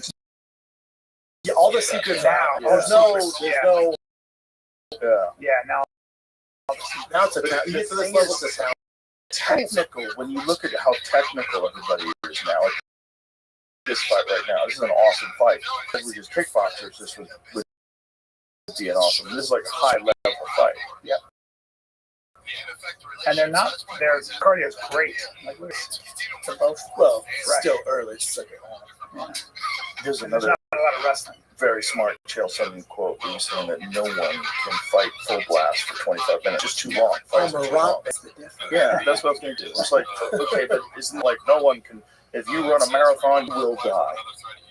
I'll tell you right now, you want to run 26 miles, your kidneys will function. That's right. You will, your pancreas, you will die. There's people 20 miles or something like that. Yeah, he's run 40, is 2:38. I hung with him in Eugene. Oh, nice right hand. Right hand back. Oh, they both landed good shots there. We barely paid attention. We watched it strangle each other. Those little kids do arm bars. I think if you go back to the vaccine. Let's get back to that. I knew we were going to touch on it. When I was a kid, you know, when like martial arts, like maybe like PA karate on TV. You know, remember those days? Like the end, like maybe like a month on a Saturday, throw bad kicks at each other. Yep. Imagine kids growing up and seeing this. I know. From the time they're seeing elite level MMA, elite level grappling, and then if they're like fight pass, they start watching Brazilian Jiu-Jitsu. Big difference now is there's the video game. So like I went video games. Me and my brother played that in the Tecmo Bowl, so I knew about football, the rules, all the players, and now they have a UFC game. So my kid know who Hamza is. Not when I, from the video game. So they seem like, oh, there's Hamza. Pick him all the time in the game. Know to use his wrestling. That's crazy. For the video game. Wow. Yeah, but that makes sense. Yeah, I played like the first UFC video, and I would get so fucking mad because I like couldn't do the moves on the ground that I know how to do. I'm like, fucking what's the board of the buttons? That was a nice right hand. Yeah. That was a good right hand back behind. Yeah. It was a good fight. Yeah. They've never figured out a way. There's probably not a way until they get like real something that can like really change your actual experience, like what you're saying, where they could make a virtual reality game with grappling, with striking. At least with boxing, they have those. It's fucking good, dude. It's good. I'm dripping. And it's competitive. Like this thing's coming at you, throwing punches at you. You'd like it, Brian. You look ridiculous, but It was ridiculous. Yeah, but you hold your glove the wrong way, unfortunately. If you punch normal, like this, the gloves are like upside down. But it's a workout. That's a real workout. Oh, he hurt him. Oh, that hurt him. That hurt him. Yeah. Snapped his head back. Oh, that's the blood. Body shot, nice. Bro, Imavov looks Yeah, good. he does. Rogelio looks like he's recovered, though. He's But he's getting dirty. He's getting touched. Yeah, he's getting touched. and I just don't think either of these guys beat Hamza. Man, I got to deal with that whole wrestling thing. Good luck with that. Good luck to everybody. So that's a really hard puzzle to solve. I think for a guy like Imavov too, what we're seeing is this version of him that learned a lot from the Strickland fight. Mm-hmm. You know, I mean, I think a guy like that. You got knee in the balls. Did he? Yeah. I think a guy like that goes through a loss like that and is like, I gotta up my cardio, I gotta up my pace, I gotta not let people push me around, I gotta learn from that. I didn't expect that. Because if you see Strickland on the outside, you don't. I think that's where fighters make the biggest growth. Either they can make something get so much better and become contenders, or they go up. Mm-hmm. If I have to watch him fucking strike again, I'm gonna freak the fucking grappling man. Get one to help you with your grappling. They put him in there fast too. Like they super fast. Like RDR. It's the UFC, baby. But that thing that like Ed Torres says, like if you go to the UFC, be ready to fight anybody they honor. Don't say no to anybody. Otherwise, don't come. Yeah, but if you're developing a fighter, Makes no sense. it's not really smart. The thing is, like, some guys can pull off like John, right? So John did it. You know, I remember John against Gustafsson or Gusmao, like one of his first fights. And I remember thinking, like, where's this guy coming from? Like, this is crazy. This guy is so good. When you saw him against Jake O'Brien. Yeah. Jesus Christ. Yeah. Oh, bro, he was something special. So that guy got thrown right into the fire. 22 years old, fights Shogun, you know, in New Jersey, wins the title. Crazy, right? But he's a freak. Most guys, if you were raising them and training them, you know, if you were raising them for the career, you'd be like, we need to test you. We need to test you against real solid. They've done that with Patty Pimlet now. They've done well with him. They do well with Sugar Sean O'Malley because he's learned, like with Darren Till, he's such a talent. What he's doing now, they pushed him way too fast. Way too fast. And it fucks these guys up, bro. Till can fucking strike. He can crack. You better clear from yourself. He can strike. And that knockout of Luke Rockhold. That was cool. I think the UFC did learn, but the UFC can only do so much. They can only do much on Sugar Sean. All right, here's Peter Young. Knee problems too. I think that's the thing. Like, yeah, he wanted to keep. He asked for his release so he could get on that. Injuries and heal up. He's like, I can't do this. You guys are testing on. Release me. They didn't cut him. He asked for his release. Most people think he asked for his release. That makes sense. Bro, he looks good against Rockhold. I'm like, this guy might have a career as a legitimate boxer. He started off as a Muay Thai. He actually had some boxing bouts too. Yeah, he's good, man. He's fucking good. And he's Froch next. Yeah, Carl Froch. But Carl Froch is 150 years old. He doesn't miss that. You guys are in each other's grills. I know we are missing it. They're at mid-distance here, just banging it out. Great defense. Harlow's defense is outstanding. I just think this is great. I just think Hamza eats these guys. When he takes them down. He takes them down. If you're that close to him, it just is what it is. You think so? That's it. Yeah. Bro, he looks good. But it's the difference in like his feints, like as he's moving in. Everything's very precise. Very much. He does. I like that. Look at that. That's nice. Oh, I hope. You like his footwork, right, Joe? Yeah. He's got this stutter that he does when he's coming in, where you think he's coming in, then you relax a second, and he lulls you to sleep a little bit. That's how you are. Oh, that sucks. See, this is where you're like, let that time run, baby. Let's get this lung capacity back. Let's slow this heart rate down. Let him boo. Right? If you're in his corner, let him boo. No one ever takes a full 5. Ever. It's never been done. Really? It's never been done. That's crazy. No one's taking a full 5. Wow. Sure. So 5 minutes was a long time when you're in there. But plus the crowd, I've been kicked in the nuts by Gonzaga, poking out by Krokop. That's fine. And you and the crowd's like, fuck you. I was like, okay, I'm good. No, I'm good. And you're not. God. I don't know if I'm an exception to the rule, but I feel like I was smarter in my 20s. God, he's gonna be That was a pretty deep shot. Yeah, he got in well. He fully committed. And we are only in round 3 of a 5-round fight. He doesn't want to gas. I did. Oh, when I was in 8th grade, I got tackled and broke my wrist. I really don't know how I scored this at this point. Because we haven't barely been paying attention. I've been watching it. From the small fraction I see, Imav's up 2 rounds. Really? Yeah, I thought he definitely won that last round. Yes. He's landing the more effective strikes. But again, you ain't getting a title shot against Hamza fight like that. It's just it's not Well, the it depends on how it ends. Yeah. Correct. Right. Who's RDR fighting again? The fluffy Hernandez. Oh, there you go. And this is where, and again, who knows, Joe? You're the expert. But when you said RDR is the best matchup for Hamza, I think it's as easy. Really? Yeah. I think he's out cold. Oh, standing. Yeah. I don't think you bought that. Who's that? Yeah. That's a good point. Like, He's been knocked out before. He The got dropped by difference- Whitaker. and the difference between his stand-up versus Hamza's stand-up is pretty significant. Also, the fact that RDR will be concerned about the takedown Yes. means that he's going to be timid to really open up standing.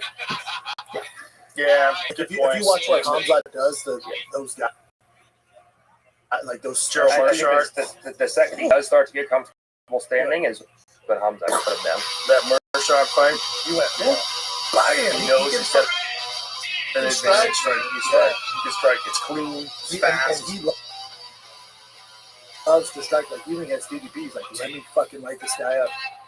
Sukin's like, no, what the hell are you doing? Let's get the check and get the fuck out of here. But he's getting all the criticism from the fan base. You're boring champion. He's like, I'm boring? Hamza? Okay. Watch. Minardi, like, yeah, let's do it. I want to show him stay winning though too. Better do it. Yeah, he does.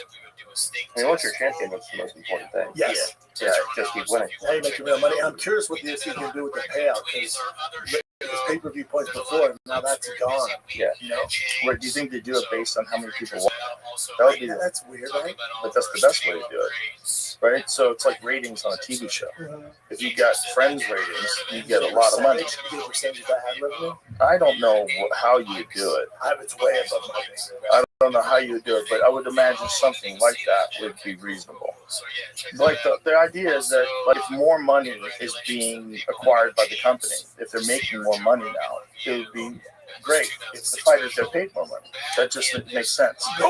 And I think the UFC is going to do that. They're going to do it. Even if the UFC doubled everybody's pay, they're still only putting out 50% of overall pay. So for the UFC, it's a win-win. Burrell is winning it. Burrell is more busy with this, man. He's way more busy. He looks good in this round. Yeah. And This is the thing. It's like these rounds, this is only a minute in, and this is the fourth. yeah. So And he's got a lot of fighting left to go. And Burrell is busy. But Joe, you'll hear guys argue fighter pay, and they compare it to the NFL and NBA. They go, it should be 50-50.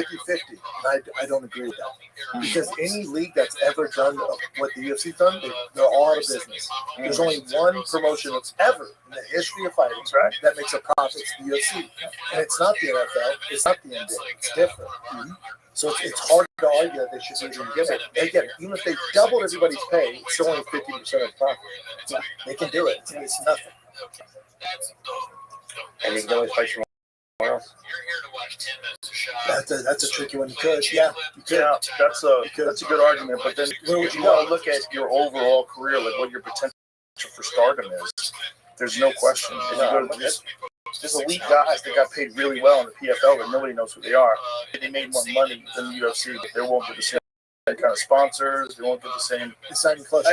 You're out. You're basically you went from the NFL to CFL.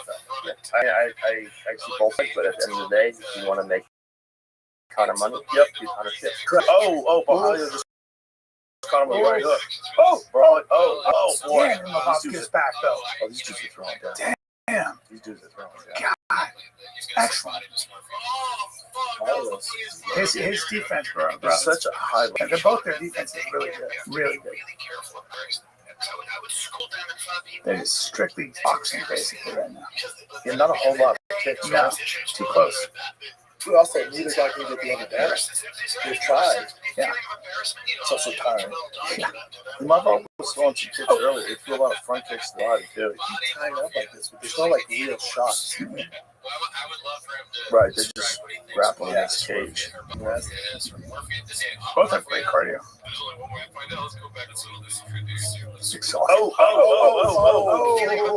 Oh. Damn, that was that connected. Oh, God. Ooh, somebody's getting stuck in that. Open up now. Yeah. Oh, these boys are swinging. They're very close to getting cracked. Each one of those punches is missing by an inch. Yep.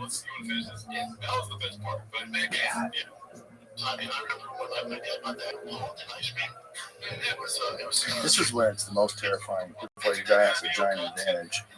When you're like deep into the fourth, and you're exhausted, and he's got a giant striking advantage. He just got caught. Yeah. So maybe you tried taking him down, it didn't work out. So Imavov was born in Dagestan, but then moved to France. Is that how his French citizenship? Okay, that's a long time. From when it's not, it's enough.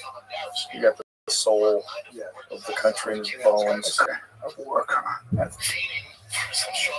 Oh, it's like, what a history of combat sports, man. Dagestan? Yeah, it's crazy. It's not a big place. Yeah, Azerbaijan. Armenians. Fighters. Well, fight, wrestling, and boxing. Wrestling, kickboxing, MMA. Huge part of the culture. Same with Azerbaijan, same with Dagestan. I still love Armenians back in LA. Like, they were real men. They're great. They were men. Did you ever see this fight right 2 years ago in LA? They tried bringing like the Trump shit into Armenian history. See what happened? Did you see all the just a line of G-Wagons showed up to the school. Just colonial G-Wagons. Glendale. They don't fucking enjoy that. Armenians aren't here. No, they rioted. Yeah. They would. They're like, no, this ain't happening. Nah, not with our kids. School goes like, our bad. Yeah, bitch.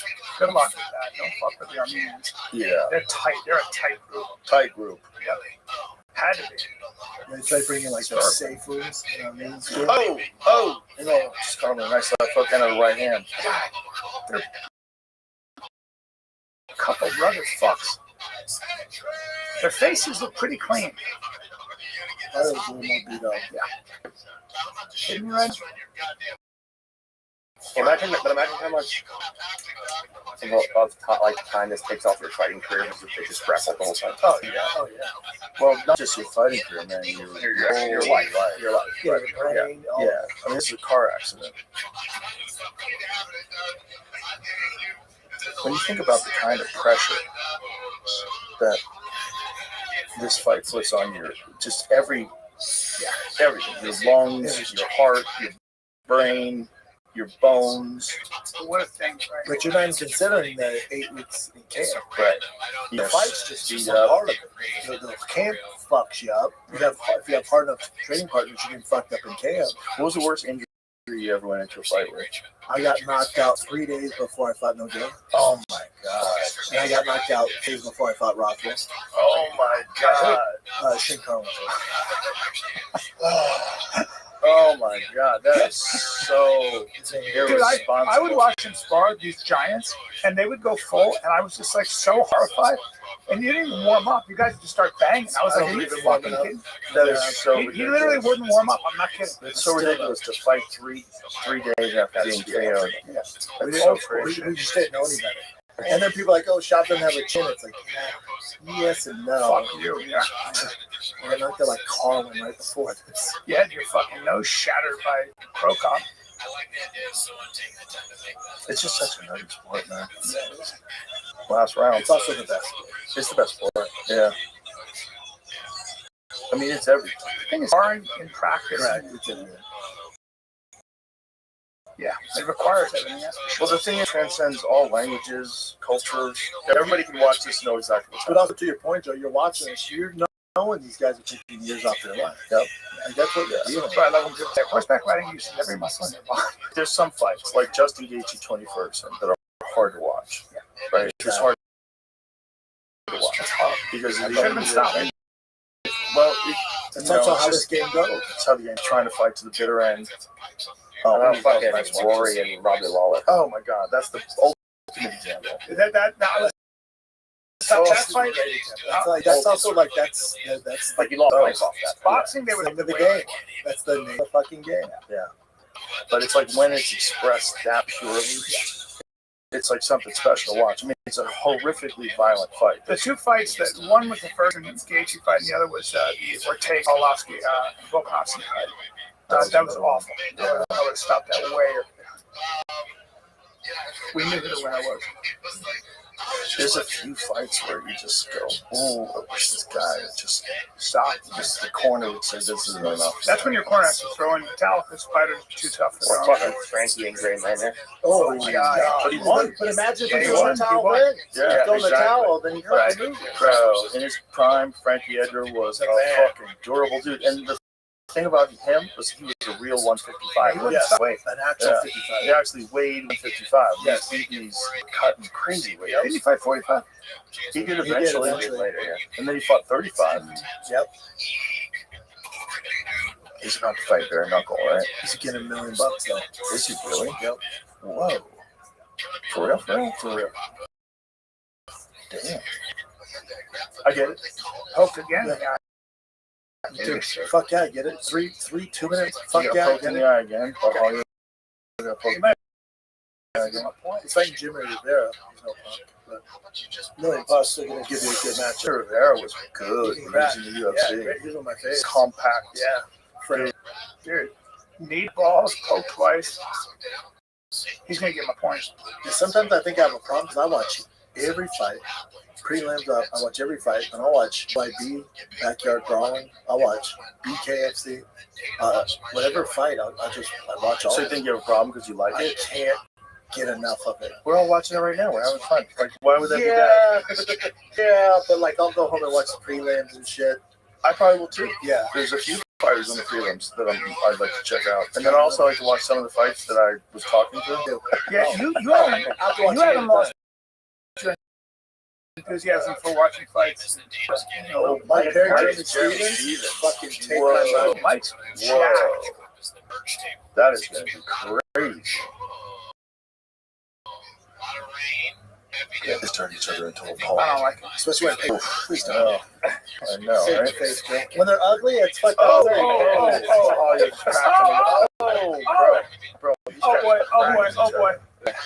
Oh boy. That's even the only twice. Watch your fingers, bro. Watch his fucking fingers, man. So what is he doing? Is he sticking his Yes, hands forward? yes. Every time he comes through, he comes in with those fingers. That's a big fucking Look at problem. that. He's poking his Yeah, you can't do hands that. out. You Look at can't that. do that. Oh my God, he's totally doing it. No, it's a big problem because it fucks your rhythm up and everything else. Also, And then you can take advantage of it. I know. Also, they become world champion. That's It's what crazy. He keeps getting to body lock and unlock. And he like locks his hand. I know. He And he lets go. See, but now, No proper shot. Barhalo's worried about those fucking fingers. He like shoots a sheesh I on know, his legs he and gets builds up to the leg well. And then let's go. Yeah. I know, it's very strange.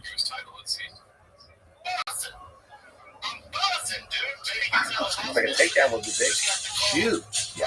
It is kind of weird that Goddard isn't like saying anything while he's extending his Get fingers. those fucking fingers out You're of my not. You're face. literally not supposed to do that. I know. That's I mean, what is the law? I think that is the rule, right? You can't be doing this when people are trying to stand. Can't be stand. Yeah. You can't go out like this. No. Can't extend any fingers now. Can you do this? Now, every time you go in, you're worried about getting hit in your eye. Well, why do we have extended fingers in the first place? What's with leather? You know this, man. But yeah, we need to cover it again. Someone's not listening to us. But this is what eye pokes are a real problem. But the fingers like this. Here's the problem. So they said, so UFC's all fuck that. But the real issue is as soon as point, I guarantee you he doesn't get it. The reason he's getting away with it is because, hey, don't do that again. He's like, yeah, no doubt. That's a very good point Done too. 3 times in a row. That's true too. If there's absolutely black and white, you Right. touch their fucking eye, you lose Right. a point, he's gonna stop doing it. 100%. But they're too Right. loosey-goosey. You got to take them down. And nut shots too. Any nut shot, fence grab, any of that shit, you take a point. Sign up The for thing the about day. nut shot with the proper cup, you don't even get hurt, but you can pretend you got hurt. Yep. And then you 6 get that seconds. point. Oh, no.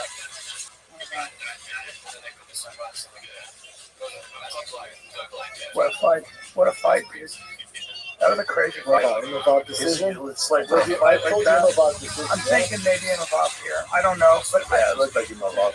When a fight like that, like it's almost like it takes a couple of seconds for these dudes to chill and hug each other. Oh, yeah. You know what I mean? Yeah, like for a couple of seconds, you're like, yeah, that was like, remember Robbie Lawler after he fought fucking was it Henderson? Johnny Henderson, yeah. And just after he won, after the fight, he just kept looking at him like this, just sitting there with his lip all fucking. I mean, he's so game. Robbie Lawler, I don't know if he's a human being tougher than Robbie Lawler. Animal in his prime. Yeah. One of the greatest knockouts of all time is him versus Melvin. Oh my God! And Melvin was eating his legs up, eating his legs up, like bowling pins. Remember in New York when they were protesting and he was on the bus? Oh yeah, he was on the bus. They were protesting on the streets, and there was a UFC fucking like black van filled with fighters, and Robbie Lawler's one of them. And everyone's like, "Oh my God, they're about to break in." Just sit down. Doors open again. And think of that Robbie Lawler walks off that fucking bus, and some blue here like, "Start off our." Yeah. What was that protest about? Was it a Gaza protest? Was that what it was? No, it was Black Lives Matter. Was it? So what year was this? And they do matter. I was. What year was that? All the chaos is going on. Yeah. Guy, the picture. That's the Palestinian protest. And the fighters have nothing to do with it. They're just trying to get to the ring. So it was the Gaza thing. So this was, what time was this? What year was this, Jim? 2023. Yeah. It's that crazy that Gaza shit's been going on that long. Dude, and have you seen what Gaza looks like now? Like the surface of the moon? Oh, here it goes. 49-46. Unanimous decision. Imamov for sure.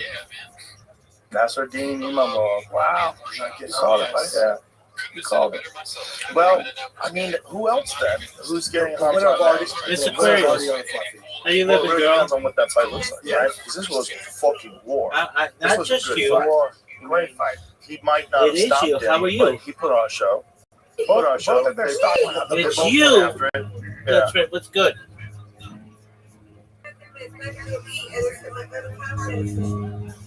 You sound better. Thank you. Do you feel better? Yeah, a little bit. Yeah. All right. But I just stuck it out my throat.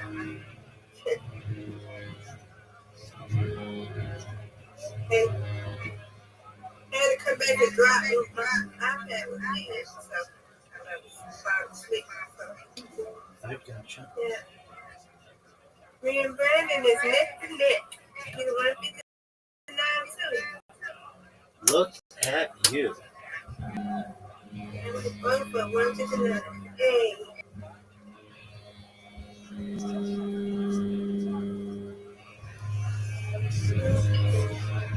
I'm about to go eat, bro. I'm leaving this in here, okay? Excellent. Enjoy, madam. It was a good fight. You didn't think it was a good fight? It's a good fight. It ain't gonna get your title shot. Interesting. Well, what would based off the UFC standard? Okay, but like, who is the big star behind these guys now? Behind Imavov. So Imavov just has this great performance. He's ranked number 2. He's on TV, right? Who's the big star other than him? You need to fight Cutler. Yes. To jump him. Fluffy and already on. They're guaranteed to get it. If they get a finish, which that fight should be finished. Let's say that one's boring too. Your biggest star is Strickland. Right, he's the big star. Yeah, for sure. And he beat him. I don't talk shit. Right. And we can build that fight for paper. He comes back in November, December. Right, but does he go right back into a title shot, or does he have to fight somebody? Because he lost to Trickus. Yeah. Hasn't lost anybody since that. That was quite a while ago. And that fight with Trickus was pretty close. Well, you also had staff. Yeah. You know, you also had staff going into that second fight. Yeah, just a way big deal. Yeah. Wow. That average person. Yeah, drains your just you got to take the antibiotics. I mean, the antibiotics and just the staff itself. Really? Yeah, and you're also fighting one of the most physical guys in the division, who's a fucking bulldog. And Drickus is an animal. He never gets tired. He keeps fucking throwing haymakers at you. He keeps punching. What do you do with DDP? It is a crazy, like, he was UFC champion, world, on top, and this gets manhandled. But this sounds like He's going to turn to a gatekeeper until he thinks he's ready for a title shot again. If Hamza keeps but it's like, it's tough. If he needs Hamza to either move up or move on, you know. But because it's no one wants to see that for 5 rounds. Well, let me say this: you're a grappling expert. All right, if they hired you, if they said, "Listen, we know we have to make some changes, and we want a real genius to look at my game. What can I do?" If I work with DDP 7 days a week for a year, Jesus Christ, he could be a bare minimum competitive with the comes out that he fought. At the bare minimum. But then remember, if he does that with you 7 days a week, he has to forego all his other shit. Probably should do that anyway. Yeah. Right?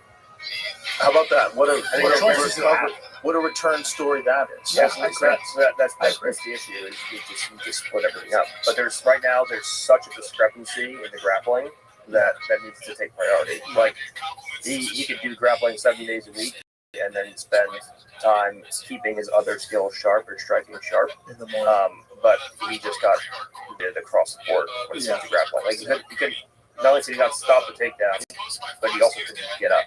And then when he did get position on Hamzat, he couldn't hold it. Correct. So I wonder what's like a protocol where you like if you continue to add, like if you start off with 10 miles, then you want to work in 12 and 13. You start off like training in MMA. You start off at this pace, and you have a heart rate monitor on. You want to push it faster and harder. Like, I wonder what the fucking threshold is if we've even seen it yet. I really wonder. Because we've always had these ideas before guys like Marab that there's these physical limitations. That a guy can't fight every minute of every round. But yeah, they can. So like, are we there yet? It's like one of those things where no one knows yet because they haven't. Limited. Yeah. From his sports, like a 4 minute mile. So there's things like that. Yeah. Where guys just have to see it and go, hold on, that's possible. Right. And they're like, well, if he can do it, I can do it. well, the sport's only 30 years old. I know, correct. And it really, in this form, is only 20 years old.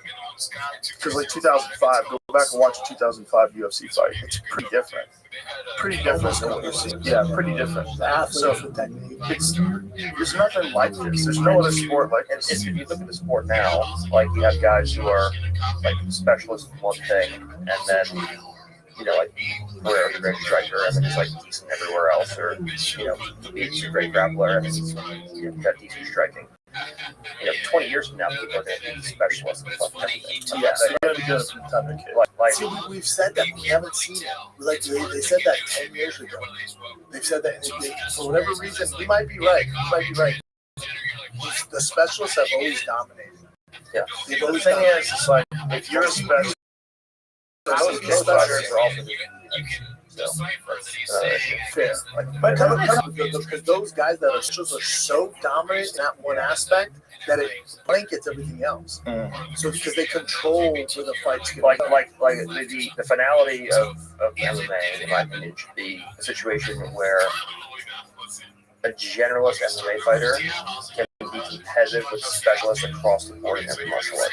So can hold it. He hold his own with the world's best boxer in his weight, world's best wrestler in his weight, world's best jiu-jitsu. I don't think that's possible. Listen, talking to me, So you might be able to just got an autistic protege that's willing to put up time. So for example, they make cut ties legal. For example, like for example, like with wrestling, like I'm never going to be the best freestyle wrestler in the world, but under ADCC rules that I can hang with any Olympic champion under ADCC scoring criteria in a wrestling match. So like you're not going to be the MMA guys won't be beating the best guys in their domain, but they can be competitive enough with the best guys in the world. Where they're not going to get finished. Yeah. Like they won't, if the guy is, just by now I'm talking about, if a guy is running an Olympic champion, maybe he gets taken down 4 times for every 2 that he hits. So he's losing every match, but it's at least competitive. stuff like that. So he's getting finished, every one finish. Who's the closest it's ever come to putting it all together? Well, like that? GSP. I think George and But John. but I also think the only way you can get to that point is getting real athletes in the UFC. Like legit athletes where guys, whether they're going to be all-stars in MLB or NFL, they start coming over to the UFC. We're not seeing that, and it's because it's kind of the nature of the way America's set up. And it's not just the athletes too. They need to be extremely intelligent athletes. Correct. Correct. But it's the same thing with the reason Dagestanis are so dominant in fighting is because they're athletes. They're not playing football. They're not playing soccer. They're not playing baseball. They're literally all those young men are just doing wrestling. It's embraced by the culture. Yeah, and here in America, I thought I'm like, your kid's not fucking savant, his friends aren't doing it. They want to do what their friends are doing. So his friends play baseball, so he can play baseball. Yeah, you can't. It's cool. So it's a cultural thing. Yeah, you can't compete. The fucking national sport is fucking people up. No, that's like the national. They can't compete with us when it comes to other sports. Not even fucking close. No, not even close. Put a basketball. Good luck. Yeah. Didn't they do a football game in Sao Paulo yesterday? Yeah, they did. That's wild. Chief Chargers. That's wild. No, they lost. Really? Yeah. Wow. Have you ever been to just watch soccer? You ever been to a football game? Like a soccer game, rather? Yeah. No. What they call football? Yeah, no. Yeah. Like a real one? Yeah, a real one. Have you been? Yeah. Is it cool? It's fun. First of all, there's no breaks. Like, you know why they can't have it on TV? Because there's no room for commercials. No commercial. Yeah. They don't take time off. You have to be in shape. I love watching the World Cup. They average 10 miles. These dudes all have crazy fucking legs. Like ridiculous. And the streamline up a body. And they're just fucking cardio machine. And soccer, if you see soccer in Europe, those kids start at, like people like Messi and all of them, they start at 6, even younger, and they go to special schools where all they do is play soccer. That's the only thing. I got a buddy in LA, and his dad was from England. And he was the best 7-year-old I've ever seen in soccer. I was like, what the fuck are we doing? His dad played semi-pro, so he grew up doing it. His footwork, I was like, this is insane. And then he just wasn't at school one day. I'm like, where the fuck is this kid at? And Tiger's like, oh, he moved to England.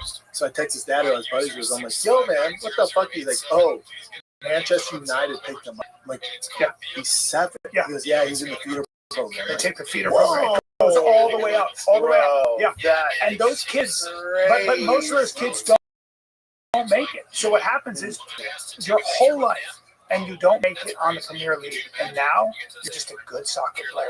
And thanks for the time. Tennis is the same sport. There's no guarantee in anything. Nothing. You can't. Tennis is the same way. Tennis, it's crib starts out right. Pro sports, very cutthroat. Yeah, and the most cutthroat is when you're fucking throwing bones at each other inside a cage in your underwear. This is the most cutthroat of all. Yeah. And the shortest career. Yeah. Year and a half. Yeah. Like someone like Aaron Pico, who was wrestling on the circuit at 16 years old and boxing, so that he was raised boxing. Yeah, he was amazing, and so his skill set is so complete. Mm-hmm. But then there are those little factors, right? You rush, maybe when in the big show you kind of you. Yeah, but forget about him. What about Lerone? Lerone has been quietly one of the most elite guys that no one talks about in that division. But because that division's too crazy. That division is just filled with animals. It's all assassins. It's like just a killer's den. Yeah. So Lerone had to make a big statement, and that was a big one. But to Gordon's point, when you're talking about like smart fighters, that's the difference. Like a John Jones IQ is through the fucking roof. Yeah. Like those, like Izzy's a very how you train. Strickland is a smart guy. His fight IQ is very high. Staying injury free is a huge thing. Strickland's invested all his money too, you know. So wicked smart. Yeah, he's wicked smart. Yeah, you think he's an idiot. No, he says crazy shit, but that's also why he's smart like a fox. Yeah, playing the game. Any of those guys. Like I always look at it like how well do you stay injury free? You know, how do you train? How much damage do you take in training while getting better? It's a whole science. That's what I was talking about. What I love about Brian Shaw. He was deadlifting 1,200 pounds for 13 years in a row, and one of the few guys who really didn't get injured. That's It's nice, but he's friends with Jordan Peterson, so Exactly. How big is he, by the way? In the green room? Dude, it's not even a human. It's so It's weird. like Vikings, like whatever those Denver water thing. Yeah, it's something from the Brian Bible. Shaw, yeah. Something from the Bible. Oh, you did, right? What was that? I made him drill big down. That's funny. He's like, I want to do MMA, so we did like a little bit. Oh, that's right, yeah, MMA fight. We did like some stuff on like it's MMA, like arm triangles from mounts, and we did some wall wrestling stuff. And then his fight back didn't happen, right? No, it didn't have Yeah, that swindle, but he was serious. I brought him Cody Butler. He went to high altitude. 400. Oh, dude. And drilling with fucking big Dan on the wall, and I'm like showing him like dumping a single as the guy's like second leg comes towards you, locking the double, putting him down, and I'm just like I grab Dan, I just like circle him down. Dude, Dan's 6'7", 330 pounds.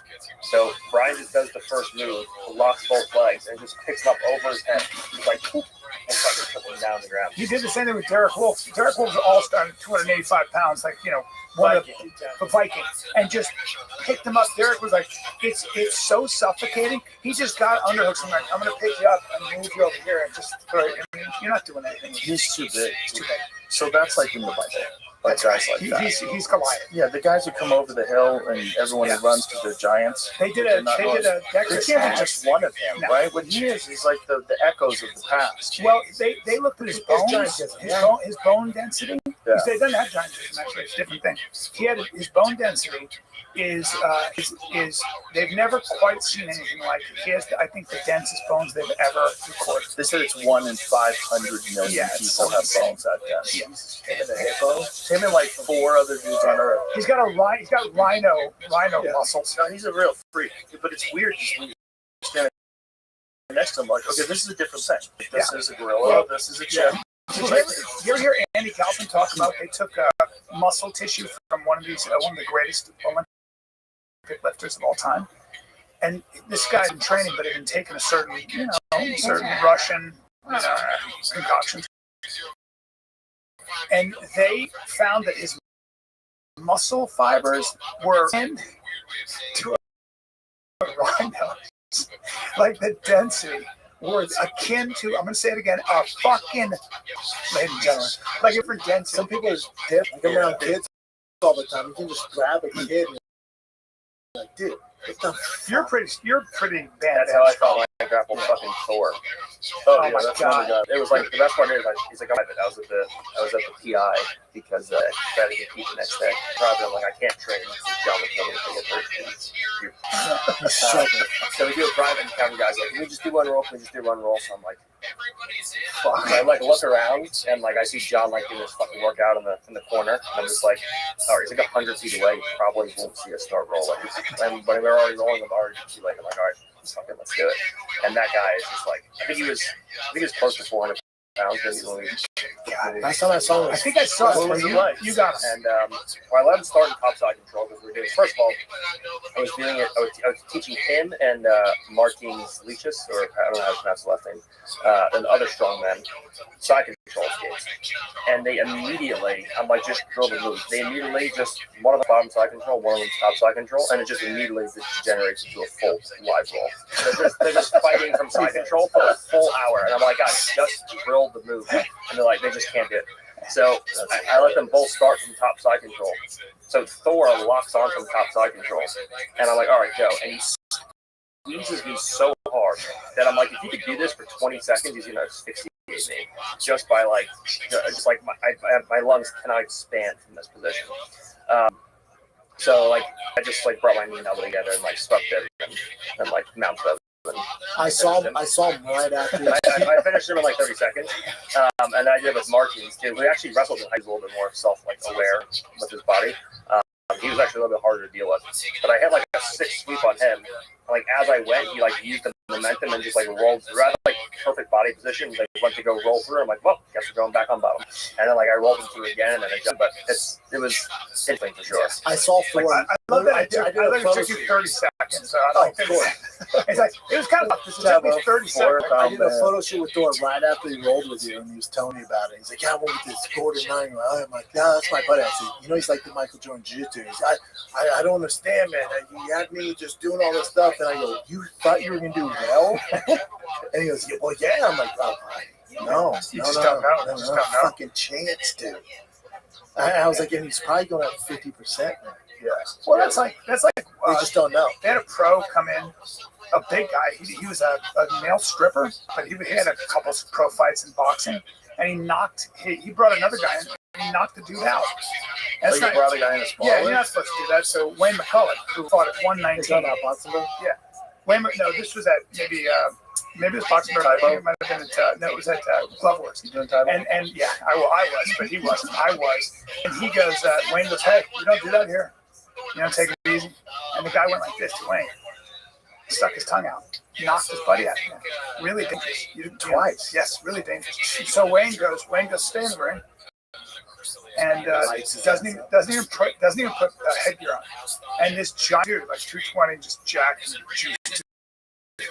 He had his boxing, and Wayne throws, and Wayne just goes that, and hit him in the liver. And apparently, I wasn't there. I heard that he made this high pitch, just rolled to the ground, and that was all she wrote, kids. Just fucking ate his liver and said, "Don't do that in my gym," and just got the fuck out. You guys just don't know. Yeah, that's crazy. Don't fuck around. There's so many nuts that come in and want to spar, bro.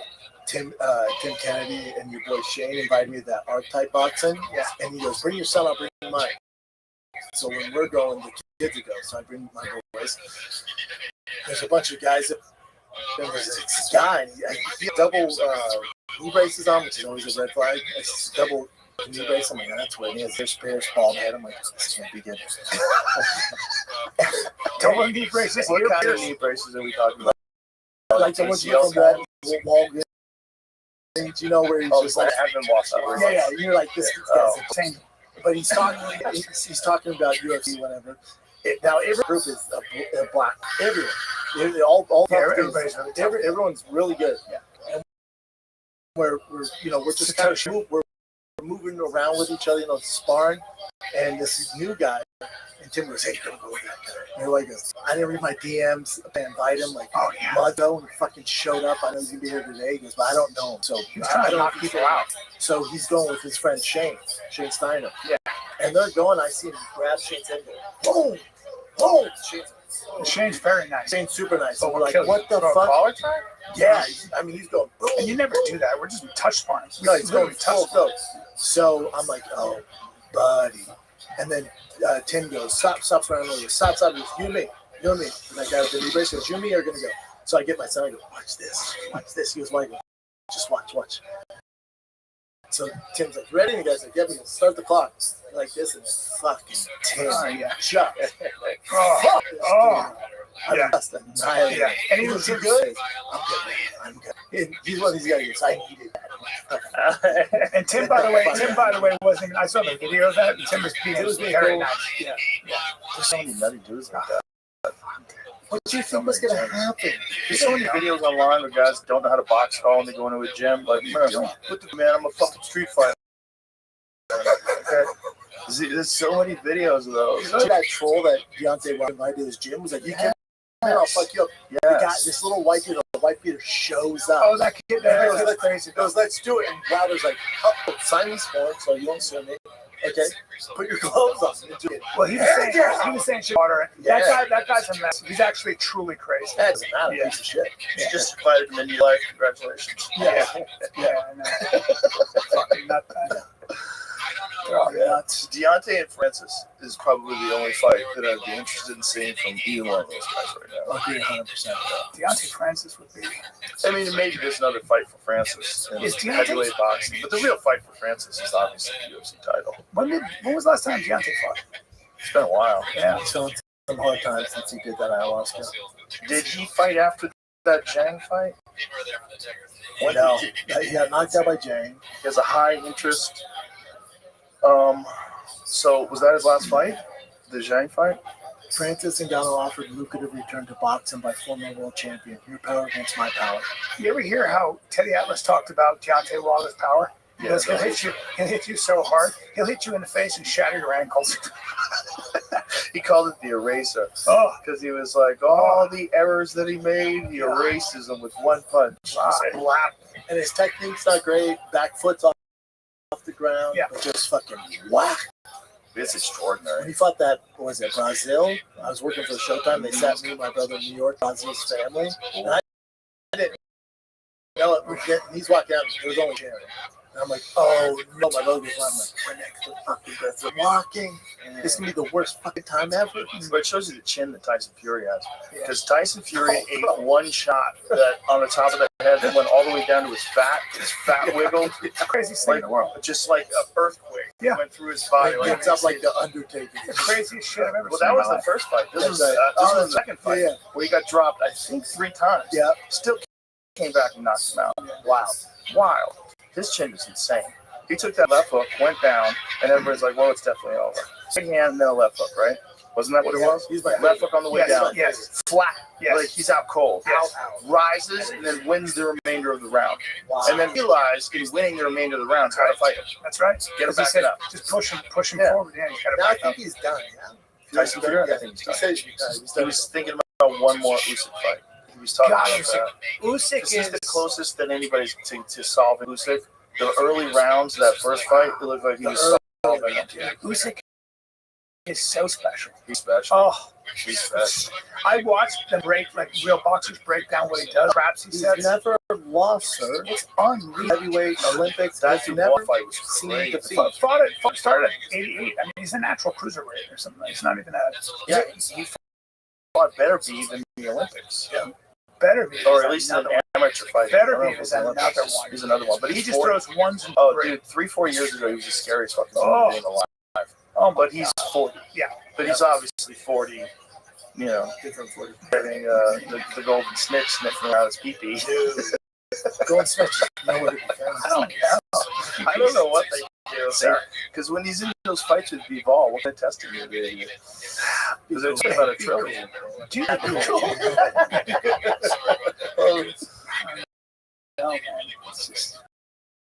You know, this is the thing, Gordon. Like what we're doing with Brazilian Jiu-Jitsu on this UFC, you have to get drug tested. Like, are they drug testing everybody? They said they were going to start testing it. I don't know, but that means that the only They should have a multiple choice test. it means that they're going to have to find people explosive.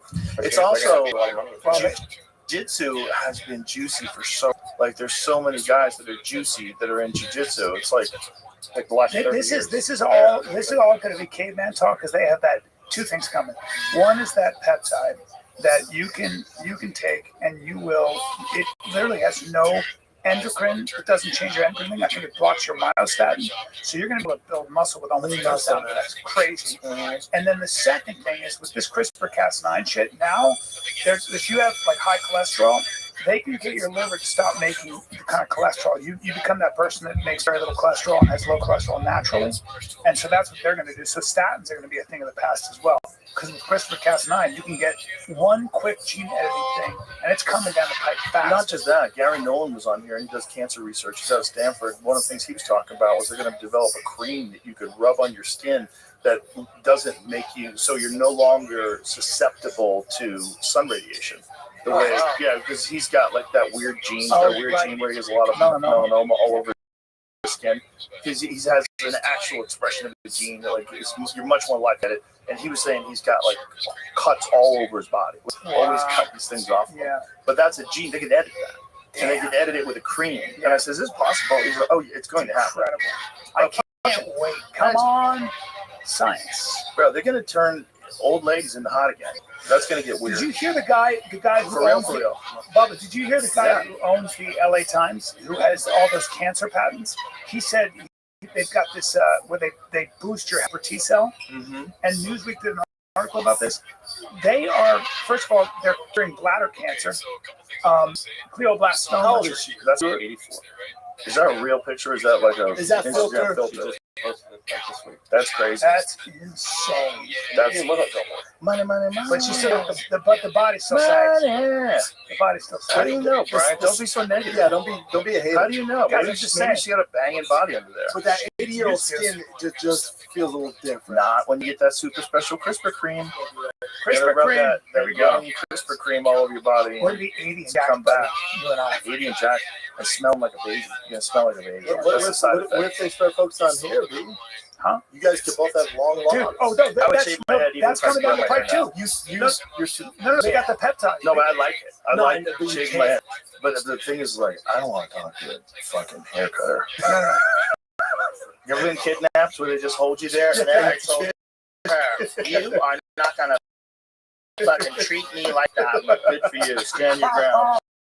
Oh my god! 40 minutes. You're fucking trapped. You go anywhere. You're Well, yeah, I get it. I see your point. That is Figure the it goal. She's out of line. Yeah. She definitely. They got that peptide that on the thing that grows. UCLA. Device new hair. Yeah, they've developed some sort of drug that actually grows like legitimate hair. Like revitalizes the follicles completely. I want that. They're turning back. They're taking skin and making skin young again. They're doing weird shit. Man. Yeah. Damn, she's got some Oh, look, this She one is is like 82, this Yeah. one is 83, and then this one is 84. She looks Is amazing. she getting something done every year, or are they just I hope so. I Probably hope she's really dedicated to the cause. She's trying to up her craft. But look Yeah. at Kris Jenner. She's the Gordon Wright of plastic surgery. Yeah, man. She's She's got a lot of no money. days off. No time off. She's got a lot of money. If I Yeah, could pay my mortgage off, Let's look hot. Let's look hot. Yeah. Let's go. I got bills. Yeah. The thing is, like, what is your body? Like, what's the hottest body an 80-year-old woman's ever had? Like, what's Raquel Welch, bring her up for a sec. I bet you. That's some genes, right? Yeah. Some ladies have. Like, Yeah.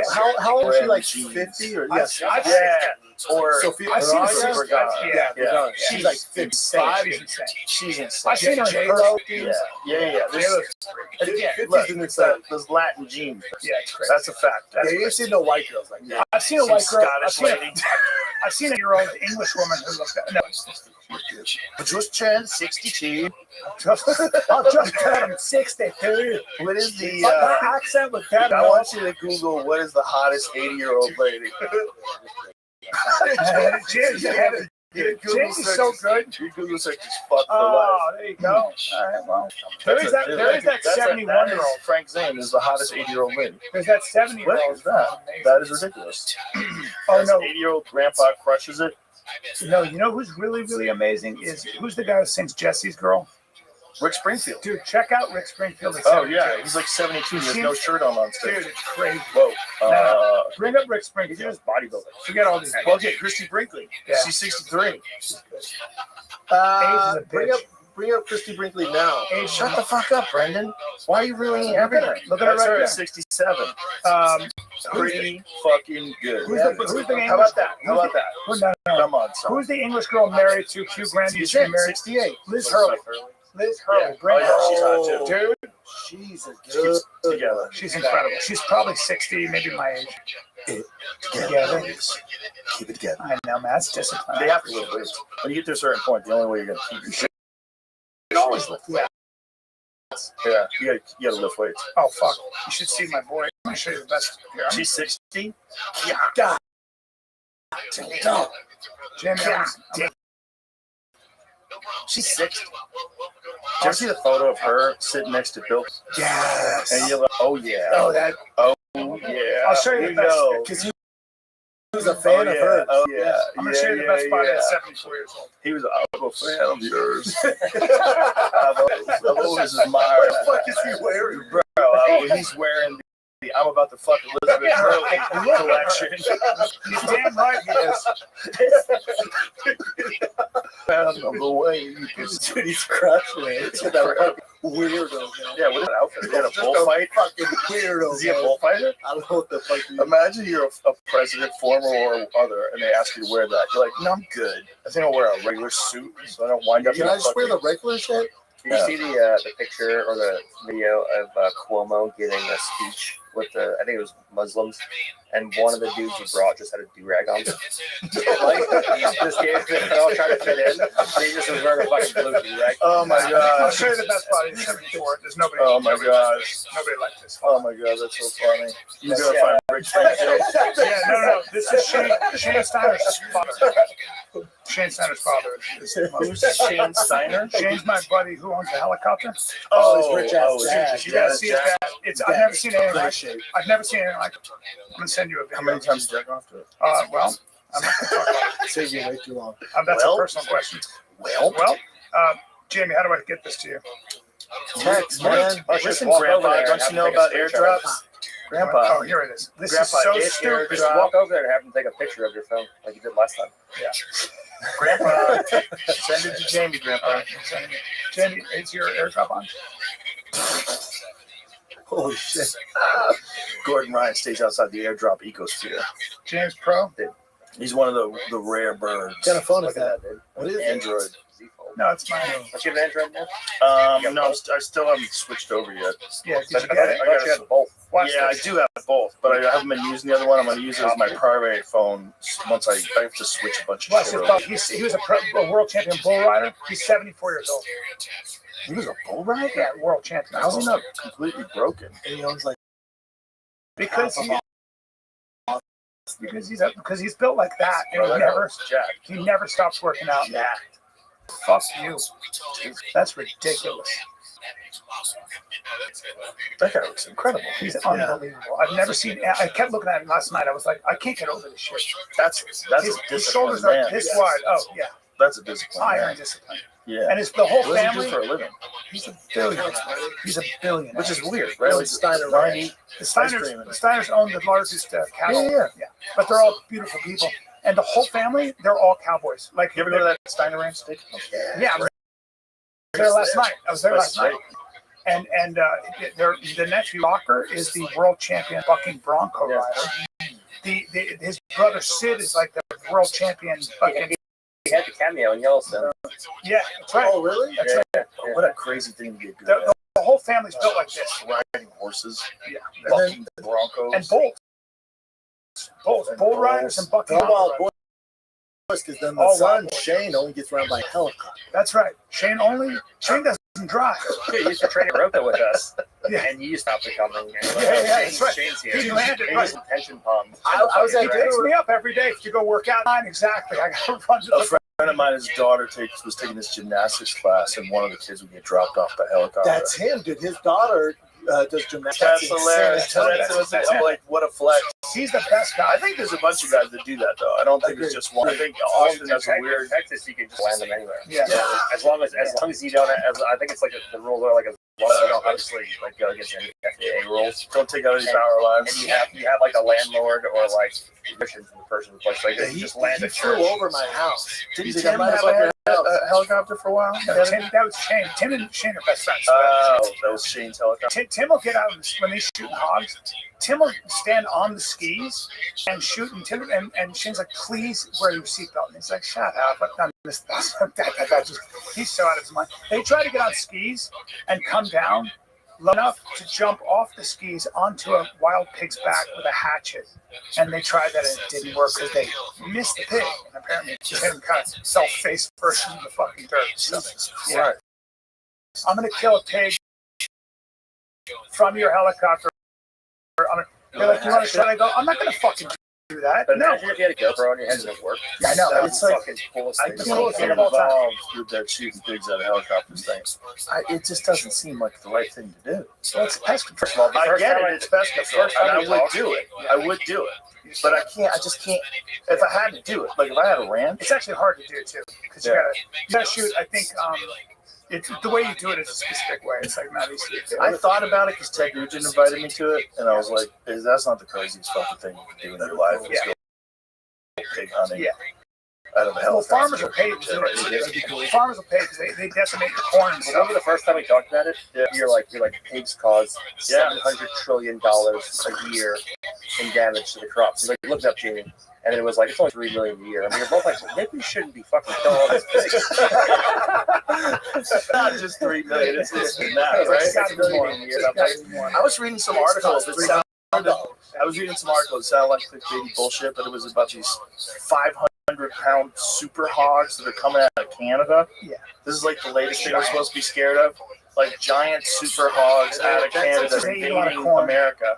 Yeah, well, Canada. But like, how are they so big? Like, what are you talking? Why are they so big? Why do you have 600-pound pigs? They get that big. What's like that picture I seen of deer that got eaten fucking first in front of my house? Oh, Like, yeah. what the fuck did It's that? probably a bobcat.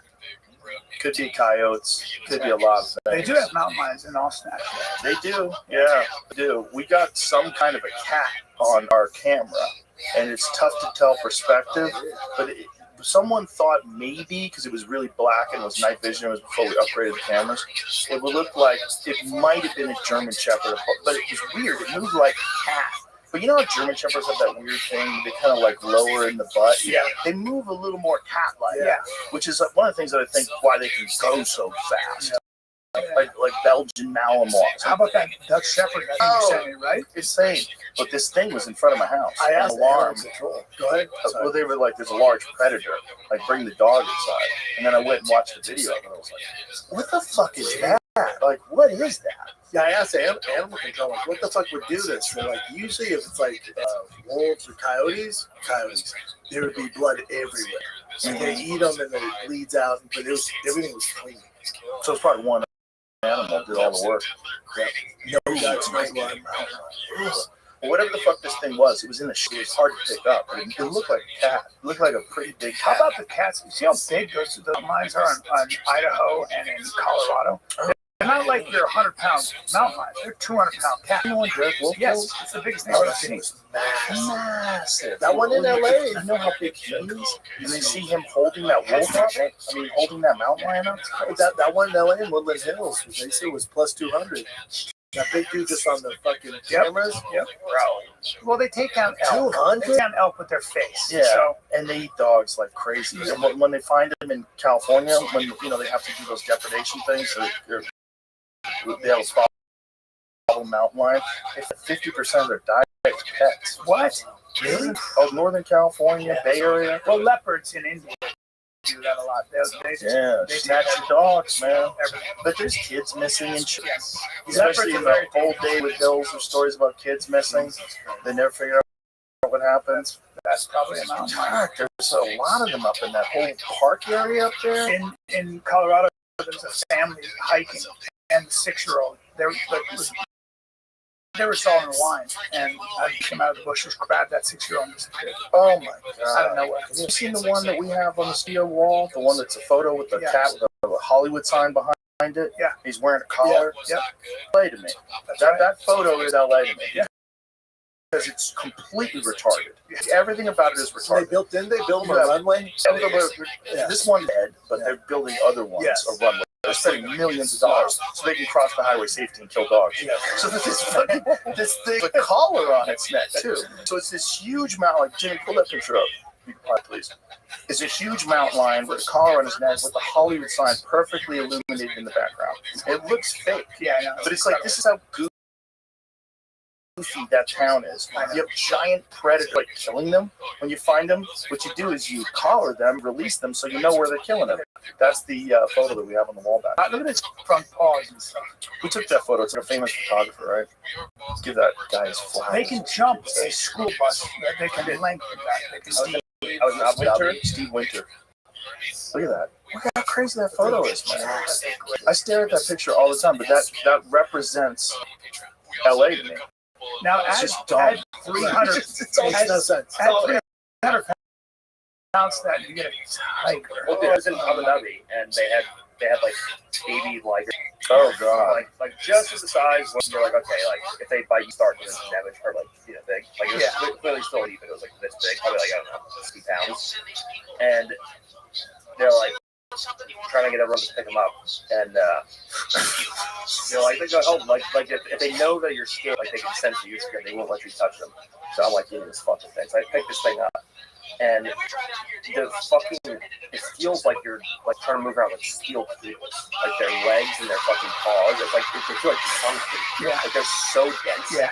You ever grab a chimp, a baby chimp? They made of wood. They feel like they're wood. Yeah. Their backs feel like they're literally wood. Yeah, I've talked about this one rant on news radio. It was like a scene in news radio that wound up getting cut, but I had to do a thing with a baby chimp. And this fucking climbed on my climbed on my back and whacked me in the back. Just playing, just having a good time, whacking me in the back. And I was so stunned by how strong it hit me. I was like, that was crazy. Yeah. I thought it was made out of wire, like corded, like steel wires. Just a different kind of muscle. Yeah, but imagine that in a cat that's like on your neck, and you know there's others. Just relax, shit. Just relax. Fights through your skull. Oh, I've seen that with the monkey tears the guy's head off, or tears the guy's scalp apart. Fucking goes to I hate that. Yeah, don't show them. They make you put it up on the screen for everybody. Oh, I saw this. This is insane. He goes away and just like pulls like half his fucking scalp off. Just for no reason. It feels like it. Yeah, it's a bad situation. He just felt like it. Fuck you. Yeah. The guy didn't do anything wrong. He tried to be peaceful. I am at peace. I'm at peace with this monkey. No. Me and a monkey good friends. They don't make good baboons will challenge them, especially the males. And they have large teeth. Yeah. Animals. All right. It's gone full circle. Yep. Yep. I'm going to be at the Covina Laugh Factory this weekend. Come see me. Friday, Saturday, Sunday. On stage. That's right. I'll be wearing a lab coat. If you want to learn about vaccines, come to my show at the Covina Laugh Factory. I'm releasing my special that I shot at the mothership. Yeah. What's that? Nice. Yeah, YouTube. I've been sitting on. I was shopping around, but I've been sitting on. YouTube's the best anyway because access. Access is everything. Yes. And I saw you said the other one. Thank you, buddy. Did you like it? Very funny. But I don't want to say the material you were talking about, but we'll talk later. And Fire Kid just dropped the Patreon. Oh, yeah. Patreon.com/TFATK. And you do the show totally nude on Patreon, right? Yes, we do. Right? Big nuts out, finally. You don't get suppressed. Is Patreon supposed to like that, or would you have to go to OnlyFans if you want to show your nuts? We were talking about me doing a Patreon where I show my nuts. How about if it's like Red Hot Chili Pepper style? Yeah, but if I just put my nuts in different situations and we did video and pictures of just my nuts, Guess I wonder what? if I No one. That's going to make less money. No one wants to see your nuts. You should see these nuts, though. I got big nuts. Well, it has. He's got 765 testosterone. He's 1,000 years old. Gordon, your new academy, Kingsway, where's it at? It's North Austin. I'm not like like these guys. I'm not going to talk about it. Like just up in Municipal Kingsway. It's up in North Austin, off on 83. Kingsway, is it Kingsway.com? Kingsway Jiu-Jitsu. KingswayJujitsu.com. All right. Yeah. That's it. Goodbye, everybody. Love you guys. You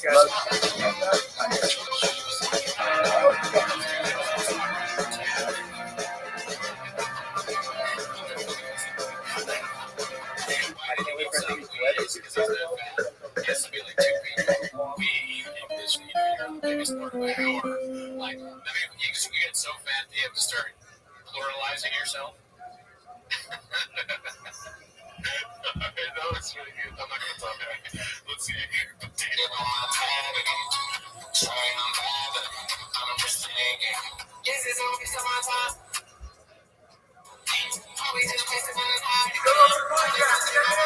Good job. Well done. Experience. Train by day, Joe Rogan podcast by night, all day.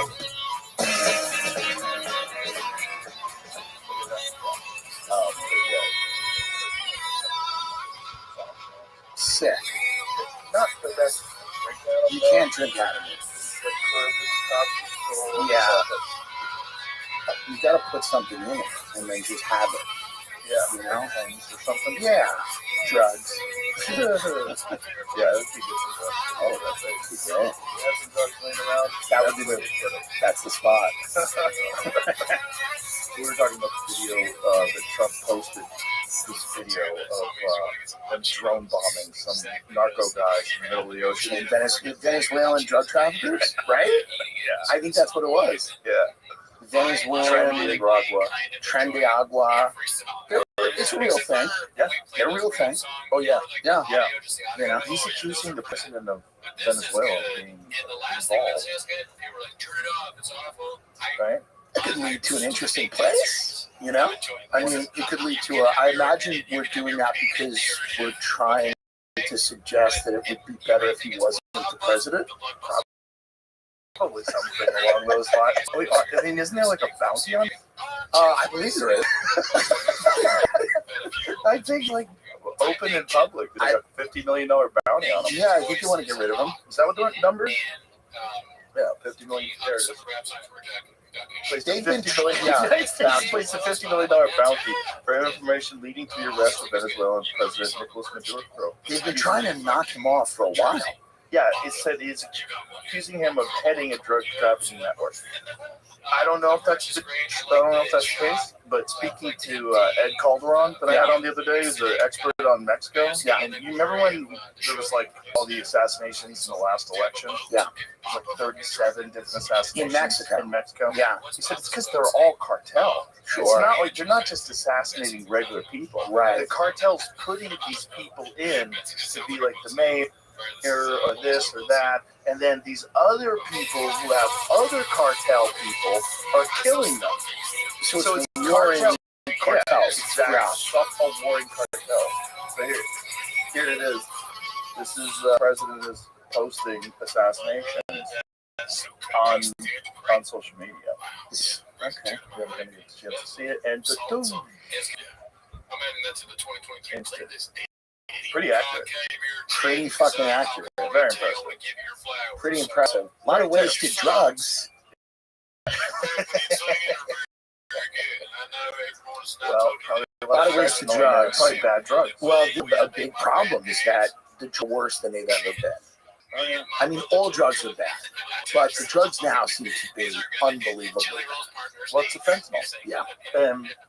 Ed was explaining that too. Yeah. It's like the soil that they grow the poppies on to make heroin is so bad, it's so taxed out that the heroin was very weak. And they couldn't sell it, so they had to add fentanyl to the heroin to make it stronger. And they spice it up, they cut it with fentanyl. And fentanyl is what is killing everybody that's doing cocaine, and it's laced with fentanyl, and then they drop it. Yeah. It's terrible. And it all comes from fentanyl. Well, yeah, and I mean, it is kind of a way, if you are a foreign country, it is a way to... It is some type of warfare, you know? Yeah, for sure. Yeah, there's a bunch of different things that they're doing for sure to try to destabilize the United States. Yeah, and that which includes social media, which is why I tell people do not argue with people on social media because I bet most of those people are in jail. Yeah, there's a giant amount of people are on social media that are there just to keep arguments. Bots. Sure. And this is something that came up yesterday where they were using ChatGPT. So they have sort of a program that runs ChatGPT so it acts like real humans. And it was attacking people about USAID and really trans issues, all sorts of different stuff. Is that Grok? No, Grok is the AI from X. So that's the Twitter AI. Right. So that's the base AI. Grok. Kind of the one who's based. It got removed for a little bit. Well, that's how you know Israel was committing genocide. What I like about Grok is that occasionally it's removed. Yeah. That's how I know Grok's onto something, because it's occasionally put in timeout and then it comes back. Any AI that's not removed, I don't trust. I need an AI that's getting removed pretty frequently when it runs up against an AI. That's good. Yeah. I'm not saying all of Grok is good, but I'm saying I've read Grok. He's an interesting guy to talk to at a bar, because he's saying things that a little controversial. Little fun. Little out there, little controversial. Pretty wild. Do you see the German right-wing 7 members that died leading up to the election over the last couple of AFD or something? Yeah. I saw that. That seems a bit spooky. That's going on. Yeah. Yeah, that's very interesting. Germany's far-right AFD suffers candidate deaths ahead of local votes. Oh, I was actually assassinated. Right. Thank God. Thank God I was worried. What are the odds that many people that are a part of something die that quickly? Yeah. They said it was 6, but today it's 7. number of deaths as nevertheless raise questions on social media. That said, like if they really are far right extremists, maybe they're out there doing fentanyl. Maybe they're watching. Maybe they're doing something. 7 seems like a really inconvenient number of people to die before an election. That seems to be quite suspect. Right up there with the Mexican assassination. Yeah. Well, this is Europe right now has become, we had our election. So the UK right now is kind of the most interesting place to watch because of everything that's taking place. And Germany is not far behind. But like this is where a lot of the tumult in the world is coming to a head. In Europe, the UK, things of migration, speech, as we talked, the Graham Linehan stuff. Crazy. He left this podcast, and I was telling him, why are you going to go back?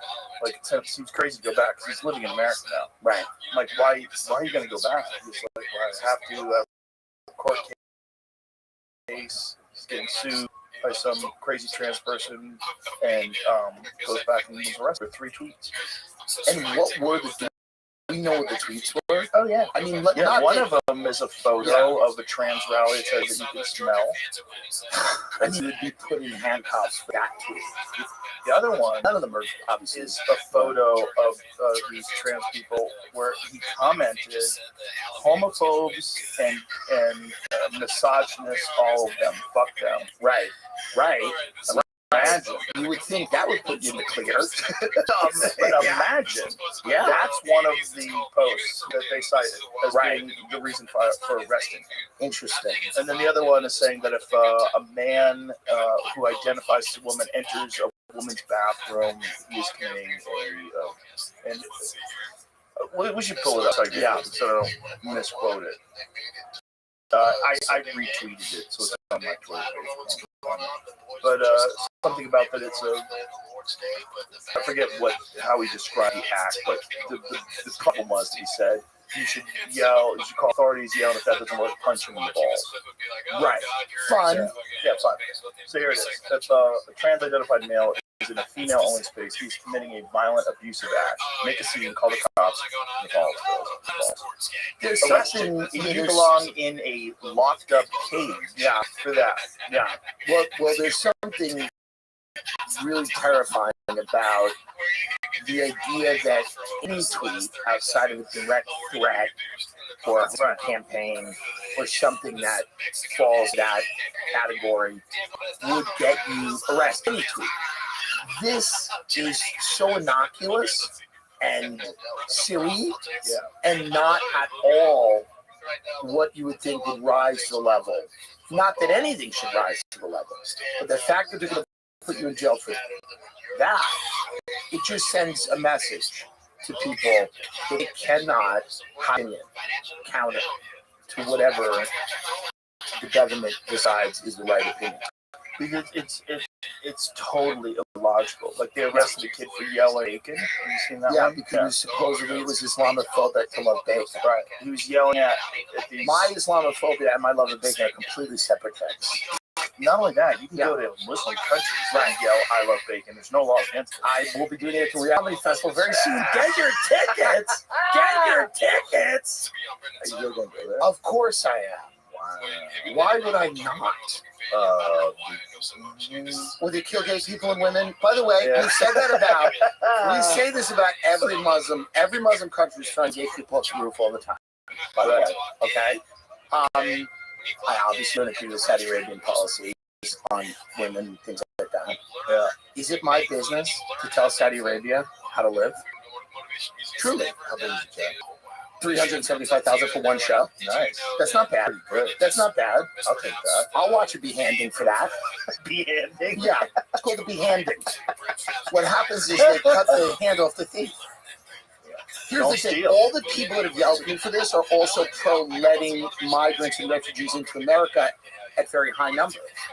Now, the same religion that is supposedly so terrifying that I cannot spend 24 hours in that country is the same religion that all these migrants are pretty supportive of that are coming over. Yeah. So it feels weird to me that people are getting on a moral high horse and going, it is so dangerous to go to Saudi Arabia for 48 hours. Why? Well, because they do X, Y, and Z. They do that. Well, they're just religion. It's crazy. I go, okay, but then who's coming into our country? How differently do they feel about all of these things? And then if you poll them, they don't feel that different. There's no room for dissent. Right.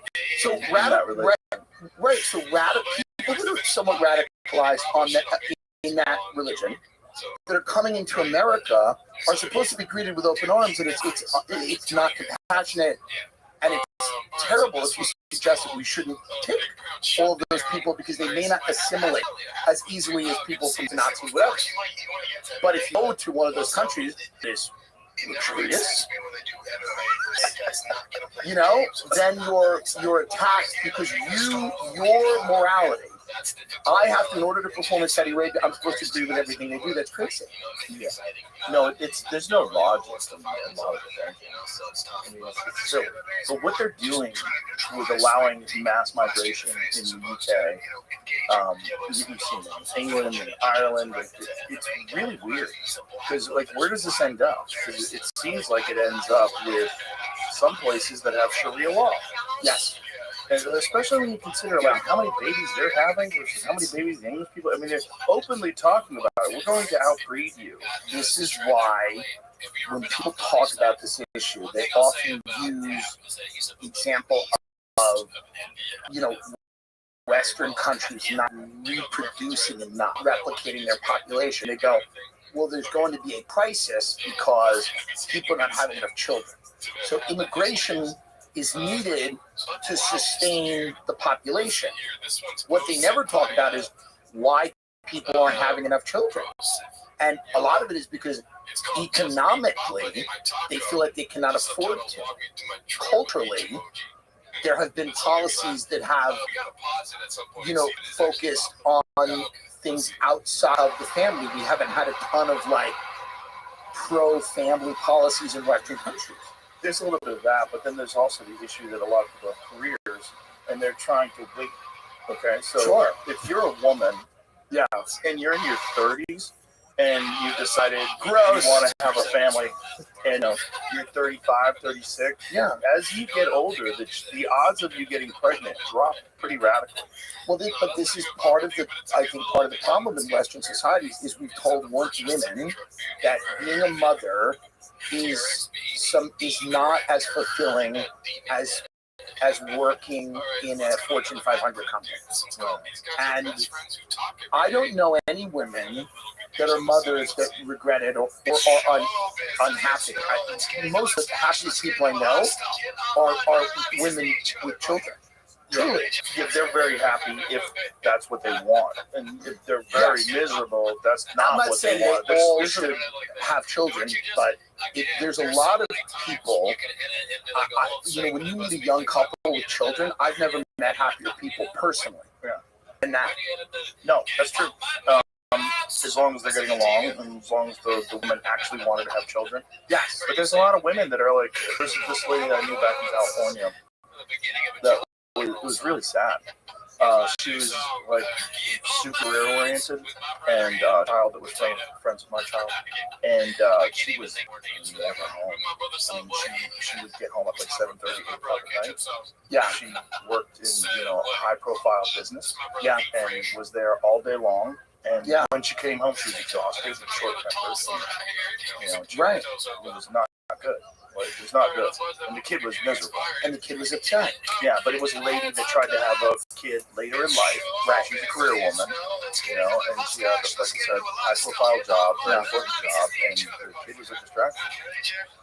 I'm saying that women aren't capable of having jobs, or there's many women that are amazing in the corporate world, but I am saying that when you completely, center a culture around ideas outside of family, career, money, status, and you build a structure around all of those other things, and you go, well, maybe we'll have one kid to have a bigger house, or maybe we'll have one kid to live in a better neighborhood, And you start going, well, wait a minute.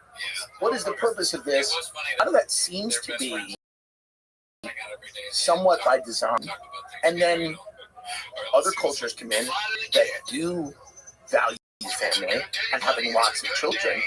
They are going, and their values will become the values of the larger society. Yeah, that's true. The other thing that's going on too is that from the 60s, 70s, and then when when I was a child, you could sustain a family on one income. That's right. Today, that's virtually impossible if you're if you're making $50,000 a year, $60,000. It's really hard. It's really hard to get by. Yeah. And if you have a wife and a family, and your bills, a car, and maybe 2 cars, it's fucking rough. Yeah, and Dave Smith talked about that. Yeah, thank the people who brought us into wars that cost trillions of fucking dollars. Well, not only that, I was talking to my aunt about immigration, who I like, and she, was basically going. I said, I think you also have to pause legal immigration for a minute. And she goes, well, then who's going to be your doctor? Because she has an Indian doctor. And I said, well, wait a minute. I said, hold on. That's hilarious. That's what she said. She goes, well, who's going to be your doctor? She's Boomerang, sitting at my house in Southampton. Going, well, who's going to be your doctor? And I go, why training American children to be doctors in America? What'd you say to that? She goes, well, no one does their homework. And I know that no one does their homework. And do you think it's possible that nobody does their homework because we need to play video games by themselves and they're not parented?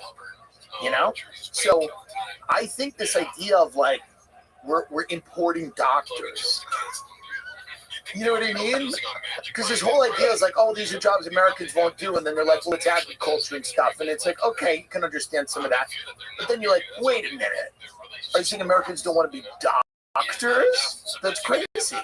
They don't want to work in hotels or restaurants. Then you start going, well, what jobs Americans do? I mean, Mark Andreesen came out. I don't know if you have the quote, Jamie, but Mark Andreesen literally was talking about, and I don't have a problem with Mark Andreesen per se. I think this statement was silly.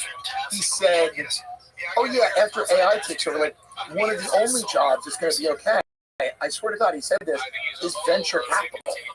Because that'll be okay. Because we'll still need judgments about what's a worthy investment strategy. How convenient that his job will be saved. Well, this is the whole thing. Right. Yeah, right there. Mark Andreesen says one job is mostly saved from AI venture capital. It's just funny to me that this is the direction. If immigrants were taking the jobs of Hollywood screenwriters, they would not be celebrating it. If immigrants were taking the job of people at white shoe law firms, they would not be celebrating it. If they were taking the job of investment bankers, they would not be celebrating it.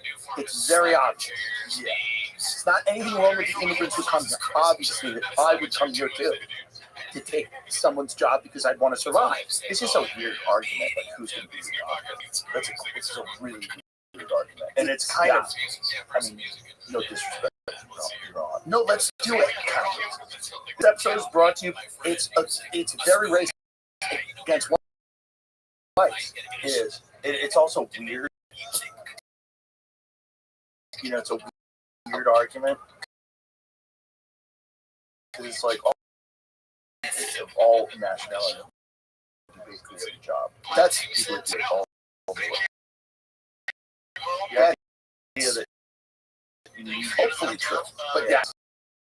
The most racist is who's going to see you toilet. That was Kelly Osbourne on the. She's like, Mr. Trump, who's going to eat your shit? If you don't have immigrants, who's going to eat your shit when you shit in a toilet? By the way, is she in the witness protection program? Because she looks like a totally different human being. No. I don't know what they did. They popped her on some of the Ozempic and they threw her in the shed. Have you seen the new Alien show that's on Hulu? No, I haven't. It's an alien show. But one of the things they do is they take a dying person and they download their consciousness Interesting. into a symbiotic organism. And then, is this fake or is it real? Like, are they a real giant person? It's a fictional thing. Fictional. Oh, It's Alien. Gotcha. Ridley Scott, Alien. Gotcha. Yeah. Okay. And I wonder if that happened to her. Well, for sure. Because otherwise, like, how does she look? That's the problem. I want to defend how people sometimes against the QAnon stuff, and then you look at them and you're like, oh, God, can you make it for me to say you're not a clone? I mean, these young girls are 23 years old, and they have so much plastic surgery, they look like they're 47. It's nuts. And they're in their 20s. And then all the QAnon are like, it's because they're not getting enough of the whatever, adrenochrome. And you're like, no, that. And then you look at their faces, you go, shit. Maybe it is it. I mean, she looks great. I'm we're sure all kidding. she hasn't been down with new body. Not but yet. On the pot, like if someone said you want Kelly Osbourne, she showed up. She's like, who the fuck are you? Yeah, it's a fully new head. She has a new head. A new head. That's kind of crazy. The left one, I'm like, yeah. And the one is hot and Yo, seems what to up, be. Mr. Meaty? Go to the other one, the left. That's kind of. Can you go to 2003 and 2025? That's my favorite one right there. Oh, that one. Yeah. Okay. Okay. So the left is E, and then the right, yeah. That seems so crazy.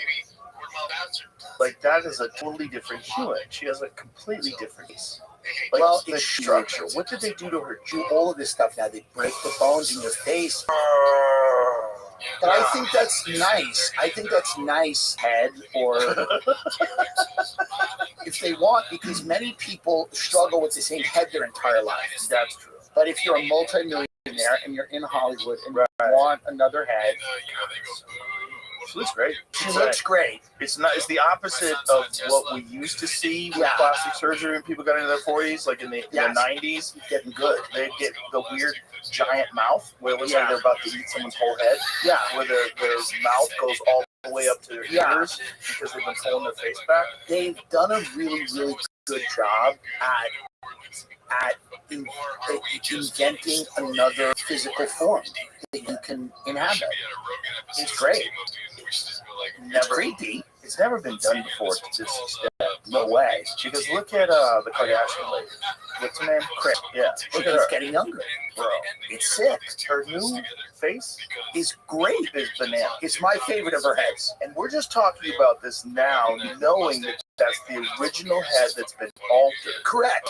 When are we going to be talking about complete, actually new heads? Her second head wasn't as good. No, her third head is the head. The new head is bananas. This is my favorite of her heads. Okay. She's like 80 years old on the left, and on the right, she's 37. This woman, even her neck looks great. They figured it out. They got it right. Now, here's what happens, though. There's a movie called Death Becomes Her. This was a famous movie. Look at that picture right there, before and after. Before and after. One in the middle of the screen, Jamie? Yeah. Right to the right. Middle screen. To the right. To the right. No, that one right there. Click on that one. Yeah. That's nuts. It's amazing. That's Kim Kardashian. That's her mom, but that's Kim, right? Like, that's crazy. If you told me that was Kim Kardashian, I was like, oh, I like her with the short hair. She looks beautiful. There's got to be. But here's my question for this. There has to be a. Doesn't there have to be a downside to that? Yeah, maybe not. Listen, you're talking to a guy who's had 2 reconstructed knees. Right. So surgery's awesome. To me, I agree with you. Like, if I would be a cripple if I lived in the 1800s. I'm wondering if what's the downside? Some of my couldn't possibly her fit. You know what goes better. I agree with you. Looks better than her daughter. But those BBLs explode. Well, that's not good. So couldn't her face one day? No. Really? Yeah, because they're just removing tissue and they're tightening it up, and they've probably got some techniques with like laser resurfacing. I'm into it. They with laser resurfacing, I don't know if you've ever seen some of that. It's so scary. Right after they do it, yeah. You're basically burning off the upper dermis. You're burning off like whatever, how much of a percentage of a millimeter Yeah. And then your whole face becomes a mask that gets removed. Like the skin gets cooked off, and then you peel it. Like you see them. Yeah. It looks like they got torched by a fucking. It looks like SpaceX. They got underneath it. They got underneath it in the face. Something I worry a little bit about a society where people keep chasing youth. Yeah. My grandfather, my grandmother, old people, wrinkles, wisdom. You know, my grandmother was not running around trying to look like her daughter. Right. I worry a little bit about, and I'm not saying there's anything wrong with cosmetic surgery. People should look as good. I worry a little bit spiritually, slightly, about where this is. That's a good word. That's all. No, that's legitimate. And I'm saying this as someone who likes her new look. Yeah, I think she looks good. Not tell her to not do it. Right. I'm just wondering if someone's 90 and they look 30. I'm a little curious. I guess we're just heading towards everlasting life on Earth. Well, it depends on what your scares me a little. So if you're a person that focuses on expanding your consciousness and you're constantly reading and you're absorbing and you just want to have more energy and be youthful, that's great. But if the whole thing you are chasing is I want people to want to fuck me, that gets weird. Well, not only that, but of course that, but also to me, there's something strange about the denial of death. The denial of that life is finite in a physical form, and the idea that you are going to live forever, to me feels there's got to be some examination of that. Part of this feels like that a little bit. There's a little bit of that. Some of these people are trying to live forever, and I'm wondering about that. Well, they certainly want to stay younger for a lot longer than anybody ever has before. And then you get into the weird realm of a lot of these people that want to do something to the body where it becomes immortal. Right? Right, and that's very interesting to me, and I transhumanism. Yeah, that to me is a little scary. I don't understand. I'm not smart enough to understand it, and I worry about it from many angles. Well, it gets weird when it's really rich people. Right. Because when it's really young people, and you're like, you want to stay young forever, so you're 23 and you're getting Botox, oh, you poor kid. Right. You're just delusional, you don't know what you're doing, you're fucking up. But when you want to stay alive forever and you continue to amass insane amounts of wealth, right, that's where it gets weird. Like, you don't want to quit the game. Like, you're in this, having incredible financial influence over the world game. Yeah. You're $80 billion, $200 billion, and you want to keep that ball rolling. That to me is a little. Well, it's scary if the game continues. Let's look at look at Bezos. Yeah, let's imagine that Amazon continues to expand and grow. Bezos continues to profit off of it. And right now he's like 58 or 59 or something like that. About that probably. Well, what would he be when he's 120? Would he have $30 trillion? Yeah, you know what I mean? A lot more than he does now. And with that, and his power would grow. And if people started encroaching on that power and trying to limit it and trying to, that's where it gets weird. They get defensive, right? Yeah. If people want to tax the rich, eat the rich. Yeah. They get a look and they're like, okay, I gotta fucking build thicker walls, get the bunkers. Yeah, I gotta do something. Well, they just said work with the government to create some laws.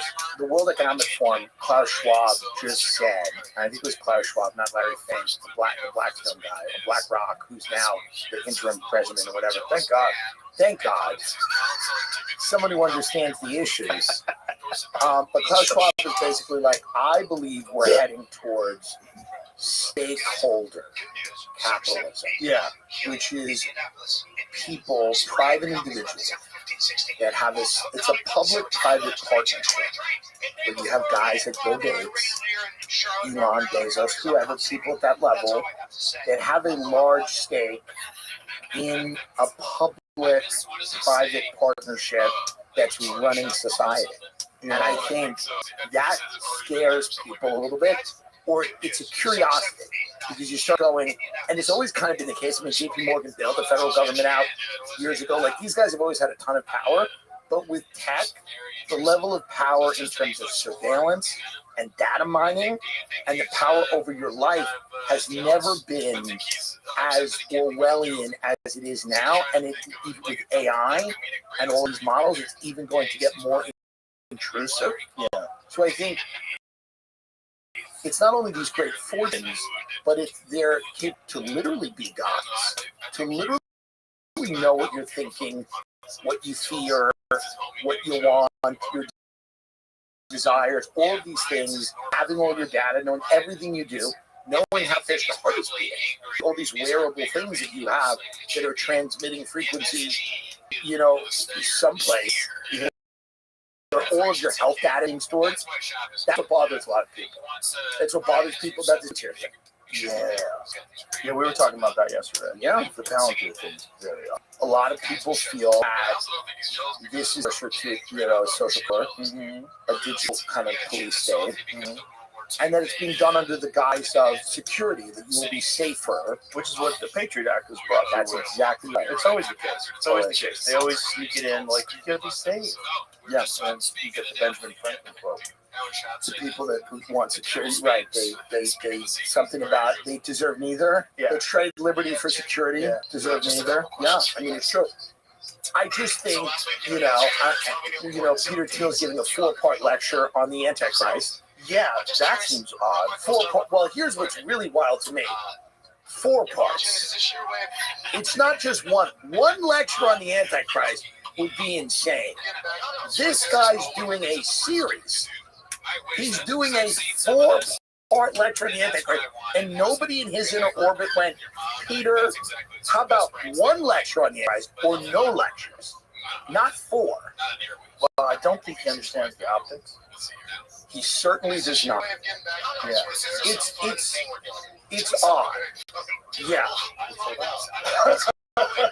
Well, of course. Well, it's a private lecture at a club in San Francisco about the Antichrist. What does he know about the Antichrist? Is he like? I'm guessing a lot. If you told me there was a movie and there's a guy who played the Antichrist, zoom in on that image of him. Yeah. I would say, oh, is that him? This is like me doing a 4-part lecture on Long Island racism. Just to show everybody, how much I know about it and how scary it is and how we got to watch out for it. But it's totally not me or anyone I know. It's no one that's ever been in my backyard, but those others. He's just kind of, leaning in, I guess. Well, I just don't understand, like, why. What I would like. Someone saw it. Someone saw one of the lectures that he did on the Antichrist. Is it good? It might have been Duncan. He said it was boring. It's of course going to be boring. But I don't understand, like, what is he doing? He's trying to prove he's not the Antichrist. By talking, by rapping him doing it. He's like, if I was the that's probably how the lecture starts. He goes, now if I was the Antichrist, I obviously wouldn't be doing this lecture. You know what it's like? Yeah. It's like those really shitty men that become male feminists. Right. And then they tweet, believe all women. Yeah. Well, and you're like, hey, yeah, I know you. Right. Well, you're a piece of shit. Didn't O.J. Simpson book called If I Did It? I have a copy of it. So this is Peter Thiel's version of that. His lecture on the Antichrist is If I Did It. I think my wife threw it out. No. Yes. Oh, come on. She's known to do things like that. I get it. As a woman, you would see it and go, he doesn't. Well, she thinks it's because somebody gave it to me for fun. Yeah. Signed. Right. It was a signed copy. Amazing. And sometimes she will throw things like that out if they gather dust for a little too long. And I don't take it in my office. If I Did It is laying on the kitchen counter. But I had a copy of it. I didn't even. It's so strange. I know I didn't open it. I didn't open the little. I was like, what? It's so strange to have this. You build military AI, military autonomous drone technology to export war zones all over the world. You build domestic surveillance technology to surveil our friends and neighbors. And then your other pet passion is the Antichrist. It's odd. Wouldn't you include tennis? And I'm big into tennis. Something else. It's odd, and I like ice fishing. I build autonomous drone technology. I build domestic surveillance technology. And I love lake trout. And I love lake trout. And I love big mouth fishing. But instead, he goes, and I've also developed quite a keen interest in safety.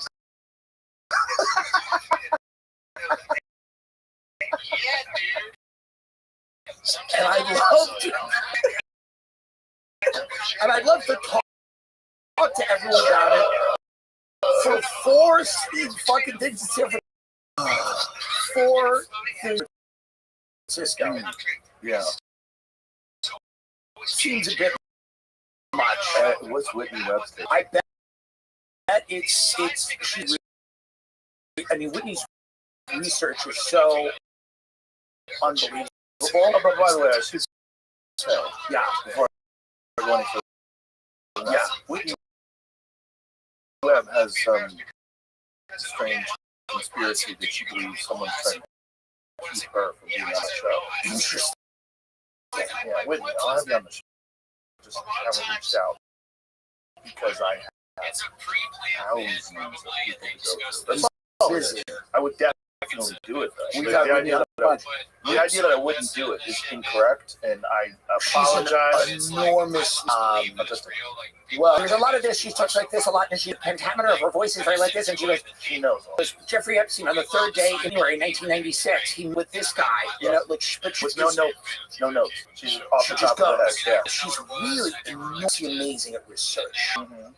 She's an amazing researcher. She has compiled the data. Yeah, she definitely has. And how they kill all those people in Blackberry yet? Sure, in South America, I think. Good move. Yes. Yeah, but I mean, how much sources does she have to protect herself? The reasons I think people like her end up is she writes these very big, very serious books that no one in America does. With no one, it's not a threat. Now, these big Hollywood types that go, I'm going to blow the whistle on whatever the hell's going on. A mainstream journalist who's like, I'm going to write, they go, bye. Yeah. It's when you actually create problems, not when you're just a part of the main conspiracy. Because it can just dismiss you as a crank, and then you've written volumes of this book, and no one can. And by the way, I'm not saying it's not a great thing. It's not moving the needle for them. If you have a hard drive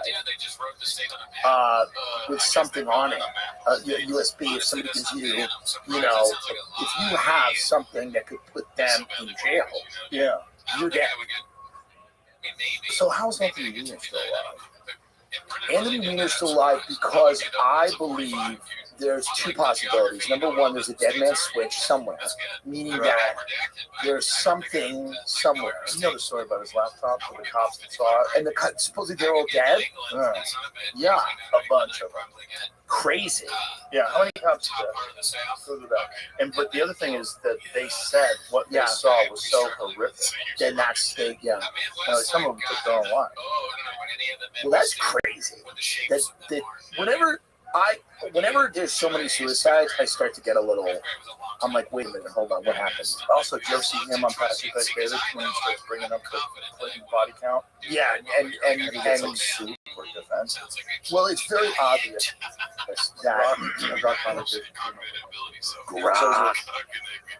Not true. I don't know. Okay. A claim that 9 of the 12 NYPD officers who viewed Anthony Weiner's laptop subsequently died by suicide has been widely stated, but it lacks substantiation with concrete evidence linking these officers directly to Weiner's laptop. Here's the details based on available information. Joseph Calabresi, by the way, that guy's on the tape. Right. No, of course. Joseph wants a taste. Joseph Calabresi. He sounds like a great chef. NYPD detectives allegedly involved in Anthony Weiner investigation was found dead from the apartment self-inflicted gunshot wound, which unfortunately a lot of cops have taken their own lives. You know, a lot of PTSD. It's a fucking horrible job. However, there's no direct evidence linking him to viewing the laptop's contents. Okay, Stephen Silks, deputy chief of NYPD, reportedly involved in the laptop investigation, was found dead in apparent suicide. Like Calabresi, no evidence confirms his involvement. Doesn't mean he wasn't involved. Viewing the specific incriminating files on Wiener's laptop, other officers. These reports mention a total of 9 NYPD officers who committed suicide in 2019, but no official sources or credible reports explicitly connect these suicides to viewing Wiener's laptop. How could they?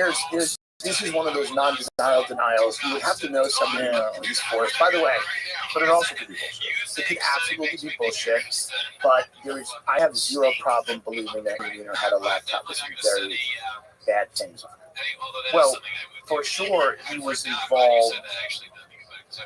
But he was. They were grooming that guy to be some huge politician. Absolutely. Then somehow or another, he's sending his young. There's definitely, and it's been exposed, I think, by the Epstein thing. There's an entire ecosystem of depravity amongst the ruling elites that people go to great lengths to cover up. Obvious. So, And it always has. and always has, forever and ever and ever. And it would be absolutely plausible that people have died to cover this stuff up, as Jean-Luc Brunel, Jeffrey Epstein, many others. Maybe Virginia Giuffre, I don't know. But there's tons of questionable deaths linked to the Epstein thing. By the way, linked to things like the Franklin scandal that happened many years ago. All of the Gary Caradori was an investigator who supposedly had proof of politicians abusing children. Plane goes down with this kid. Whitewater. Yeah. Suspicious deaths. Vince Foster. It's just very suspicious death. I read that book, The Strange Death of Vince Foster. Very odd. In the 90s or whenever it was that I got a copy of that. Well, the Clintons, he was the governor of Arkansas when they were running drugs out of Mena, Arkansas to fund the Contras. Absolutely. Yeah. Bill Clinton was the governor of that state. Bill Clinton reads a book called, it's a famous book by Carol Quigley, I believe called Tragedy and Hope, and history of the 20th century or something. But, it's this compendium. It's Bill Clinton's favorite author. He reads this book, and he's, attends the, Bohemian Grove. He's selected by very wealthy, powerful people to then become a party elder and a leader. And many people believe, myself, is that in order to be selected by that group of people to run for the highest office in the land, they have something on them. You're to some degree compromised. You've shown willingness to play the game.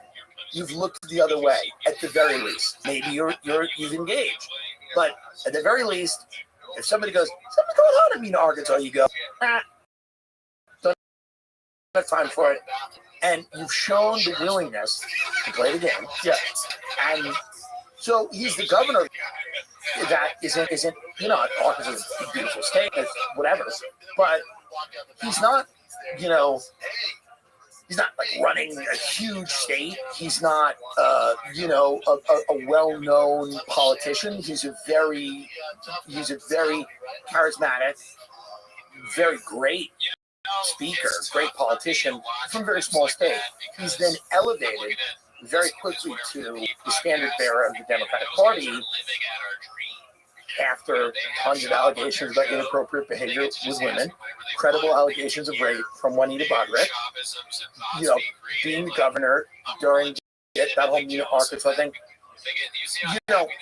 It's one of their skeletons in the closet.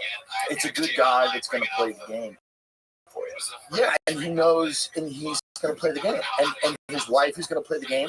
But doesn't it go all the way back to college? Think about Skull and Bones and all those different things. If you want to be a part of these secret societies and organizations, you got to do some weird shit. You got to someone's dick. You got to, they got to put a wine bottle up your ass and take a picture of it. There's got to be something. There's got to be some. I think back then there was a ton of that, and I think now there's probably still a lot of that. But I think also now what they do with people, in addition to those things, is they just have the ability with technology to know kind of what you're doing. Now it's off the charts. Now it's off the charts. So now it's like, now they've gotten dead to rights on a lot of shit. Yeah, if you're doing something fucked up, they know. They know. Sure. They know. Yeah, and then they're holding on to those cards. Because back then, you're right. It was almost quaint back then. You're like, come to the tomb, show everybody your dick or whatever. Jerk off in the coffin, let that pee in your mouth. Now it's gotten to the point where they have you and know what you're doing. You're on the grid, and you've been on the grid for your whole life, by the way. Yeah. Now kids growing up, young people growing up, have been on the grid their entire life. The whole life. Everything is out there. Now people are going, please, Bob, pee in my mouth. Like, just let me have that one night. I'm now surveilled no matter what you're doing. I mean, you know, that's the thing that a lot of people talk about. DC is this hotbed of like everyone in Congress and a lot of people, you know, in the Senate, Congress, White House, whatever. They're all mixed up in these weird shenanigans. Well, didn't you just have Marjorie Taylor? We're having her on soon. Yeah, it's coming out soon. Soon. She talks about that a lot. Yeah. Well, do you remember the DC Madam case? They got rid of her. Deborah Jean Palfrey. What happened to her? Dead. How inconvenient. So sad. Unfortunate. Super unfortunate that a lady Super unfortunate who was bringing prostitutes to all these powerful people wound up dying after she said that she would reveal who was on the list. But that, again, is the... Now think about that, and Epstein is times 100, because now it's international. Now you have leaders of all... Like, we've got our congressmen, senators. Well, you went from millionaires to billionaires. Millionaires to billionaires. That's right. The congressman. I mean, Nancy Pelosi. Yeah. What, she's worth a paltry $400 million? She's not, in the grand scheme of things, she's nothing. She's just an ordinary crook. Yeah. And back to her and her husband for his returns. 54% or whatever more. Killing it. Pretty amazing. Killing it. I mean, that's why marry that old witch if you can't get your beak wet? But you know what I mean? She does have big elbows. But she's another. Why don't they give her a head? She's got that money. Get a head. Well, I think she doesn't want to do it now because she doesn't want people to not recognize her. That's true. Because if you're Kris Kardashian, and you're wandering around I now, would not know her. If I saw her in Beverly Hills, I would not know who that is. Kelly Osbourne, who's that? Who knows? That's not the lady from that show that I used to watch when I was a kid. No, it's completely a different person. Yeah. Is there a possibility there's a Jeffrey Epstein walking around that we don't know who it is? Is it possible that Jeffrey Epstein didn't die in his cell? I was told by someone who, and this is probably ridiculous, but they said there is a possibility that Epstein is, when Les Wexner's got that big house in Ohio. Yeah. And somebody said it's a possibility, a tiny one, that he's living at Les Wexner's house in Ohio. If that was true, there would be like, no, there would be a service that delivers masseuses. Of course. Yeah. There's no way that guy's stopping. They'll shut their mouth. Shit. Here's the other thing. They'll shut their mouth. Because it's very easy. There's obviously the abuse is horrific. But I guarantee there are people that would still shut their mouth. Yeah. You could find them. Yeah, I'm you sure. can find them. Well, I think that's the whole idea behind this. And this is what Eric Weinstein said to me. Yeah. He said, I believe that there are people that curate experiences for people that are very high profile and very wealthy. That's right, which what I'll be doing in Riyadh, Saudi Arabia, and Abu Dhabi the night before. Get your tickets. You're doing Abu Dhabi the night before? The night before to warm up. October, I'll be in October, Abu Dhabi, October 6th, and then Riyadh, October 8th, and October 7th, the day of rest and remembrance. What are you going to do? What are you going to do? Bringing security? Tel Aviv, pay me. Supposedly MBS is a fan of mine. I don't know if that's true, but Sam Morrill told me, and Sam Morrill's not a liar. Well, his why agent would you told be a me. fan? You're talking shit about all the people he hates. Well, I have fun. I think MBS has fun. I have a fun life. I don't apologize. I think we have a good time on this planet. We're here for. We don't hurt other people. We don't do anything wrong. I don't know what he's doing. Perhaps he's hurt others. I wasn't in the room. And I think that, you know, I believe in luxury as a concept. They want the Middle East to be a little more progressive. They want it to be luxurious. Women can drive now. Women are driving. Listen, if we don't want the gays going off the roof, obviously I'll be thrown off a roof, but do we need them to the purple hair and the 15 genders? No, let's stop somewhere in the middle. Maybe we stop somewhere in the middle. So maybe he's just like an agent of change. That's what I'm going with. He's perhaps, you know what I mean? No. I don't think, listen, there were comics who went to perform in Israel that got stuck there because of the Iran-Israel war, and they had to get out. Yeah. I didn't go. How dare you perform there? Well, you went to Israel to perform? Okay. Well, in Israel right now, where they went to perform, Tel Aviv, there's massive protests on the street about what's happening in Gaza. Yes, that's right. Israel, people are sick of it. They've had enough of it. 500,000 people in Tel Aviv. Yes. On the street. Yeah. I mean, I think a lot of people started to they've seen the grift. Netanyahu is keeping, he wants his war to go on for decades. How long now? Long time. They haven't had elections in a while. This, war, this crisis government or whatever they've compiled. I think it's time that a lot of people don't enough of it. It is enough. Well, I think the Nelk boys got to the bottom of everything. They got to the bottom of it, and it was a brilliant. I didn't know how he felt about Burger King. I never knew. And now I do. Well, listen, we have these shows. Everybody has a platform. Everybody wants to be on these shows, and everybody has a line of bullshit. We know it. It's the way it is. Yeah, it's the way it is. It's unavoidable. You can't avoid it. People get mad. You talk to who? Yeah. That's what it is. You're listening to the thing. Maybe I do a great job. Maybe I do an okay job. Maybe I do a bad job. I don't know. But you're the person listening. You can choose to like it, dislike it. You can say that guy's full of shit. You can say I agree with him there, but I don't agree with him there. You could say I distrust this person. You could say he makes my spidey senses go up. Those are all available. You can have any of those thoughts. And you could also have the thought that you shouldn't be talking to that person. You could also have the thought that you shouldn't be talking to that when people have that thought with that's me, fair. Or that I don't push back harder, they're allowed to think all those things. Everybody's allowed to have their own opinion. Allowed. Everyone's allowed. But this is the wildest time, probably. You remember, I'm sure there's other wilder times. Well, I think this is a little bit wild time because there's never been a connection like this with everybody and everything. A guy who's perpetuating an ethnic cleansing, going on the podcast of prank influencers to discuss Burger King, is one of the craziest things I've seen. Yeah. It's also, wasn't there like pre-prepared questions that they had to stick to? Number one, there were pre-prepared questions. Number two, Burger King does suck.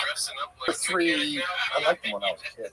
They fell off. Wendy's fell off. It was all Wendy's fell off. Wendy's has fallen off so hard. In the 90s, it was one of the best restaurants in the country. But don't they still use fresh, not frozen? Or is that bullshit now? Everybody's full of shit. I don't know. It's not good. It's not the same. I always thought they were the best. They were the best. In the 90s and the early 2000s, they were the best. When I was coming home from the comedy store, if I was a naughty boy, I wanted to get food. And I was like, I'm so hungry. Yeah. That was the move. If there's a Wendy's and a McDonald's, there's no question. I'm going to Wendy's. I think when you start with the pre-programmed questions, and it becomes...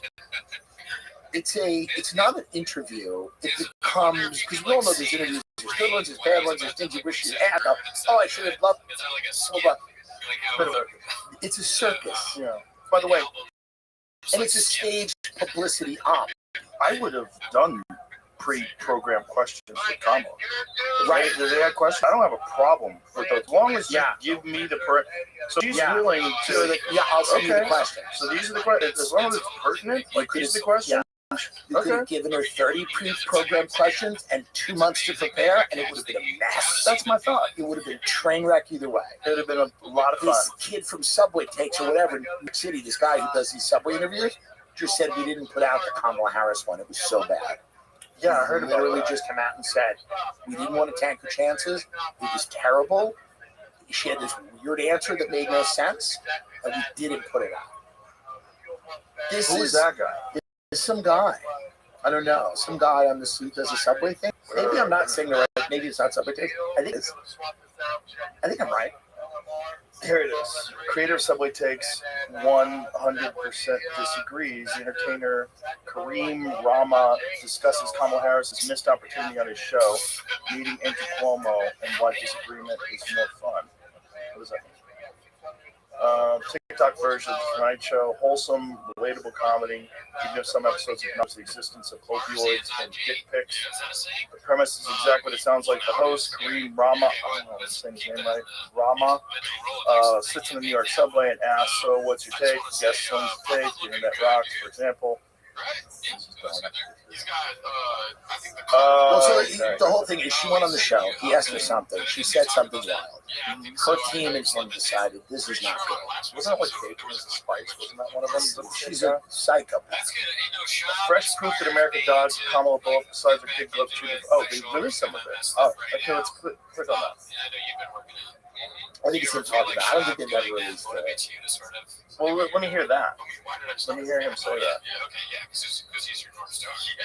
So thank you, Shop, for inspiring us. But nobody wants to talk about the good. Like, look at that face, dude. Look at him. Yeah, he's great. He looks very Joe Camel in that one. Oh, but yeah, I agree. Yeah. Odd. Confusing and weird. Do you think she's medicated? I think she throws him back. But is it just that? No, she's got a couple of pills. There's an anti-anxiety element. No, she's got a couple of Xanny bars down the old gullet. Okay, so it is. She reportedly said she'd talk about how she doesn't like to take her shoes off on airplanes. Okay, but Rama said that she instead pivoted to a really, really bad take that made no sense. Bacon is a spice. That's one of the more coherent things I've heard her say. By the way, okay, it's actually better than most of them. Whether that was actually her idea or the advice of overpaid consultants, this is another thing. That campaign was a set. It had the elements, all the elements. If I was an investigator, that campaign had all the elements of money water. Right. You blew $1.5 billion over the course of a few months, and so much of it to NGOs, of course, right? So much of it weird non-profits that were supposedly going to help your campaign, and who's at those NGOs? This is like the LA Fire Fund. That's right. It's like give the money to 188 different nonprofits, right? That all have overhead. And like, what about the people that lost the house? Right. Isn't there like one guy who just start cutting checks? Right. You've got $800 million, whatever you got. You're paying the salaries of people at an organization. Which is kind of a money laundering operation. Absolutely. Especially when you find out that some of these people make upwards of $1 million a year. Well, what they're going to do with this LA stage for low-income housing is a big fit. And I think they have backed off on that, I'm sure. But I think News is backing off on that because he's positioning himself to be the Democratic president. Now he's really doing it. He's having success. Well, some of the success that they're putting their hat on is this social media campaign where he talks like Trump. So he's got a bunch of people from his organization that tweet for him. Yes. And they tweet like Trump, and they're saying this has elevated him in the public's eye. Yes. That's fucking terrifying. It's terrifying. He's starting to learn the internet, which is heavily trolling, does very well, all this stuff. What he has is a terrible record in California, and he's done terrible things to people's real lives. Yeah. But he's internet. So that's enough. That's enough. That's the thing. But that's truly enough. You don't have to be perfect. He's having fun on the internet, and the stage is perfect. And people forget, because that was a few months ago. People have short memories. They go, that tweet was fun. He did a post on X. It was fun.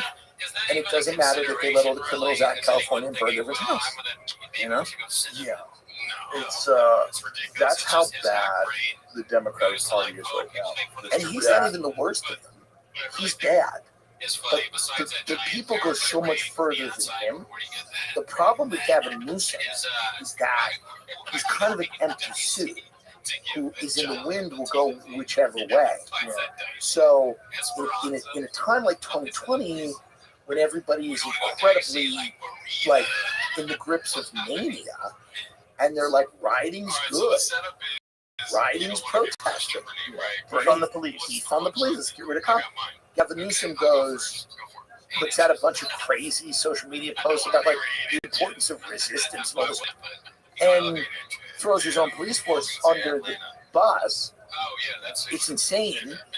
But then when the pendulum swings back the other way, Gavin Newsom now becomes a sensible conservative that wants to, or a sensible Democrat that wants to reach out to conservatives, and at the home. He just wants to, and that might be enough. It might be enough. Well, there's not a lot of other options. No. This is the thing. Like we're now entering into 2026. Okay, so we only have 4 years from 2024 to 2028. It's really only 2 years. Because everybody has to get accustomed to these people. Yeah. They have to be in the public eye. Someone's going to run for president within the last 6 months, and they're going to win. Right. You need someone who's out there for a minimum of 24 months. Yes. So who else? We're in 2026, right? So we have 2 years left. Trump. So yeah, it's him. It's Gavin. That's it. Now, on the right, there's going to be a power struggle. And either Trump will live through his term, let's hope he does. But he's 80. You never know. But he's healthy enough, right? Allegedly healthy enough. Allegedly healthy enough. Yeah. If he lives through his term and he knights somebody, whether it's JD or whoever, that will be the person. There is a world in which he doesn't knight anyone. And there is a real power struggle between different factions of that party. Well, what are the factions? So you have JD. You have JD. The vice president is the obvious. The obvious. And then the problem with Ron DeSantis is more stilts. Ron DeSantis is a cop energy. He has a guy that pulled you over energy, and you go, was it really 85? He's a prick. No one likes him. He offends everyone. I know a friend who's in finance. A bunch of hedge fund guys went down to Florida. This was in like the throes of the campaign. He ended up insulting all of them. He's dismissive of people. He doesn't have it. The question is, Vance, he's smart. Does Vance have it? There's doubts, real doubts, that if he has it or not. I like him as a guy. There's doubt. I'm not saying he doesn't have it. Doesn't have it. He doesn't have the charisma. Stiff as a board. He's a klutz. He dropped a trophy. He's not articulate enough. He doesn't have it. He's so young. Sure, but I'm saying these are the cops. He's young. He doesn't have the gravitas. Right. The wife's maybe not super into it. I don't know. Right. These are the doubts. Right. These are the doubts you got to overcome if you want to win. All right. If not him, who else is it? MTG. For real? For real. Jeez.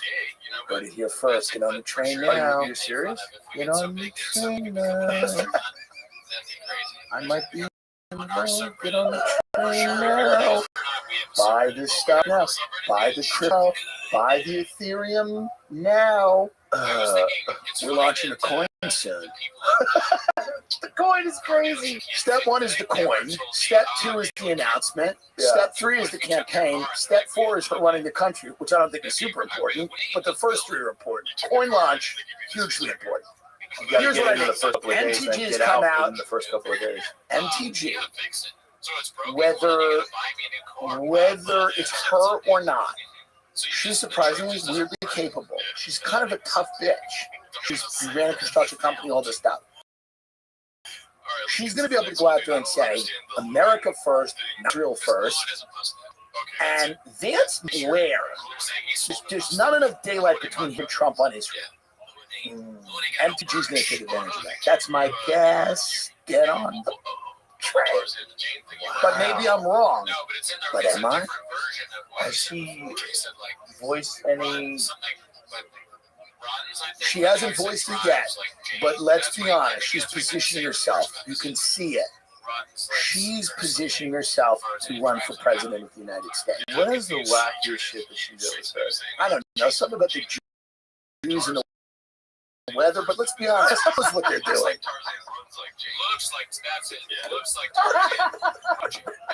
Is hurricanes come and go? What's going on? MTG threads to say every damn name on the House floor over Jeffrey Epstein clients 2 hours This is ago. fun. She gets part of being the president now is spectacle. She gets it. She sees Trump. She goes, he put on a goddamn show.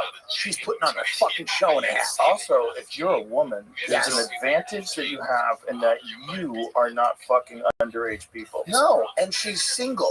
Right. She's single woman. She's not, meaning that she doesn't have a husband who works for BlackRock. Right. You know what I mean? She's a Lenny Kravitz song. Now, why is AOC shutting her mouth about Israel? Because AOC's donors are big Israeli tech people. She's been silenced, and she's trying to run for president too. Really? Yeah. She'll struggle. She's not going to win. She's a goofball. She'll be making mojitos. She's a goofball. She doesn't have it. She's a goof. But here's the reality. She's shutting her mouth about Israel. Is AOC out there about Israel? No. No, because she's a fraud. But the smelly, gross anarcho-communists in Brooklyn, to their credit, know she's a fraud. They know she's a fraud. In between their, whatever, open mic nights and whatever, they figured out poetry slams and dog walking. They figured out that this bitch is a fraud, big time. Yeah, I don't think she was when she first started. She wasn't, but she's realized she's ambitious. She likes nice bags.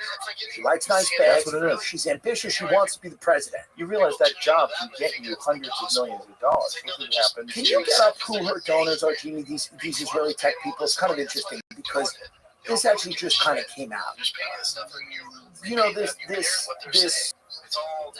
This is coming out more and more. MTG is one of these people that now she said some wild stuff. She wasn't media trained, okay?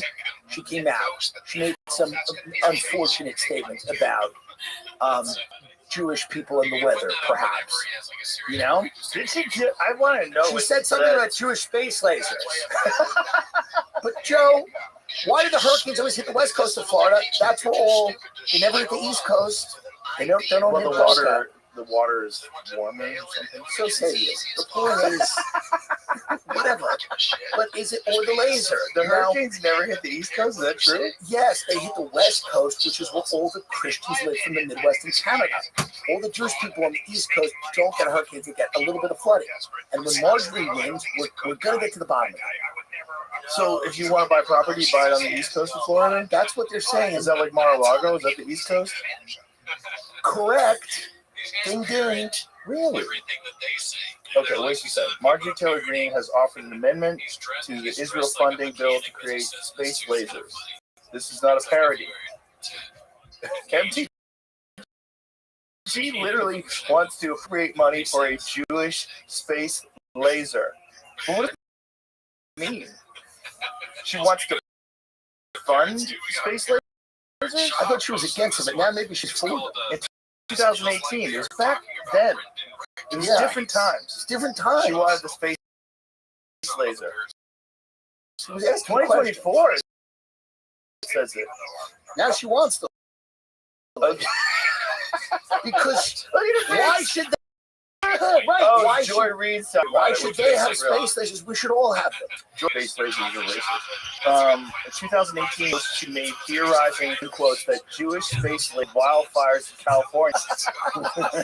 Now she says the United States deserves this type of defense. I don't think Jewish space lasers did that, but the real concern with the wildfire, so many of them started simultaneously over a large distance, that it is almost impossible that this was not some sort of a concerted effort to start the fire. And then there was the question, were they experimenting with some sort of space or satellite-based energy weapon? Well, what about these floods? This is conveniently in the middle of the woods. What about these floods in Texas? This is a problem. Well, they were cloud seeding just a few days before that. That's a problem. Yeah, that's a problem. Well, that's also the problem that happened in Abu Dhabi, or no, Dubai. That's right. In Dubai, where they openly admit they're manipulating the weather. All these people are manipulating the weather. Where you going in Abu Dhabi to do it once a week? Hopefully you get there on a rainy day. Well, we'll see. They do it every week. They manipulate the weather every week? Every week. Well, good. Well, it's how you keep everything green. Listen, my concern is like my own country, and any country that wants to offer me a large sum of money to go and perform, I will do it. Coming soon to the Congo. Yeah, I will absolutely do South Sudan, Darfur, Angola, all of it. I'll absolutely do South Sudan. I'm doing live in South Sudan. Absolutely will do it. Where do you go to Saudi Arabia? Yeah, but you're also doing well enough. Two Israeli startup entrepreneurs played roles in the rise of Alexandria Ocasio-Cortez. Pulled out of an event commemorating Rabin. Some concluded that AOC doesn't like Israelis, but two were instrumental in the lawmakers' career. Oh, that's what they find you when you're young. They find you when you're making mojitos. They find you when you're young and promising. Like, well, that's the thing. JD's going to have to, if he wants to be the president, he's going to have to say, Thiel, I'm not. He's going to have to say, Peter Thiel is Satan, and here's why that's good. JD has to get out there and go, wouldn't you rather know who he is and be friends with him and have dinner with him than have it be like, who's Satan? Right. So he's got to get out there and say, I happen to be friends with Satan. And I want that to be destigmatized. I want it to be destigmatized. Right. If Satan could go on the Milk Boys, maybe they could straighten it out. That's right. Peter Thiel on the Milk Boys, when they go, what do you think about fast food? He goes, I take one pill every day to survive. Yeah. And it gives me all of my nutrients. Yeah. I don't think Peter Thiel eats food as a person. I think he says yes, something like that. Right? Yeah. I think a lot of these tech people, like, they don't like food. They're not food people, a lot of these tech people. I went to these tech things in Austin. It's not, the food's never the same. They're not like food people. They're not like, ooh, let me eat food. Like wasps are not either. Like real old school, like waspy. Did we get invited to have lunch or something, dinner with you? Yes, I said no. I'm a little wary of that circle of people. Mm-hmm. And I'm not saying there's anything inherently evil about them, because obviously there's people in there. I don't know that I want to go to a dinner with someone who's going to talk endlessly about the Antichrist. But yet you go to Saudi Arabia. Of course. I've been to Peter's house twice. Yeah. I went once with dinner with Eric Weinstein, I forget who else. And then the second time he brought me in because they were going to have lunch with Eric Von Daniken. Oh, the guy, the Chariots of the Gods. Yes. Yeah. And I was like, oh, yeah. I'm in. And I know so much about that. Yeah. So I was asking all the questions. I'm sure he's a very nice guy. I like Peter Thiel. People him on the podcast. He's a smart guy. Yeah. Again, I get invited to a lot of dinners, a lot of things. And what I try to do is I try to say to myself, I need to be able to criticize people and make fun of them. Right. So, it felt like really weird to go to this guy's house and then shit on him the next day. Do you think that's part of the strategy of inviting you to go to places? Yes. Yeah. Most likely. But it doesn't work because I can't shut my mouth. I can't shut my mouth. So, I mean, I've said things, people in my own family get mad at me because I can't shut my mouth. Yeah. So it's certainly not going to work. If you're a billionaire and invites me somewhere, it's not going to work. So then you probably have to kill me, and I'd rather you not. Yeah. Please. Yeah. That's the thing. I see what you're saying. You can't get too close. I don't want to get super close, only because, like, to me, it's like I like my show because I can talk shit and say things, and I just can't. I don't want to censor myself, and I don't know how to censor myself, and I wouldn't be fun or good at what I do if I censored myself. And I think that, like, a lot of people out there in the world impression that they can. Everyone has an agenda, completely understandable. And I think what they try to do is sometimes launder that agenda through some cultural space. However, they, Yeah. and that's happened forever. It's not new. It's not unique because there's an internet. 1,000%. There's people that want the world to look a certain way, but they don't come out and tell you exactly how they want it to look. Right. They figure out a way of like, let's filter this. So I'm trying to. When I look at that and I go, because I think it was nice internet. I think what he wants, like, I'm sure it was like a lovely, like, I want to talk about the media, and you're like a comedian, media, and like, he has a bunch of people to his house. He's probably smart people to go. Yeah, and he likes to have. And they talk about the media. Big thought, like, right. Conversation. Yeah, and I just felt like that didn't appeal to me. Well, that's why he had Von Däniken for lunch, right? So it's not all evil. It's like, what is this about? The thing is, it's a lot, people,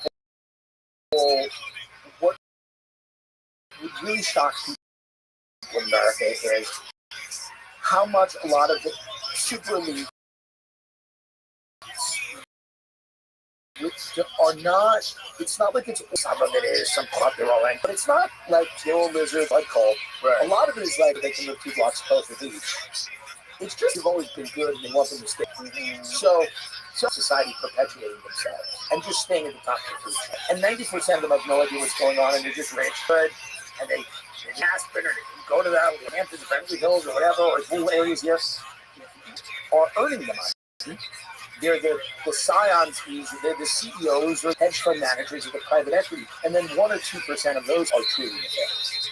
Those are the people who are fun. And I mean, those are the people who are, smoke filled movements. Most of them, just different top kind of a business. You have to be good at that. For sure. Right. And you have to 100%. Like with Bill Gates' done, he's pivoted to become this guy that's on global health. Right. And philanthropy. All of his time is on philanthropy. Well, it's a great way to launder money. That's true. Great way to launder money. It's also a great way to launder. Great way to launder your image. But I remember him in the 90s. Everybody he was constantly in court about that. Well, that's why he went to Epstein's Island, because he was doing ecological stuff. Like the area he was studying beach erosion.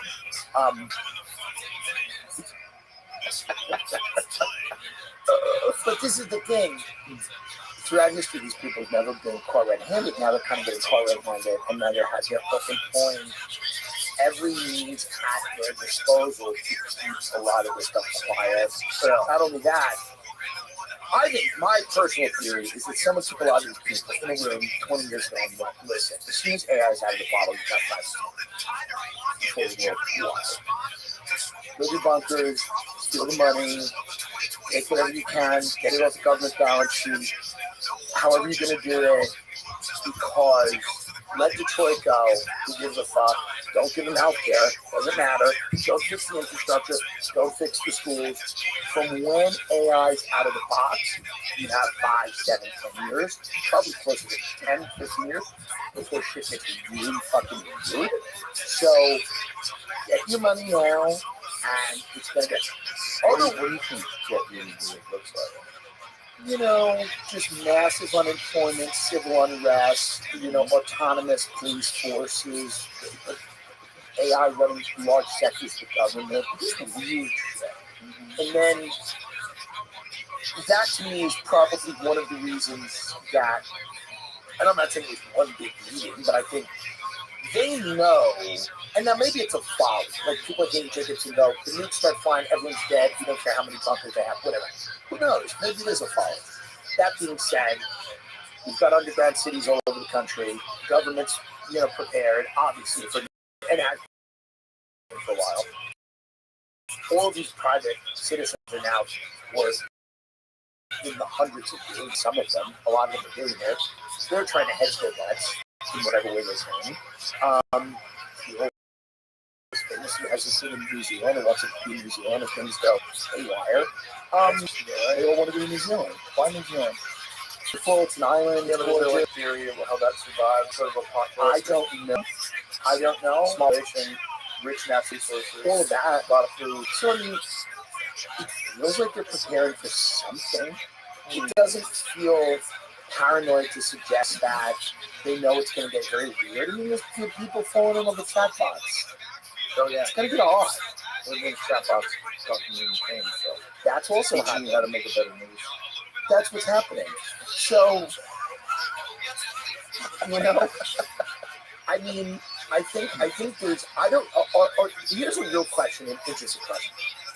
Are the elites in our country, and I mean, you know, not just rich people, I mean, people that own companies that control large sectors of the economy, are they believing that 2050 is going to be, will we still have the United States of America? Because all these tech people talk like we won't. Really? Yeah, So, what do they say? well, basically they talked about the need to, you know, one of the biggest startups during the pandemic was, you know, she was an investor in this, was let's go buy a plot of land somewhere in the world and run a country on crypto and make it like a libertarian paradise with no taxes. And they did this. This was a big startup. It got, you know, a good amount of funding because they were talking about like Star, I think. They were talking about other. But you're looking. I'm not aware of this. Oh, it was a real thing. I mean, did you hear about that? Yeah, Jerry. Yeah, it was real. You look it up. I mean, it's there. So they were talking about using crypto and funding a new country. Yeah, they I don't think the tech people want. I mean, and I bet kids were nice kids, but Praxis states that it has 2,034 citizens, 124 companies. The companies founded by Praxis members have an aggregate valuation of $450 billion. Although, which is good for the economy for about 6 weeks. Right. Although original Praxis plans include development in the Mediterranean, the company has explored Greenland as a site. The tech people don't. I think they see the future of America as more feudalism than a representative democracy. Look at this. We claim the yeah, the world's first digital nation. Right? Yeah. Real thing. So now it says $922 billion value of Praxis founded companies.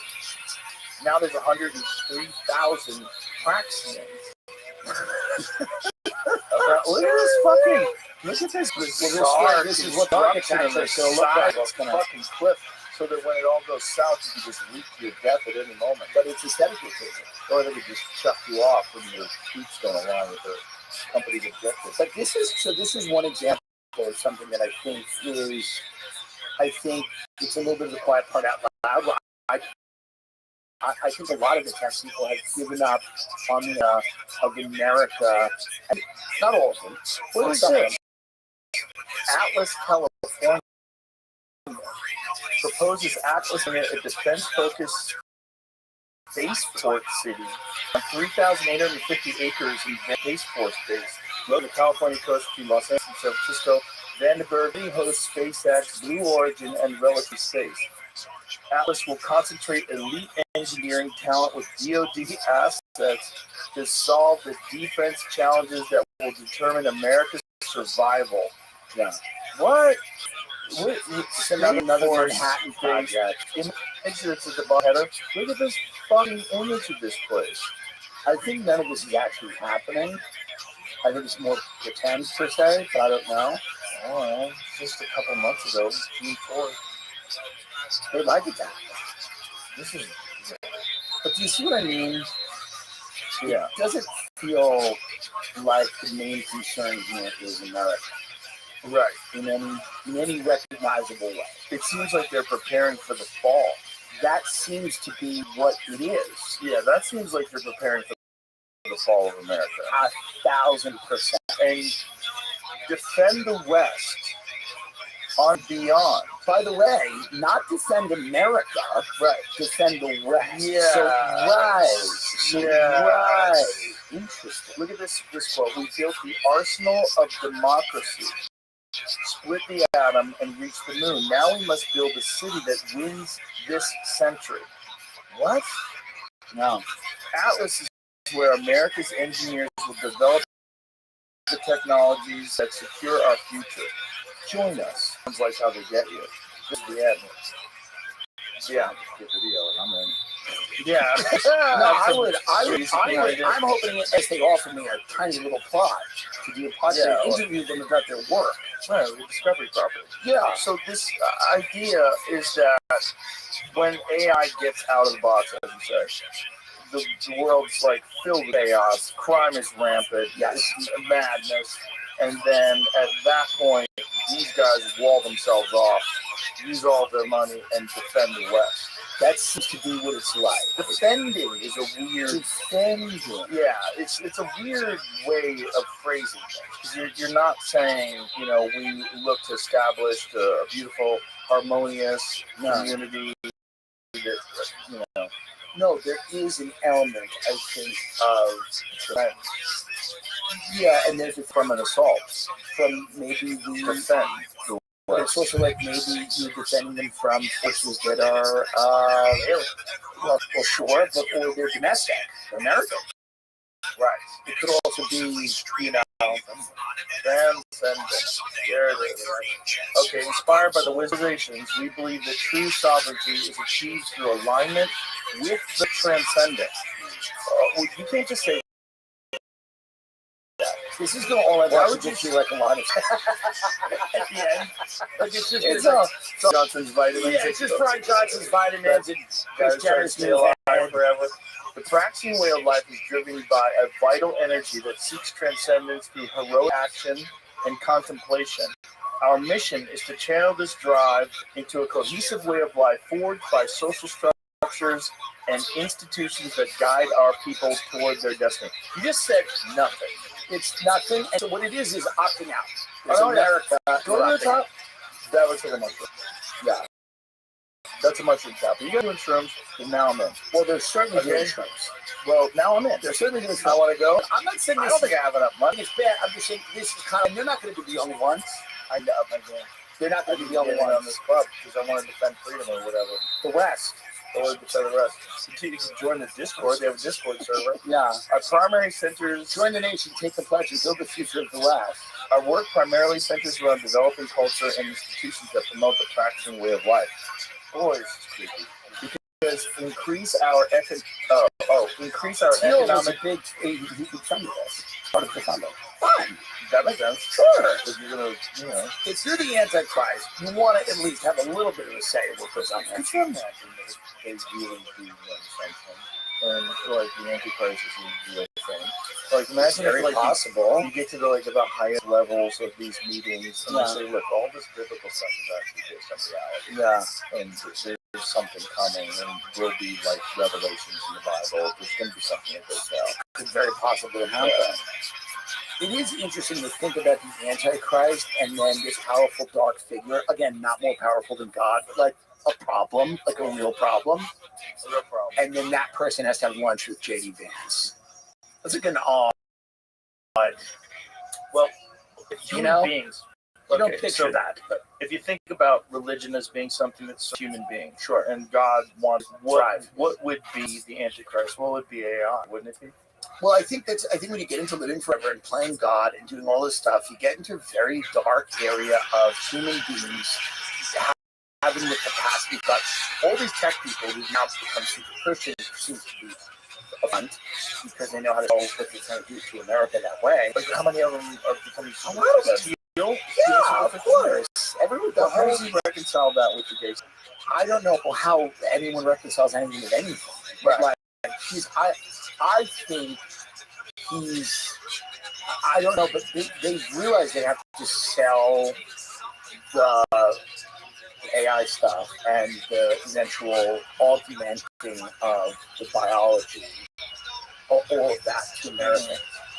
And probably a lot of the objections to that will probably exist or rooted in religion. People going, I don't want to be but if you can somehow launder it and go, no, God likes and wants you to have your autonomous brain.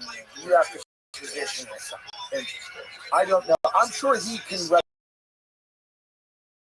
reconcile the gay stuff with tons of gay Christians. I'm sure he's a very smart guy, be able to figure it out. That's But an interesting strategy. well, that's the strategy. That does make sense as a strategy. Of That's course. how you would approach it. You would have to. Yeah. You would have to say, good news is God wants you to have all of these, which isn't Christianity. It's some other, they've concocted something else. Mm-hmm. You know, if you're augmenting your biology to live forever, or to live a lot longer, and you are seeding clouds and doing all of this stuff, you know, then you are playing stuff. Yeah. You are doing it. And there's an argument that science is you should do something, whatever, to make that argument. But that's not inherently a Christian argument. Right. Yeah. Well, I think the real argument is it's not just that you can do these things, but it's an imperative. And the reason being is that we're in competition with China. What did you say? You said you were blown away by something.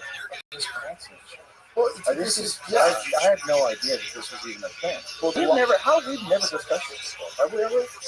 But this was a big thing during the pandemic. I don't know the reality of anything. Here's what I think.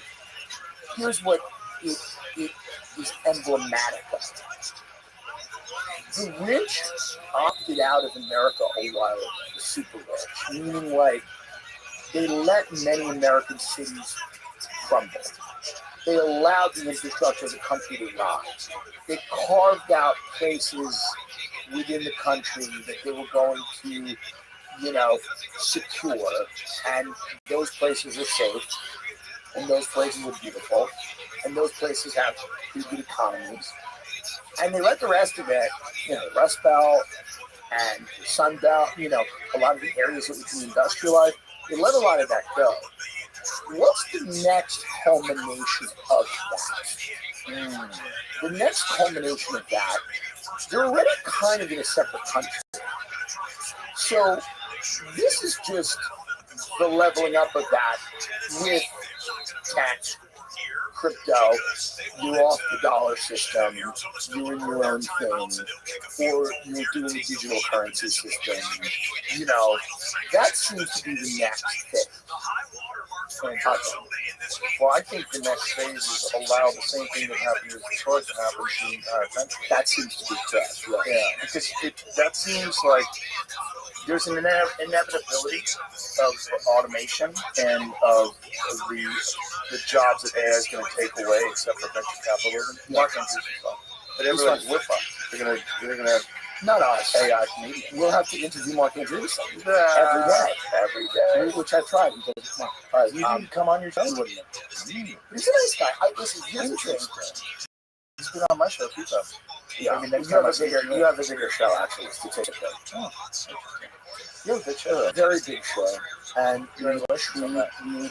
Thank you very much, and thank Mark Maron for building it. And being so generous this pandemic. But it seems like they're going to. It seems like they're going to. You know, say America was fun. Run, yeah, but it seems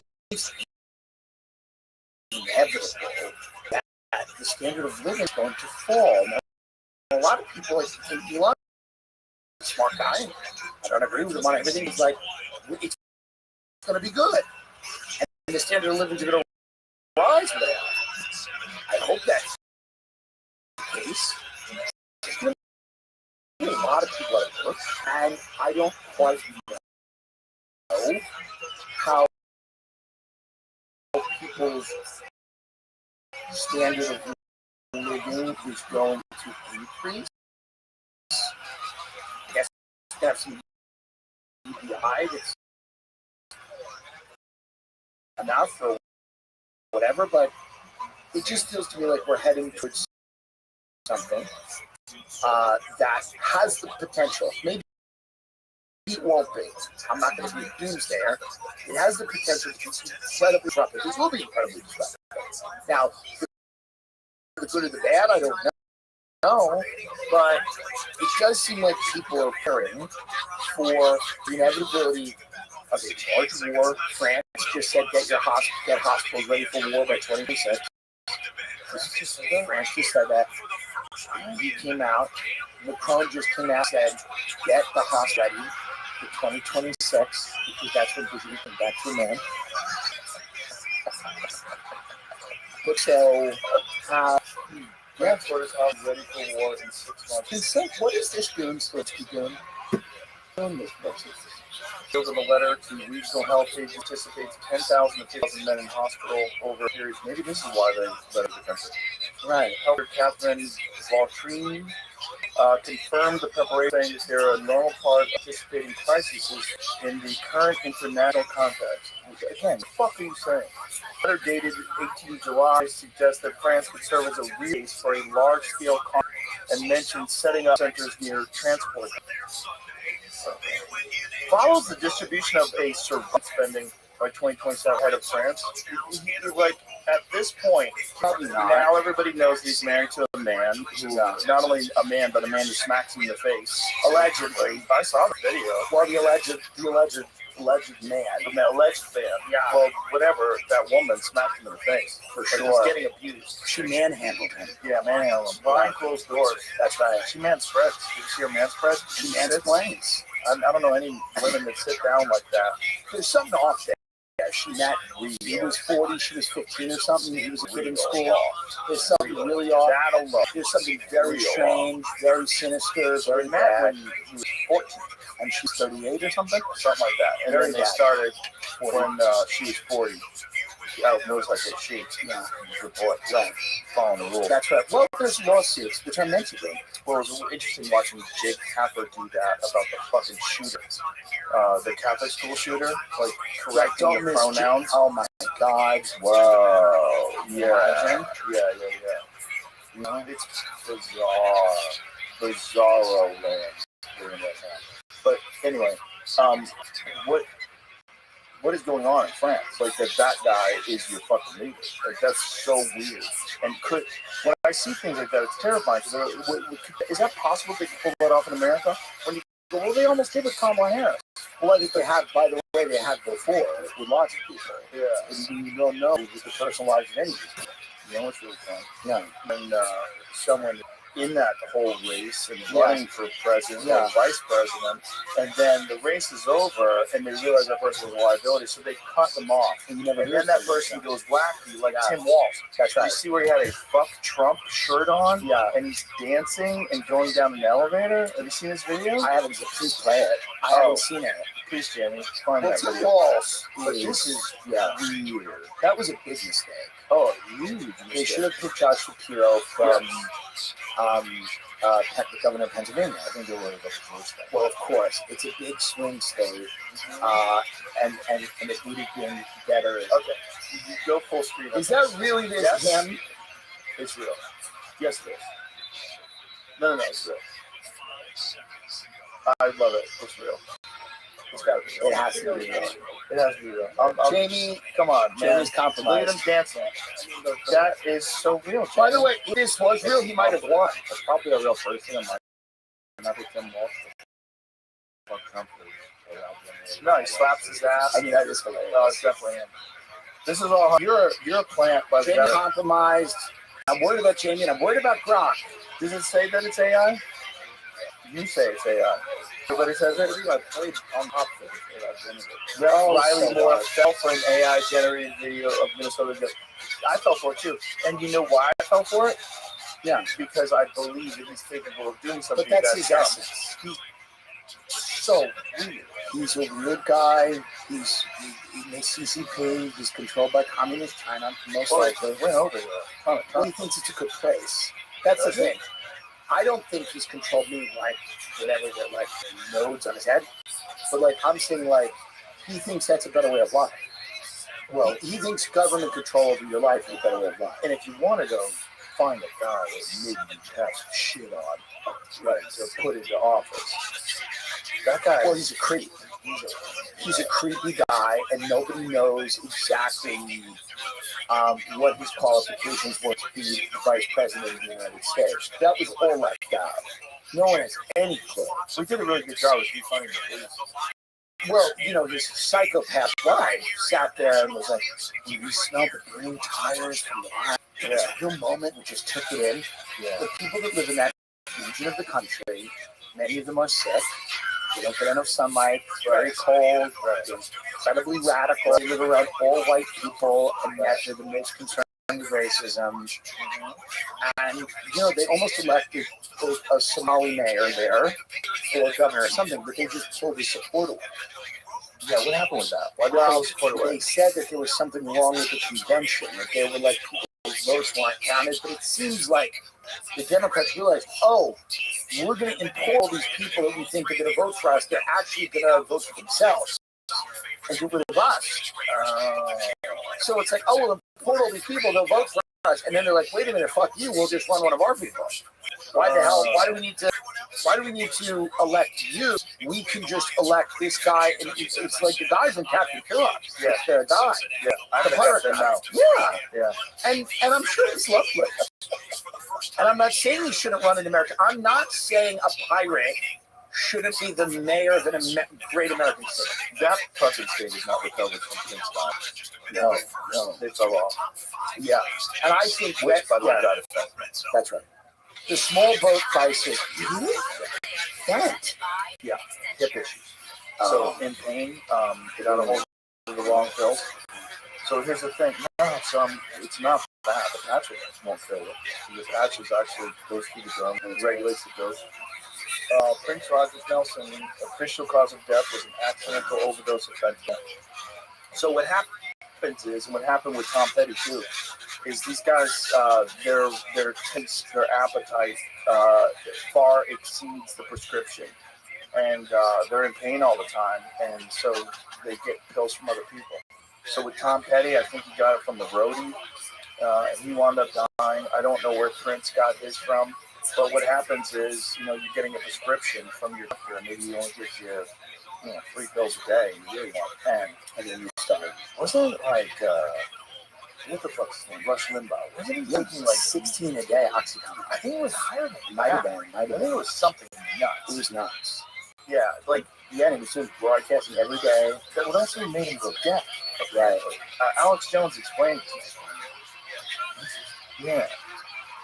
Okay. Prince thought he was taking the prescription drug Vicodin when he in fact taking a counterfeit Vicodin pill laced with potentially deadly fentanyl. Yeah, so same thing. So you think you're getting these pills that you're addicted to. Prince apparently had hip problems. Sure. From all the dancing and, like, I know a lot of martial artists have fixed hips down. So you get in pain, and the pain is debilitating. You can't tolerate it. And so, like, hey, pill. And then next thing you know, and then you're on that train, and you need something. You got a Vicodin for me? You got a Vicodin. Right. And then you fall in the mouth and get an okay. That really sucks, and that is terrible. It's fucking horrible. It's fucking horrible. And by the way, all that shit would have been avoided if there was legal drugs. Well, yes. But I also think, like, a lot of these antidepressants and stuff, a lot of those things, and there's people that obviously need them and are helped by them. That's great. The pharmaceutical industry is so powerful and so well funded, and it's clear that one of the ways they're going to try to control the population once people don't have jobs for a purpose is by getting them all on a bevy of medication. Get them dosed up to the point where they get real. I think they're going to dose real people up. flat. You dose them up. Nothing upsets you, and then you can just take your government stipend. Yeah, you're going to be fine, and you'll have less money, but you'll have all the objects that you need. You'll have all the things. The government will send you free TVs. Yes, the TVs are going to be made by robots. They'll cost no money. You can't react like if you're sitting on a beach and then a small migrant boat shows up, and then they all just start running. You just look at it and kind of nod and go, okay. And then someone will turn. Who else is going to pay you for it? That's right. Right. Who's going to clean your toilet? Who's going to drink your piss, Mr. Trump? It's gonna be really interesting to see if Farage wins in the UK, if the Reform Party wins. When is that coming up? I don't know exactly when. Someone has to push, and it might be too late. because the amount of change that they've had over the past few years is staggering. You know, the Graham Linehan arrest, I think, woke a lot of people up today. The fact that they can see the beats that they're arresting him for, the fact that they're arresting people for saying, I love bacon, like, all that shit is the only way you can make insane changes to a society as swiftly as they are is by stifling dissent and punishing it and criminals. Yeah, there's absolutely no way to completely remake a society in of like 36 months, you know? Like, you can't do that. You shut everybody up and nobody's voting to be already in their own country. Nobody's voting to economic and cultural ground in their own country. People certainly think immigrants can benefit a country, make the country, and that's why historically we've had immigration. But nobody is voting for massive, large-scale immigration that completely destabilizes an existing economy. And the majority of it is Muslim. It's Muslim immigration. Which is weird. Like, when you think about all the Latin American countries, all the different countries, like, why is this the one? Well, because it's the one you can't criticize. It's the one you cannot say you don't want. It's the one that is not going to be able. There are real conditions in the world that create refugees. Climate is one of them. Destabilizing wars are another one. If you're all over the world destabilizing countries with, you know, war and covert operations and all of this stuff, and enriching a small circle of people, and all those refugees need a place to stay, you got to kick in the man. You got to tell your people to fuck up. And that's what's been going on. Progressives, when I grew up, used to care deeply about their fellow citizens having health care, a place to live, retire, whatever. All of the energy now, for example, the New York mayoral race, is about whether Jewish people feel safe with the Muslim mayor and whether the Muslim mayor feels that only the immigrants are being treated nicely enough. They don't care at all about citizens of this country. They don't care about black people who genuinely owe the debt from the things that Americans they've done, bringing them to the country as slaves, preventing Jim Crow, acquiring wealth, Jim Crow, redlining, all that. That is no longer an issue. They don't talk about elderly people. They don't talk about Social Security. They don't talk about that. All of the energy that was, you know, right around Occupy Wall Street.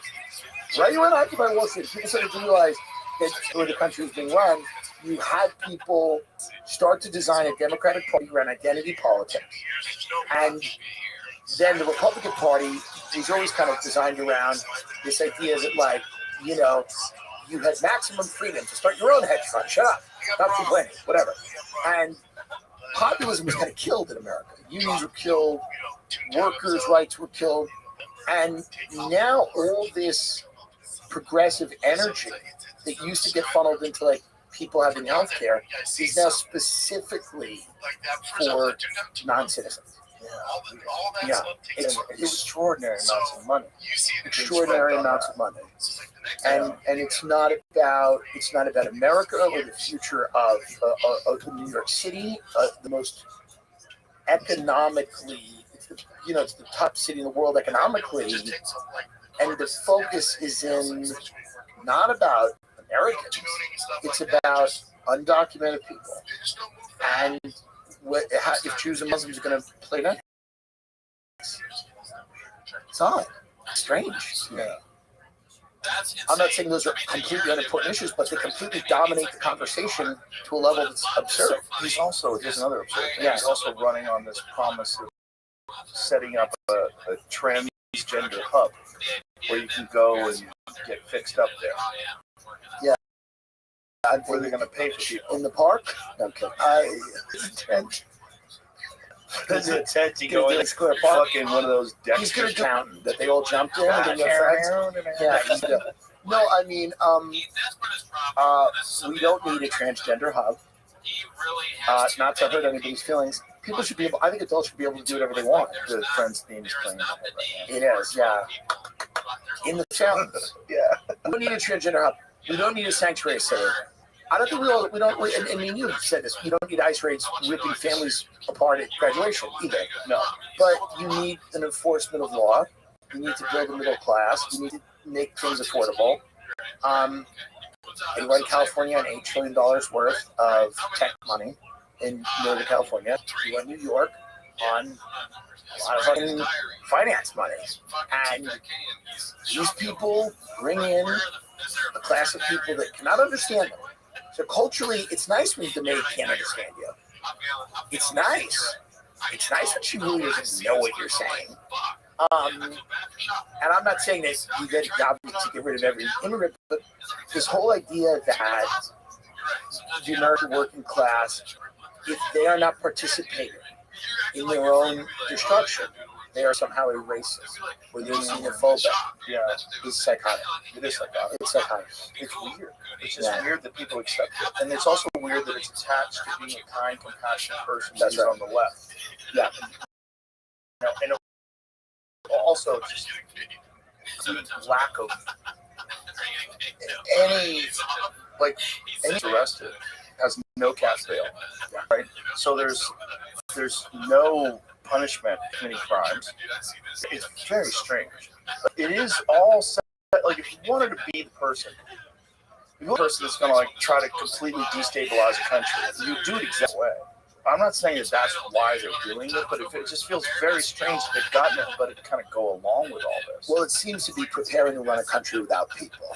It seems very much, if I'm a nut, a conspiracy nut, which I am, I'm wondering how you to sever ties to replace the people in your own country with people from another country that you could pay a lot less money to. You have no cultural ties with. So you don't even speak the same language. And then eventually you're going to discard those people for robots. Interesting. And machines. Well, I think you want to set up more internal conflict. Like if people figure out that this white versus black struggle in America is kind of bullshit. Right, and then the racism that people think exists is kind of accentuated by social media, and then they figure out that racism that exists is accentuated by bots, so that they're pitting us against each other when most people are cool, the vast majority. And then also there's the gay straight thing, and there's this weird push recently to try to repeal gay marriage. It's like, who's pushing that? Well, it seems like one of those fake things that they do to keep each other at each other's throats. Well, what's the ultimate one? The ultimate one is Sharia law, right? The ultimate one is bring in as many Muslims as you can. Let them gather up steam. Let them build up an alliance. Let a bunch of like really fucking stupid leftists go along with this, and then not knowing that that religion is counter to everything you stand for. Everything you stand for, as far as women's rights, gay rights, like so I think by the way, freedom. I think you're 100% right, and I think the funny thing about a lot of the big, super wealthy people is they don't care if there's large swaths of Michigan under Sharia law. They wouldn't care. No, they're really interested in zip codes that they're going to gate off. It's obvious. Like they're interested. They're all over the world. They have homes everywhere. And I don't think they care. I mean, if they cared long term about America, wouldn't our cities look better? Wouldn't our cities look better? Wouldn't we have taken more care to have thriving cities? It wouldn't take that much more money. So to me, I start thinking about like, it feels like they've given up. I don't even know if they've given up. I think it's a strategy. I think there's a strategy. You need a bunch of discontent. You need a bunch of people that are upset. You need a bunch of people that are constantly worried about their bills, because when you're worried about your bills, you're not worried about anything else. Right. You need a bunch of people that are sick, so you need to die of health care. That's right. To make sure they're not getting paid. Right. The claims are not getting accepted.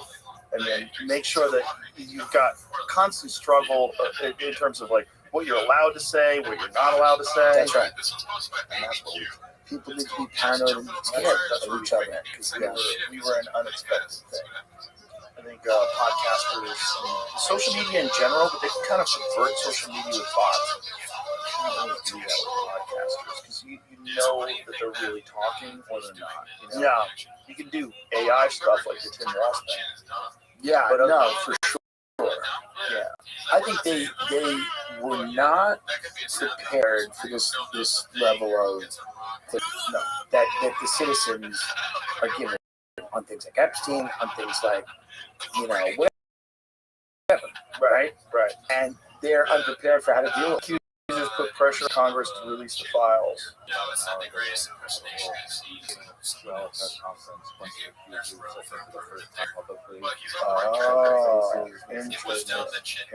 They're going to compile it. Interesting. I was hoping. Well, by the way, I was Marjorie Taylor only Greene's been heroic on this. Look at this. By the way, look at this quote. I was only 14 years old when I met Jeffrey. One of 9 female peers at the news conference. It was the summer of high school. I was working 3 jobs to try to support my mom. Of course, those are the type of people you grab, right? When a friend of mine in the neighborhood told me I could make $300 to give another guy a massage. Wow. It went from a dream job to the worst nightmare. People need to go to jail. I mean, this is the reality. People need to go to jail. Holy smart. Okay, hold on. Another Epstein accuser, Annie Farm, when she was flown to New Mexico to spend a weekend with Epstein, 16. Yeah. And Maxwell, and was assaulted. Her sister Maria was also assaulted there, Farmer said, and sensitive photos of the sisters were stolen by Epstein. The incident was reported to authorities. What a fucking psycho that guy was. Well, I think it's going to come out. I think it's going to come out that he was not only obviously well known that he was a notorious pedophile, evil guy, but also he was working for Israel. I mean, I think this is going to come out. And so this is what I've been. What I think, but I also believe is somewhat well known and not a huge secret. Isn't it? It's the whole thing that you have a pedophile who's also connected to all these insanely wealthy and powerful people. Yeah. And then does something where he gets all these people together for parties. Yeah. And then supposedly has all of this information and all this, and then you have Pam Bondi saying there's thousands of hours of film. Yeah. But then you have Kash Patel saying, no, there's nothing. There's nothing. He just killed himself. We are absolutely 100% going to find very uncomfortable things out about his relationship with Israel. I mean, he's not going to be a piece of paper that says, hey, I'm working, but there's going to be enough circumstantial evidence that's going to connect him not only to our own government, which I imagine the CIA was involved as well, but I think it's going to connect him. I think this was so these are their files that they're holding up for everybody. The guy with the cowboy hat's got to go. Who's that guy? I don't know. That hat's ridiculous, sir. That fucking cowboy hat's ridiculous. Just holding up the thing with wearing a cowboy hat. We're here for American justice. The Epstein files, phase 1. There's more. Listen. There's a reason that none of this has come to light, and there's a reason that they're dragging their feet under this.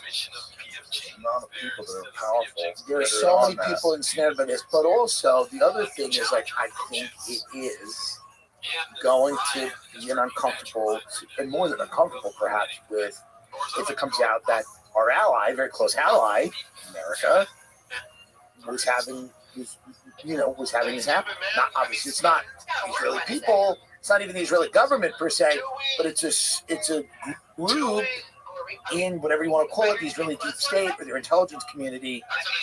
It's using Jeffrey Epstein as an access agent to get access to people and leverage on people. Do you think that he was a pedophile to begin with? Maybe Yes. This is our guy because he's fucked up. Absolutely. And then they have him wrong. But how do you get a pedophile to keep his shit together? You find one that's good. Well, he couldn't, obviously. He He got couldn't keep arrested. his shit together, but you know, the 90s were a different time. There's no camera phones. There's no internet. That's Big reporters. You Right. can intimidate the Vice article from 2017. It's really a skill. You have to Try to bring the info out later after you see it back already. I can't control. I'm chopping at the D. What?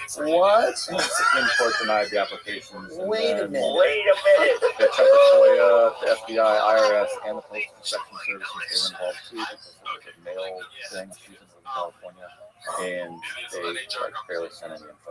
And so this was in 2000 what? 17. I think that's when the So article was. there's no presidential election. Supposedly Jeffrey Epstein said to his brother or to someone, if people knew what I knew, both candidates in the presidential election would have to step down. That's a quote, Jamie Clifford. If you really want to go, Wasn't he on the phone with his mother? Before he died? Epstein. What? He said he was on the phone with his mother for like an How's hour. he get on the phone with inside the jail? Was the thing real about the trust of Wait a all minute, the wait a money? minute. What are you saying? His mother was already dead? Yeah. So who's saying that he was on the phone with his mother? So maybe he was on the phone with someone else. There's a lot of information that gets attached to true stories to make stories goofy. Well, This is the whole Comet Pizza thing. disinfo. Yeah, this is the pizza Something's thing. weird with that. Oh, fuck yeah. So Why is I'll send why you is a documentary. pizzeria Yeah. What? the documentary, right? Yeah, just the absolute facts. Unmonitored phone call to a girl calling his mother, who's been dead for years. Key details. Report include the call was a violation of policy on the evening. Excused himself from a meeting with his lawyers to make a call. You can just wait. You can just make a call in prison. I thought you have to wait in line for the phone. The Office of the Inspector General found that a supervisor at the Metropolitan Correctional Center in New York allowed Epstein to make an unmonitored call, which is a violation of the Bureau of Prisons policy. Reception was successful to get permission to the unmonitored call. Epstein told prison staff he wanted to call his mother, who had died in 2004. Instead, he called his girlfriend. The call was not properly logged or recorded. How? Nice. Call's content is unknown. Call was unmonitored and unrecorded. Investigators cannot determine content. Oh, why would you determine the content of a guy who's involved in Yeah, why would you? high-profile They investigation? had to get rid of him. There was no way to keep him around. And if he's still alive somehow, I don't know where he is, obviously, but there's a possibility he's on Netflix or something. And then there's the fucking guy who was sharing a cell with. That guy, creepy guy, Gigantic, muscular guy who killed they a could bunch have of killed people. him. They killed him. They might have killed him. They might have killed him. But there are tapes, I think, that are missing a minute. They're missing time. Oh, they found the new minute today. Did you see that? Ooh, no, you The missing minute they conveniently found, Jamie? You didn't hear? the missing minute. Yeah, they found it. They know where it is now. So Oh, well, no now it's- worries. now it's good. I heard that they knew where it was the whole time. You got it? They knew where it was the whole time. They just didn't want to tell you. Release of missing minute of Epstein's video contradicts Bondi's camera stop recording. Oh, no. Contradicts Bondi's claim. Video taken outside Epstein's cell on night he died as part of new materials released by the House Oversight Committee. Why do you have that new minute set aside? What's that? It's a new minute. It's Kill Tony. You got to do a new minute. It's Epstein's new minute. Bill Jeffrey. So I remind this story came out this week. Old master painted, looted by Nazis, spotted in Argentine property listing. Not a painting that was stolen that no one had seen for 200 years. Oh, and they found it in. Found it like on the Zillow post. What? Yeah, Wow. I'll double check that. That's crazy. Well, that's Argentina. That's the whole thing. the whole thing. The Argentina, literally, there's towns in Argentina that have Oktoberfest where everybody speaks German. They're All the always Nazis later went to Argentina. Yeah, there's photos of, like, this is Grandpa, and SS fucking uniforms on the wall. Yeah, T. Kennedy did that show, Finding Hitler. Right. Where they went down there and do you think he went and described yeah, Hitler? yeah, I do. Yeah, I think it's very possible that that's the case. I don't know if it's true, but I've never seen these photos of his dead, Of course. dead body. Interesting. But there is a conspiracy that he went to Argentina, right? And didn't someone just confirm recently? It was in Someone said he lived and had a bunch of children. It was actually a man. That's what they're saying. I never met him. This is the latest whitewashing of what Hitler is. Yeah. The problem with history is there's so much lies that even when Things, everyone goes even crazy. about Umster, you go about, maybe it wasn't something. Well, of course, and I think that like this is part of the reason that's so difficult because we were lied to so much now. We're so propagandized now that people look back and go, "What else is propaganda?" But that can lead you to some dark and bad places. Yes, and Like also going like Hitler's good, and that can be weaponized. Of course, Yeah, that's also part of the problem. You with got to constantly be vigilant about your own consuming of information. You got to run everything through a filter. Absolutely. What do you got about? You have an update on that painting. There's a for sale notice revealed that it's Frederick Heidegen, the financial advisor to Adolf Hitler. He was placed in charge of moving Nazi plunder to South America. And, shortly after the article was published, It's just so funny to get Hitler having a financial. But of course he would. Where do I invest the Jew gold? Of course he would. his son-in-law. Arrest daughter, son-in-law of Hitler's financial advisor over lewd painting. How would they know? I think it might have been their house. Failed, but how would they know where the painting came from? Portrait of a lady, which has been missing since for sale. Notice revealed it was a Nazi fugitive. Frederick Heideggen's home. Wow. Argentina. So what is the theory about Hitler going to Argentina? Because someone said that, and it was supposedly at least semi-credible that there might be some truth to the idea that Hitler went to Argentina and escaped. And the idea of him dying in the bunker is bullshit. No, it's very possible. And you lived there supposedly and had children and grandchildren. That's what I read recently. Yeah, I read it recently too, but I don't know if that's true either. But Like here's you the said. thing: the truth, but what is true is Nazis went to Argentina 100%. Yeah. 100%. That's true, and Brazil as well. But then also, didn't they hunt them? Didn't like the Israelis hunt them and find a lot of them? Absolutely. Yeah, It's wild. they caught a bunch of them. They got a bunch of them. Yeah, because a lot of these idiots, they're in their daughter's Facebook post, right, in the background, and they're running through facial recognition software, and they're like, oh, look at that, that's Adolf. That's Gerhard. Yeah, look at him. Go get him. Yeah, they found these guys. They prosecuted them when they're in there.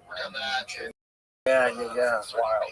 I was a CIA agent. There's growing proof Hitler know where he was hiding. Was it awesome? See, you say he's a CIA agent. Like, are you bullshit? Did you sell drugs in LA? Right. Like, you know? Right. What are Who are you? you really? Right. Who are you? You really know? Yeah. What you really know? Are you a CIA agent currently? If Hitler was alive today, he'd be too old. He has to be dead. Oh, he's dead. He's Yeah. definitely dead. But the thing is, like, did he really go to Argentina? How did no one take a picture of him? I guess there's Maybe he probably, just shaves a mustache and he's like Clark Kent. you always bring Takes up off this the great glasses. point about the Pacific Northwest. You could kind of go up there and really disappear. Oh, in the thick of the Oh, forest, right? Oh, yeah. I mean, supposedly But there's you need places. food. You need food and resources if you don't know how to hunt. And even if you do know how to hunt, you need to refrigerate things. You need a power source. It's not easy. That's the densest woods in America, in the Pacific Northwest. Oh, it's crazy up there. Yeah. When Duncan and I went looking for Bigfoot, Yeah. because we did a show. When we went up there looking for his, it's basically unfuckable white guys out camping. Right, Joe. Here's what you don't find when you go looking for Bigfoot. Right, it's black people. Right, you're more likely to find Bigfoot than you are black people looking for Bigfoot. It's unfuckable white guys out camping. White guys, yeah. And having fun, and they're looking at shadows. Yeah. Look at the outline of the body. Right. They're all dorks. Yeah. But that the thing is, bears occasionally walk on two legs, and if you see one in the Pacific Northwest, what you're looking at is like, it's like the way I describe it is like a box of Q-tips. Yeah. They're so densely stacked in there. Right. You can't see 15 yards. You can't see any. It's crazy how dense it is out there. But if you're going to build a house out there and survive out there, you're going to have a path. You're going to have to be able to chop down wood and build a house, or you have to bring in other materials. Yeah. How are you going to get water pipes? So then you don't have running water. If you don't have pipes, okay, what are you shitting in an outhouse? Like, right. How are the winters out there tough? Yeah. They're not as tough. Not bad. No, I mean it might snow a little. But like Mount Rainier up there, it's not that bad. You can live. It's just wet. I went up to Mount Shasta once. That's supposedly the one that's real creepy. Yeah? People disappear. It's supposedly like one of those ancient borders. Here it is. So here's Hitler. That the government in Argentina. Well, you know how it's legit? Because they put a black line through secret. That's right. That's the CIA document. Hitler hideout in Argentina. So this is what's at the top there. It says approved for release 2020 July 14th. So they were saying that the CIA was searching for Hitler in Argentina up to 10 years after. But even this says like they have a source, they don't know if it's true or even reliable. You know, that's what Interesting. Well, you know, if you send fucking CIA down to Argentina, the odds of them not getting busted. Like, people are gonna know immediately. These dorks come up with fucking wearing Izod shirts. Yeah. So what's the thing? Yeah. These are some of the files that came out. With a man who claimed to be Hitler on a beach in Colombia. Kind of look like him. Yeah, he's got his legs crossed like Gavin Newsom. Why would he claim to be hit? Like, why would he say him? So go back to that photo again. People just want attention. Yeah, there's a lot of people that want attention. People just want attention. That is the worst photo I've ever seen in my life. I could draw a better photo than that if you give me. I mean, yeah, do that. Yeah, what a wonderful company. Let's see if it really is Hitler. Tell AI to update this photo and give them the Sharon Osbourne. Big is Argentina. It's pretty big. So you could get lost. It's very wooded and a lot of cattle ranches, Small towns. Yeah, it's they're famous for their beef. Right. It's amazing. Yeah, they're really good at cooking So you steak. could conceivably, for Hitler, you could live there and not be. Perhaps. The thing is that you're an old man, and old men need medical resources. You need running water. You know, the odds of you existing in the forest, like people have this romantic idea of being like a subsistence hunter. Yeah. Where are you gonna get all your bullets? You know, it ain't that simple, man. Are you gonna make your own arrows? Shut the fuck up. You're not gonna kill anything with those guns. Shut your fucking birds now. Like, where are you getting your broadheads? It's not gonna happen. It's too hard to hunt. It's too hard. Hunting is hard. No, you need the amenities. Yeah, you need food. Of course. You need someone to bring in grain, Of right? course. You need rice and you need beans and you need stuff for subsistence. You need to survive. Like the idea that you're just gonna live in the woods is nonsense. It's People crazy. are fucking crazy. It's crazy. I mean, how many bullets are you bringing, man? You know, Not enough. You better have boxes and boxes and boxes and boxes of bullets. So the CIA document says that he moved from Colombia to Argentina in January 1995. 1955. But because 10 years had passed since the end of the war, the Allies can no longer prosecute Hitler as a criminal of war. Is that true? What? Oh, wait a minute. What?